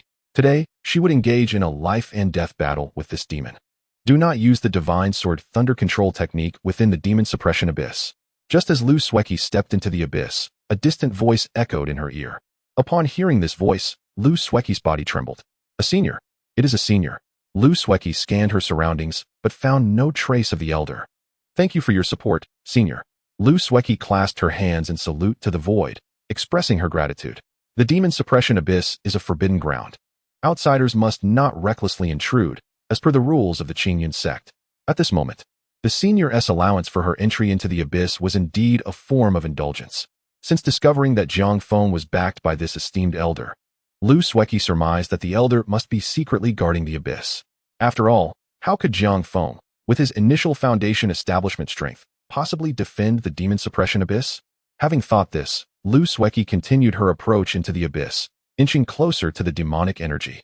In her heart, she had never intended to use the Divine Sword Thunder Control technique against the demons. After all, she was well aware that the power of the Divine Sword Thunder Control technique was particularly effective against these demons. If applied, it would fail to achieve the desired effect of a life-and-death trial. Upon witnessing Lu Sueki enter the abyss, the demonic energy within became palpably excited, especially the strand of demonic energy that had previously charged outside. Now, it was closer to Lu Sueki than ever and emitted a series of ecstatic howls. It seemed as though Lu Sueki was already within its grasp. Are the disciples of the Qingyun Sect so bellicose? Not far away, within Jiang Feng's cave. 106. Observing Lu Sueki's current predicament in vivid detail, the ability he was employing was a divine technique, the golden eye of insight. This supreme ocular art could pierce illusions, see through all things, and even emit golden sword light to cleave through the material world. It was exceedingly profound. I hope Lu Sueki does not linger in combat, otherwise, I shall be compelled to intervene. His gaze, glimmering with golden light, fell upon Lu Sueki, who was now standing alongside the demon, and he murmured to himself. His reluctance to allow Lu Sueki to employ the Divine Sword Thunder Control technique stemmed from a desire to avoid causing a commotion. Once the Divine Sword Thunder Control technique was unleashed, it would undoubtedly attract celestial phenomena. Should the higher-ups of the Qingyun Sect come to investigate, it would invite unnecessary trouble. Moreover, if Master Shuiyue were to see Lu Sueki at the demon suppression peak, it would surely create a ruckus. Jiang Feng would find it difficult to provide a reasonable explanation. Would he claim to have summoned Lu Sueki at midnight to share insights on cultivation? Though a plausible excuse, would Master Shuiyue believe him? Sighing deeply, Jiang Feng rose and slowly made his way outside the cave. Moments later, he arrived at the periphery of the demon suppression abyss. His gaze fell upon the interior, where Lu Sueki's battle with the demon seemed to have reached a critical juncture. Unable to unleash the Divine Sword Thunder Control technique. Even though Lu Sueki had perfected the Qingyun Sect sword techniques, she was still merely at the foundation establishment level. Currently, she was contending against a demon of golden core strength. Although the power of the demon suppression array suppressed the demon's full capabilities, it was still effortless for it to deal with Lu Sueki, who possessed only foundation establishment strength, despite Lu Sueki currently being at a disadvantage. As long as she retreated even slightly towards the outer region of the demon suppression abyss, the demon would find itself powerless. With the suppression of the demon suppression array, this was the utmost limit for the demon. It could no longer extend beyond this boundary. But given Lu Sueki's temperament, would she truly retreat? Outside the demon suppression abyss. It's 1. It seems today I must take action after all. With that, Jiang Feng formed intricate hand seals, and a series of talismans surged into the void. Soon, countless azure lights flickered around the demon suppression abyss, enveloping the entire area in a faintly mysterious power. Upon closer inspection, one would discover that the demon suppression abyss was now ensconced within a grand formation, the hidden immortal array, one of the top-tier formations mastered by Jiang Feng. Once the hidden immortal array was activated, No matter how great the commotion within the demon suppression abyss, the outside world would remain oblivious. Since I must take action, I might as well deal with these reckless beings as well. It has been a year since I last addressed them, and they have become quite restless. In the darkness, Jiang Feng's voice resonated with a hint of indifference. I do not wish to lose even an inch. Within the demon suppression abyss, Lu Sueki let out a fierce shout. Wielding her sword as waves of piercing sword energy surged towards the demon. The sword energy was fierce and sharp, slicing the demon into countless pieces. Roar, hiss. Yet soon, with a resounding cry from the demon, the dismembered pieces reformed, intact and whole. Lu Sueki's previous desperate strike seemed to have inflicted no harm whatsoever. Witnessing this, her expression shifted slightly, her face growing increasingly pale. Nevertheless, she had no intention of retreating, since she had resolved to undergo this life-and-death trial. How could she falter in the face of danger? How could she achieve the desired outcome in such a manner? Moreover, she was aware that her current battle was likely being observed by that esteemed elder. If she were to retreat now, would she not be looked down upon by the elder? As these thoughts coursed through her mind, Lu Sueki gritted her teeth and charged once more towards the demon. 107. Lu Sueki had exhausted all her trump cards. Yet, to the demon before her, it seemed to have no effect. Soon, Lu Sueki was knocked back once more. Hiss, roar. The demon rapidly split into myriad strands of black mist, ensnaring Lu Sueki tightly. Meanwhile, tendrils of demonic energy began to invade her being. At this moment, Lu Sueki found herself utterly powerless to resist, unable even to escape the demon suppression abyss. Get away. Her face was pale, a trace of despair etched upon her features. Suddenly, a brilliant golden beam of sword light erupted from Jiang Feng's hand, streaking through the air like a meteor, directly towards Lu Sueki. In the next instant, the golden light pierced through the dark mist that enveloped Lu Sueki. Instantly, countless sword glimmers flickered, sweeping towards the dissipating demonic energy. A howl of anguish erupted from the demon, as if it were undergoing immense suffering. Countless sword glimmers danced, yet astonishingly, Lu Sueki remained unscathed amidst them, as if the sword energies were preordained to avoid her. Moments later, the sword light gradually dissipated, and Lu Sueki was freed. She gazed around, astonished to find that the demonic aura that had once ensnared her had vanished completely. Come out. At that moment, a familiar, indifferent voice echoed in Lu Sueki's ears. Upon hearing this voice, she trembled. Senior. The sword light just now had been the senior's intervention. She then cast her gaze outside the demon suppression abyss, where a dark figure stood. I will obey. With a swift response, Lu Sueki exited the abyss. I am eternally grateful for your life-saving grace. Approaching Jiang Feng, she bowed deeply, her demeanor profoundly sincere. Without Jiang Feng's timely sword strike, she might have succumbed to the demonic influence, falling into the path of darkness. If you invoke the divine sword thunder command, you can also preserve your life. Jiang Feng, still wearing his fox mask, spoke in a calm tone. If you uphold your promise, I am naturally obliged to ensure your safety. Lu Sueki would rather face demonic corruption than utilize the divine sword thunder command. This integrity truly earned Jiang Feng's respect. For this reason alone, he would not stand idly by as she descended into darkness. All of this is willingly accepted by me. I will forever remember your life-saving grace, Senior. Yet, in her heart, Lu Sueki understood that even if the Senior had not spoken, she would never resort to invoking the divine sword thunder command. This resolve had been made the moment she stepped into the demon suppression abyss. Trials of life and death. Without life and death, what trials can there be? All right, please step aside for a moment. Give me a quarter of an hour, and then we shall discuss your matter. Jiang Feng had already learned of Lu Sueki's stubbornness from the previous encounter. At this moment, he did not wish to dwell on it further, merely speaking in a matter-of-fact tone. Yes, Senior. Upon hearing this, Lu Sueki respectfully stepped aside. Jiang Feng then turned his attention back to the tumultuous throngs of demons within the demon suppression abyss. Over the past year, he had indulged in pleasures, neglecting the need to discipline these creatures. A few days without punishment, and they grow unruly. With a glance towards the abyss, a smile crept across Jiang Feng's face. It too. She had heard tales of the countless demons imprisoned within the abyss, including those of golden core and nascent soul cultivation levels. Even a transformation realm expert would not dare venture into the core of the demon suppression abyss. Now, this senior had recklessly charged into the heart of danger. Yet the next moment filled Lu Sueki with astonishment. As Jiang Feng entered the abyss, innumerable demons surged towards him. They do not know their fate. 108. Jiang Feng activated the lotus lamp, Brilliant white divine light shot forth from the lamp, and under Jiang Feng's command, countless beams of white light surged towards the attacking demons. At that moment, many demons sensed the impending danger and attempted to retreat, but it was too late. Before they could react, Jiang Feng unleashed the torrent of divine light, which transformed their anguished cries into nothingness. Wielding the ancient artifact, Jiang Feng displayed unparalleled might. In mere moments, countless demons within the abyss were subdued. That should keep them subdued for a while.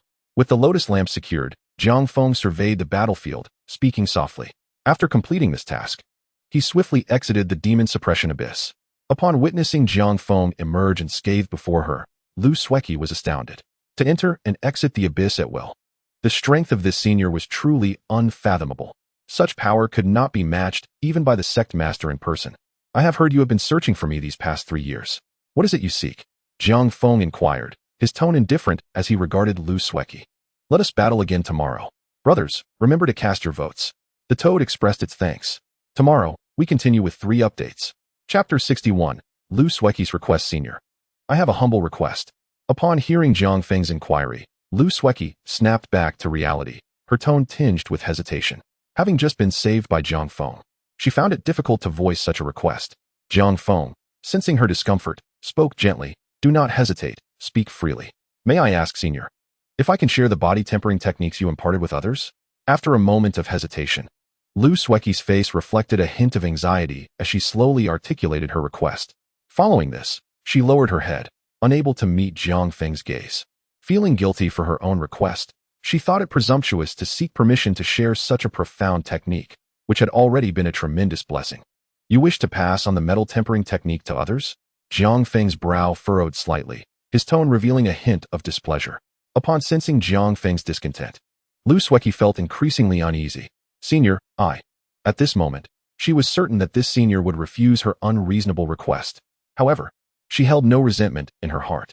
Reflecting inwardly, she understood that she would not wish to carelessly share such an exquisite technique either. Surely, the senior would deny her request. It seemed her purpose was destined to fail once more, filling her heart with bitterness. Yet after a moment of contemplation, Jiang Feng's expression softened. The only thing he had imparted to Lu Sueki was merely the body-tempering portion of the metal sword technique. Even if it were to be shared, it would not cause significant harm. However, Jiang Feng was curious to know whom Lu Sueki intended to teach this metal tempering technique. Thus, Jiang Feng slowly began to speak. To whom do you wish to impart this secret technique? Upon hearing Jiang Feng's words, Lu Sueki was momentarily taken aback. The elder did not outright reject her. Immediately, a glimmer of hope arose within her heart. The elder had not dismissed her outright and posed such a question. Perhaps there was still a chance.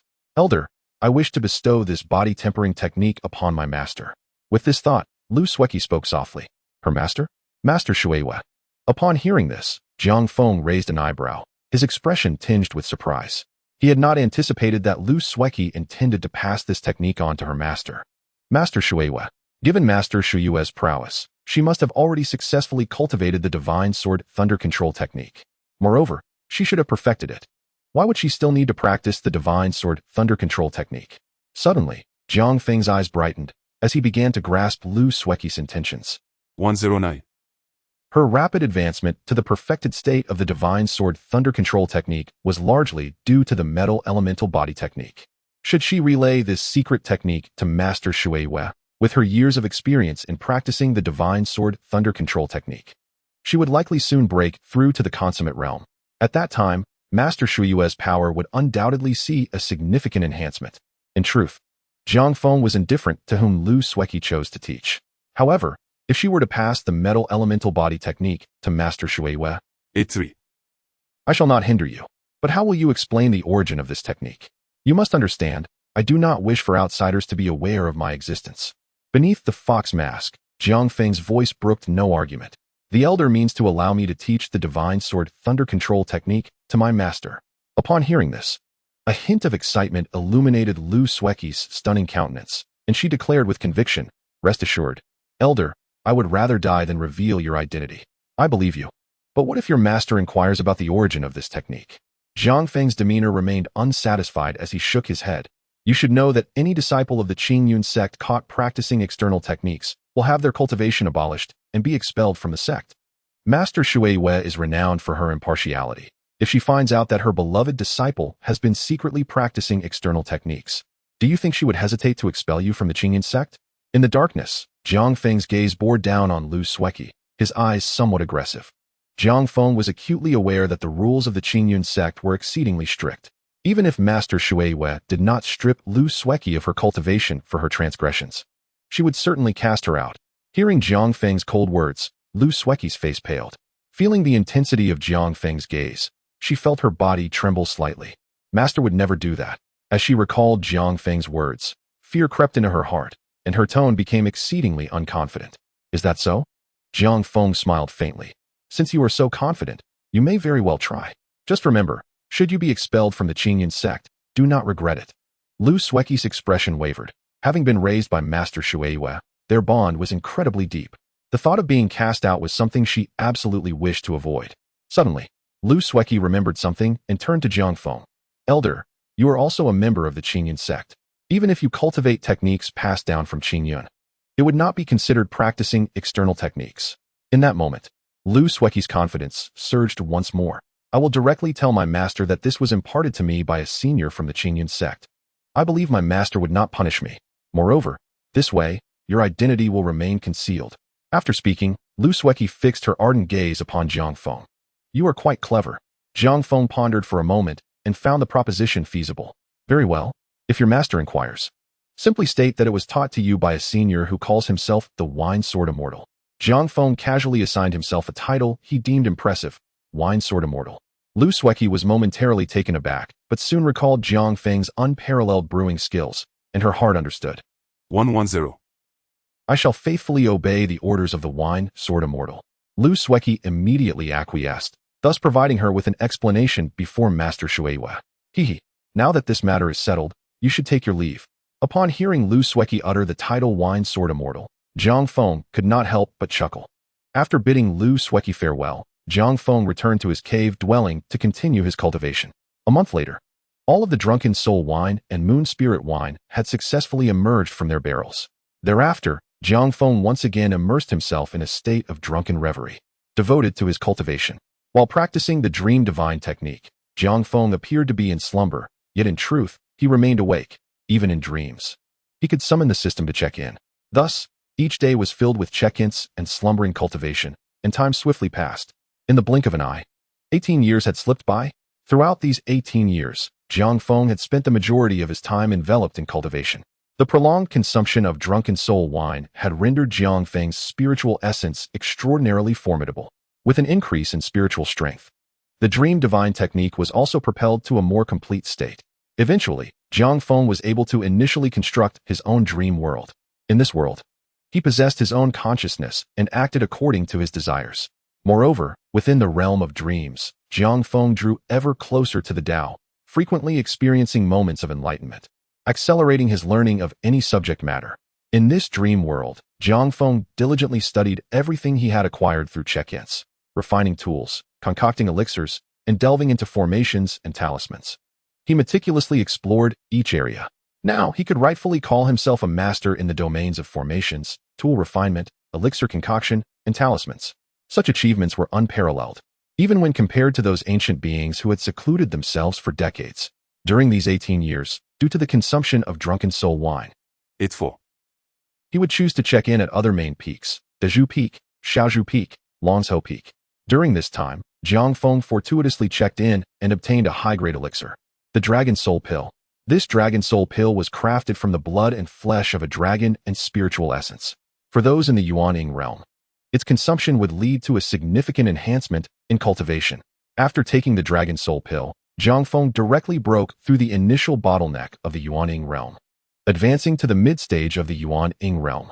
To transition from the initial stage of the Yuan-Ing realm to the mid-stage typically required at least 5 years of rigorous training. The Dragon Soul Pill undoubtedly saved Jiang Feng 5 years of arduous cultivation time. Following that, Jiang Feng also checked in to acquire numerous elixirs that could enhance his cultivation. However, he refrained from consuming any more. While elixirs are indeed beneficial, excessive reliance on them can lead to an unstable foundation in one's cultivation. Initially, after consuming the Longhun Dan, Jiang Feng experienced a significant breakthrough to the mid-stage of the nascent soul realm, yet it rendered his foundation unstable. 111. But instead exhibited remarkable patience in refining his magical powers and solidifying his foundation. Great strength demands an equally formidable mindset for mastery. Had Jiang Feng pursued ascension recklessly, he would have been no different from the followers of the demonic sect. Yet, even with his efforts to suppress his cultivation, over the span of a decade and more, he still managed to advance to the late stage of the nascent soul realm. In merely 20 years, he transitioned from the early to the late stage of nascent soul cultivation. This pace is undeniably astonishing, although it represents only 2 minor realms for other nascent soul practitioners. Such a feat would be considered fanciful and unattainable. Since Jiang Feng joined the Qingyun Sect, 30 years have elapsed. In this brief span, he has transformed from an ordinary mortal into a practitioner at the late stage of the nascent soul realm. This remarkable rate of advancement is undoubtedly aided by the system. But it must be acknowledged that Jiang Feng's dedication and effort are beyond the imagination of most. Now, equipped with his profound magical skills, array techniques, and the existence of the ancient artifact, the Balian Deng, Jiang Feng possesses the strength to contend with exceptional experts in the transformation stage. Who could have foreseen that the once inept youth, who joined the Qingyun Sect 30 years ago, could now stand against a master of the transformation stage? Truly, it echoes the ancient adage, 30 years on the west bank of the river, 30 years on the east bank. Do not underestimate the youth in poverty. Over these 30 years, Jiang Feng has rapidly absorbed his knowledge, albeit hastily, which has indeed greatly enhanced his strength. However, this approach has also left him with considerable latent issues. Therefore, Jiang Feng intends to take the coming years to thoroughly review and digest the knowledge he has acquired over the past 3 decades. Once he has fully assimilated this wisdom, he is likely to be on the verge of breaking into the transformation stage. After 30 years of arduous cultivation, Jiang Feng is no longer the youthful figure he once was. He has shed the naivety of his earlier years, emanating an aura of maturity and composure, subtly intertwined with a hint of celestial charm, reminiscent of a figure of profound wisdom. In truth, with his current knowledge, he is indeed worthy of the title of an enlightened master. Over the past 3 decades, he has accumulated countless magical techniques and has delved into various disciplines such as alchemy, artifact forging, and array formation. Remarkably, he has comprehended and absorbed each of these teachings. Jiang Feng has reached the legendary state of unity of all methods, embodying the essence of a master.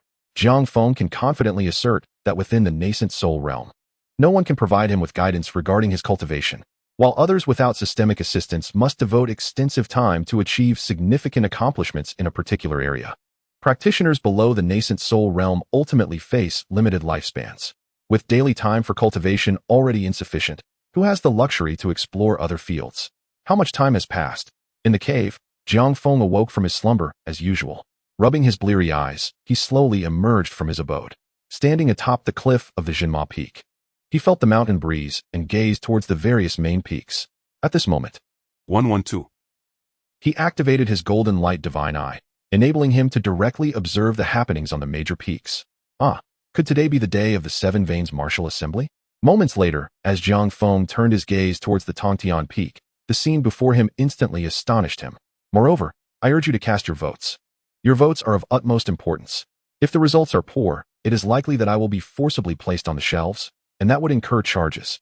It's 512. Teeming with people and filled with clamor. With golden light shimmering in his eyes, he quickly identified several familiar figures within the crowd. Lin Jingyu, Zhang Xiaofan, Lu Sueki, Tian Linger, Tian Bai, and Su Ru. These few acquaintances from the Qingyun Sect had gathered at Tongtian Peak. Today marks the grand event held once every century within the Qingyun Sect, the 7 Veins Martial Assembly. This assembly serves to awaken the future generations and elevate the newcomers. The top 4 disciples victorious in this martial competition will be hailed as the new elite of the Qingyun Sect and receive the careful cultivation of the elders. To Jiang Feng's surprise, the 7 Veins Martial Assembly had already commenced. Observing the lively scene on Tongtian Peak, Jiang Feng couldn't help but feel a sense of nostalgia. Murmuring to himself, 3 years ago, both Lin Jingyu and Zhang Xiaofan had visited Jinma Peak in succession. They had both mentioned the 7 Veins Martial Assembly. It's 6. And even their future prospects and renown within the Qingyun Sect. Thus, both were extremely attentive to the upcoming event. Before their seclusion, Jiang Feng had provided them with numerous elixirs, to aid their breakthroughs. Naturally, the assistance given to Lin Jingyu was bestowed under the guise of the black-clad elder. His true identity was not yet ready to be revealed. Thinking of Lin Jingyu and Zhang Xiaofan, Jiang Feng couldn't help but reflect on the progress of these two brothers over the past 18 years. Lin Jingyu, renowned as the greatest talent of the Qingyun Sect, has made the most rapid advancements. With Jiang Feng's repeated guidance and the frequent provision of elixirs, Lin Jingyu's strength has surged dramatically. 3 years ago, he transitioned from the pinnacle of the Foundation Establishment realm to the mid-stage of the Golden Core realm with remarkable ease. Of course, the primary factor in this progression has been Lin Jingyu's own tireless efforts. Over the years, Lin Jingyu has diligently practiced. 113.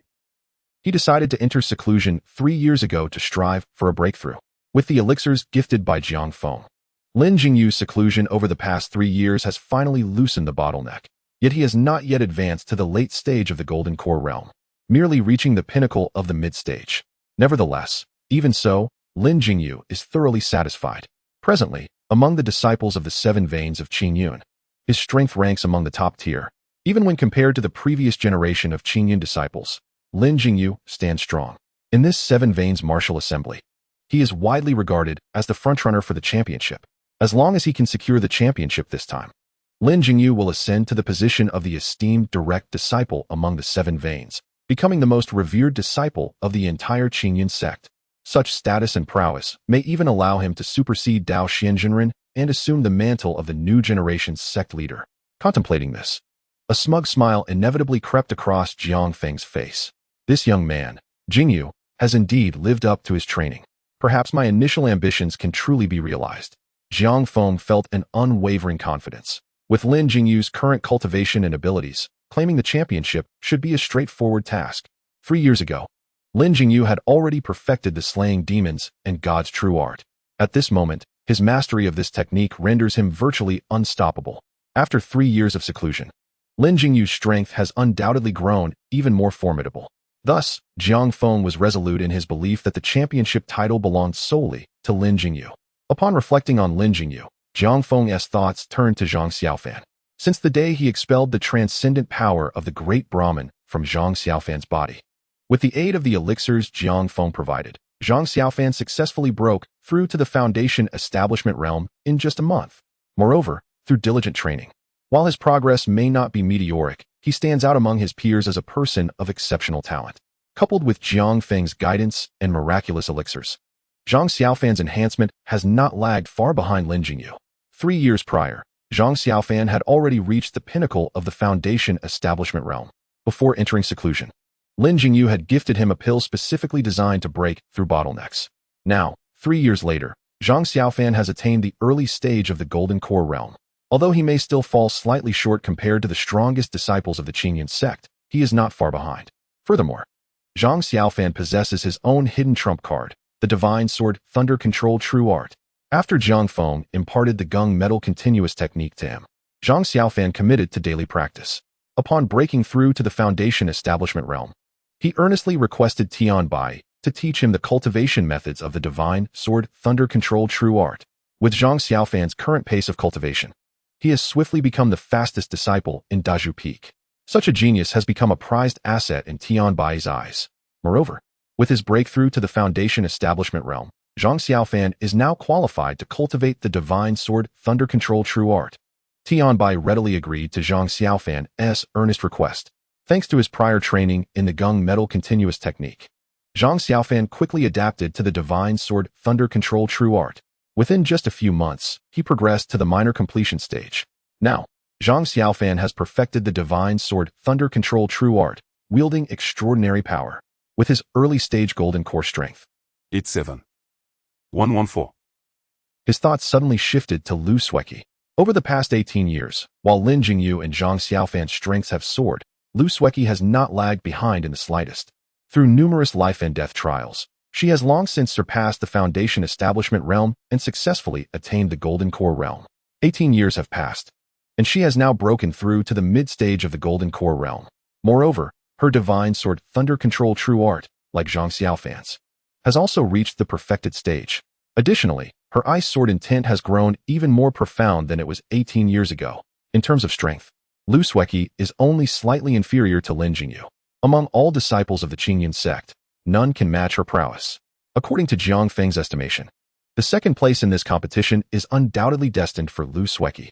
At this moment, Jiang Feng's gaze swept across Tongtian Peak, and he had already formulated a list of the top 4 contenders for this competition. First place, Lin Jingyu. Second place, Lu Sueki. Fourth place, Zhang Xiaofan. As for third place, it should belong to Qi Hao, hailing from Tongtian Peak. This individual possesses exceptional talent, albeit slightly inferior to Lin Jingyu and Lu Sueki. However, he began his training significantly earlier than both, affording him far more time to cultivate. Currently, Qi Hao has reached the pinnacle of the mid-stage Golden Core realm, mere steps away from breaking into the late stage. Furthermore, he is unanimously recognized as the senior brother among this generation of Tongtian Peak disciples. Although Qi Hao's cultivation has reached an impressive level, surpassing Zhang Xiaofan in strength, he still cannot compare to Lin Jingyu and Lu Sueki. He too has practiced the Divine Sword Thunder Control True Art, yet only to the minor completion stage. In terms of power, it pales in comparison to the perfected Slaying Demons and God's True Art and Divine Sword Thunder Control True Art. Nevertheless, given his current mid-stage Golden Core pinnacle cultivation, Jiang Feng believes Qi Hao should secure third place in this Seven Veins competition. After observing for a while, the head of the Seven Veins began the drawing ceremony. Next, the various arenas commenced their matches. At this moment, Jiang Feng withdrew his gaze. The battles between Golden Core practitioners held little allure for him. They seemed trivial, akin to child's play. Moreover, he had already discerned the likely top 4 contenders. The Seven Veins competition no longer held any intrigue for him. Subsequently, Jiang Feng slowly returned to his cave abode. If a soul of formidable power were to enter here, they might discover that the walls of this cave are inscribed with countless intricate runes. These runes are meticulously arranged and combined according to specific patterns. Upon Jiang Feng's entrance into the cave, radiant light emanated from these runes. Subsequently, layers of overlapping formations unfolded within the cave walls. Hundreds of combined formations activated, and a mysterious power emanated from the walls, enveloping the peak where the cave is situated.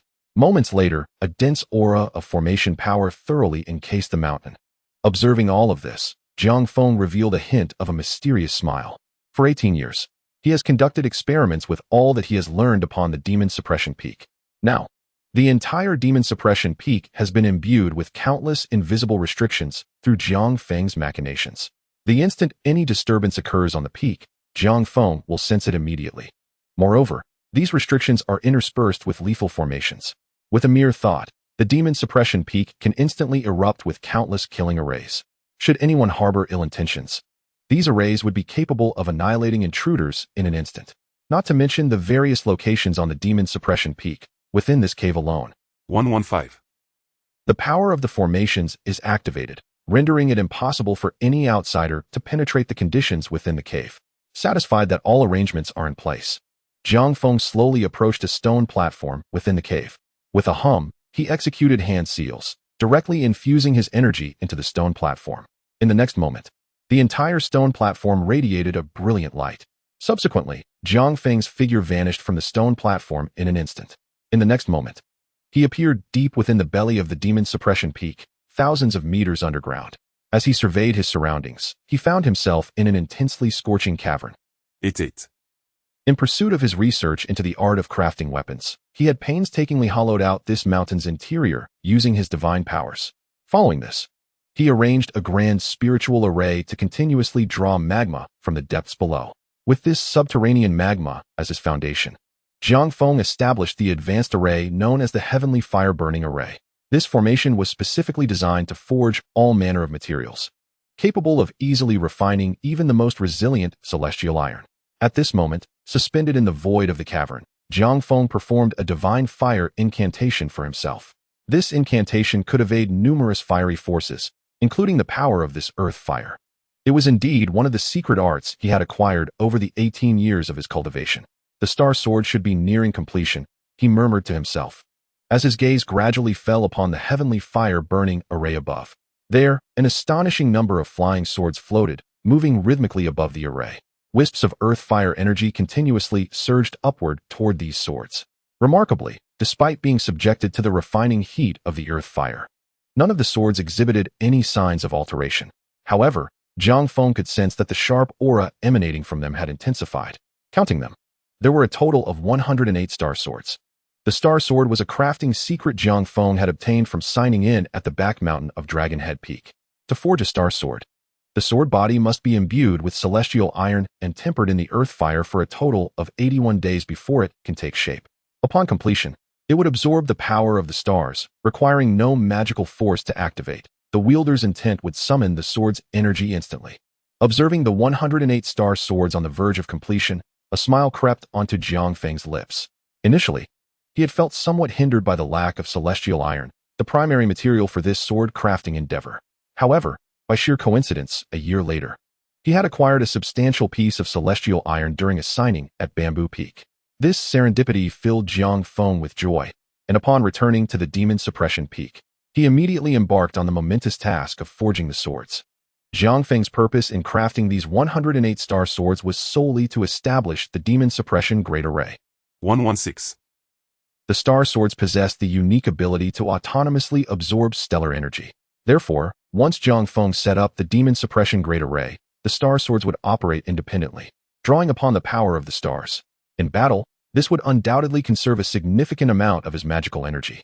Buzzing sounds filled the air as the 108 star swords began to emit a resonant hum, responding to the influx of earth fire energy.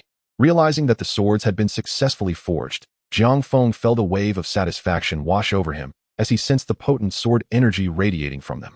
With these star swords at his disposal, his arsenal of combat techniques had expanded significantly. In the next moment, with a mere thought, Jiang Feng executed a complex incantation directed at the heavenly fire-burning array. "Come forth," he called lightly.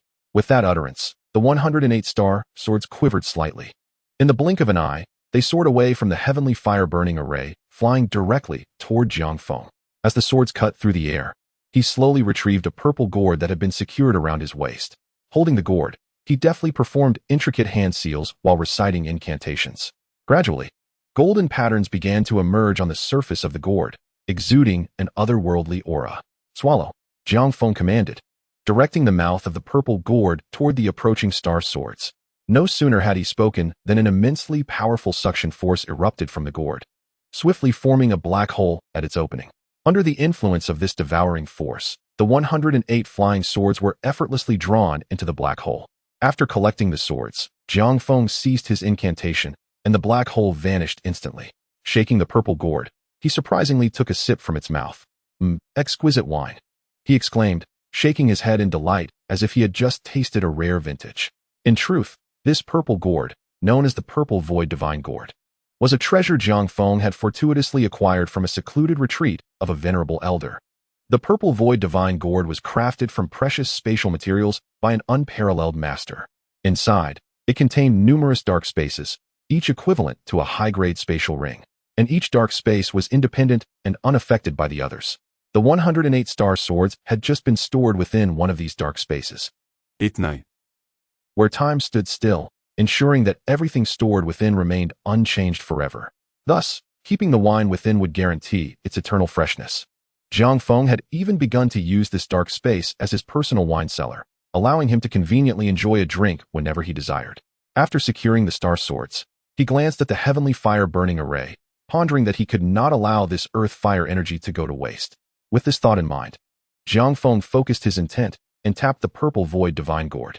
Instantly, several radiant objects flew out from the gourd: celestial iron, demon suppression stones, and serpent abyss bones. These items were renowned and rare treasures in the realm of cultivation. With a wave of his hand, these treasures soared toward the heavenly fire-burning array. 117. Channeling his magical energy as he executed intricate hand seals, a series of profound hand gestures were infused into the molten treasures, causing them to draw closer together. Gradually, they began to merge. After 3 hours of meticulous manipulation, all the liquid had completely fused into a singular entity, gradually taking the shape of an elongated, serpentine object. Rather than resembling a serpent, it appeared more akin to a rope. Jiang Feng continued to craft intricate hand seals, channeling his profound mastery. Moments later, the once serpent-sized amalgam had dwindled to the girth of a mere rope. At this juncture, Jiang Feng retracted his internal energy, ceasing the formation of hand seals. Observing the nascent shape of the rope-like artifact, a smile graced Jiang Feng's countenance. The artifact he was crafting was known as the Demon Binding Rope. Upon completion, this treasure, when infused with his magical power, could instantaneously bind foes whose strength had been significantly diminished. Under the might of the demon binding rope, adversaries would find themselves utterly powerless to resist, rendered completely at his mercy. The method for forging this rope had, of course, been acquired by Jiang Feng during his 18 years of diligent practice. With the rope now hovering above the infernal fire refinement array, absorbing the essence of the earth's fiery energy, Jiang Feng felt a profound sense of relief. He had done all that was required. The next stage depended solely on the array's ability to temper the artifact's embryonic form. In a month's time, the demon binding rope would surely take shape. Having completed his tasks, Jiang Feng maintained the protective divine fire spell around him and swiftly departed from the heart of the demon suppression peak. In an instant, he found himself back within his own cave dwelling. Throughout these 18 years, Jiang Feng had never allowed himself a moment's respite, which was the reason he could fully absorb the rewards of his diligent practices. Upon returning to his cave, he did not remain idle. With a mere thought, a cerulean lotus flower materialized before him, radiating a resplendent white divine light, exuding an air of profound mystery. It was none other than the ancient artifact, the treasure lotus lamp. Over these 18 years, Jiang Feng had not neglected the ritualistic refining of the lotus lamp. He had now unlocked 3 layers of the 10 restrictions within the artifact. 3 layers. This indicated that Jiang Feng could genuinely harness 30% of the power sealed within the treasure lotus lamp. Feeling the overwhelming power contained within the white divine light of the lamp, Jiang Feng's heart surged with excitement. Such might was truly worthy of the title of an ancient artifact.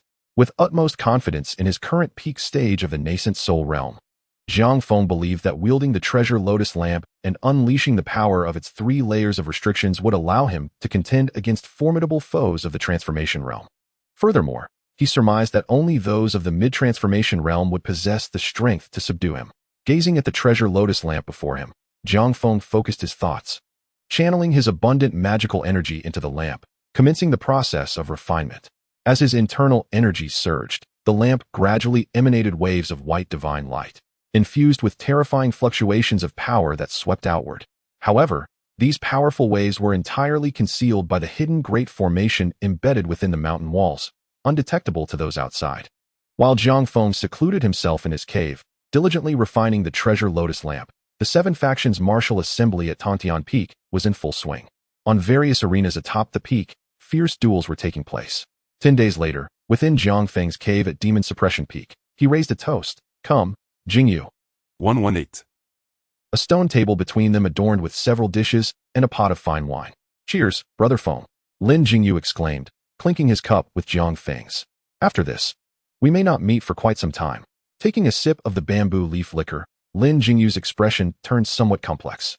Oh, Jingyu, what do you mean by that? 90. The 7 factions martial assembly has concluded, and as the first place winner, I am to lead a team of junior disciples to eradicate demons and undergo trials. Lin Jingyu sat upright in his stone seat, gazing at Jiang Feng as he spoke, his tone tinged with a trace of concern. Yet, Jiang Feng could discern the glimmer of anticipation and excitement in Lin Jingyu's eyes. However, when Lin Jingyu's gaze fell upon Jiang Feng, it flickered with a hint of sorrow. Since the tragic incident in Caomiao village, Lin Jingyu, Jiang Feng, and Zhang Xiaofan had all entered the Qingyun Sect together. Now, 30 years had passed since their initiation into the sect. Lin Jingyu had devoted himself to cultivation for these 3 decades, a span that, while not exceedingly long for a cultivator, was also significant. In these 30 years, Lin Jingyu had matured from a youth of the village into the foremost prodigy of the Qingyun Sect. His cultivation journey, which began from nothing, had led him to attain the pinnacle of the mid-golden core realm. Throughout these 30 years, Lin Jingyu had remained within the confines of the Qingyun Sect. Now, as he prepared to leave for trials and demon slaying, although filled with eagerness and exhilaration, a tinge of melancholy lingered in his heart, for he feared he might not see his brother for a decade, or even longer. Despite his relentless dedication to cultivation, Lin Jingyu had always made time to visit Demon Suppression Peak to keep Jiang Feng company, aware that as the demon suppressor, Jiang Feng would be bound to guard the demon suppression abyss for life, unable to leave. Lin Jingyu feared that his brother might feel lonely and isolated. Hence, he would frequently visit to share conversation and alleviate his brother's solitude. Nevertheless, after spending so much time with Jiang Feng, Lin Jingyu found himself unable to comprehend the depths of his brother's character. This brother seemed to have become somewhat enigmatic in his eyes. Lin Jingyu recalled that throughout these 30 years, whatever topic he broached, Jiang Feng would expound upon it with clarity, addressing even the most perplexing of inquiries with ease, often providing insights that sparked epiphanies within him, whether it be talismans, alchemy, weapon forging, or formations.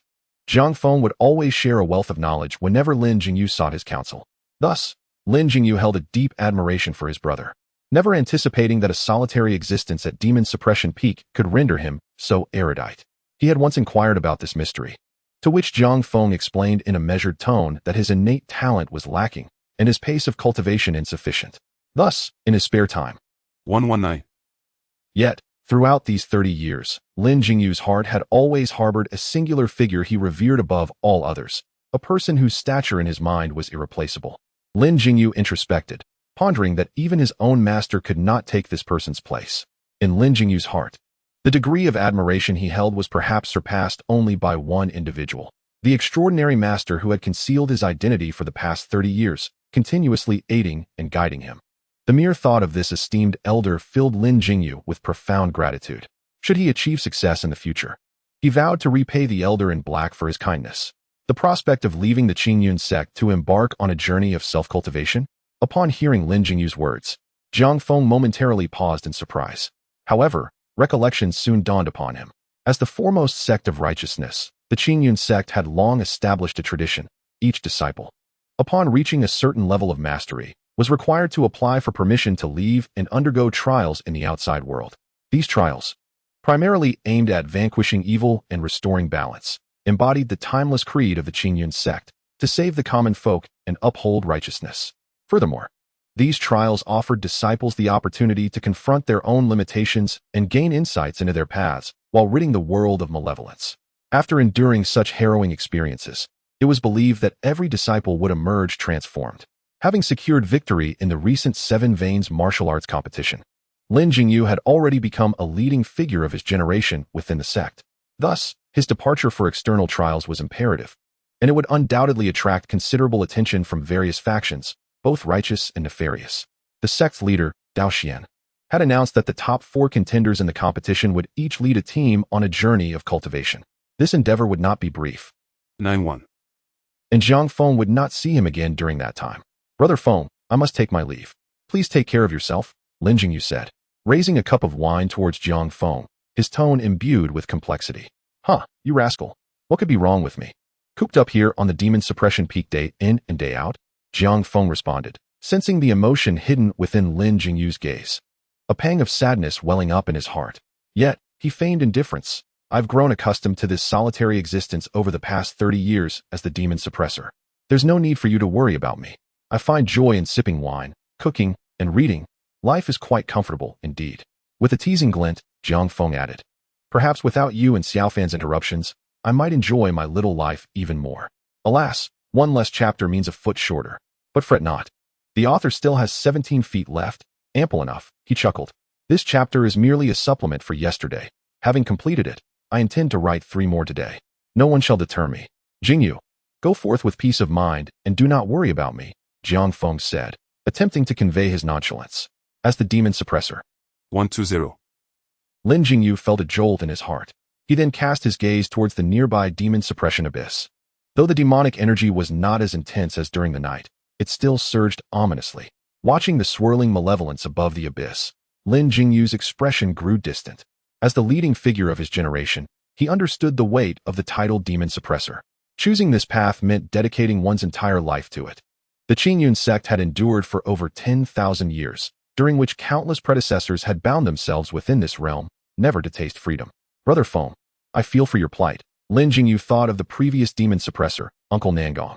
According to Master Tsongtsong, Uncle Nangong had once had the opportunity to extend his life, yet he chose to forego it. In his youth, Lin Jingyu had been unable to grasp Uncle Nangong's reasoning. However, at this moment, he began to comprehend the elder's choice to decline the offer of life. Could it be that Brother Feng's fate will mirror that of Uncle Nangong, ending his days in this isolated place? No, I cannot allow such a fate to unfold. At this moment, Lin Jingyu silently resolved to find a way to quell the turmoil of the demon suppression abyss during his lifetime. If successful, the Qingyun Sect would no longer need a demon suppressor to guard the abyss, and most importantly, Brother Feng would not have to remain confined to the demon suppression peak, wasting his life away here. He deserved to venture into the world and experience its wonders. Why the sorrow, you little fool? When did you become so sentimental? Jiang Feng, despite being deeply moved, teased him. In truth, I am rather glad not to be heading out for trials. I've heard that many disciples of the Qingyun Sect fail to return after their journeys. Jingyu, remember this. You must return alive, or I will make you pay dearly. Jiang Feng said, his tone grave as he looked at Lin Jingyu. Yes, Brother Feng, rest assured. I will return unscathed, Lin Jingyu replied, his resolve unwavering. As he turned to leave, he added, it is getting late. I must prepare for my journey. Jingyu, wait a moment.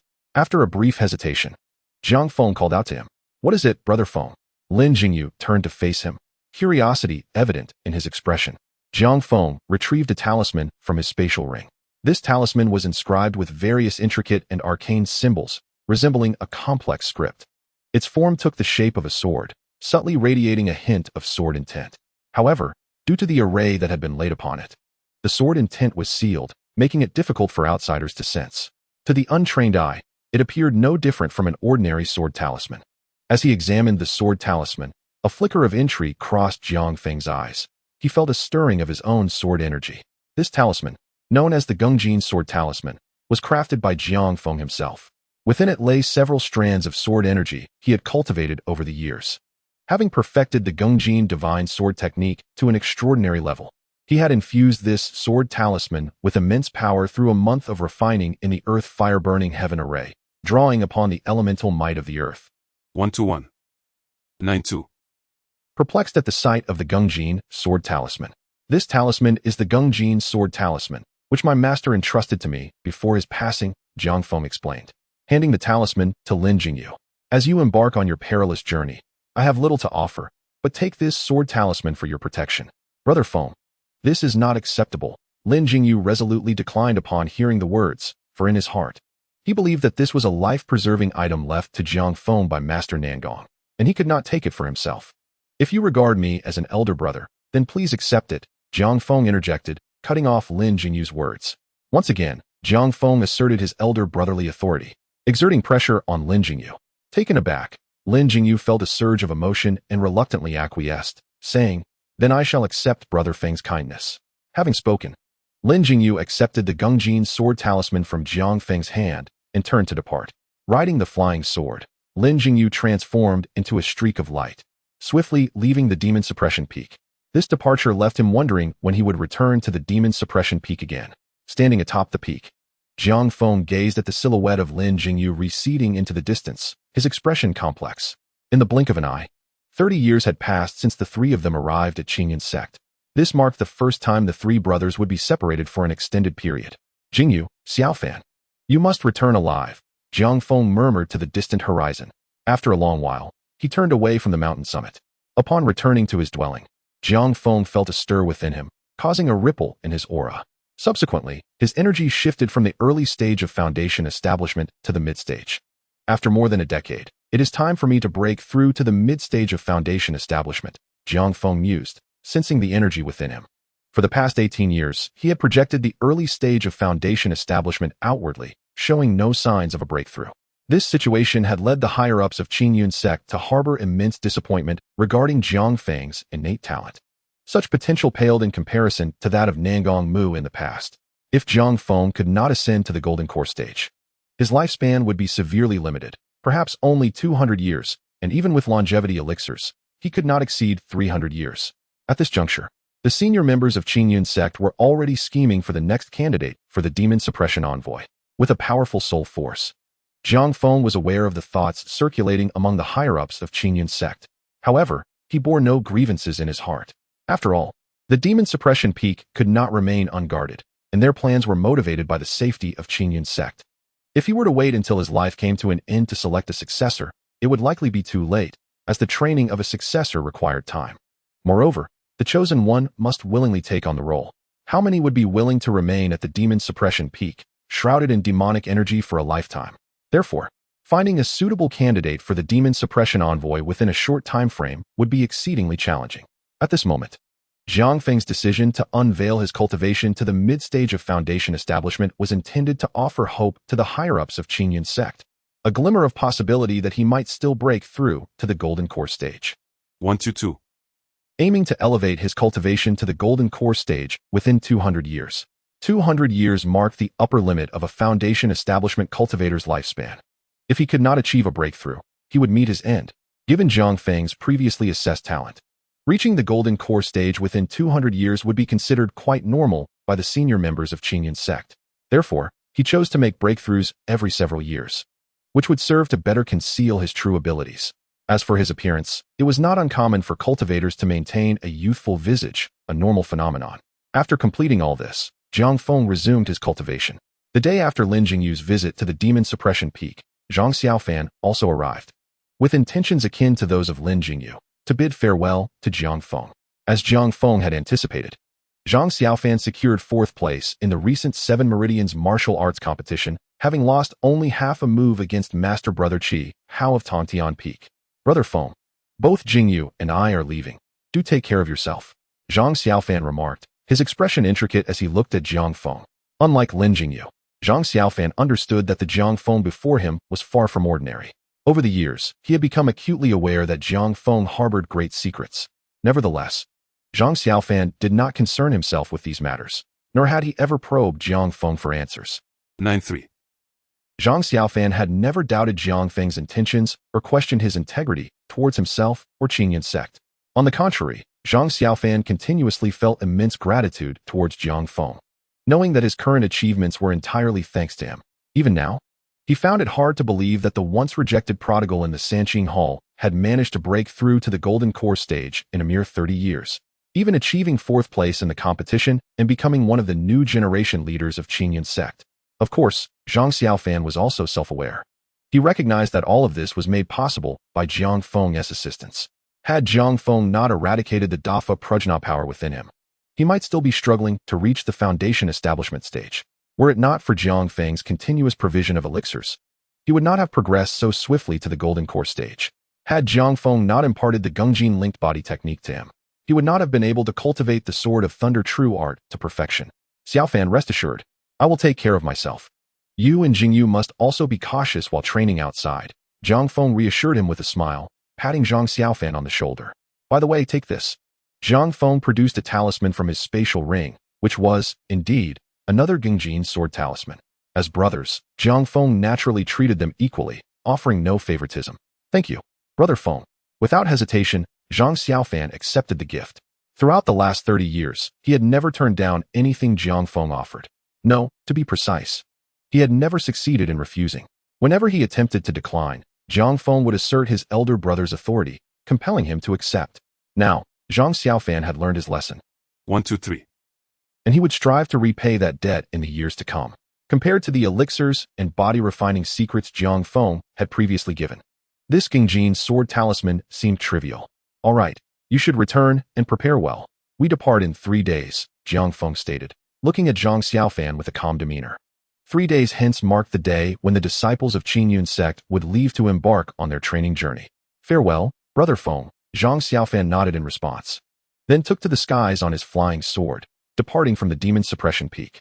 After Zhang Xiaofan's departure, Jiang Feng was surprised to find Lu Sueki approaching him. However, Lu Sueki was not there to bid farewell to Jiang Feng. Rather, she sought to say goodbye to a revered mentor in her heart. That evening, after some contemplation, Jiang Feng decided to meet with Lu Sueki. Senior wine sword immortal, these moon spirit grass and stone Nanju flowers should suffice for your needs for about a decade, Lu Sueki declared as she summoned a plethora of spiritual herbs late into the night near the demon suppression abyss, leaving Jiang Feng momentarily speechless. Upon regaining his composure, he couldn't help but chuckle. It seemed that Lu Sueki, fearing she might lack spiritual herbs during her training, had gathered an abundant amount to present to him all at once. You are quite thoughtful, Jiang Feng smiled, then retrieved a Gungjin sword talisman from his spatial ring. This is a Gungjin sword talisman. When activated with your mana at a critical moment, it can annihilate mid-stage nascent soul practitioners, and even late-stage ones may fall victim if caught off guard. Jiang Feng handed the talisman to Lu Sueki with a calm demeanor. Take this for your protection. Lu Sueki was momentarily taken aback, her surprise quickly evolving into immense gratitude. Thank you, Senior.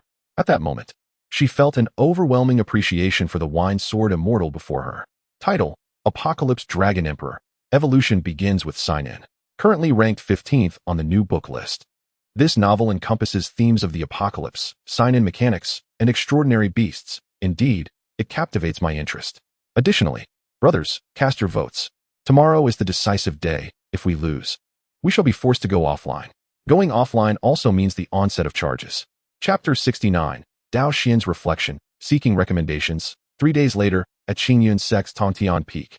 In the central plaza, Zhu Xian, the sect leader, along with the heads of various branches, hovered in the air. Below them stood over 100 disciples, all of whom were embarking on their training journey. The senior members of Qingyun Sect observed the disciples below with smiles on their faces. Disciples of Qingyun. Today marks the beginning of your journey outside the sect, Zhu Xian proclaimed, gazing at the assembled disciples. As disciples of Qingyun, you must uphold our sect's rules while away, taking it upon yourselves to save the world and eradicate evil. Should anyone violate our rules or stray into the path of darkness, even if you flee to the ends of the earth, you will face the consequences. Your cultivation will be revoked, and you will be expelled from the sect. In the air, Zhu Xian's voice, amplified by his formidable mana, resonated throughout the plaza. Remember this, disciples. At that moment, Lin Jingyu, Lu Sueki, Qi Hao, and Zhang Xiaofan led the other disciples, all of whom bowed slightly in response, affirming in unison. Each of them bore resolute expressions, gripping their swords tightly, fully committed to remembering Zhu Xian's words. For them, this was the first time leaving Qingyun Sect, and their hearts brimmed with excitement and trepidation. Akin to a youth poised to leave the home he had known for decades. Emotions of reluctance, anticipation, and anxiety filled the hearts of these Qingyun disciples. You are all elite disciples of Qingyun. I believe you will succeed. Zhu Xian nodded in satisfaction at the gathered elite. His gaze then shifted to Lin Jingyu, Lu Sueki, Qi Hao, and Zhang Xiaofan, a flicker of contentment crossing his eyes. He felt immense satisfaction regarding the capabilities of these 4 leaders from the current cohort, each possessing golden core cultivation. Apart from Qi Hao, the remaining 3 were still quite young. However, when Zhu Xian's gaze fell upon Lin Jingyu and Zhang Xiaofan, a complexity arose within him. He was reminded of 30 years prior, when he had taken in 3 young boys who had lost everything after the destruction of Qingyun. Lin Jingyu, a prodigious talent, had been taken under the wing of his disciple at Longzhou Peak. Over 3 decades, Lin Jingyu had honed his extraordinary gifts, rising to the pinnacle of mid-stage golden core cultivation, and had even perfected the notoriously difficult technique, the god-slaying true art. Such extraordinary talent was enough to overshadow the contemporary prodigies. Zhu Xian's thoughts then turned to Zhang Xiaofan, and an even deeper contemplation ensued. While he could reconcile Lin Jingyu's remarkable achievements with his innate talent, Zhang Xiaofan's journey puzzled him. Once regarded as a waste with no potential, Zhang Xiaofan had ultimately been forced upon his disciple, Tian. Yet now, how had such a seemingly unremarkable talent achieved such heights, ranking 4th in the 7 sects martial meet? Could it be that Tian's mentorship had been exceptional? This thought left Zhu Xian feeling somewhat ashamed. As for Qi Hao, his own disciple, who had secured 3rd place in the competition, Zhu Xian found it difficult to take pleasure in, compared to Lin Jingyu and the others. Qi Hao had trained for several times longer. Had he been of the same age, he would have undoubtedly been eclipsed by them. Qingyun truly is a remarkable place. Zhu Xian mused, reflecting on Lin Jingyu and Zhang Xiaofan's origins. Yet, his thoughts soon drifted to Jiang Feng, who had become the demon suppression envoy of Qingyun Sect. Contemplating Jiang Feng's current status as a mere foundation establishment cultivator, Zhu Xian was engulfed in a wave of melancholy. How could 2 individuals from the same origins, Qingyun, have diverged so drastically, with Jiang Feng's 30 years of cultivation yielding no more than the initial stage of foundation establishment? Zhu Xian felt a headache coming on. At this rate, Jiang Feng would likely never ascend to the golden core stage within his 200-year lifespan. The path of cultivation only grew longer with time, and Jiang Feng was already nearing 40, with merely 160 years remaining. It seemed improbable for him to reach the golden core realm. Must I already consider successors for the position of demon suppression envoy, merely decades after Brother Nangong's passing? Zhu Xian pondered, his heart heavy with bitterness. Alas, whatever will be, will be. Perhaps Jiang Feng may yet find a way to break through. Shaking his head to dispel the swirling thoughts, Zhu Xian turned his attention to Lin Jingyu and the others, speaking slowly. Lin Jingyu, Lu Sueki, Qi Hao, and Zhang Xiaofan. You 4 shall lead this expedition. Your strength is paramount. Ensure the safety of your fellow disciples in times of danger. Hearing this, Lin Jingyu, Lu Sueki, Qi Hao, and Zhang Xiaofan bowed respectfully, declaring in unison, we shall remember. Good. Zhu Xian nodded, urging, go forth. With a final glance at their master, Lin Jingyu, Lu Sueki, and Zhang Xiaofan turned to lead their fellow Qingyun disciples away. Subsequently, all disciples of the Qingyun Sect soared into the sky, transformed into streaks of radiant light. Farewell, esteemed masters, they proclaimed. Hovering in the void, hundreds of Qingyun disciples bowed deeply towards Dao Xianjunren and the others. Thereafter, they all ascended on their swords, departing towards the gates of Qingyun Sect. Moments later, their figures vanished from sight, their auras gradually dissipating. On Mount Tongtian, Dao Xianjunren and the others gazed at the silhouettes fading into the horizon, their expressions tinged with nostalgia. Particularly, Dao Xianjunren, Sangsong Dao Run, Master Shuiwei, and Tian Bai exhibited a flicker of concern in their gazes.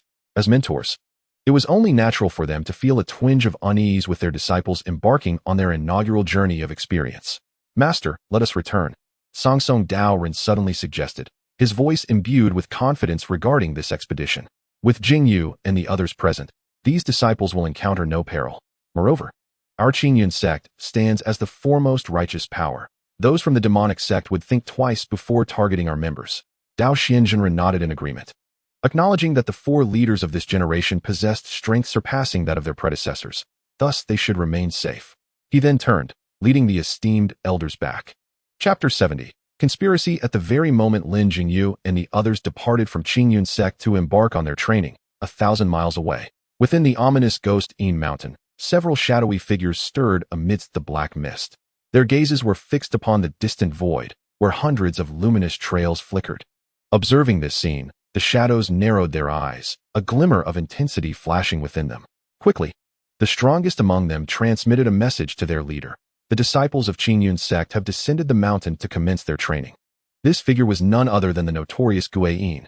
Indeed, my lord, replied a black-clad figure, bowing slightly. Soon, a crimson talisman appeared in his hand, which he activated with his magical energy. Moments later, a plume of black gas emerged from the talisman, surging into the void before vanishing from sight. Having completed their task, the shadows vanished from Ghost Yin Mountain. Ghost King Ridge, the stronghold of the Ghost King Sect, lay in a shadowy region of northern central lands. Countless mountains stretched endlessly, towering into the clouds, perpetually shrouded in dense black fog that obscured the sun. This fog seemed to form a formidable array. Even the fiercest sunlight could not penetrate its depths. Upon closer inspection, one would discern that this black mist was composed of demonic energy condensed over millennia. For practitioners of the demonic path, this mist aided in their cultivation. Conversely, righteous practitioners entering this realm would need to channel their magical energy to shield themselves. Should a mere mortal step foot here, they would be swiftly consumed by the demonic energy, losing their sanity and becoming mere puppets of the demonic sect. In the heart of the inexhaustible demonic energy stood several immense black palaces, adorned with crimson runes that exuded an aura of malevolence. Among these structures was an exceedingly vast hall, enveloped in dark energy, reminiscent of the halls of the underworld, emblazoned with the blood-red characters, Ghost King Hall. Within this central sanctuary of the Ghost King Sect, an array of black stone pillars stood, intricately carved with grotesque figures that sent chills down the spine. Presently, dozens of shadowy figures occupied the expansive hall, all cloaked in black mist, rendering their features indiscernible. Yet, each shadow emanated a profoundly terrifying presence, a chilling aura that made them appear as if they had crawled forth from the depths of hell. Seated at the forefront was a middle-aged man, the leader of the Ghost King Sect, Wan Renwang. Master, you summoned us back with urgency. What pressing matter requires our attention? One of the shadowy figures queried, rising to address Wan Renwang. This individual possessed an aura of immense strength, second only to Wan Renwang himself. Upon closer inspection, one would notice a token at his waist inscribed with the characters Qinglong. Qinglong. Within the Ghost King Sect, the 4 great protectors held the highest authority beneath the sect leader. These protectors were Baihu, Qinglong, Xuanwu, and Zhuke. The one who just spoke was the most formidable among them, the Qinglong protector. Are you aware of the recent developments concerning Qingyun Sect? Wan Renwang inquired, a faint smile gracing his lips as he rasped. Oh, reporting to the sect leader, I have not closely followed the affairs of Qingyun Sect of late. Your tone suggests something significant has transpired? Qinglong protector replied, momentarily taken aback. The 7 Veins Martial Assembly. Wan Renwang's voice, raspy yet infused with excitement, echoed. According to reports from Gue Yin and his team, Qingyun Sect has recently conducted the 7 Veins Martial Assembly. The 7 Veins Martial Assembly. At this revelation, a shadowy figure clad in black sprang to his feet, exclaiming, "If the assembly has commenced, then the disciples of Qingyun Sect must surely be venturing forth for training." This figure was none other than the Baihu Protector, ranked second among the 4 protectors of the Ghost King Sect. Indeed, Wan Rinwang affirmed, "By my calculations, this batch of Qingyun disciples should have set off today." Just as his words fell, a faint wave of energy rippled through the hall. "They have arrived." A smile crept across the Ghost King's visage as he cast a spell into the void. Moments later, a plume of black gas emerged, which he summoned forth with a slight gesture, drawing it into his being. "Confirmed. Gue Yin has sent word. The disciples of Qingyun Sect have departed." He warned that among this group, the 4 leading figures possess formidable strength, and we must not underestimate them. After absorbing the hidden information within the black gas, Wan Rinwang spoke with deliberation. "Haha, Lord Ghost King, Gue Yin is overly cautious. They are merely a bunch of children.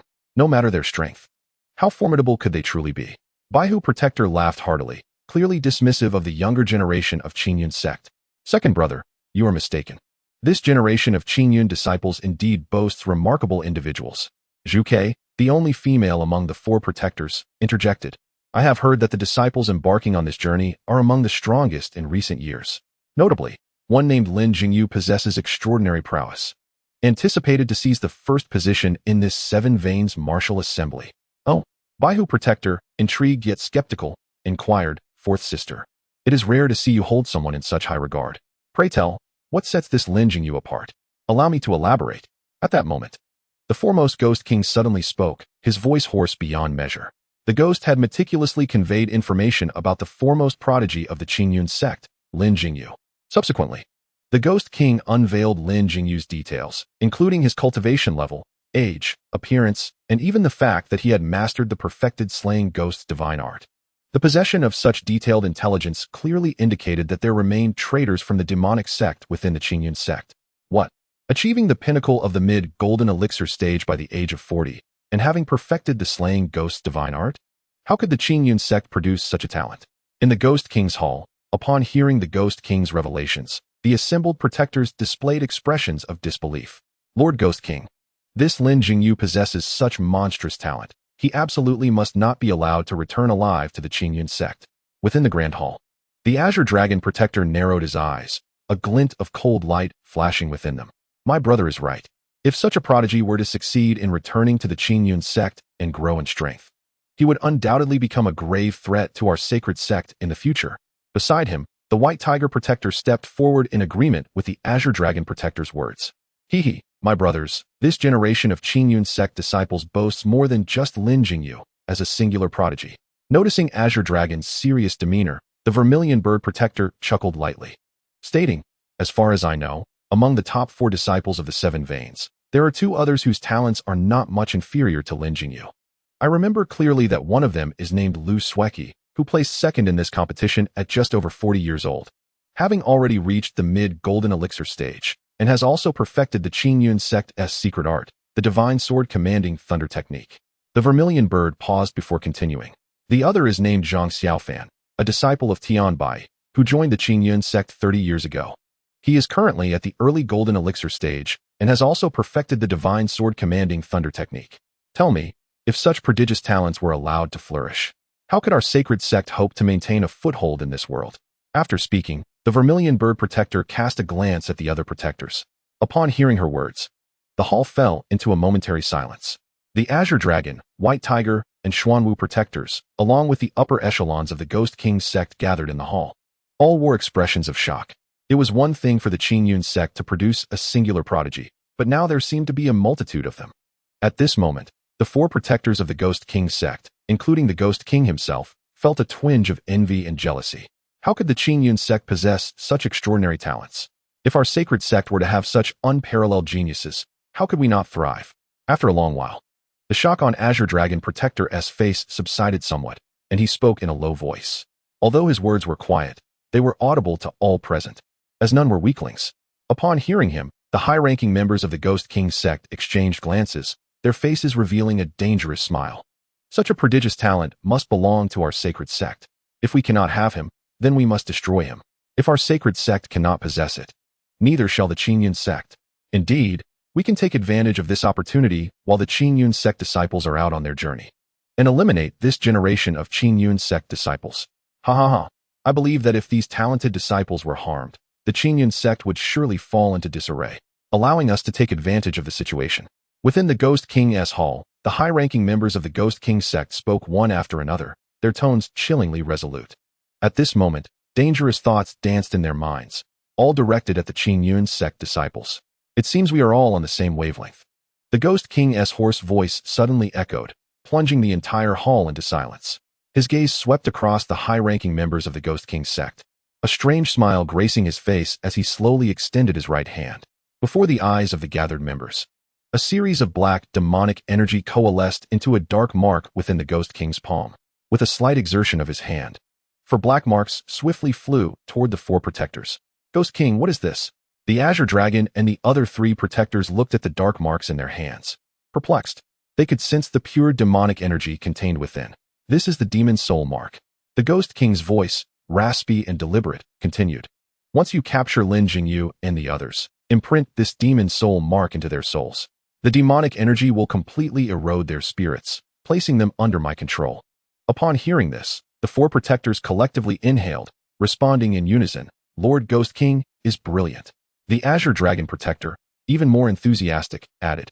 As long as we control Lin Jingyu and the others, we can have them infiltrate the Qingyun Sect and secretly strike against the Demon Suppression Abyss and the Divine Demon Tablet. Indeed, those old Taoists from the Qingyun Sect would never suspect that their prized disciples have become the center of our sacred sect. The White Tiger Protector chimed in agreement. 20 years ago, the plan to disrupt the Demon Suppression Abyss was thwarted. However, the Ghost King Sect has not given up over the years. Whenever an opportunity arises, they will implement a new plan. This time, with the Qingyun Sect disciples out on their journey, it presents an opportunity. Precisely, that is my intention. The Ghost King revealed a smile and spoke slowly. However, this matter must not be rushed. We must devise a meticulous plan. We have ample time. As Qingyun Sect disciples typically engage in training for around a decade or so, and they usually follow a set route. The Ghost King's hoarse voice reverberated throughout the hall. We need only set various traps along their established paths. This must be done discreetly. We must not alert the snake in the grass. Indeed, we cannot allow those old geezers from the Qingyun Sect to learn of this. They are notoriously protective. Upon hearing this, the Vermilion Bird Protector pondered, especially Tian Bai and Shui Yu. Years ago, it was their disciples who were injured by our sacred sect while out training. And they even dared to come to our sacred sect's doorstep to flaunt their strength. Had it not been for Lord Ghost King's intervention back then, I would have ensured those two never returned to the Qingyun Sect. Hearing the Vermilion Bird Protector mention this incident, the Azure Dragon Protector's face darkened, his voice cold. His prideful nature had led him to view that incident as a deep humiliation, one that had lingered in his heart for years. The Qingyun Sect, as the foremost righteous power, is immensely formidable, and that old Taoist Zhu Xian is unfathomably strong. Rashly engaging in conflict with the Qingyun Sect would be detrimental to our sacred sect. At this moment, the Ghost King slowly spoke. Back then, our demonic forces were fragmented and scheming against one another. If our sacred sect were to engage in battle with the Qingyun Sect, we would surely fall victim to the schemes of the Myriad Poison Sect and the Harmonious Union Sect. Ghost King, I understand these principles, which is why I endured and refrained from attacking them back then. The Azure Dragon replied, gazing at the Ghost King. However, if any old Taoists from the Qingyun Sect come to provoke us again, will you still urge us to show restraint? Thus, for those with votes, I humbly request your continued support. The author expresses heartfelt gratitude. Rest assured, my brother, today is unlike any other. Upon hearing this, the Ghost King smiled faintly, his voice hoarse as he declared, our demonic forces have now formed an alliance, unified in our opposition to the righteous path. As he spoke, a chilling glint flashed in his eyes. Should anyone dare to disturb our holy sect again, they shall return from whence they came, never to return. Suddenly, the Ghost King's gaze shifted towards the grand entrance of the hall, and he pointedly inquired, Brother Chishu, do you concur with my sentiments? Upon hearing the Ghost King's subtle tone, the senior members of the Ghost King's sect followed his gaze towards the entrance. Ha ha, what Brother Ghost King says is undoubtedly sensible. Suddenly, a piercing laugh echoed from outside the hall, followed by a sudden appearance of blood mist at the entrance. The mist coalesced, transforming into a crimson figure. This figure was none other than the current leader of the blood refining hall, known as the Red Blood Old Demon. His status within the demonic realm is exceedingly high, and his prowess is unparalleled in this era. The emergence of the Red Blood Old Demon startled the senior members of the Ghost King sect. The Red Blood Old Demon is not an entity to be trifled with. He is ruthless and will stop at nothing to achieve his goals. However, his formidable strength means that few dare to confront him. Consequently, all senior members of the Ghost King sect, including the four great protectors, harbored a degree of trepidation towards Red Blood. At this moment, they were all puzzled as to why the Red Blood Old Demon had suddenly descended upon the Ghost King sect. Cease your speculations. Brother Qishue is here at my invitation to discuss significant matters. Sensing the unusual expressions on the faces of the sect's higher-ups, the Ghost King promptly clarified. Having spoken, the Ghost King turned his gaze towards the Red Blood Old Demon and inquired, Brother Qishue, I have heard that your blood-refining hall has been seeking ways to unseal the black-hearted ancestor. What progress has been made? Upon hearing this, the senior members of the Ghost King sect all turned their attention to the Red Blood Old Demon. Responding, the Red Blood Old Demon glanced at the Ghost King and then at the others present, stating, the disciples I stationed in the Burning Flame Valley have already contacted the ancestor. According to his message, it will take some time. However, if we can procure that particular item, within a century or so, the ancestor will undoubtedly break free from his seal, annihilate the Burning Flame Valley, and unlock the Divine Demon Tablet. Standing at the entrance of the hall, the Red Blood Old Demon spoke with great confidence. His words ignited a spark of excitement among those present. For millennia, the struggle between the righteous and the demonic has placed the latter at a disadvantage, unable to lift their heads under the pressure of the righteous path. This predicament stems not only from the lack of unity within the demonic forces, but also from the absence of a true leader. A millennium ago, the black-hearted ancestor of the blood-refining hall possessed unmatched cultivation and led the demonic forces in a united front against the righteous path, showing no signs of inferiority. Regrettably, a millennium ago, the Qingyun Sect allied with several powerful figures from the righteous path to strike against the black-hearted ancestor. They ultimately set up a formidable array that sealed the black-hearted old demon within the Burning Flame Valley. Since then, the demonic forces have lost their leader, fracturing into factions and engaging in mutual scheming, resulting in a significant decline in their strength. For centuries, they have sought ways to release the black-hearted ancestor and have covertly attempted to unlock the Divine Demon Tablet to summon demons into this world. The Divine Demon Tablet is said to connect the realms of demons and spirits. Should the seals upon it be broken, endless demons would descend upon this world. The demonic forces aim to fill this realm with slaughter and terror. Should the demons sweep across the land, the fortunes and strength of the righteous path would be utterly suppressed. At that juncture, no one would be able to thwart the rise of the demonic forces. Brother Qishue, are you referring to the item from the Qingyun Sect? The Ghost King began to grasp the implications of the Red Blood Old Demon's words. Indeed, after the ancestor was sealed a millennium ago, the Qingyun Sect, in collusion with the righteous path's strongest, forcibly divided the ancestor's essence into two. Upon hearing this, the Red Blood Old Demon nodded and replied, one part resides within the Qingyun Sect. As long as we acquire that essence and discreetly allow the ancestor to absorb it, he will surely break free from the seal. Very well, this matter shall fall under the purview of my Ghost King's sect. The Ghost King's eyes sparkled with eagerness as he addressed the four great protectors. In that case, we must expedite our plans. This operation is crucial to determining whether the black-hearted ancestor can successfully break free from his seal.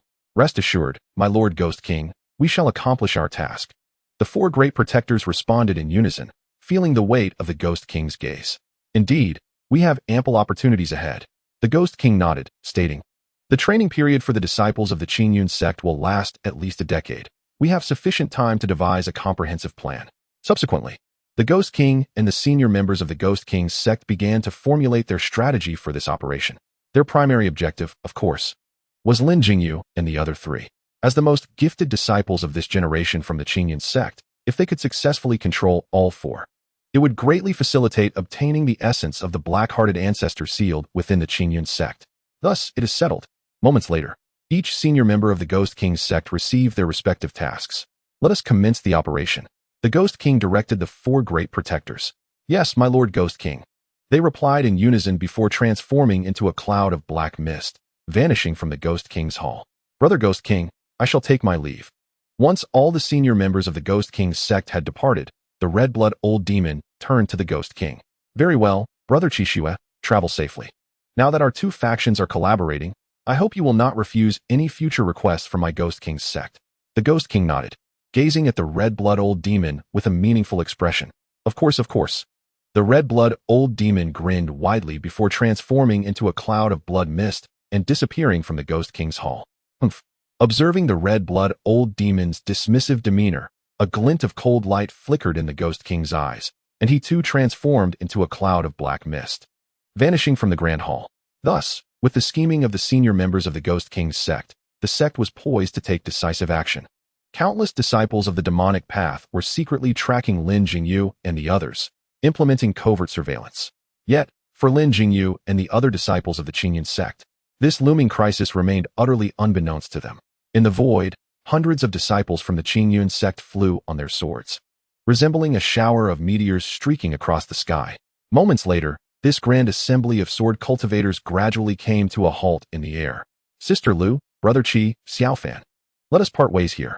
In the void, Lin Jingyu stood on his sword, addressing the other three. This time, the four of them were team leaders, each leading 100 disciples of the Qingyun Sect on their respective journeys. Furthermore, it had been predetermined by the higher-ups of the Qingyun Sect that their paths would differ. Very well. Upon hearing this, Lu Sueki coldly nodded, expressing her lack of objections. For her, the separation of the four was indeed preferable. Upon finishing her words, Lu Sueki turned to the disciples of Qingyun Sect behind her and commanded, all female disciples, follow me. Subsequently, she led nearly 100 female disciples away. The location for her upcoming training was known as Duanhuan Ridge, a staggering 3,000 miles from their current position. Lu Shimi's demeanor truly exuded an air of detachment. Observing Lu Sueki's unrelenting departure, Qihao couldn't help but wear a wry smile. He glanced at Lin Jingyu and Zhang Xiaofan and slowly remarked, in that case, I shall take my leave as well. Lin Shidi, Zhang Shidi, take care. With that, Qihao also led over 100 disciples of Qingyun Sect towards the Wanda Marsh, located 2,000 miles away. At that moment, only Lin Jingyu and Zhang Xiaofan remained in the void. Xiaofan, do take care. Lin Jingyu solemnly addressed Zhang Xiaofan. Jingyu, you too, take care. After exchanging words, Zhang Xiaofan led his 100 disciples towards the distant Jimmy Forest, 2,000 miles away. Xiaofan, you must return safely. Lin Jingyu thought as he watched Zhang Xiaofan's departing figure, his expression laden with complexity. Soon after, Lin Jingyu gathered his emotions and turned to the remaining 100 disciples of Qingyun Sect, saying, let us proceed to Kongsang Mountain. Once Lin Jingyu and his companions departed, several dark figures gradually emerged from the ground below, among which was the distinct silhouette of Guane, with a glint of intensity in his eyes. Guane surveyed the four directions from which Lin Jingyu and the others had left and commanded, quickly report to the sect leader and the four great guardians. Yes, my lord. The shadows behind him responded and promptly vanished from sight.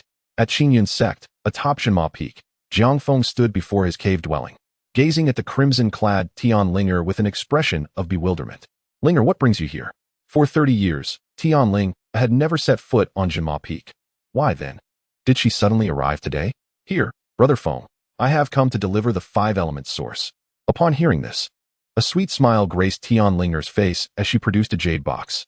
Jiang Feng's eyes widened as he recognized the contents, the 5 elements source. Now that Xiaofan has left, I took the initiative to request my father's permission to bring the 5 elements source. When mentioning Zhang Xiaofan, a hint of concern flitted across Tian Linger's rosy visage. What? Has Xiaofan already begun to occupy your thoughts after just one day? Jiang Feng teased, a smile tugging at his lips. Perhaps Jiang Feng's words had borne fruit. After 18 years, Zhang Xiaofan had finally found the opportunity to express his feelings to Tian Linger. Observing their current interaction, it was evident that Zhang Xiaofan had succeeded in his confession. It was no surprise, though. The current Zhang Xiaofan was no longer the inept youth he once was. At the Seven Veins martial arts competition, he had remarkably secured 4th place. Such an achievement was unprecedented for the dwindling talent pool of Dazhu Peak in centuries. Furthermore, with Zhang Xiaofan's evident talent and prowess, he had become a prized asset in Tian Bai's eyes. Thus, it stood to reason that Tian Bai would wholeheartedly support Zhang Xiaofan's affections for Tian Ling, even facilitating their blossoming romance. Moreover, the two had grown up together, their bond akin to that of childhood sweethearts. Thus, Zhang Xiaofan's pursuit of Tian Linger felt like a natural progression. Oh, Brother Feng, you mustn't jest. Upon hearing Jiang Feng's playful remarks, a blush crept across Tian Linger's face. Hee hee, you're blushing yet still deny it. Observing this, Jiang Feng chuckled softly and said, "It was Xiaofan who asked you to come, wasn't it?" Ever since Jiang Feng entered Jinma Peak, Tianlinger had never set foot there. Now, on the very second day of Zhang Xiaofan's departure, her sudden appearance seemed rather peculiar. Jiang Feng could hardly believe that Tianlinger had come solely to deliver the 5-element source. Such matters were not unheard of on Dezhu Peak.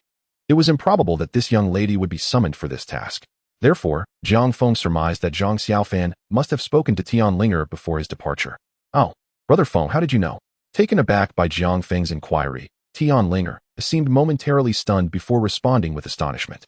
Indeed, prior to Zhang Xiaofan's departure, he had instructed her to visit Jinma Peak whenever she had the time to keep Jiang Feng company. However, at that moment, they were alone, with no one else around. How, then, could Brother Feng be aware of it? Xiaofan is quite thoughtful. Jiang Feng smiled, choosing not to elaborate further. Yet a warmth blossomed within him as he looked at Tianlinger. While Xiaofan is training outside, be sure to keep me informed of any news, whether good or bad. Tianlinger nodded, her eyes reflecting a trace of worry.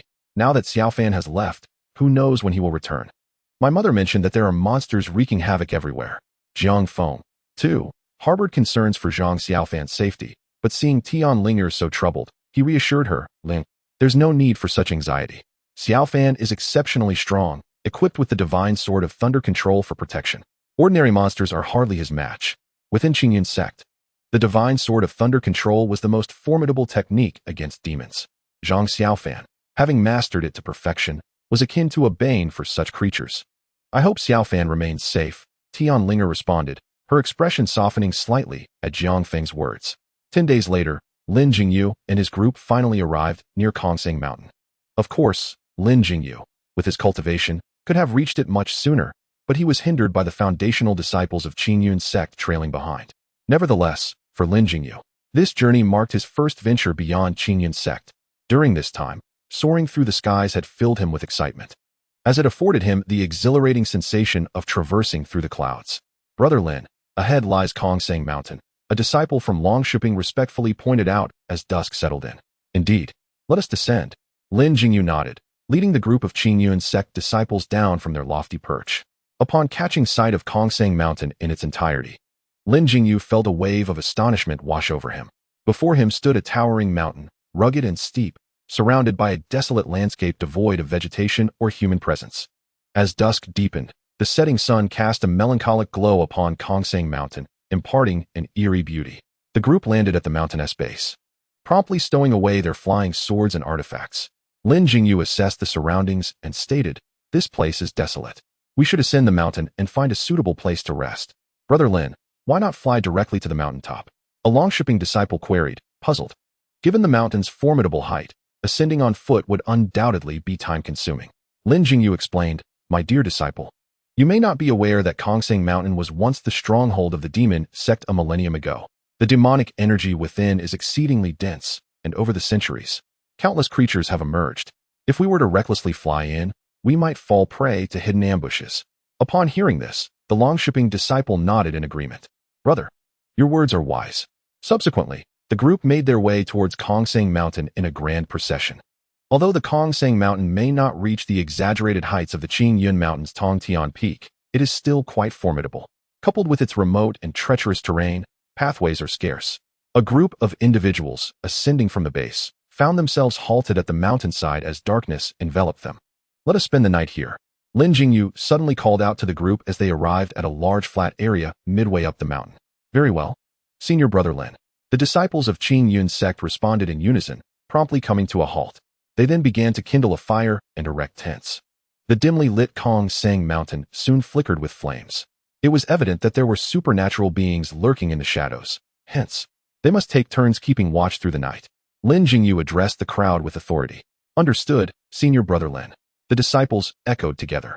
Lin Jingyu nodded, settling into a meditative position to commence his cultivation. Unbeknownst to Lin Jingyu and his fellow disciples, a few shadowy figures were silently observing them from a distance. "Is that young man Lin Jingyu?" One of the shadows, the most powerful among them, suddenly inquired.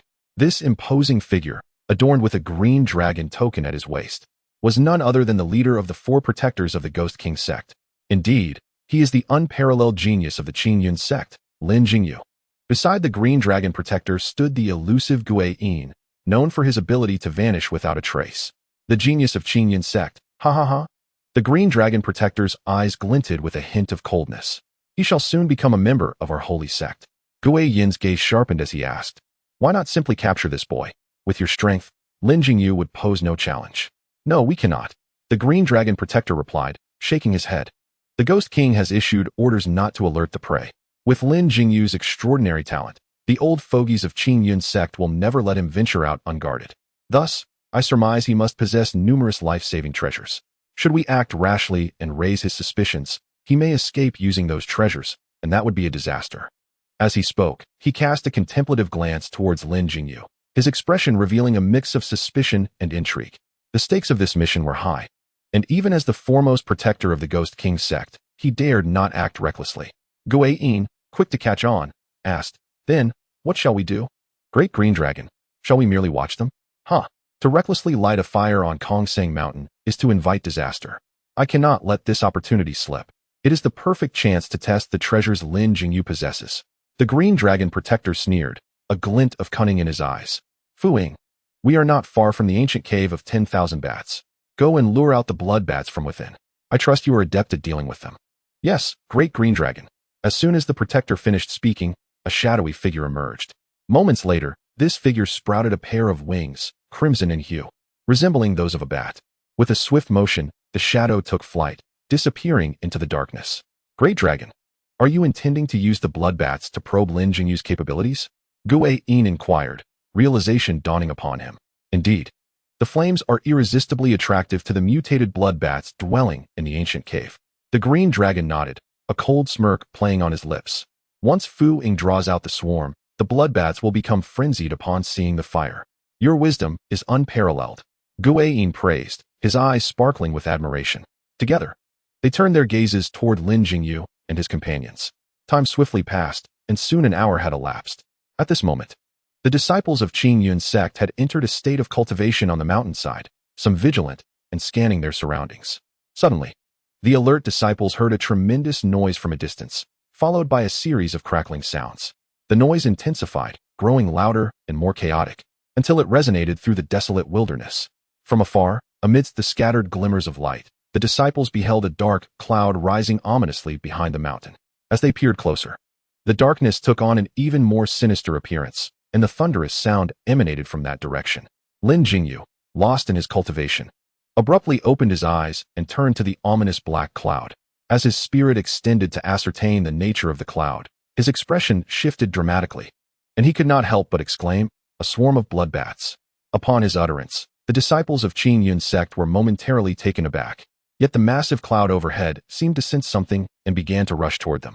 In an instant, a piercing shriek emerged from the cloud, which pivoted in unison, hurtling toward Lin Jingyu and the other disciples. The flickering flames illuminated the darkness as if a radiant moon had risen in the night. The bloodbats, drawn to the singular source of light in the dark expanse, surged toward it. Tomorrow, we shall see the outcome. If we fail, we shall be on display come Monday. The frog expresses its gratitude here. In that fleeting moment, the once starry night sky was eclipsed, as if cloaked by some unseen force. A foul stench suddenly permeated the air, causing the disciples to gasp in shock. Among them, only Lin Jingyu maintained a semblance of composure, though his pallor betrayed his unease. After all, witnessing such a sight for the first time was bound to incite a degree of panic. Everyone, be cautious. This is a swarm of mutated bloodbats. They thrive on blood and are exceedingly fearsome, he shouted, urging his fellow disciples to prepare themselves. Upon hearing Lin Jingyu's warnings, the disciples were gripped with trepidation, their expressions shifting to one of vigilance. Moments later, the deafening cacophony drew nearer, illuminated by the bright fire. The disciples finally discerned the true nature of the black cloud. It was a mass of countless black bats, densely packed together. The sight revealed that they were not merely bats, but rather blood bats, larger than any they had ever encountered, their mouths agape, revealing a horrifying crimson hue amidst their dark forms. There are so many blood bats. Good heavens! The disciples of Qingyun Sect fell into a state of shock, their minds momentarily blank. Having spent their lives in the confines of Qingyun Sect, they were now confronted with such a terrifying entity for the first time, rendering them utterly disoriented. They could hardly recall the spells they had learned, let alone execute them. Observing their disarray, Lin Jingyu felt a surge of urgency. Gritting his teeth, he resolutely retrieved a silver mirror from his spatial ring. The Six Harmonies mirror. A sharp-eyed disciple gasped upon seeing the mirror in Lin Jingyu's hands. This artifact, one of Qingyun Sect's treasures, had been bestowed upon him by the sect leader Zhu Xian after he claimed first place in the Seven Veins martial arts competition. At the sight of the Six Harmonies mirror, expressions of elation washed over the faces of his fellow disciples. With this treasure in hand, we shall surely overcome the current crisis. Lin Xixiao, quickly activate the Six Harmonies mirror to fend off these bloodbaths, exclaimed several disciples of the Qingyun Sect in urgent tones. Yes, gather closely together and do not scatter, Lin Jingyu instructed calmly as he surveyed the crowd. He then held the Six Harmonies mirror in his hands and softly recited a few incantations. In an instant, the once dim mirror began to glow, responding to his call.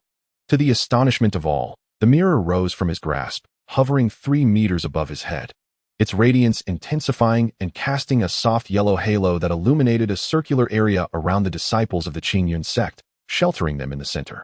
Upon witnessing the protective light emanating from the Six Harmonies mirror, the disciples felt an immediate sense of relief, confident that this barrier would thwart the advancing bloodbaths. It appeared that the esteemed sect had placed great value on Lin Jingyu, this prodigious disciple, by entrusting him with such a powerful artifact. In the distance, Qinglong and his companions watched Lin Jingyu summon the mirror, their expressions shifting to one of surprise. They felt fortunate that they had not attempted to capture him directly. With the Six Harmonies mirror shielding him, subduing Lin Jingyu would be a formidable challenge. Indeed, using the Six Harmonies mirror in the presence of bloodbaths, Qinglong remarked with a hint of mockery. One must concede that while Lin Jingyu possesses extraordinary talent, he still lacks practical experience. Buzzing filled the air as the bloodbaths, drawn irresistibly to the light, became increasingly frenzied, shrieking as they surged toward the barrier. Yet the Six Harmonies mirror, a treasured artifact of the Qingyun Sect, demonstrated its might. The barrier repelled every bat that charged at it, remaining steadfast despite their relentless assaults. The bloodbaths that made contact with the luminous shield emitted a sizzling sound, their crimson forms falling lifelessly to the ground, writhing in their final moments, clearly doomed. However, the sheer number of bats was overwhelming, millions, perhaps. The corpses that littered the ground amounted to scarcely a fraction of their total. As countless bats surged forward, the disciples of Qingyun Sect found themselves encircled, though momentarily safe, flanked on all sides by gaping, foul mouths that emanated a nauseating stench. Fortunately, the Six Harmonies mirror, being a sacred treasure of the sect, showed no signs of yielding under the assault of the countless ferocious creatures. The delicate yellow barrier stood firm like a mountain, and soon, the pile of bloodbat carcasses surrounding it grew higher and higher. As the bats continued to swarm, their numbers swelled to an intimidating degree, creating layers upon layers of crimson bodies pressing against the barrier. Yet, the relentless onslaught appeared to wane as the bats gradually ceased their futile attacks. Seemingly aware of their own futility, yet unwilling to depart from the tantalizing feast before them. Witnessing this scene, Lin Jingyu felt a tumult of emotions. He had never encountered such malevolent beings before. After an indeterminate period, the bats finally took to the skies. One disciple of the Qingyun Sect, observing this, sighed in relief. These beasts have finally, but before he could finish his sentence, dark clouds swarmed the sky as countless blood bats ascended, only to suddenly dive downward like hailstones, crashing against the barrier of the Six Harmonies mirror. The impact sent shockwaves through the shield, dispersing a cloud of blood mist that fell to the ground, leaving behind shattered remains. The air filled with the stench of blood as horrific crimson blossoms flickered into existence against the night, only for subsequent bats to remain undeterred by the demise of their kin, continuing their relentless assault. The disciples of Qingyun Sect turned pale, gazing upon this rare and terrifying sight. Soon, a mound of bat corpses amassed around the barrier, nearly half the height of a person. Lin Jingyu suddenly realized that the clothes on his back were drenched in cold sweat. The horrifying scene persisted for an unknown duration, until the pile of bat bodies reached nearly a person's height, at which point the onslaught finally ceased. Even the brilliance of the Six Harmonies mirror's barrier dimmed slightly, yet it continued to shimmer defiantly in the darkness, the only source of light, surrounded by a sea of black clouds that refused to dissipate. The disciples dared not close their eyes, each gripping their own magical swords, vigilant and alert. The massive swarm of bats seemed to have exhausted their options, lingering without further aggression, remaining in their encirclement until dawn broke. As the first rays of sunlight pierced the horizon, as if summoned by some unseen force, The bats suddenly took flight, spiraling briefly before retreating to the place from whence they had come, vanishing in an instant. The disciples of Qingyun Sect gradually relaxed. Yet Lin Jingyu waited until he was certain the bats would not return before he lowered the 6 harmonies mirror. As the barrier dissipated, a thunderous sound echoed as the accumulated corpses of bats collapsed inward, engulfing the outermost disciples in a ghastly deluge. Though this crisis had been perilous, the presence of the 6 harmonies mirror had ensured their safety. Meanwhile, the other 3 teams of Qingyun Sect disciples, who were also out on their trials, faced their own dangers: ambushes from mountain creatures, assaults from rogue cultivators, and toxic gas infestations. Lacking a treasure like the 6 harmonies mirror, these teams suffered casualties. Unbeknownst to the disciples, such perilous encounters would become a frequent occurrence in the days to come. With each crisis, some disciples would inevitably meet untimely ends. Yet, amid these life-and-death trials, the disciples of Qingyun Sect grew rapidly, becoming increasingly adept at confronting various dangers. Chapter 100. Trouble in the Soul Hall at the Qingyun Sect. In the Sanxing Hall, over a month had passed since the disciples had descended the mountain for their trials. Nearby, in a side hall, thousands of jade tokens were displayed, each exuding a profoundly mysterious aura. In the center of the main hall, an old Taoist sat cross-legged, meditating. Suddenly, a loud crack echoed as one of the jade tokens shattered, its enigmatic energy vanishing without a trace. The old Taoist opened his eyes, gazing at the broken token with a hint of sorrow flickering in his murky gaze. This side hall, known as the Soul Hall, housed the life tokens of the Qingyun Sect disciples. The shattered tokens signified the demise of a disciple, their soul irreparably broken. The elder, a venerable guardian of the Soul Hall, sighed deeply before gently closing his eyes. Having spent centuries safeguarding the Soul Hall, he had witnessed such occurrences numerous times. Suddenly, a series of ominous sounds echoed within the hall, the unmistakable crack of soul tokens shattering. Upon hearing these disquieting noises, the elder's eyes snapped open, his gaze filled with an icy intensity. Who dares to lay hands on the disciples of the Qingyun Sect? He bellowed, directing his call towards the outside. Mingyue hastened to Tuntian Peak and summoned the sect leader to the Soul Hall. At Tuntian Peak, the venerable Zhu Xian was engrossed in his cultivation, powerful energies swirling around him, emanating an overwhelming aura. Just then, a frantic voice broke through the tranquility. Sect leader. Sect leader. The urgency in the voice was palpable. Upon seeing the messenger, Zhu Xian's brow furrowed, a sense of foreboding creeping into his heart. Although Mingyue's cultivation was modest, she had always accompanied Elder Qingsong in guarding the Soul Hall. Her departure from the hall was an unusual event. Sect leader, a month ago, a disciple of the Qingyun Sect descended the mountain. Just half an hour ago, 6 of their soul tokens shattered instantaneously, Mingyue relayed anxiously. Elder Qingsong sent me to urgently summon you to the Soul Hall. What? The news struck Zhu Xian like a thunderbolt. The shattering of soul tokens indicated that 6 disciples had perished. While these 6 might seem insignificant in the grand scheme of the Qingyun Sect, they were nonetheless disciples of the sect. A moment later, Zhu Xian seemed to recall something important and quickly inquired, "What of Lin Jingyu and the others? Have they met with misfortune?" Zhu Xian's inquiry, though seemingly callous, stemmed from the understanding that a talent like Lin Jingyu was of utmost importance to the sect. Sect leader, I'm not entirely sure," Mingyue replied, momentarily taken aback, as she had focused solely on the shattered tokens and had not paid heed to the names inscribed upon them. "Very well, I shall proceed to the Soul Hall. You go and bring the heads of the other branches to the Soul Hall," Zhu Xian commanded, his figure flickering as he made his way towards the hall. Moments later, powerful presences converged upon the 3-pure hall, comprising Zhu Xian and the heads of the other branches. Soon, the senior members of the Qingyun Sect arrived at the Soul Hall. "Elder Qingsong, what is the situation?" Zhu Xian inquired impatiently upon seeing the elder. "Alas, sect leader, the situation is dire. Just moments ago, several more soul tokens shattered. It appears that the disciples venturing out have encountered peril." Elder Qingsong expressed with evident concern. "Let me see which disciples they were. Has Jingyu encountered any trouble?" The elder hastened to check the shattered soul tokens, searching for Lin Jingyu's name among them. Similarly, Tian Bai and Master Shueiyue examined the broken tokens for the names of Zhang Xiaofan and Lu Sueki. After a brief moment, they collectively sighed in relief upon confirming that Lin Jingyu and the others were not among the fallen. Zhu Xian remained silent within the Soul Hall for half a day, and no further token shattered. It seemed that the recent crises faced by the disciples were mere coincidences, not the result of a deliberate massacre by demonic forces. After considerable contemplation, Zhu Xian arrived at this conclusion. The other branch heads nodded in agreement, acknowledging that if demonic forces were indeed targeting the Qingyun disciples, the casualties would have been far more extensive. Nevertheless, Zhu Xian continued thoughtfully. Life and death are fated.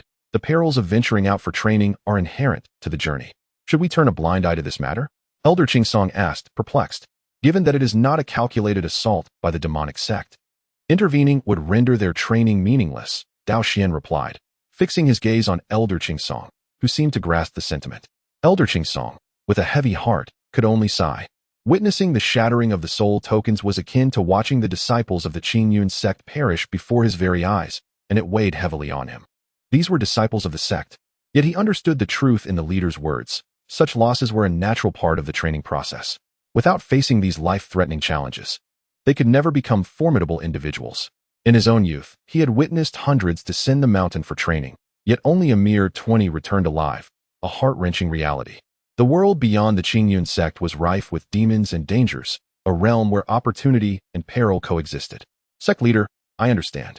I shall continue to monitor the situation of the disciple soul tokens, Elder Qingsong said with a heavy sigh, before slowly taking his seat in the grand hall, appearing somewhat aged. Observing the elder's silhouette, Zhu Xian too exhaled a sigh. The sudden loss of over a dozen disciples was a painful burden for him as the sect leader. They were all young, just beginning their journey in cultivation, with a long road ahead of them. Yet the path of cultivation was fraught with both envy-inducing longevity and the brutal reality of bloodshed. His choice to abstain from interference was ultimately for the benefit of these disciples. With this thought in mind, Zhu Xian led the assembly of branch heads as they gradually exited the Soul Hall, which soon descended back into silence. 3 months later, following the events in the Soul Hall, the Qingyun Sect once again fell into a state of tranquility. However, it was not long before another calamity struck, with the soul tokens of several more disciples shattering within the hall. This incident sent shockwaves through the upper echelons of the sect. Yet, after a brief uproar, the matter was once again suppressed by Zhu Xian. As time passed, grim news continued to arrive. 7 months later, 6 more soul tokens shattered, marking the demise of 6 disciples. A year later, 7 more tokens shattered, claiming another 7 lives.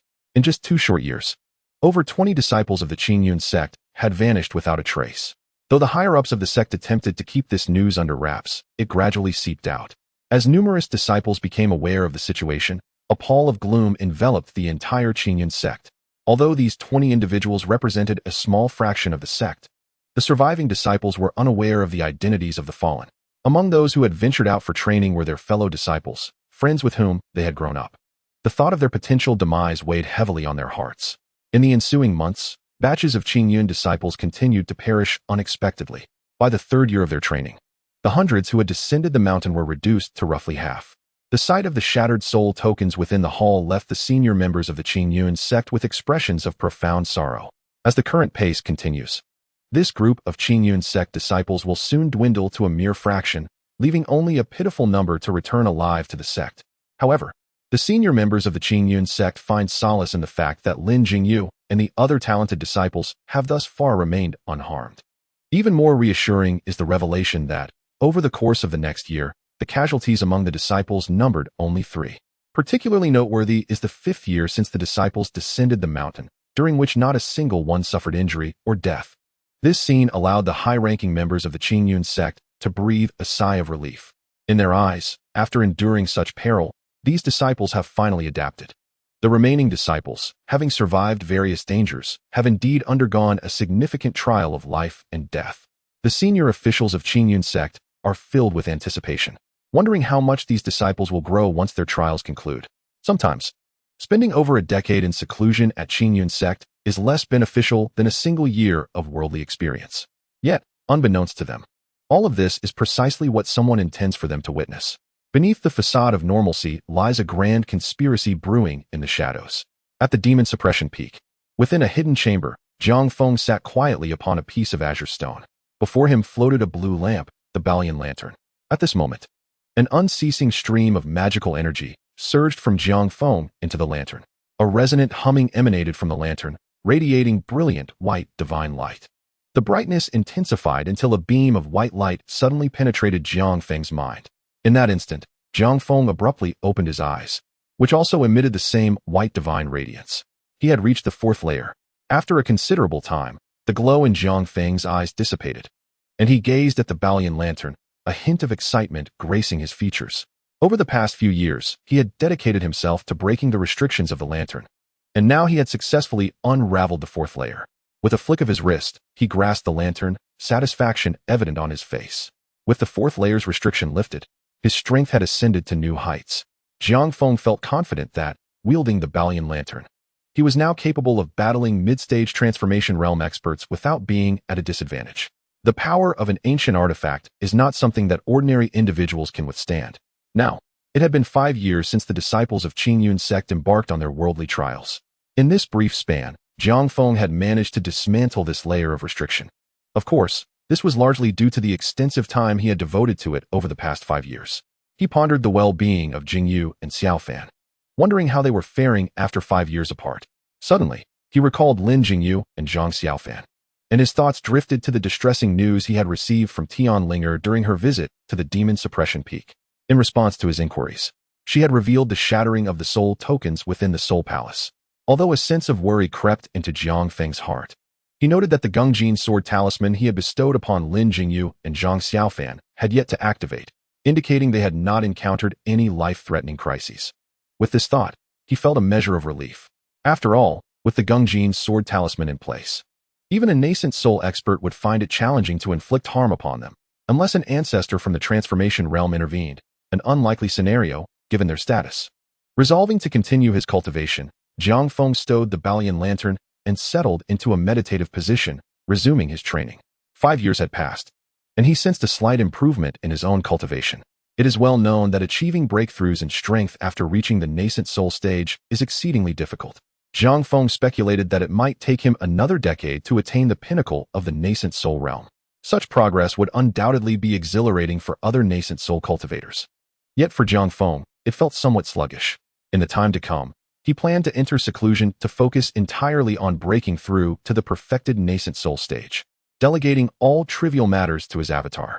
Presently, his avatar had already reached the peak of the mid-stage nascent soul realm. With such power, unless the esteemed Daoxian Jinren were to personally intervene, no one would be able to detect any anomalies regarding the avatar. Subsequently, Jiang Feng activated the Qingyun sword art, plunging into a state of deep cultivation. Within the hidden chamber, an array of concealed formations began to operate, completely masking the aura within. Time swiftly passed, and before long, another 5 years had elapsed. During this interval, the disciples who had descended the mountain for their trials experienced very few instances of shattered soul tokens. Occasional deaths among 1 or 2 disciples failed to incite any significant unrest. Observing this situation, the senior members of the Qingyun Sect felt entirely reassured. In their view, this group of disciples had finally matured, fully acclimatizing to the external dangers. Consequently, they ceased to monitor the conditions within the Soul Palace. However, unbeknownst to them, a grave crisis was sweeping toward the Qingyun Sect. This impending crisis was unprecedentedly terrifying and would undoubtedly spell disaster for a group of disciples limited to the Golden Core realm. Chapter 78. The Massacre at Ghost King Ridge. Within the Ghost King Hall, a gathering of high-ranking officials from the Ghost King Hall convened amidst swirling black mist. The Ghost King sat at the head of the table, his eyes narrowed and a grim expression adorning his face as he listened to the reports of his subordinates. Lord Ghost King, everything is in readiness. The senior members of the Qingyun Sect have completely ceased their focus on the disciples undergoing trials. Furthermore, over the years, we have halted our attacks on the Qingyun Sect disciples, causing them to gradually lower their guard. As he listened to the reports, the Ghost King's previously somber demeanor began to ease, replaced by a burgeoning smile. He had patiently endured for many years, and his ambitions were finally coming to fruition. Not only had he successfully lulled the Qingyun Sect's senior members into complacency, but even the disciples undergoing trials had relaxed their vigilance. The effectiveness of this strategy had far exceeded the Ghost King's expectations. It was worth noting that he had spent a full decade preparing for this plan. Now, it seemed that his objectives were finally within reach. Reflecting on this, a wave of pride surged within the Ghost King. In the early days when the Qingyun Sect disciples first descended the mountain, he had refrained from taking action, and that decision had proven wise. After all, these disciples were embarking on their first worldly journey, and the elder members of the Qingyun Sect would undoubtedly be on high alert, their attention focused squarely on these newcomers. If he had launched a full-scale assault on the Qingyun Sect disciples at that time, it would surely have aroused the suspicions of the sect's higher-ups. Moreover, The disciples still possessed magical artifacts, making it difficult to seize them quickly. Given time, significant issues would arise. However, after this prolonged period of observation, the higher-ups of the Qingyun Sect had let down their guard, and the disciples' magical artifacts had been thoroughly assessed. Now, success was virtually assured. Ghost King. After 10 years of patience, it is time for us to strike, spoke Qinglong, the chief of the 4 protectors of the Ghost King Sect, stepping forward. For the past decade, Qinglong had been quietly observing Lin Jingyu. Regarding Lin Jingyu's strength and treasures, he believed he had completely grasped them. If he were to unleash his full power, he would undoubtedly be able to subdue Lin Jingyu in a short span of time. Indeed, my lord the Ghost King. It has been 10 years, and I have endured long enough. Watching the disciples of the Qingyun Sect frolic right under my nose for a decade is intolerable. The Baihu protector stepped forward, visibly impatient. Ghost King, please issue your command. The time is ripe. These Qingyun disciples no longer warrant mercy. The other protectors of Xuanwu and Zhuke also advanced to offer their pleas. Very well, a decade has passed. It is time we unveil our true capabilities.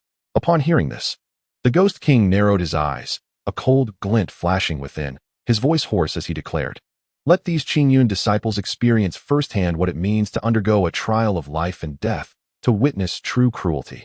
To be honest, he harbored a deep disdain for the Qingyun disciples' excursions. In his view, these righteous trials were merely opportunities to strike at their demonic brethren. The more demonic disciples they slaughtered, the better their trials appeared to be. Every time righteous disciples descended from the mountain, it signified the demise of countless demonic disciples.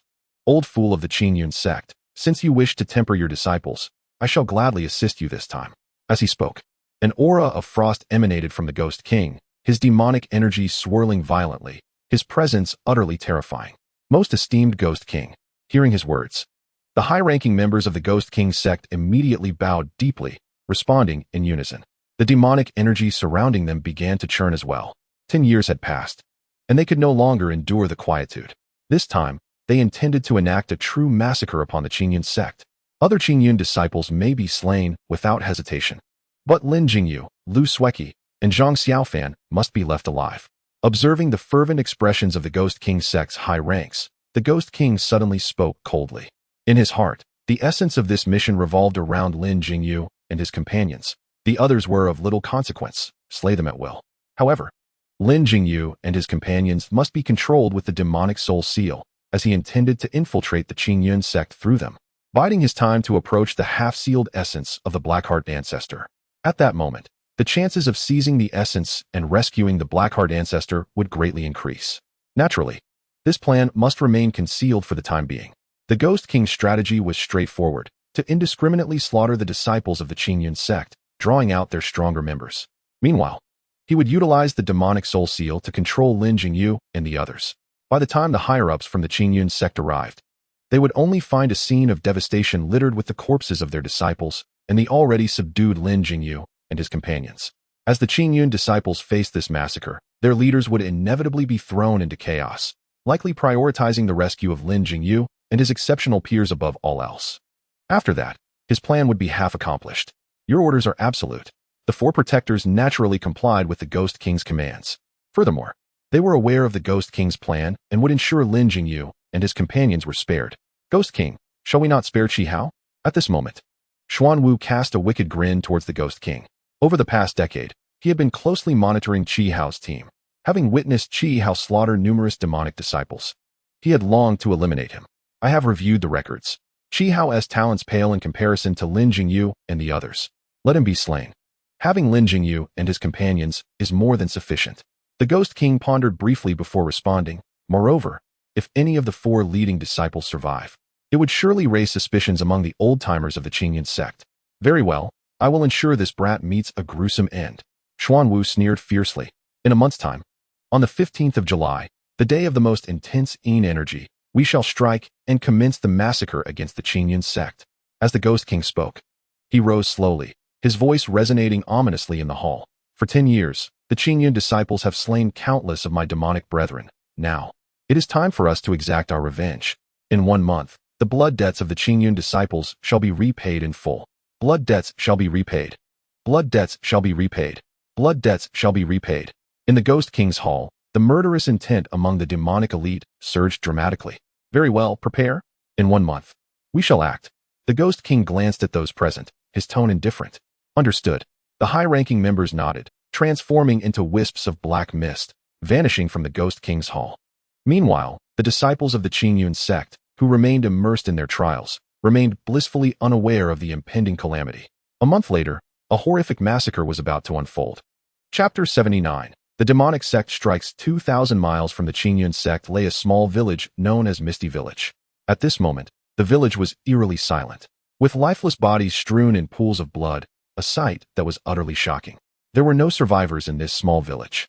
Over 100 villagers, old, weak, women, and children, had all been slaughtered without exception. Simultaneously, 10 miles outside of Misty Village, a dense forest shrouded in thick fog concealed dozens of Qingyun disciples, who proceeded cautiously, their expressions filled with apprehension. Leading them was Lin Jingyu, the most gifted disciple of the Qingyun Sect. After 10 years of life and death trials, Lin Jingyu had encountered countless perils. Yet, armed with his formidable strength and the Six Harmonies mirror, he had narrowly escaped death on numerous occasions. Today, he was markedly more mature than he had been a decade prior. Moreover, he had achieved a breakthrough in his cultivation, advancing from the peak of the mid-Golden Core realm to the late Golden Core realm. Everyone, be cautious. The soul-eating old demon is exceedingly cunning. Do not wander off alone, Lin Jingyu commanded, leading the way while addressing his fellow disciples of the Qingyun Sect. The training over the past decade had yielded remarkable results. The Qingyun disciples now exuded an almost imperceptible aura of murderous intent, subtle threads of sword energy hovering in the air. Rest assured, Brother Lin, this time, we will not allow this demon to escape, a disciple from Longsho Peak assured Lin Jingyu. Judging by his aura, this disciple possessed Golden Core strength. However, his energy was somewhat unstable, indicating that he had only recently broken through to the Golden Core stage. Over the past decade, not only had Lin Jingyu made strides, but many other disciples of the Qingyun Sect had also advanced beyond their previous realms. Lin Jingyu nodded, his gaze trained on the fog-laden forest, his expression darkening. For the past 10 years, since departing from the Kongsang Mountain, he had journeyed northward for his trials. Whenever he heard of demons wreaking havoc, he would lead his fellow disciples to vanquish them. Throughout the decade, countless demons had fallen to his thunder sword technique. Currently, he was in pursuit of a demon known as the soul-eating old demon, a figure notorious for his ruthless and treacherous methods. This fiend practiced a vile art that required him to consume the souls of others to amplify his power. Misty Village had become a victim of this demon's heinous acts, with methods that were exceedingly cruel. According to the intelligence available to Lin Jingyu, over a dozen villages had already fallen to the soul-eating old demon's hands. Upon Lin Jingyu's arrival at Misty Fog Village, he was met with a scene of carnage that ignited a profound fury within him. This horrific spectacle recalled to mind the massacre of the entire village of Caomiao from years past. Lin Jingyu harbored a deep-seated disdain for the fiends who brazenly slaughtered mortal villagers. Consequently, once he discerned the whereabouts of the vile soul-devourer demon through his secret arts, he led his fellow disciples of Qingyun Sect in relentless pursuit of the malevolent being into the depths of the dense forest. Soul-devourer demon, should I fail to vanquish you, the countless villagers who perished at your hands shall never find peace. The mere thought of the demon lurking within the forest stirred Lin Jingyu's resolve. Gritting his teeth, he intensified his search using his arcane techniques. The forest was not expansive, and under the meticulous scrutiny of dozens of Qingyun disciples, the traces of the soul-devourer demon were soon uncovered. Before them stood a middle-aged man cloaked in black, enveloped in an ominous aura. What a tenacious group of Qingyun disciples. The soul-devourer demon regarded Lin Jingyu and his companions with an expression of utmost malice. What do you seek, boy? Do not presume that your status as a disciple of Qingyun Sect grants you the audacity to bully me. The demon was well aware of Lin Jingyu's formidable prowess, having faced him previously. He had anticipated overpowering Lin Jingyu due to his own perfected Golden Core cultivation, yet was astonished when Lin Jingyu's mastery of the divine slaying technique had severely wounded him. Now, the soul-devourer demon felt a twinge of fear at the sight of Lin Jingyu. You have committed numerous atrocities and harmed countless lives. If I allow you to escape today, I would be unworthy of being a disciple of Qingyun Sect. With that declaration, Lin Jingyu drew his treasured sword with a swift motion. A fierce sword aura, imbued with a terrifying intent, surged forth toward the soul-devourer demon. Damn it! The demon cursed as Lin Jingyu acted without hesitation. He retrieved a blood-red demonic banner from his spatial ring, upon which twisted faces writhed. 10,000 ghosts, soul devourer. He executed a spell, causing the banner to emanate a blood-red light, summoning several dark, malevolent spirits that lunged at Lin Jingyu. The sight of the writhing faces filled Lin Jingyu with even greater wrath. These faces belonged to the souls of the innocent, and the banner had been forged from the spirits of countless mortals. Several sword energies sliced through the apparitions, annihilating the demons conjured by the soul devourer. In the next moment, the divine slaying technique erupted from Lin Jingyu's grasp, accompanied by the appearance of the Six Harmonies mirror, enveloping him in a protective white light. The fiends unleashed by the soul devourer could not harm him. Not again. The soul devourer demon was struck with terror upon witnessing Lin Jingyu wielding the divine slaying technique once more. He had previously suffered at the hands of this very technique. In an instant, the demon transformed into a wisp of black mist, attempting to flee. Attempting to escape? Not a chance. Lin Jingyu's heart surged with murderous intent as he cried out, "With the righteousness of heaven and earth enduring, I seek not to slay the immortals, but to eradicate the demons." In that moment, every ounce of sword intent within Lin Jingyu erupted. He became one with his blade, hurtling toward the soul devourer demon. The sword light shot forth like a piercing arrow, cleaving through the air and directly through the demon's corporeal form. As the sword light pierced him, the soul devourer demon revealed his true body, a sword embedded deep within his chest. "I despise you." Clutching the hilt of the sword, the demon glared at Lin Jingyu with venomous eyes, his body collapsing in defeat. With the soul devourer demon vanquished, Lin Jingyu exhaled a sigh of relief. To dispatch a perfected golden core demon with a single strike. Truly, I am the foremost talent of the Qingyun Sect. Just as Lin Jingyu prepared to retrieve the sword, a resounding laughter echoed through the forest, and he felt a dense malevolent aura beginning to permeate the surroundings. "Everyone, be cautious," Lin Jingyu warned, his expression grave. His fellow disciples of Qingyun Sect gathered around him, their demeanor vigilant. "Which fiend lurks in the shadows? Step forth." Lin Jingyu's gaze turned to a corner of the forest. His voice icy. A shadow emerged from the mist, its imposing figure shrouded in darkness. Behind it trailed several more figures, each wielding sinister implements such as mourning staffs, soul-binding chains, and the demonic banner of 10,000 ghosts. The malevolent presence emanating from them was far more formidable than that of the recently defeated soul devourer demon. Lin Jingyu, possessing a powerful spirit, sensed the gravity of the situation. Though he was exceptionally gifted and formidable, facing such a multitude of powerful adversaries would stretch his capabilities to their limits. He also had to protect his fellow disciples behind him. At this moment, Lin Jingyu felt utterly powerless. What a brazen group of Qingyun disciples, daring to slaughter my brethren of the demonic path. The foremost figure, clad in black, cast a glance at the fallen soul devourer demon, a cold smile creeping across his face. "Today, I shall extract your souls to refine my treasures and avenge the demons slain by your hands." As he spoke, he caressed a black bell hanging from his waist, a sinister smile gracing his lips. "You slaughter the innocent, you are deserving of death." Lin Jingyu retorted coldly, his gaze fixating on the black bell. It suddenly struck him. The soul-capturing bell. "You are the foremost protector of the Ghost King Sect, the Azure Dragon." Recognizing the bell in the figure's grasp, Lin Jingyu recalled the rumors he had previously heard, exclaiming in shock. The disciples of Qingyun Sect nearby were similarly struck with dread and despair upon hearing his words. The Azure Dragon, originally known as Ghost Taoist, had risen to infamy 3 centuries ago. He had orchestrated a catastrophic massacre, seizing the souls of millions of mortals to refine his soul-capturing bell. Such ruthless and immoral actions had incensed the righteous forces, prompting sects like Qingyun to dispatch their most powerful experts to eliminate Ghost Taoist for the sake of the common folk. Driven to desperation, Ghost Taoist sought refuge with the Ghost King Sect, where he found protection and subsequently rose to prominence, becoming the foremost protector of the sect, the Azure Dragon. Indeed, the shadow that now lurks in this forest is none other than the leader of the Ghost King Sect's 4 protectors, Azure Dragon. Sharp eyes you possess. No wonder you are the finest talent of Qingyun Sect. The Azure Dragon regarded Lin Jingyu with evident admiration. At under 60 years of age, you have already reached the late stages of Golden Core. You are destined to become a significant figure in Qingyun Sect, perhaps even its next leader. Such talent would be a boon to my holy teachings. A hint of regret flickered in the Azure Dragon's eyes as he gazed at the disciples of the Qingyun Sect behind Lin Jingyu. What a pity. A group of promising talents, destined to perish today. As his words faded, the Azure Dragon grasped the soul-capturing bell at his waist and shook it vigorously. The sound of bells rang out, echoing ominously. In the next moment, Countless ghostly apparitions surged forth from the bell, instilling terror. Are you prepared? The slaughter is about to commence. Amidst the multitude of phantoms, the Azure Dragon grinned maliciously at Lin Jingyu and his companions, exuding an overwhelming aura of murderous intent.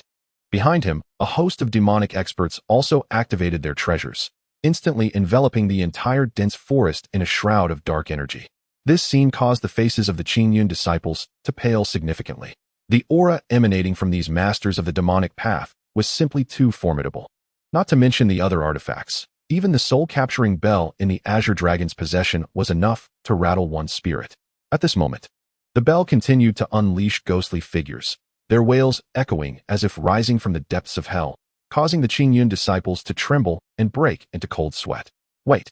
Just as the Azure Dragon was about to strike, Lin Jingyu suddenly interjected. Since you are the protector of the Ghost King sect, you must surely recognize the profound foundation of the Qingyun sect, the foremost righteous power. Unlike the others, Lin Jingyu remained remarkably composed as he surveyed the Ghost King sect's experts. If today's events reached the ears of my sect's powerful practitioners, he fell silent, leaving his statement unfinished, confident that his meaning was clear. Lin Jingyu aimed to intimidate the Azure Dragon and his ilk with the strength and legacy of the Qingyun sect. However, he did not anticipate that the Azure Dragon and his companions had already revealed their true intentions and would not be deterred by such threats. Ha ha ha, the Qingyun sect? Lin Jingyu, although you possess extraordinary talent, you are still too inexperienced. Upon hearing this, the Azure Dragon erupted into a fit of maniacal laughter. Now that we have revealed our identities, your fate is sealed. With a mocking glance at Lin Jingyu, the Azure Dragon coldly commanded, commence the attack, leave none alive. As his words fell, the demonic experts unleashed their artifacts, hurling them toward the Qingyun disciples. Brothers and sisters, we are already trapped in a deadly predicament. Let us join forces to vanquish these demons and uphold the honor of the Qingyun disciples. Witnessing the Azure Dragon's murderous resolve, Lin Jingyu cast aside all hesitation and shouted to the surrounding Qingyun disciples, "Are you willing to fight alongside me, risking our lives to carve a path through this encirclement?" Though his voice was not loud, it carried a weight of determination. We are willing to follow Brother Lin and slay the demons. After 10 years of training, these Qingyun disciples were no longer the sheltered flowers of the past. They possessed a fearless heart. Hearing Lin Jingyu's call, they readied themselves for a fight to the death. At that moment, their expressions hardened, unwavering in their resolve. Though they were youthful and feared death, none stepped back. Seeing this, the Azure Dragon's eyes flickered with surprise and a hint of admiration. He could not help but acknowledge that the disciples of the Qingyun sect, trained by those old masters, were exceptional in both character and other aspects. What a pity. You are all disciples of the Qingyun sect. Any prodigy from the righteous path must perish. Soon, an overwhelming aura of slaughter radiated from the Azure Dragon. The massacre was imminent. This time, if we lose, prepare for a deluge of updates on Friday. I plan to unleash 10 chapters at once. What do you think, esteemed readers? Chapter 81. The Sword Talisman erupts, the Azure Dragon injured. Brothers and sisters, set up the sword formation to face the enemy. A fierce sword energy erupted from Lin Jingyu, his gaze fixed intently on the Azure Dragon. In this battle, he had to hold off the formidable protector of the Azure Dragon. Although the possibility seemed exceedingly slim, after all, the Azure Dragon had been renowned for 3 centuries. His power undoubtedly that of a nascent soul master. 300 years had passed. It was highly likely that the Azure Dragon's cultivation had reached the late stage of the nascent soul realm. Such terrifying strength was beyond the capability of Lin Jingyu, who was merely at the late stage of the Golden Core realm. As Lin Jingyu's voice fell, dozens of Qingyun disciples raised their flying swords, and a sharp sword energy swept through the air. With the righteousness of heaven and earth, ever enduring, we do not seek to slay the immortals, but to vanquish the demons. In the next moment, the Qingyun sect's secret technique, the true technique of slaying demons, was unleashed by Lin Jingyu. A dazzling sword light shone brilliantly, akin to a comet streaking across the sky, trailing an incandescent tail, fierce and unstoppable. Azure Dragon, come. With a fierce shout directed at the Azure Dragon, Lin Jingyu's inner power surged forth like a torrential flood, actively launching an assault toward the Azure Dragon. In the next moment, his sword became even more radiant, and as he wielded it, a flurry of sword shadows emerged, each radiating an intense sword intent. At such a young age, you comprehend such formidable sword intent. Lin Jingyu, I must admit, you are indeed a rare genius of a millennium. Observing the sword intent cascading from Lin Jingyu, The Azure Dragon could not help but feel a sense of admiration. However, his demeanor swiftly turned icy. Nonetheless, the gap between us is insurmountable. As his words echoed, a terrifying surge of demonic energy erupted from the Azure Dragon. Ghostly apparitions abound. With a commanding roar, countless phantoms converged around the Azure Dragon, their wails filling the air. Young man, you are far too unaware of the vastness of heaven and earth.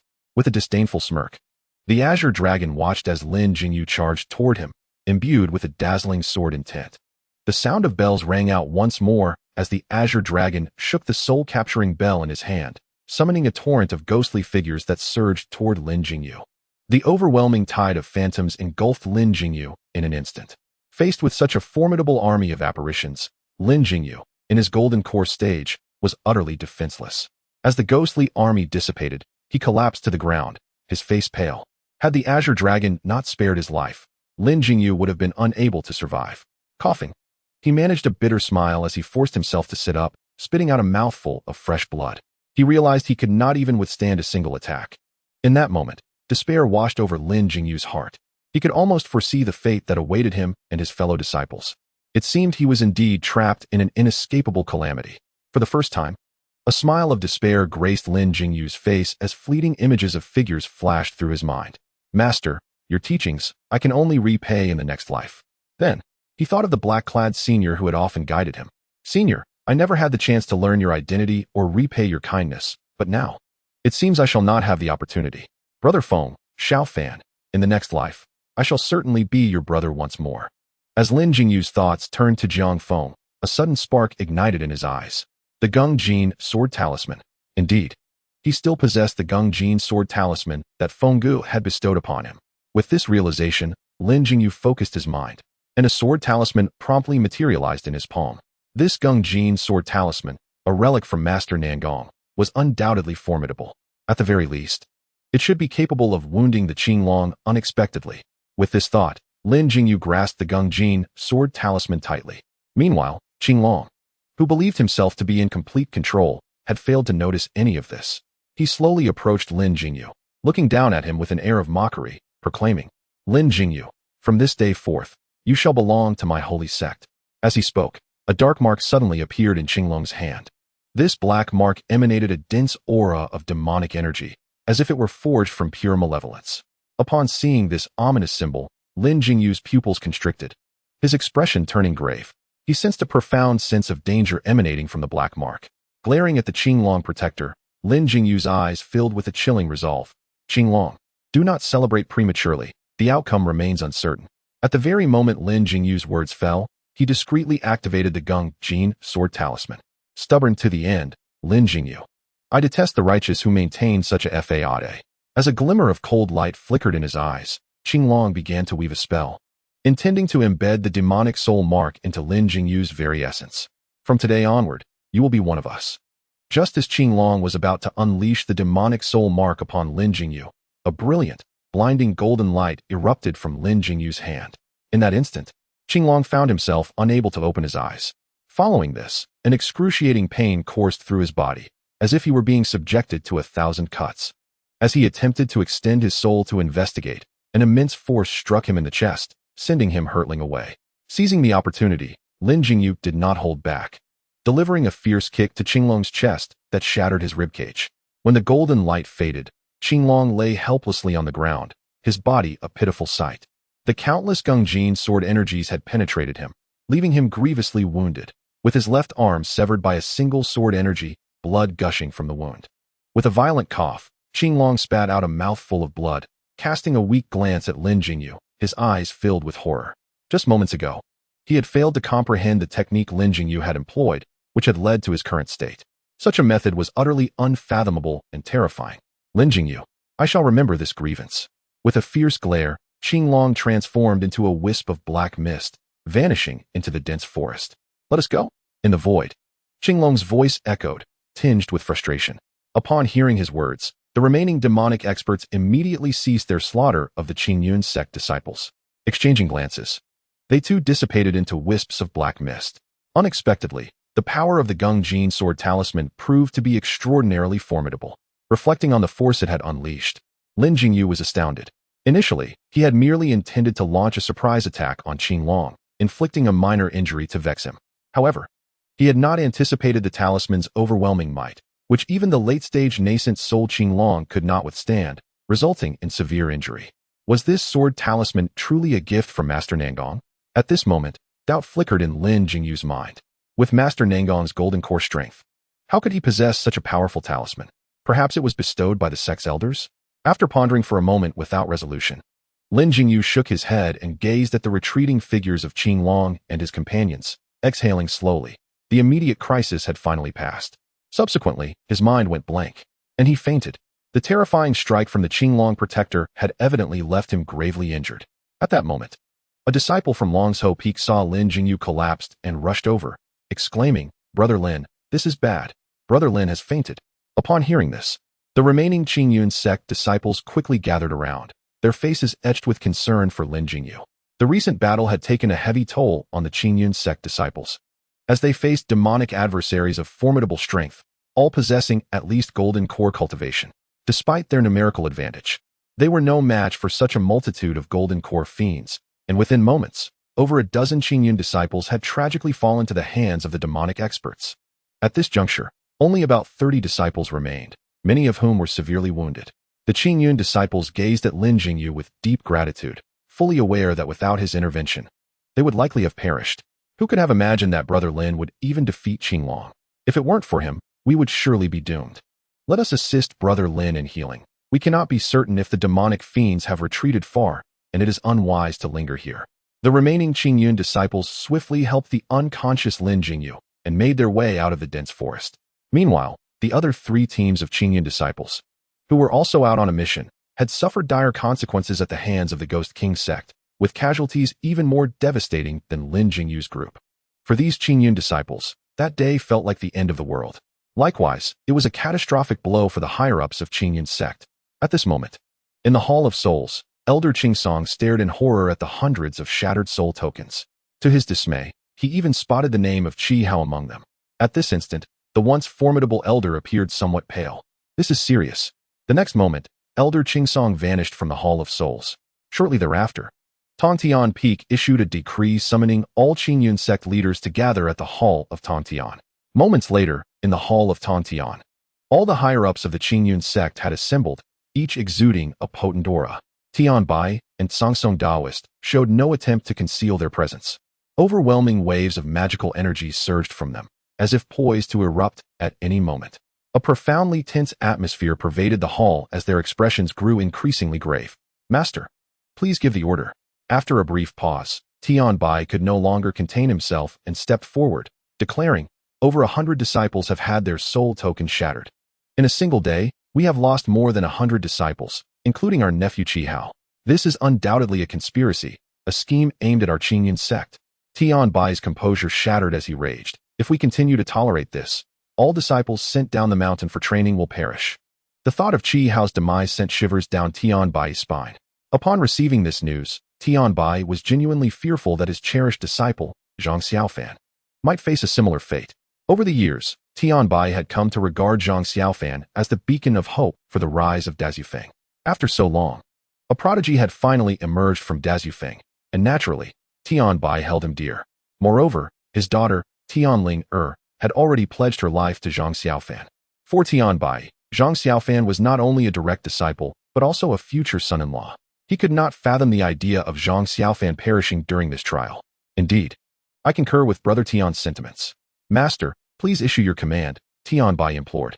Before Dao Xianjinren could respond, the Daoist of Sangsong stepped forward. This time, for the sake of their beloved disciple, the two who had always been at odds stood united. Meanwhile, the other esteemed leaders within the hall furrowed their brows in agreement.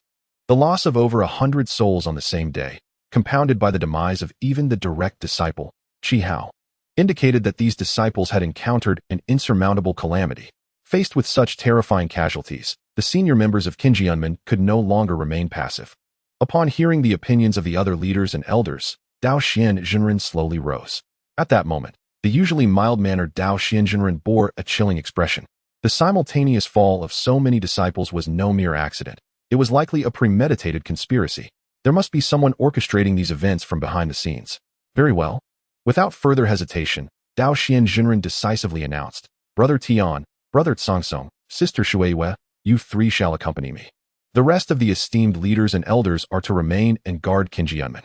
As soon as Dao Xian Jinren finished speaking, the senior members of Qingyunmen promptly replied, "We shall obey the Master's orders." Chapter 109. The objective of this descent is singular, to locate the disciples undergoing their trial. If indeed someone is targeting our Qingyunmen disciples, they are to be dealt with without mercy. Clearly, Dao Xian Jinren was truly incensed at this moment. A formidable aura, befitting a master of the transformation stage, began to sweep through the hall of heavenly passage. The presence was palpable, startling all present. They sensed that Dao Xian Jinren had truly ignited with righteous fury. In the past, when some disciples had fallen, he would suppress the news. However, the number of deaths this time was simply too great, especially with the direct disciple Qi Hao's demise. There was undoubtedly a conspiracy at play. This book shall remain free of charge. Indeed, it is a boon for those who appreciate free literature. If you enjoy it, please consider adding it to your favorites. His previous work, I Have a 100-fold Upgrade Speed, is also commendable, boasting 1,000,000 words, perfect for those facing a literary drought. Chapter 83. Breakthrough. Contemplating the possibility of someone manipulating events from the shadows, the senior members of Qingyunmen exchanged glances, their eyes glinting with a cold light. As the foremost righteous sect, if anyone dared to harm Qingyunmen disciples while the sect remained passive, where would its dignity lie? Who would choose to join Qingyunmen thereafter? However, Master, while we know their trial route, a decade has passed, and we are unaware of their current whereabouts, suddenly spoke Master Shuiwe. Upon hearing this, Dao Xian Jinren and the others furrowed their brows. Master Shuiwe was correct. They had no concrete knowledge of the positions of the disciples undergoing trials. They could only deduce potential locations based on the trial routes. Although their strength would allow for swift searches, locating all of them would undoubtedly be a daunting task. Master, each disciple carries an identity token. As long as we bring along a sensing device, we can detect them within 10 miles, Tsongtsong interjected. Clearly, the Taoist of Tsongtsong had made thorough preparations for this descent of disciples. Indeed, that could expedite our search, Dao Xian Jinren acknowledged. Regardless, we must not abandon them. After a pause, he added, "Moreover, I suspect that when the disciples find themselves in peril, they will think of our rescue and will likely leave behind some markers." Dao Xian Jinren was resolute. Even without knowing their exact locations, he would exert every effort to find them. "We shall adhere to the Master's decree." Tian Bai and the others pledged their unconditional support. With Dao Xian Jinren personally leading the charge, they felt a deep sense of reassurance. 2 years ago, Dao Xian Jinren had already reached the mid-transformation stage, his strength unparalleled, capable of confronting any crisis. Moreover, the scope of exploration for a master of the transformation stage was vast, even without knowing the exact positions of the trial disciples. Dao Xian Jinren's powerful spirit should make it feasible to locate them. Now, Tian Bai and the others could only pray that Lin Jingyu and the others could hold on. This incident had occurred so abruptly that they were caught completely off guard. They had no choice but to resort to the most straightforward approach. After issuing a few instructions to the remaining esteemed leaders and elders of Qingyunmen, Dao Xian Jinren swiftly led Tian Bai and the others towards Qingyunmen. Time was of the essence. They could not afford any delay. Within Qingyunmen, numerous disciples suddenly lifted their heads towards the sky. There, several beams of sword light shot forth like meteors, swiftly departing from Qingyunmen. The disciples watched the streaks of light, sensing that something grave had transpired. At Jinma Peak, within Jiang Feng's cave, radiant energies surged throughout the cavern, emanating an overwhelming aura of magical power. Though no one was practicing swordplay within the cave, an ominous and terrifying sword intent lingered within. This sword intent was sharp and exceptionally profound, flowing like a vast river. Were it not for intentional restraint, the sword energy would have burst forth from the cave, wreaking havoc in the void. On a slab of green stone, Jiang Feng sat cross-legged with eyes closed. At this moment, his expression was grave, and beams of light radiated from his body, shimmering with brilliant hues. As Jiang Feng's cultivation progressed, the power of the supreme sword bone within him was gradually being unleashed. Even without invoking sword intent, simply sitting there, Jiang Feng resembled a divine sword that had been unsheathed, possessing unparalleled might capable of cleaving heaven and earth. Within Jiang Feng, the purple primordial infant, radiating divine purple light, had now grown to 8 inches and 9 in size. Just a bit more, and it would reach the 9-inch threshold. In the realm of cultivation, the size of the primordial infant reflects the level of mastery. Once the primordial infant is cultivated to 9 inches, it signifies that one has achieved the completion of the primordial infant stage. Chapter 110. This character holds exceptional significance in both the Buddhist and Taoist traditions. Since Jiang Feng's last retreat, 5 years had elapsed. During these 5 years, Jiang Feng devoted himself entirely to cultivation, remaining indifferent to worldly affairs. At this moment, Jiang Feng had reached the critical juncture of breaking through to the completion of the primordial infant stage. Initially, he intended to accumulate his strength for a while longer, but unexpectedly, he found himself unable to contain it any longer. The accumulation of 5 years has rendered his foundation utterly saturated. At this moment, he finds himself unable to suppress his cultivation any longer, surrendering instead to the natural course of events. Subsequently, as the restraints on his internal energy were released, it began to surge explosively. After an indeterminate period, his internal power surged once more, eventually solidifying. Presently, the violet primordial infant within him has reached an impressive 9 inches in size, exuding an exceptionally rich sword intent. With a mere thought, all the power within Jiang Feng began to gradually settle, and his internal energy also slowly calmed. Suddenly, Jiang Feng opened his eyes, his gaze shimmering like a blade of light. After 4 decades of cultivation, he has finally broken through to the perfected realm of the primordial infant. Exhaling a breath of turbid air, he reflected on his journey. At this moment, had there been any onlookers, they would undoubtedly have displayed expressions of profound astonishment upon hearing Jiang Feng's words. To have cultivated for 40 years and attain the perfected realm of the primordial infant is a testament to extraordinary talent. Moreover, within his remarks lingered a hint of dissatisfaction regarding the pace of his cultivation. Just as Jiang Feng contemplated continuing his meditation to stabilize his cultivation, he suddenly furrowed his brow. The gung metal sword talisman has activated. Upon careful sensing, Jiang Feng's brow furrowed deeply as a chilling aura emanated from him. The gung metal sword talisman originated from the gung metal sword energy within him. Thus, its activation was something he could sense. The fact that the talisman had been triggered indicated that Lin Jingyu, Zhang Xiaofan, and the others must be facing an insurmountable crisis. It seemed imperative for him to descend the mountain. After a moment of contemplation, this thought emerged in Jiang Feng's mind. Knowing that his brothers were in peril, he could not remain idle. At that moment, he suddenly sensed the arrival of someone at the demon suppression peak. Extending his spirit, Jiang Feng quickly discerned the identity of the visitor. Tianlinger. Observing her hurried demeanor, he surmised that she too must have learned of Zhang Xiaofan and the others' predicament. Soon, Tianlinger approached Jiang Feng's cave dwelling. Brother Feng, a grave situation has arisen. Xiaofan and the others are in trouble, and senior brother Qiheo has already fallen. Before Tianlinger even entered the cave, her anxious words reached Jiang Feng's ears. Chapter 84. Preparing to descend the mountain. Linger, are you certain that Qiheo has perished? Jiang Feng asked, astonished by the worry etched on Tianlinger's face. It is worth noting that Qiheo was the most powerful among the 4.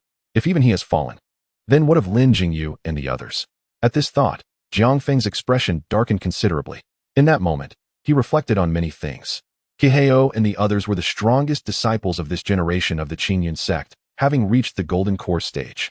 If nothing went awry, after a decade of training, even if they did not break through in realm, they would have made significant advancements in other aspects. Such strength would be formidable in any sect.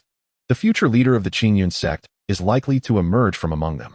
With such a status, it is believed that even the powerful figures of the cultivation world would show them due respect. Now that they have encountered trouble, the situation must be serious. Linger, do you have any news regarding Xiaofan?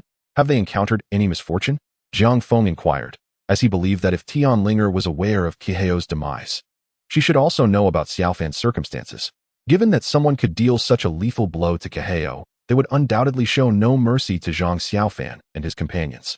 Currently, the situation is unclear, but it has been confirmed that they have not perished. Tianlinger shook her head, her complexion pale as she confessed her fear upon hearing of Zhang Xiaofan's potential misfortune. She had been terrified at the thought of hearing any ill tidings regarding him. And what of the others? Lin Jingyu, Lu Sueki? Are they unharmed? Jiang Feng pressed further, inquiring about the 2 remaining companions. They are all safe, Tianlinger replied.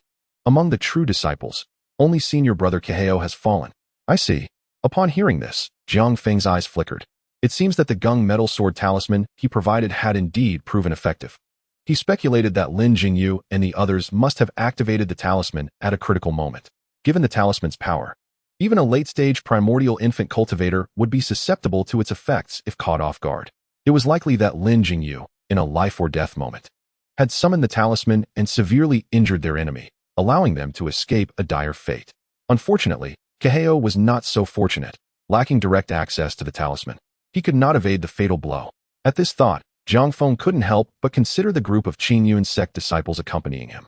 It was likely that they had all perished. Furrowing his brow, he pondered the severity of the situation. The perpetrator behind such brutal actions was most likely a master of demonic arts. Kaheo had reached the pinnacle of mid-golden core. Ordinarily, it would be nearly impossible for anyone to defeat or kill him. What of the sect leader and the others? In light of this grave incident, have they remained inactive? Jiang Feng's tone grew stern as he turned to Tianlinger. He was beginning to feel a surge of anger. If such a calamity had occurred and the higher-ups of the Qingyun sect remained idle, it would be utterly unacceptable. The fact that Lin Jingyu and the others had been forced to activate the Gung Metal Sword Talisman indicated that they were facing an enemy far beyond their capacity to resist. If the Qingyun sect's leaders chose not to intervene, all of the disciples undergoing training would likely perish without exception. Tianlinger responded. The sect leader and my father were also enraged upon receiving this news and departed yesterday. Brother Feng, do you think Xiaofan will be all right? The worry on Tianlinger's face remained as she expressed her concern for Zhang Xiaofan. Do not fret, Jiang Feng reassured her with a smile. The Qingyun sect is the foremost righteous sect. The sect leader and the senior masters possess profound cultivation and formidable abilities. Now that they are aware of the situation, Xiaofan and the others should be safe. At this point, Jiang Feng paused before continuing. Moreover, Xiaofan is your father's prized disciple and is destined to become a favored son-in-law. Would he allow any harm to come to him? Brother Feng, what nonsense are you speaking? Tianlinger blushed with embarrassment at Jiang Feng's teasing words, though his comfort proved effective, easing her anxiety somewhat. As Jiang Feng had stated, the Qingyun sect was far from a soft target in the realm of cultivation. Any force contemplating an attack against the Qingyun sect would need to proceed with caution. Linger, do not worry excessively. Xiaofan and the others will surely be fine. Jiang Feng smiled and offered another word of reassurance. All right, Brother Feng, I shall take my leave now. Tianlinger nodded and turned to depart from the Demon Suppression Peak. She intended to visit the Soul Palace to seek out any new information. As Jiang Feng watched her retreating figure, his expression grew solemn. A sudden premonition surged within him. It seemed that Lin Jingyu and his companions might truly be in peril this time. A decade had elapsed, and their strength should undoubtedly have surpassed that of 10 years prior. It was highly probable that they had advanced to the latter stages of the Golden Core realm. With such formidable prowess, coupled with the Qingyun sword talismans he had provided, they would be virtually unstoppable, even against an opponent at the peak of the nascent soul stage. If they wished to retreat, none could impede their escape.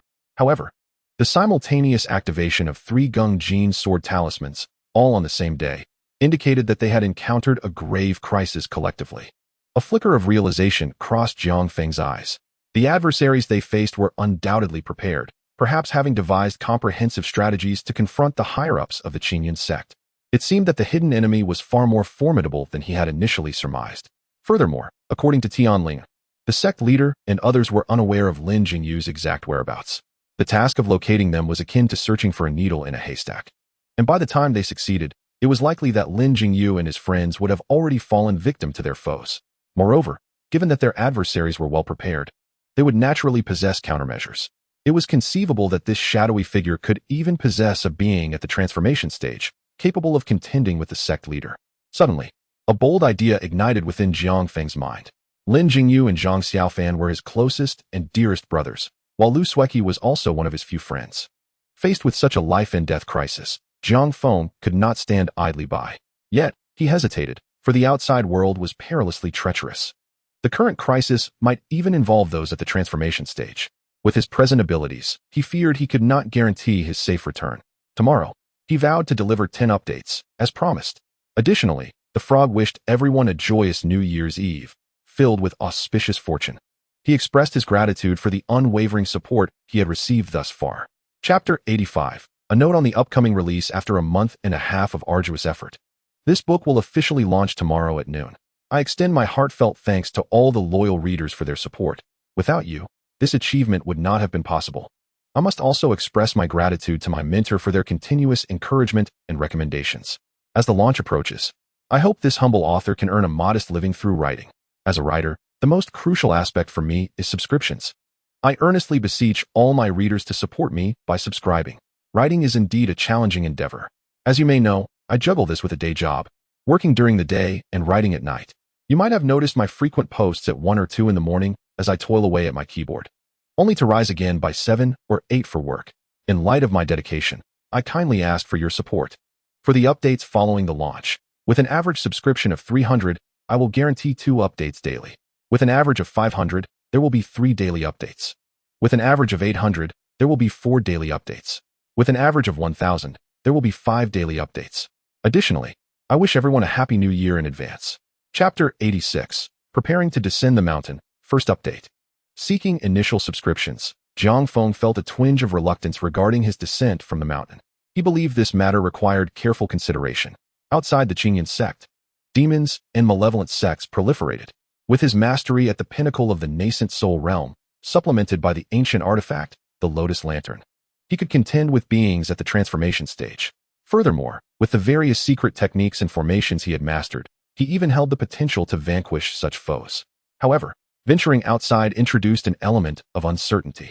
What if he encountered an entity even more terrifying than those at the transformation stage? Wouldn't all his years of concealment be rendered futile? Yet, if he chose not to act, he risked never seeing his dear brothers again. After much inner turmoil, approximately an hour later, Jiang Feng ultimately resolved to descend the mountain. He must do so. Nevertheless, before embarking on this journey, he needed to devise comprehensive plans to ensure his safety once he descended. He could not afford to be hasty. He must prepare an ample supply of life-preserving items. With this thought in mind, Jiang Feng turned and returned to his cave dwelling to commence his preparations. At the Ghost King Ridge, within the Ghost King's hall, the higher-ups gathered. The atmosphere was tense, with the Ghost King's face darkened in displeasure. In the hall, the once mighty Qinglong and Zhu Xian, 2 of the 4 protectors, knelt on the ground, their bodies marred with injuries and appearing quite disheveled. Meanwhile, the Xuanwu protector stood to the side, perplexed by the scene before him. Chapter 113. As for the second-ranking Baihu protector, he was absent from the hall. What had transpired? Time passed, and the atmosphere grew increasingly frigid. The Ghost King suddenly unleashed a furious reprimand. Why, despite such meticulous planning, have you still failed? He glared at the kneeling Qinglong and Zhu Xian, nearly roaring. You are nothing but a bunch of inept fools. Lord Ghost King, please allow me to explain. Qinglong, cradling his severed left arm, looked up at the Ghost King, his expression one of defiance. Explain? Very well, let us hear your explanation. The Ghost King's countenance darkened further, his voice laced with fury. If you cannot provide me with a convincing reason today, you shall take your own lives in atonement. Upon hearing this, both Qinglong and Zhu Qiu's expressions shifted dramatically. Gritting his teeth, Qinglong began. The reason for our failure is that the disciples of the Qingyun Sect all possess a secret treasure. My injuries were inflicted by Lin Jingyu using this secret treasure, he continued. Zhu Xian nodded in agreement, adding, like my brother, I too was wounded by the secret treasure. During her confrontation with Zhang Xiaofan, she had caught a glimpse of the treasure's form and recalled, it appeared to be a talisman. A secret treasure? Before the Ghost King could respond, Xuanwu interjected with a puzzled expression, Brother, sister, why did I not encounter any secret treasure? I dispatched Qi Hao with a single strike. That was merely your good fortune. You happened upon the unfortunate Qi Hao, who likely lacked a protective treasure or did not have the chance to use it, Zhu Xian retorted, a hint of frustration in her voice. She recalled nearly being slain when Zhang Xiaofan activated the treasure. Regret filled her heart as she thought she should have simply finished him off then and there. Oh, unfazed by Zhu Qiu's irritation, Xuanwu chuckled amiably. Fortunately, I acted swiftly. Qi Hao was dispatched by me in one blow. A secret treasure? Hearing Qinglong and Zhu Qiu's words, the Ghost King's anger began to abate, replaced by a sense of intrigue. The Qingyun Sect's foundation runs deeper than I imagined, with every disciple descending the mountain equipped with a life-preserving secret treasure. In truth, the disciples of the Qingyun Sect possess life-preserving treasures, yet the Ghost King is not particularly concerned. What captivates his attention is the fact that these treasures have the capacity to injure the 4 formidable guardians of the late Yuanying realm. Such artifacts are exceedingly fearsome, and it is astonishing that the Qingyun Sect has managed to prepare so many. Reflecting on this, the Ghost King feels increasingly fortunate that he did not take immediate action against Lin Jingyu and his companions. Had he done so, the repercussions would have been far more severe. At that moment, he wonders about the whereabouts of the White Tiger Guardian. Scanning the Grand Hall, the The Ghost King realizes that one of the 4 guardians is conspicuously absent and promptly inquires, "Where's the White Tiger Guardian?" The absence of the White Tiger's presence ignites a surge of anticipation within the Ghost King's heart. Perhaps the White Tiger Guardian has succeeded? Could it be that Zhu Xian fortuitously lacks a protective treasure? However, as soon as the Ghost King's words resonate in the air, a senior member of the Qingyun Sect steps forward, his tone laced with sorrow as he reports, "My Lord Ghost King, the White Tiger Guardian has perished." With that, the senior member produces a lifeless body from his spatial ring. It is none other than the White Tiger Guardian, ranked second amongst the 4 protectors. What? Upon hearing this revelation, the remaining 3 guardians direct their gaze towards the corpse on the ground. Second brother. Second brother. In the next instant, anguished cries reverberate throughout the hall. The Azure Dragon and others look incredulously at the lifeless form of the White Tiger, struggling to comprehend the scene before them. They observe a gaping wound where the heart once resided, still emanating traces of sword chi. Clearly, the White Tiger Guardian met his demise at the hands of this very sword chi. What on earth has transpired? In this moment, even the Ghost King is unable to maintain his composure. He approaches the White Tiger's body, his expression cold as he fixates on the senior member of the Qingyun Sect, demanding, "How did the White Tiger Guardian die?" Hearing this question, the Azure Dragon and the other guardians also fix their piercing gazes on the senior member, their eyes brimming with intensity. It seems that unless he provides a satisfactory explanation, he may not leave the Ghost King's hall alive. Gulp. Under the weight of the Ghost King and the guardians' scrutinizing stares, the senior member swallows hard, his demeanor betraying his panic as he stammers, "The White Tiger Guardian was slain by the Qingyun Sect disciple, Zhu Xian." "Impossible." The Vermilion Bird immediately retorts, "If I could survive under Jiang Xiaofan's treasure, my second brother, far stronger than I, could never have fallen. You must be lying." Upon hearing this, the senior member collapses to his knees, exclaiming, "Vermilion Bird, I am wronged." At that time, the White Tiger Guardian, enchanted by Zhu Xian's beauty, let down his guard. Seizing the opportunity, Zhu Xian unleashed her secret technique, and the White Tiger Guardian was pierced through by countless strands of sword chi. As he recalls the scene, the senior member's voice trembles. Chapter 87. The Terrified Jiang Feng, Second Update. Listening to the senior member's account, the Azure Dragon and the other guardians fall into a heavy silence. "Second brother, you have been foolish." After a moment, the Azure Dragon gazes at the White Tiger's corpse, his tone laced with disappointment. Among the 4 guardians, the Azure Dragon and the White Tiger shared the closest bond. Before joining the Qingyun Sect, they were sworn brothers. Long ago, the White Tiger was a rogue practitioner of dark arts, notorious for siphoning the life force of women. After provoking the daughter of a powerful figure, he found himself the target of relentless pursuit. Subsequently, upon learning of the Azure Dragon's induction into the Qingyun Sect, he too chose to join. In those days, the White Tiger had entered the sect for the allure of women, and now, he had lost his life for the very same reason. "I will avenge you, second brother." Gazing at the White Tiger, whose eyes remained unclosed in death, the Azure Dragon vowed. The Vermilion Bird and the Black Tortoise exchanged glances, a glimmer of cold light flickering in their eyes. The fact that the White Tiger, the second among their 4 guardians, had fallen to a young disciple of the Qingyun Sect was a blow to their pride. "My Lord Ghost King, I implore you to grant us another chance to act. This time, I shall ensure the complete eradication of all Qingyun Sect disciples." The Azure Dragon knelt before the Ghost King, his voice resolute. "I must avenge my second brother." Following suit, the Vermilion Bird and the Black Tortoise also knelt, pleading earnestly. The Ghost King regarded the 3 kneeling figures in silence for a moment before speaking, "Rise." However, the Azure Dragon and the others misconstrue his words as a refusal and remain on their knees. "I agree to your request," the Ghost King replied, a hint of resignation in his voice, though his eyes glimmered with cold resolve. Regardless of the circumstances, the blood debt of the White Tiger Guardian must be repaid. At this, the Azure Dragon and the others erupted with joy, rising to their feet. "Thank you, my Lord Ghost King."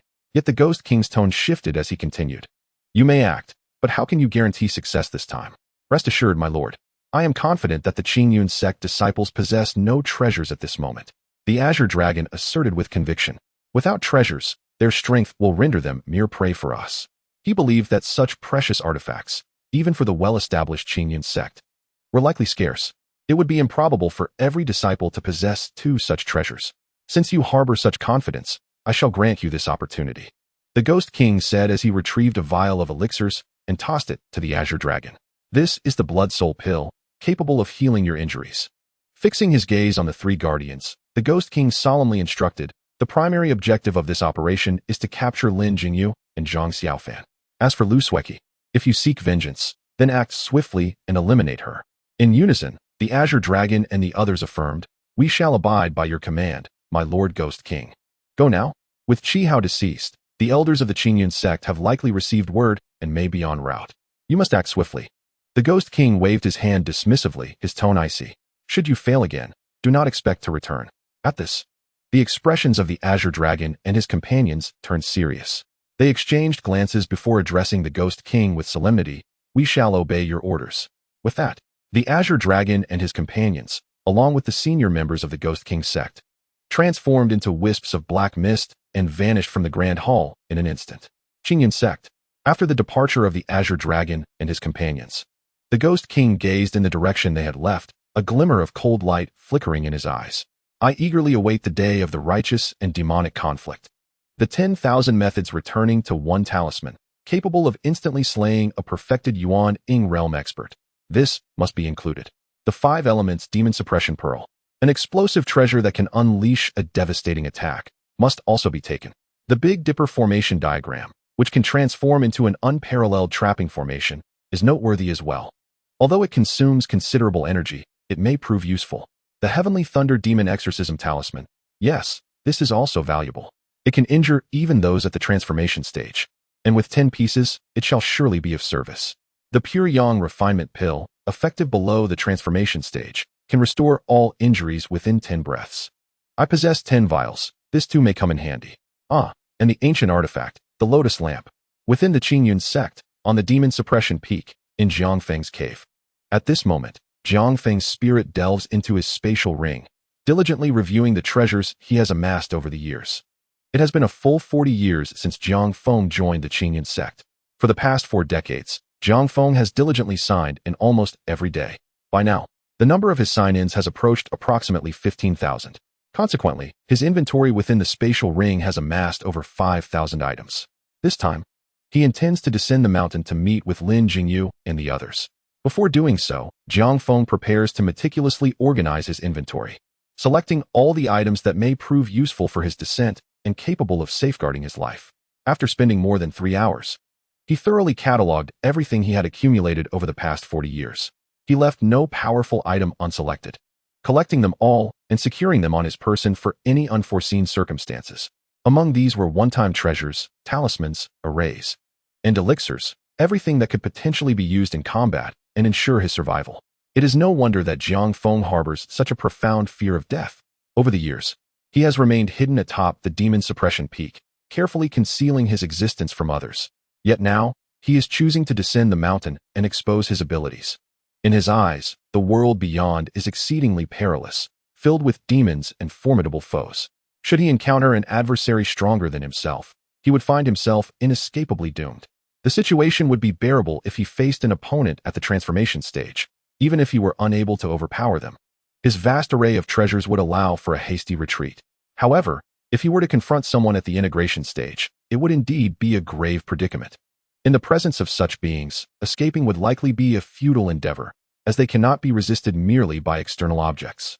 With these thoughts weighing on his mind, Jiang Feng felt a twinge of anxiety, fearing that his preparations might prove inadequate. He then reopened his spatial ring and extracted a multitude of precious materials. Utilizing these rare resources, he began to inscribe intricate formations upon himself. With the mastery of a grandmaster in array techniques, Jiang Feng was capable of etching countless sophisticated formations onto his person. After another 2 hours of diligent work, he had inscribed over 100 restrictions and runes upon himself. These runes and restrictions would remain dormant until activated, ready to unleash their formidable power should anyone harbor malicious intent or attempt a covert attack against him. Once these preparations were complete, Jiang Feng felt a sense of assurance wash over him, his heart finally easing slightly. At this moment, he experienced a modicum of safety, just a sliver. Yet, he remained vigilant, fully aware that he had not yet attained the invincible realm of the divine void. Even upon reaching that stage, what if he were to encounter an immortal? Contemplating this, he resolutely added several more restrictions upon himself, as if doing so would fortify his safety upon descending the mountain. Alas, no one could fathom the depths of Jiang Feng's thoughts at that moment. Had they known of his extensive preparations for the descent, they would surely be astounded beyond measure. Was he perhaps preparing to obliterate the entire demonic faction? With such a plethora of treasures and talismans, what force could withstand him?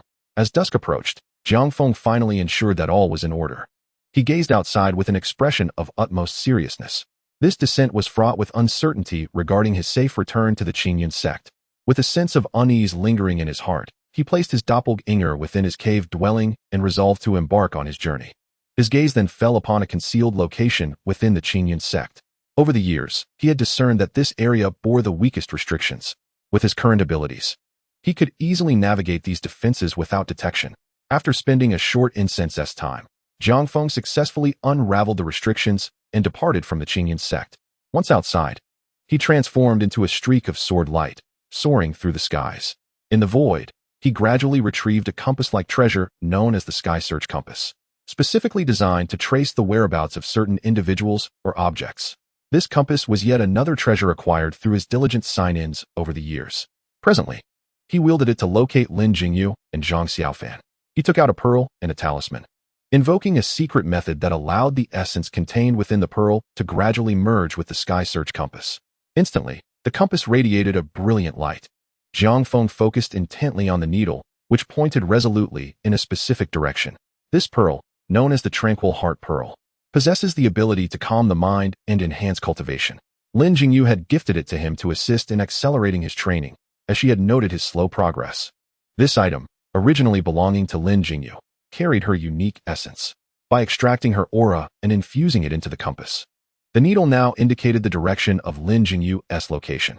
In the next moment, propelled by the compass's guidance, Jiang Feng hastened his pace toward Lin Jingyu's position. He felt confident that, with the Sky Search Compass, he could reach Lin Jingyu and the others before Dao Xianjinren. The Dao Xianjinren and his companions were groping in the dark for their quarry. In the vast expanse of the Central Plains, how could they hope to locate anyone with such limited means? Even with Dao Xianjinren's prowess at the transformation stage, he would likely struggle to find Lin Jingyu and her companions without a definitive target. As Jiang Feng contemplated this, a sense of urgency coursed through him, prompting him to accelerate his flight. Moments later, he found himself soaring above a range of mountains, holding a map in his hand. This map depicted the entire geography of the Central Plains, a treasure he had acquired from a disciple of the Dezhu Peak. For this descent, Jiang Feng had prepared meticulously. With this map in hand, he could at least avoid becoming lost. He studied the information on the map, confirming his current location. After a brief moment, he was certain of where he stood and stowed the map away. Although he had departed later than the sect leaders, he believed he could reach their destination first. With determination gleaming in his eyes, Jiang Feng resolved to quicken his pace, knowing that he could not afford any further delays. Channeling his inner energy, he propelled himself forward with increased speed. He had inscribed over 100 concealment talismans upon himself, ensuring that even while flying swiftly through the void, he would likely remain undetected. Only an ancient being at the integration stage, possessing power 2 levels above his own, would be able to pierce through his concealments. Yet, such beings were rare, standing at the pinnacle of the cultivation world. Encounters with them were not commonplace. Thus far, Jiang Feng had exercised utmost caution, and no one had yet discovered his presence. With a hum, he surged through the void, effortlessly covering dozens of miles in an instant. Such speed surpassed even that of some formidable beings in the realm of transformation. At this moment, Jiang Feng was employing a flight secret technique, one obtained during a previous sign-in. This technique, known as the Divine Flight Sword Technique, greatly enhances the speed of sword flight. This is precisely why Jiang Feng opted for flying on a sword. Ordinarily, after breaking through to the nascent soul realm, one could soar through the skies without relying on a sword. However, Jiang Feng chose to fly on his sword because this secret technique is only effective when driving the sword. Moreover, the more refined and profound the mana within Jiang Feng, the greater the power of this technique.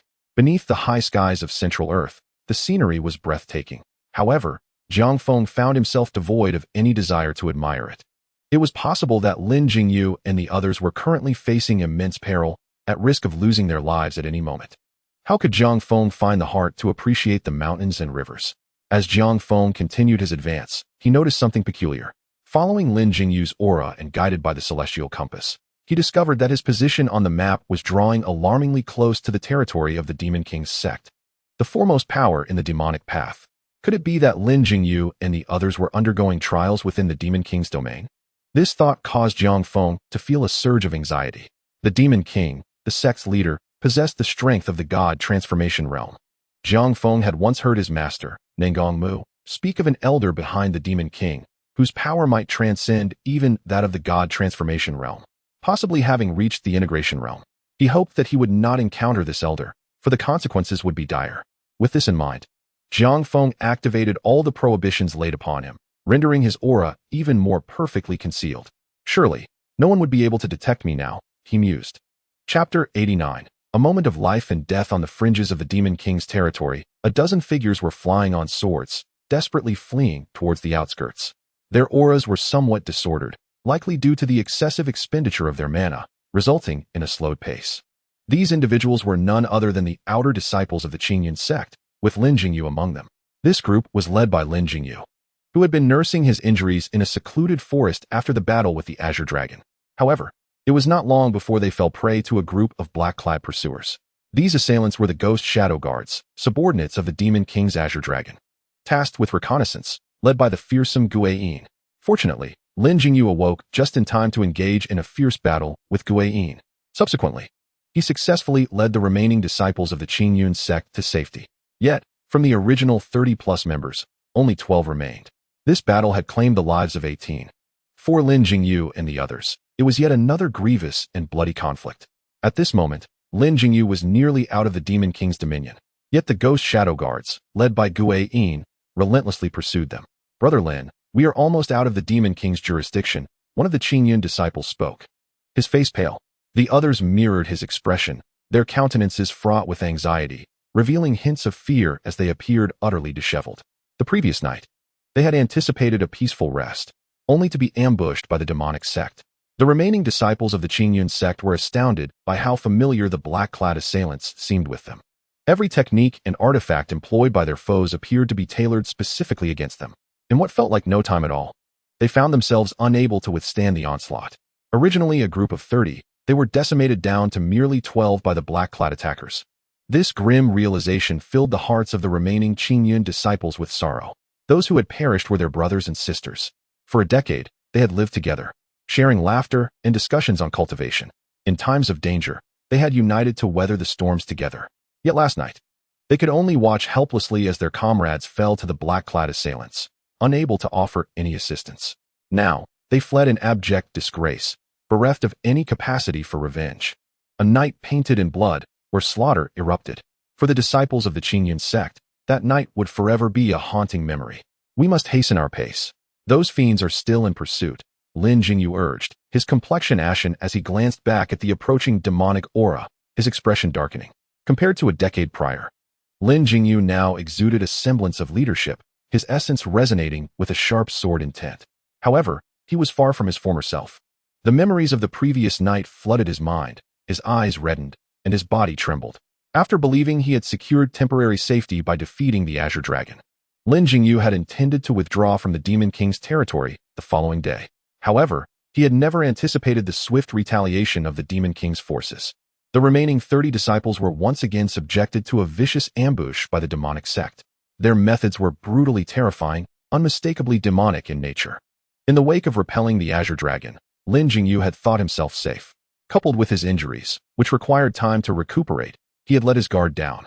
Yet, the suddenness of the demonic onslaught caught him entirely unprepared. After sustaining injuries, Lin Jingyu was no match for Guiyin, who swiftly overpowered him. Were it not for the courageous actions of the remaining Qingyun disciples, Lin Jingyu might have already fallen captive to Guiyin. The harrowing scenes from the previous night flooded Lin Jingyu's mind with anguish. His brothers and sisters had thrown themselves into danger, like moths drawn to a flame, solely to buy him time to escape. Their final words echoed relentlessly in his mind. Brother Lin, your talent is exceptional. Your future is still long. You must flee. Indeed, Brother Lin, our deaths are inconsequential. You are the pride of our Qingyun Sect. You must survive. Brother Lin, if you perish, the loss to our Qingyun Sect would be immeasurable. These heart-wrenching cries reverberated incessantly within Lin Jingyu's consciousness, akin to a haunting curse, an unyielding shackle that gnawed at his heart. He had contemplated risking his life against Guiyin to save his remaining comrades. Yet his strength at that moment rendered him incapable. Ultimately, persuaded by the others and determined to spare his brothers and sisters from dying in vain. Lin Jingyu resolutely led the remaining disciples of the Qingyun Sect in a desperate flight from the Demon King's domain. 18 lives lost, over 10 years of camaraderie, sharing drinks, training, and slaying demons together. Now, in the span of a single night, all was lost. Recalling the fallen disciples, Lin Jingyu felt an overwhelming sorrow. He longed to scream at the heavens, to unleash the fury within him. He desired nothing more than to draw his sword and engage in a final confrontation with their adversaries.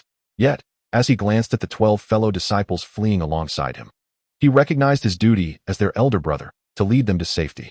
So many of their comrades had already perished, he could not allow the remaining ones to follow suit. With this thought in mind, he turned to the remaining 12 disciples and called out, "Hold on. The sect must have realized our plight and is on its way. If we endure, salvation will soon be ours." Lin Jingyu observed the distressed expressions of his companions, and although his heart was heavy, he maintained an air of composure. Upon hearing his words, the disciples of the Qingyun Sect felt a flicker of hope ignite within them. As long as their leader could arrive in time, they would surely survive. Perhaps they could even avenge their fallen comrades. "Ghost King Sect, wait for us. If we survive today, we shall repay you tenfold, 100-fold, in the days to come." At that moment, Lin Jingyu vowed resolutely, leading his fellow disciples of the Qingyun Sect swiftly away. "Follow me." After a brief interval, Lin Jingyu took the lead, heading towards the outskirts of the Ghost King Sect.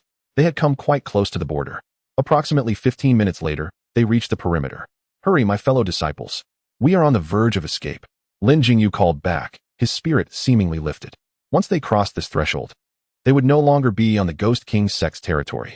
He believed that the Ghost King Sect would not dare to pursue them recklessly. However, just as Lin Jingyu was about to step beyond the Ghost King's domain, an ominous feeling surged within him. "Elder brother, be careful." A female disciple of the Qingyun Sect cried out from behind him. At her warning, Lin Jingyu's expression shifted dramatically, as he saw a streak of black light hurtling towards him with alarming speed. Amidst the black light, haunting wails echoed. "This is bad, a demonic artifact." Lin Jingyu's scalp prickled with dread as he quickly regained his composure.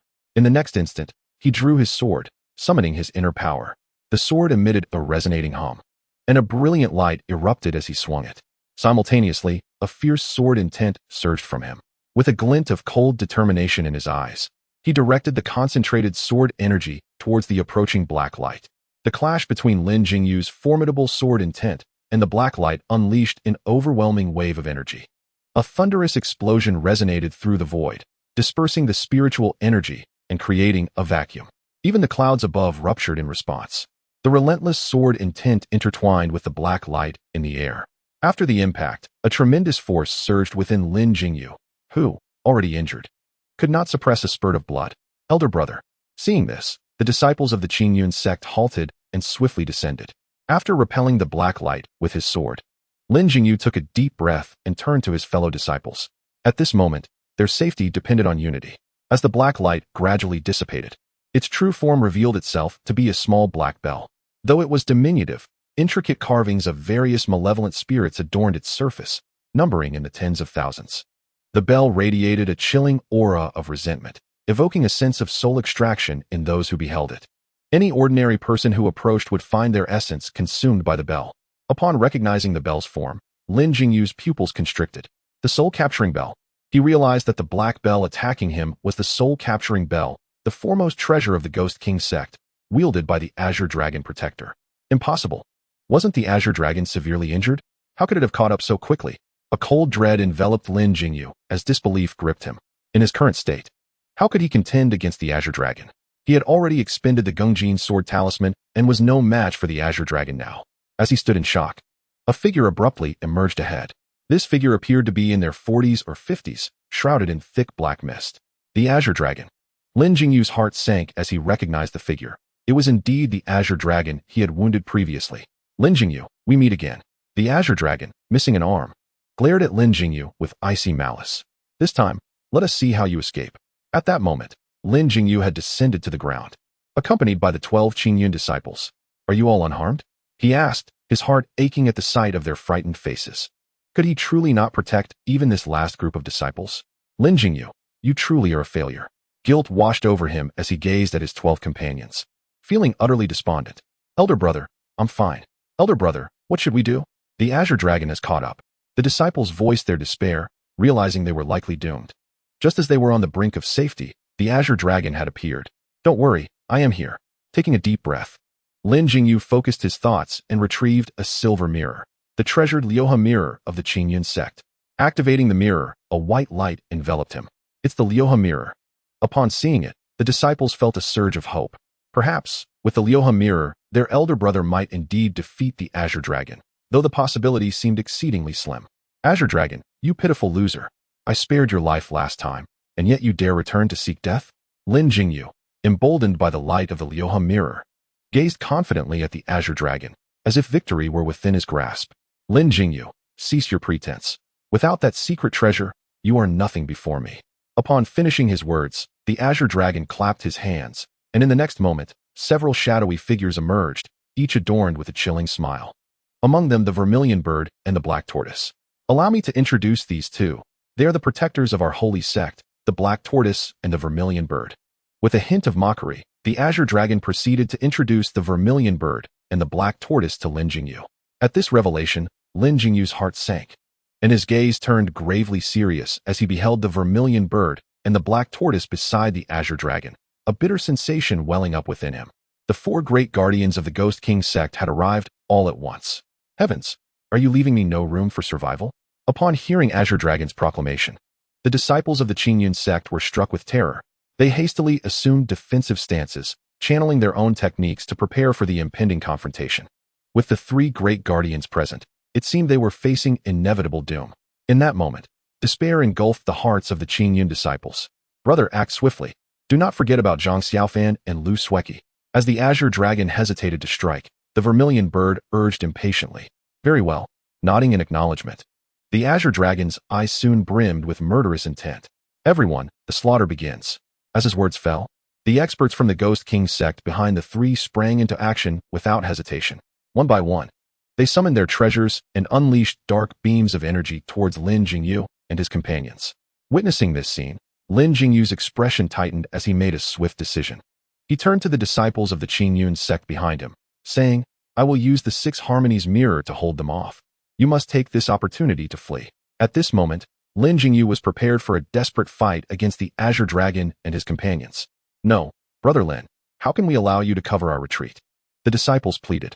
You must not do this. Silence. I am your senior brother. If you still regard me as such, then you must leave at once.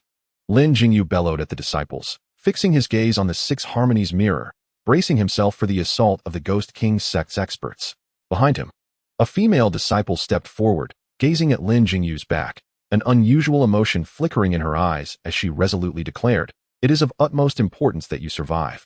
Brother Lin. In the next moment, she stepped forward, her aura radiating a fierce sword energy as she proclaimed, No matter what, Brother Lin must not come to harm. Fellow disciples, are you willing to join me in safeguarding Brother Lin, even at the cost of our lives? Though her voice was not thunderous, it resonated with a resolute determination. Agreed. The disciples of the Qingyun sect shouted in unison, their faces etched with unwavering resolve. Do not, you must go. Lin Jingyu's eyes reddened instantly as he beheld the scene before him, his already pale face growing even more ashen. This moment transported him back to the previous night, when 18 of his fellow disciples had perished at the hands of the ghostly shadows to protect him. The similarity between the two scenes was painfully striking. Would the tragic events of last night unfold before him once more? Boom, boom, boom. The clash of battle erupted. As the foremost force of righteousness, the disciples of the Qingyun sect were trained in extraordinary techniques, having honed their skills through a decade of experience. They were formidable warriors. And as a sect primarily composed of sword cultivators, they were renowned as the Qingyun Sword Sect. In the realm of cultivation, sword practitioners possessed unparalleled offensive power. However, despite their prowess, they could not withstand the onslaught from the numerous experts of the Ghost King sect. The battlefield was engulfed in a shroud of darkness, rendering even a sliver of light unable to penetrate, accompanied by the haunting cries of specters, further unsettling the disciples of the Qingyun sect. Moments later, the disciples could no longer withstand the relentless attacks from the Ghost King sect's experts, quickly falling into a precarious position. One disciple of the Qingyun sect was slain by an expert from the Ghost King sect. Do not harm my junior brother. You seek death. Witnessing this, Lin Jingyu's eyes turned bloodshot as he activated the ghost-slaying divine art. charging into the fray alongside the disciples of the Qingyun Sect. Junior brothers and sisters, since none of us can escape, let us meet our end together, Lin Jingyu declared, taking the lead and positioning himself at the forefront to bear the brunt of the attacks. Yet, the disciples of the Qingyun Sect closely followed behind him. With every step Lin Jingyu took forward, they drew nearer, resolute in their determination to protect him with their lives. Brother Lin, do not concern yourself with us. You must escape.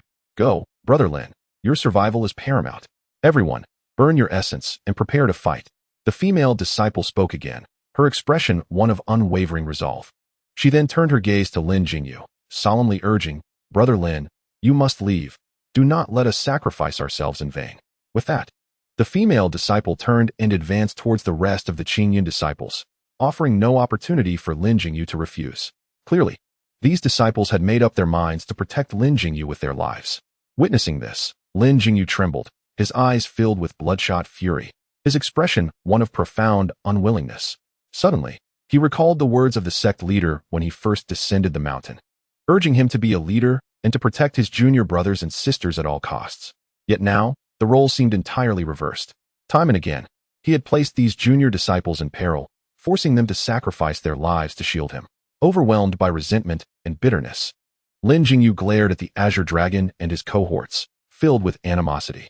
Had it not been for them, his junior brothers and sisters would not have met such a dire fate. As he remembered the sect leader's admonition, a wave of shame washed over him. As the situation unfolded, how could he return and report to the sect leader or face his revered master? Ha ha ha, Qinglong, even if we were to perish today, my Qingyun Sect shall never forget this blood feud. Lin Jingyu pointed his sword at Qinglong and shouted fiercely, Come forth, Qinglong. Today, we shall engage in a death duel. In the future, the elders of my Qingyun Sect will surely avenge this blood feud for us. At this moment, Lin Jingyu was resolute in his determination to face death. After this battle, all of the more than 100 fellow disciples who had accompanied him would perish. How could he possibly return to Qingyun Sect with any semblance of dignity, let alone survive? Upon witnessing Lin Jingyu's gallant stance, a flicker of intrigue passed through Qinglong's eyes. Truly, a disciple of Qingyun Sect possesses remarkable bravery. However, it is absurd for one of your strength to wish to engage in a death struggle with me. You are but an ant attempting to shake a tree. Qinglong chose to disregard Lin Jingyu, his eyes glinting with bloodlust as he slowly spoke. Lin Jingyu, do you wish for your fellow disciples to survive? I can offer you an opportunity. I have a condition. If you agree, I shall let them go. With that, Qinglong gestured to the masters of the Ghost King sect engaged in battle. Gradually, their ferocity diminished, providing the disciples of Qingyun Sect a brief respite. Yet, they remained vigilant in the face of the Ghost King sect's experts. What say you, Lin Jingyu? How do you find my proposal? Qinglong regarded Lin Jingyu from a superior position. After a moment of contemplation, Lin Jingyu's eyes sparkled with resolve as he met Qinglong's gaze. State your condition. At this juncture, Lin Jingyu had no alternative. In such dire straits, he could afford to care little. His sole objective was to ensure the survival of his fellow disciples. If all those who had accompanied him were to die, what face would he have to return to Qingyun Sect? Now, if there was any means to secure their lives, Lin Jingyu would be willing to pay any price. Brother, do not trust his words. The disciples of Qingyun Sect, seeing Lin Jingyu's inclination to acquiesce, grew anxious. Yet, before they could voice their concerns, Lin Jingyu raised his hand to silence them. He then turned his piercing gaze to Qinglong's protector and declared, Speak. What is your condition? I will comply with whatever I am able. His tone was laden with determination. Upon hearing Lin Jingyu's declaration, Qinglong smiled and replied, You will certainly be able to comply. In his view, the lives of others mattered little. However, Lin Jingyu was specifically sought after by the Ghost King himself.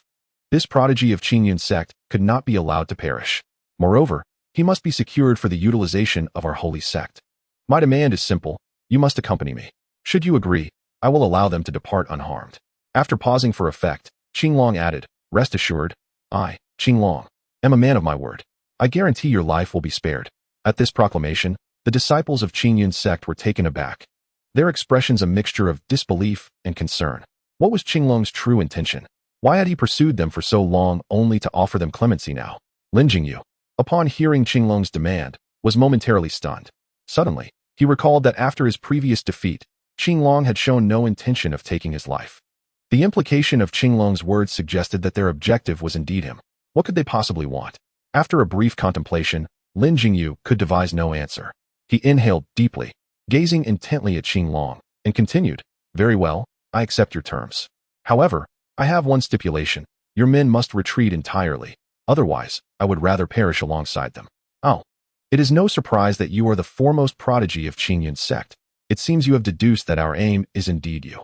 A knowing smile spread across Qinglong's face. He paid no heed to Lin Jingyu's veiled threat. A sense of satisfaction radiated from him, for he knew his scheme had succeeded. Once he had secured this prodigy of Qingyun Sect, at least half of his mission would be accomplished. "I shall comply with your request." With that, Qinglong signaled to the masters of the Ghost King Sect, who promptly ceased their assault. One by one, they turned and vanished into the mist, leaving the battlefield. In the blink of an eye, the once concentrated dark fog dissipated entirely. The murderous aura that had enveloped the battlefield vanished, leaving behind only the ravaged earth. A testament to the ferocity of the previous conflict. Upon sensing the malevolent presence had vanished, Lin Jingyu finally breathed a sigh of relief. He then glanced at his fellow disciples of Qingyun Sect before resolutely turning towards Qinglong and his entourage. At that moment, the disciples became frantic, grasping Lin Jingyu and pleading with him. "Brother, you cannot go. The followers of the dark path cannot be trusted." "Indeed, brother. What if they betray you and strike at you unexpectedly?" The disciples looked at Lin Jingyu with deep concern. Yet, Lin Jingyu had made up his mind. He shook his head and softly replied, "My decision is final. Do not speak further, my dear disciples. You must flee. The farther, the better." In truth, he was acutely aware of the treachery inherent in the dark path. But what could he do? This was his only opportunity, his last glimmer of hope. Deep within, Lin Jingyu had already prepared himself for the worst. Without further ado, he turned and advanced toward Qinglong. "Brother." The disciples of Qingyun Sect watched Lin Jingyu's retreating figure, filled with desperation. As Lin Jingyu approached Qinglong, the latter smiled and said, "Come with us." With that, Qinglong transformed into a cloud of black mist and drifted away into the distance. Zhu Xian and Xuanwu cast cold, predatory glances at Lin Jingyu. After a moment's hesitation, Lin Jingyu turned back to his fellow disciples and urged, "Promise me you will return alive." Upon uttering these words, Lin Jingyu soared into the air on his sword, following Qinglong. He was acutely aware that should he refuse to accompany Qinglong, Zhu Xian and Xuanwu would likely unleash a massacre. This was a risk he could not afford to take. After Lin Jingyu departed, Zhu Xian and Xuanwu exchanged sinister smiles and followed suit. As dusk approached, casting a somber pall over the scene, a sense of foreboding filled the air. "Sister, what shall we do? Brother Lin has been taken by the Ghost King Sect." A disciple of Qingyun Sect gazed at Lin Jingyu's receding figure, confusion clouding his eyes. "We must leave at once, with all haste," this female disciple declared. "Brother Lin has sacrificed himself to save us. We cannot let his sacrifice be in vain. We must return to our sect and seek assistance from the elders." With that, she led the rest of the Qingyun disciples toward the boundary of the Ghost King Sect. In truth, their journey of trial had not yet reached its conclusion. However, in light of such a calamity, they naturally intended to conclude their trials prematurely and return to the Qingyun Sect. Little did the disciples of Qingyun Sect know that the demonic aura, which had receded like a tide, would soon surge back once more after their departure. On another front, Lin Jingyu soared through the skies on his sword, following the azure dragon. Moments later, they had traversed a distance of over 100 miles. At this juncture, Lin Jingyu halted midair, furrowing his brow as he observed the advancing azure dragon. Suddenly, a sense of foreboding crept into his mind, and he couldn't shake the feeling that the Ghost King Sect would not let them off so easily. "Azure Dragon, where are you taking me?" With this thought, Lin Jingyu came to a stop and confronted the azure dragon. Seeing his sudden halt, Zhu Xian and Xuanwu, who had been closely following him, also stopped in their tracks. The black mist ahead swiftly morphed into the shape of the azure dragon. Narrowing his eyes at Lin Jingyu and surveying the surroundings, he sneered, "Where are we going? This place is just fine." With that, a sudden surge of magical energy emanated from the azure dragon, and the soul-collecting bell appeared in his hand. As he gently shook the bell, countless haunting specters poured forth, enveloping the void in a cacophony of wails. "This is bad." Witnessing this scene, Lin Jingyu felt a surge of alarm and swiftly descended, wielding his sword. "Azure Dragon, what is the meaning of this? Do you intend to go back on your word?" Standing firm on the ground, Lin Jingyu pointed his sword at the azure dragon. After Lin Jingyu landed, the azure dragon along with Zhu Xian and Xuanwu also touched down. Their expressions twisted into sinister smiles. "Go back on my word. Do you truly believe we would uphold any promises?" The azure dragon retorted, his tone dripping with mockery. Enraged, Lin Jingyu pointed accusingly at him, suddenly realizing something. So you were lying when you said you would release my junior brothers and sisters? Upon hearing this, the Azure Dragon regarded Lin Jingyu with a smirk. Did you honestly think that once we departed, your junior brothers and sisters would be safe? Youthful naivety indeed. Laughing, the Azure Dragon unleashed his full aura, a formidable presence belonging to the late stage of the nascent soul realm, sweeping through the air. You are shameless. Lin Jingyu felt a surge of anger and regret. He was furious at the Azure Dragon's treachery and lamented his decision to follow him so blindly. Clearly, he intended to send others to hunt down his junior brothers and sisters. Without his presence, how could they possibly withstand the onslaught? Realizing that his junior brothers and sisters were being slaughtered, Lin Jingyu resolved to turn back. Yet, Zhu Xian, Xuanwu, and the Azure Dragon unleashed their auras, encircling him. Additionally, several powerful demonic presences surged forth from the surroundings, indicating that the Azure Dragon and his cohorts had long been prepared for this, orchestrating a meticulously planned ambush. The newly arrived demonic powerhouses all possessed golden core cultivation, and alongside the Azure Dragon, Xuanwu, and Zhu Xian, who were at the nascent soul level, the atmosphere became palpably oppressive. In that moment, the Qingyun Sect's experts surrounded Lin Jingyu completely. Indeed, all of this was a conspiracy you had set in motion long ago. Lin Jingyu's face twisted into a grim smile as he realized he had placed his trust in a band of demonic fiends. Perhaps he truly was too young and naive. Indeed, now you find yourself trapped with no escape, the Azure Dragon mocked. Trapped with no escape? Huh. Who says I wish to flee? Lin Jingyu paused for a moment, then spoke with an unsettling calmness, though his inner fury was palpable. Then let us perish together. As he slowly raised his sword, Lin Jingyu's gaze turned sharp and resolute. In that instant, a formidable sword intent soared into the heavens, indicating his readiness to risk everything in a life-or-death confrontation with the Azure Dragon and his companions. Perish together? Don't worry, I won't kill you. Your life still holds value to our sacred sect. However, your junior brothers and sisters may not last much longer. The Azure Dragon glanced towards the raging demonic energy in the distance, his voice cold as he commanded, "Everyone, attack." The moment his words fell, the experts of the Qingyun Sect stepped forward. Including the Azure Dragon himself, there were 8 formidable warriors from the Qingyun Sect present. In an instant, an overwhelming wave of demonic energy enveloped the space. At that moment, the demonic soul seal appeared in the Azure Dragon's hand, and with a wicked grin, he taunted Lin Jingyu, "Rest assured, I will be swift." As Lin Jingyu beheld the malevolent smile of the Azure Dragon and the demonic soul seal in his grasp, a chill coursed through him. Simultaneously, the surrounding demonic experts launched their assault. The demonic energy surged, utterly vile in its essence. Meanwhile, about 100 miles away, the disciples of Qingyun Sect, having departed not long ago, were intercepted by a group from the Qingyun Sect. In an instant, a gruesome slaughter ensued. Absent Lin Jingyu's presence, these disciples of Qingyun Sect were no match for the Qingyun Sect's experts. Many among them were cultivators at the golden core level. Within moments, the Qingyun disciples found themselves at a disadvantage, facing relentless killing blows from the Qingyun Sect. A Qingyun disciple was swiftly disarmed by a Qingyun Sect expert, blood gushing forth uncontrollably. What was even more sinister was that the blood would not cease flowing due to the demonic energy contaminating the severed limb, rendering ordinary methods ineffective. Li Shidi, witnessing this, other disciples of Qingyun Sect cried out in alarm. They were already down to just a few members, and now they had lost one more. At this rate, it wouldn't be long before they were completely exterminated by the demonic sect. Senior brothers and sisters, do not mind me. Focus on defeating the enemy, Li Shidi shouted, desperately trying to endure the encroaching demonic energy at his severed arm. Blood continued to pour from the wound, leaving him pale and weakened. The faces of the other Qingyun disciples displayed a mix of anguish and helplessness as they could do nothing but watch him bleed to death. At this moment, they were so preoccupied with their own survival that even the slightest misstep could lead to their own demise at the hands of the demonic sect. In the next chapter, the protagonist makes a grand entrance.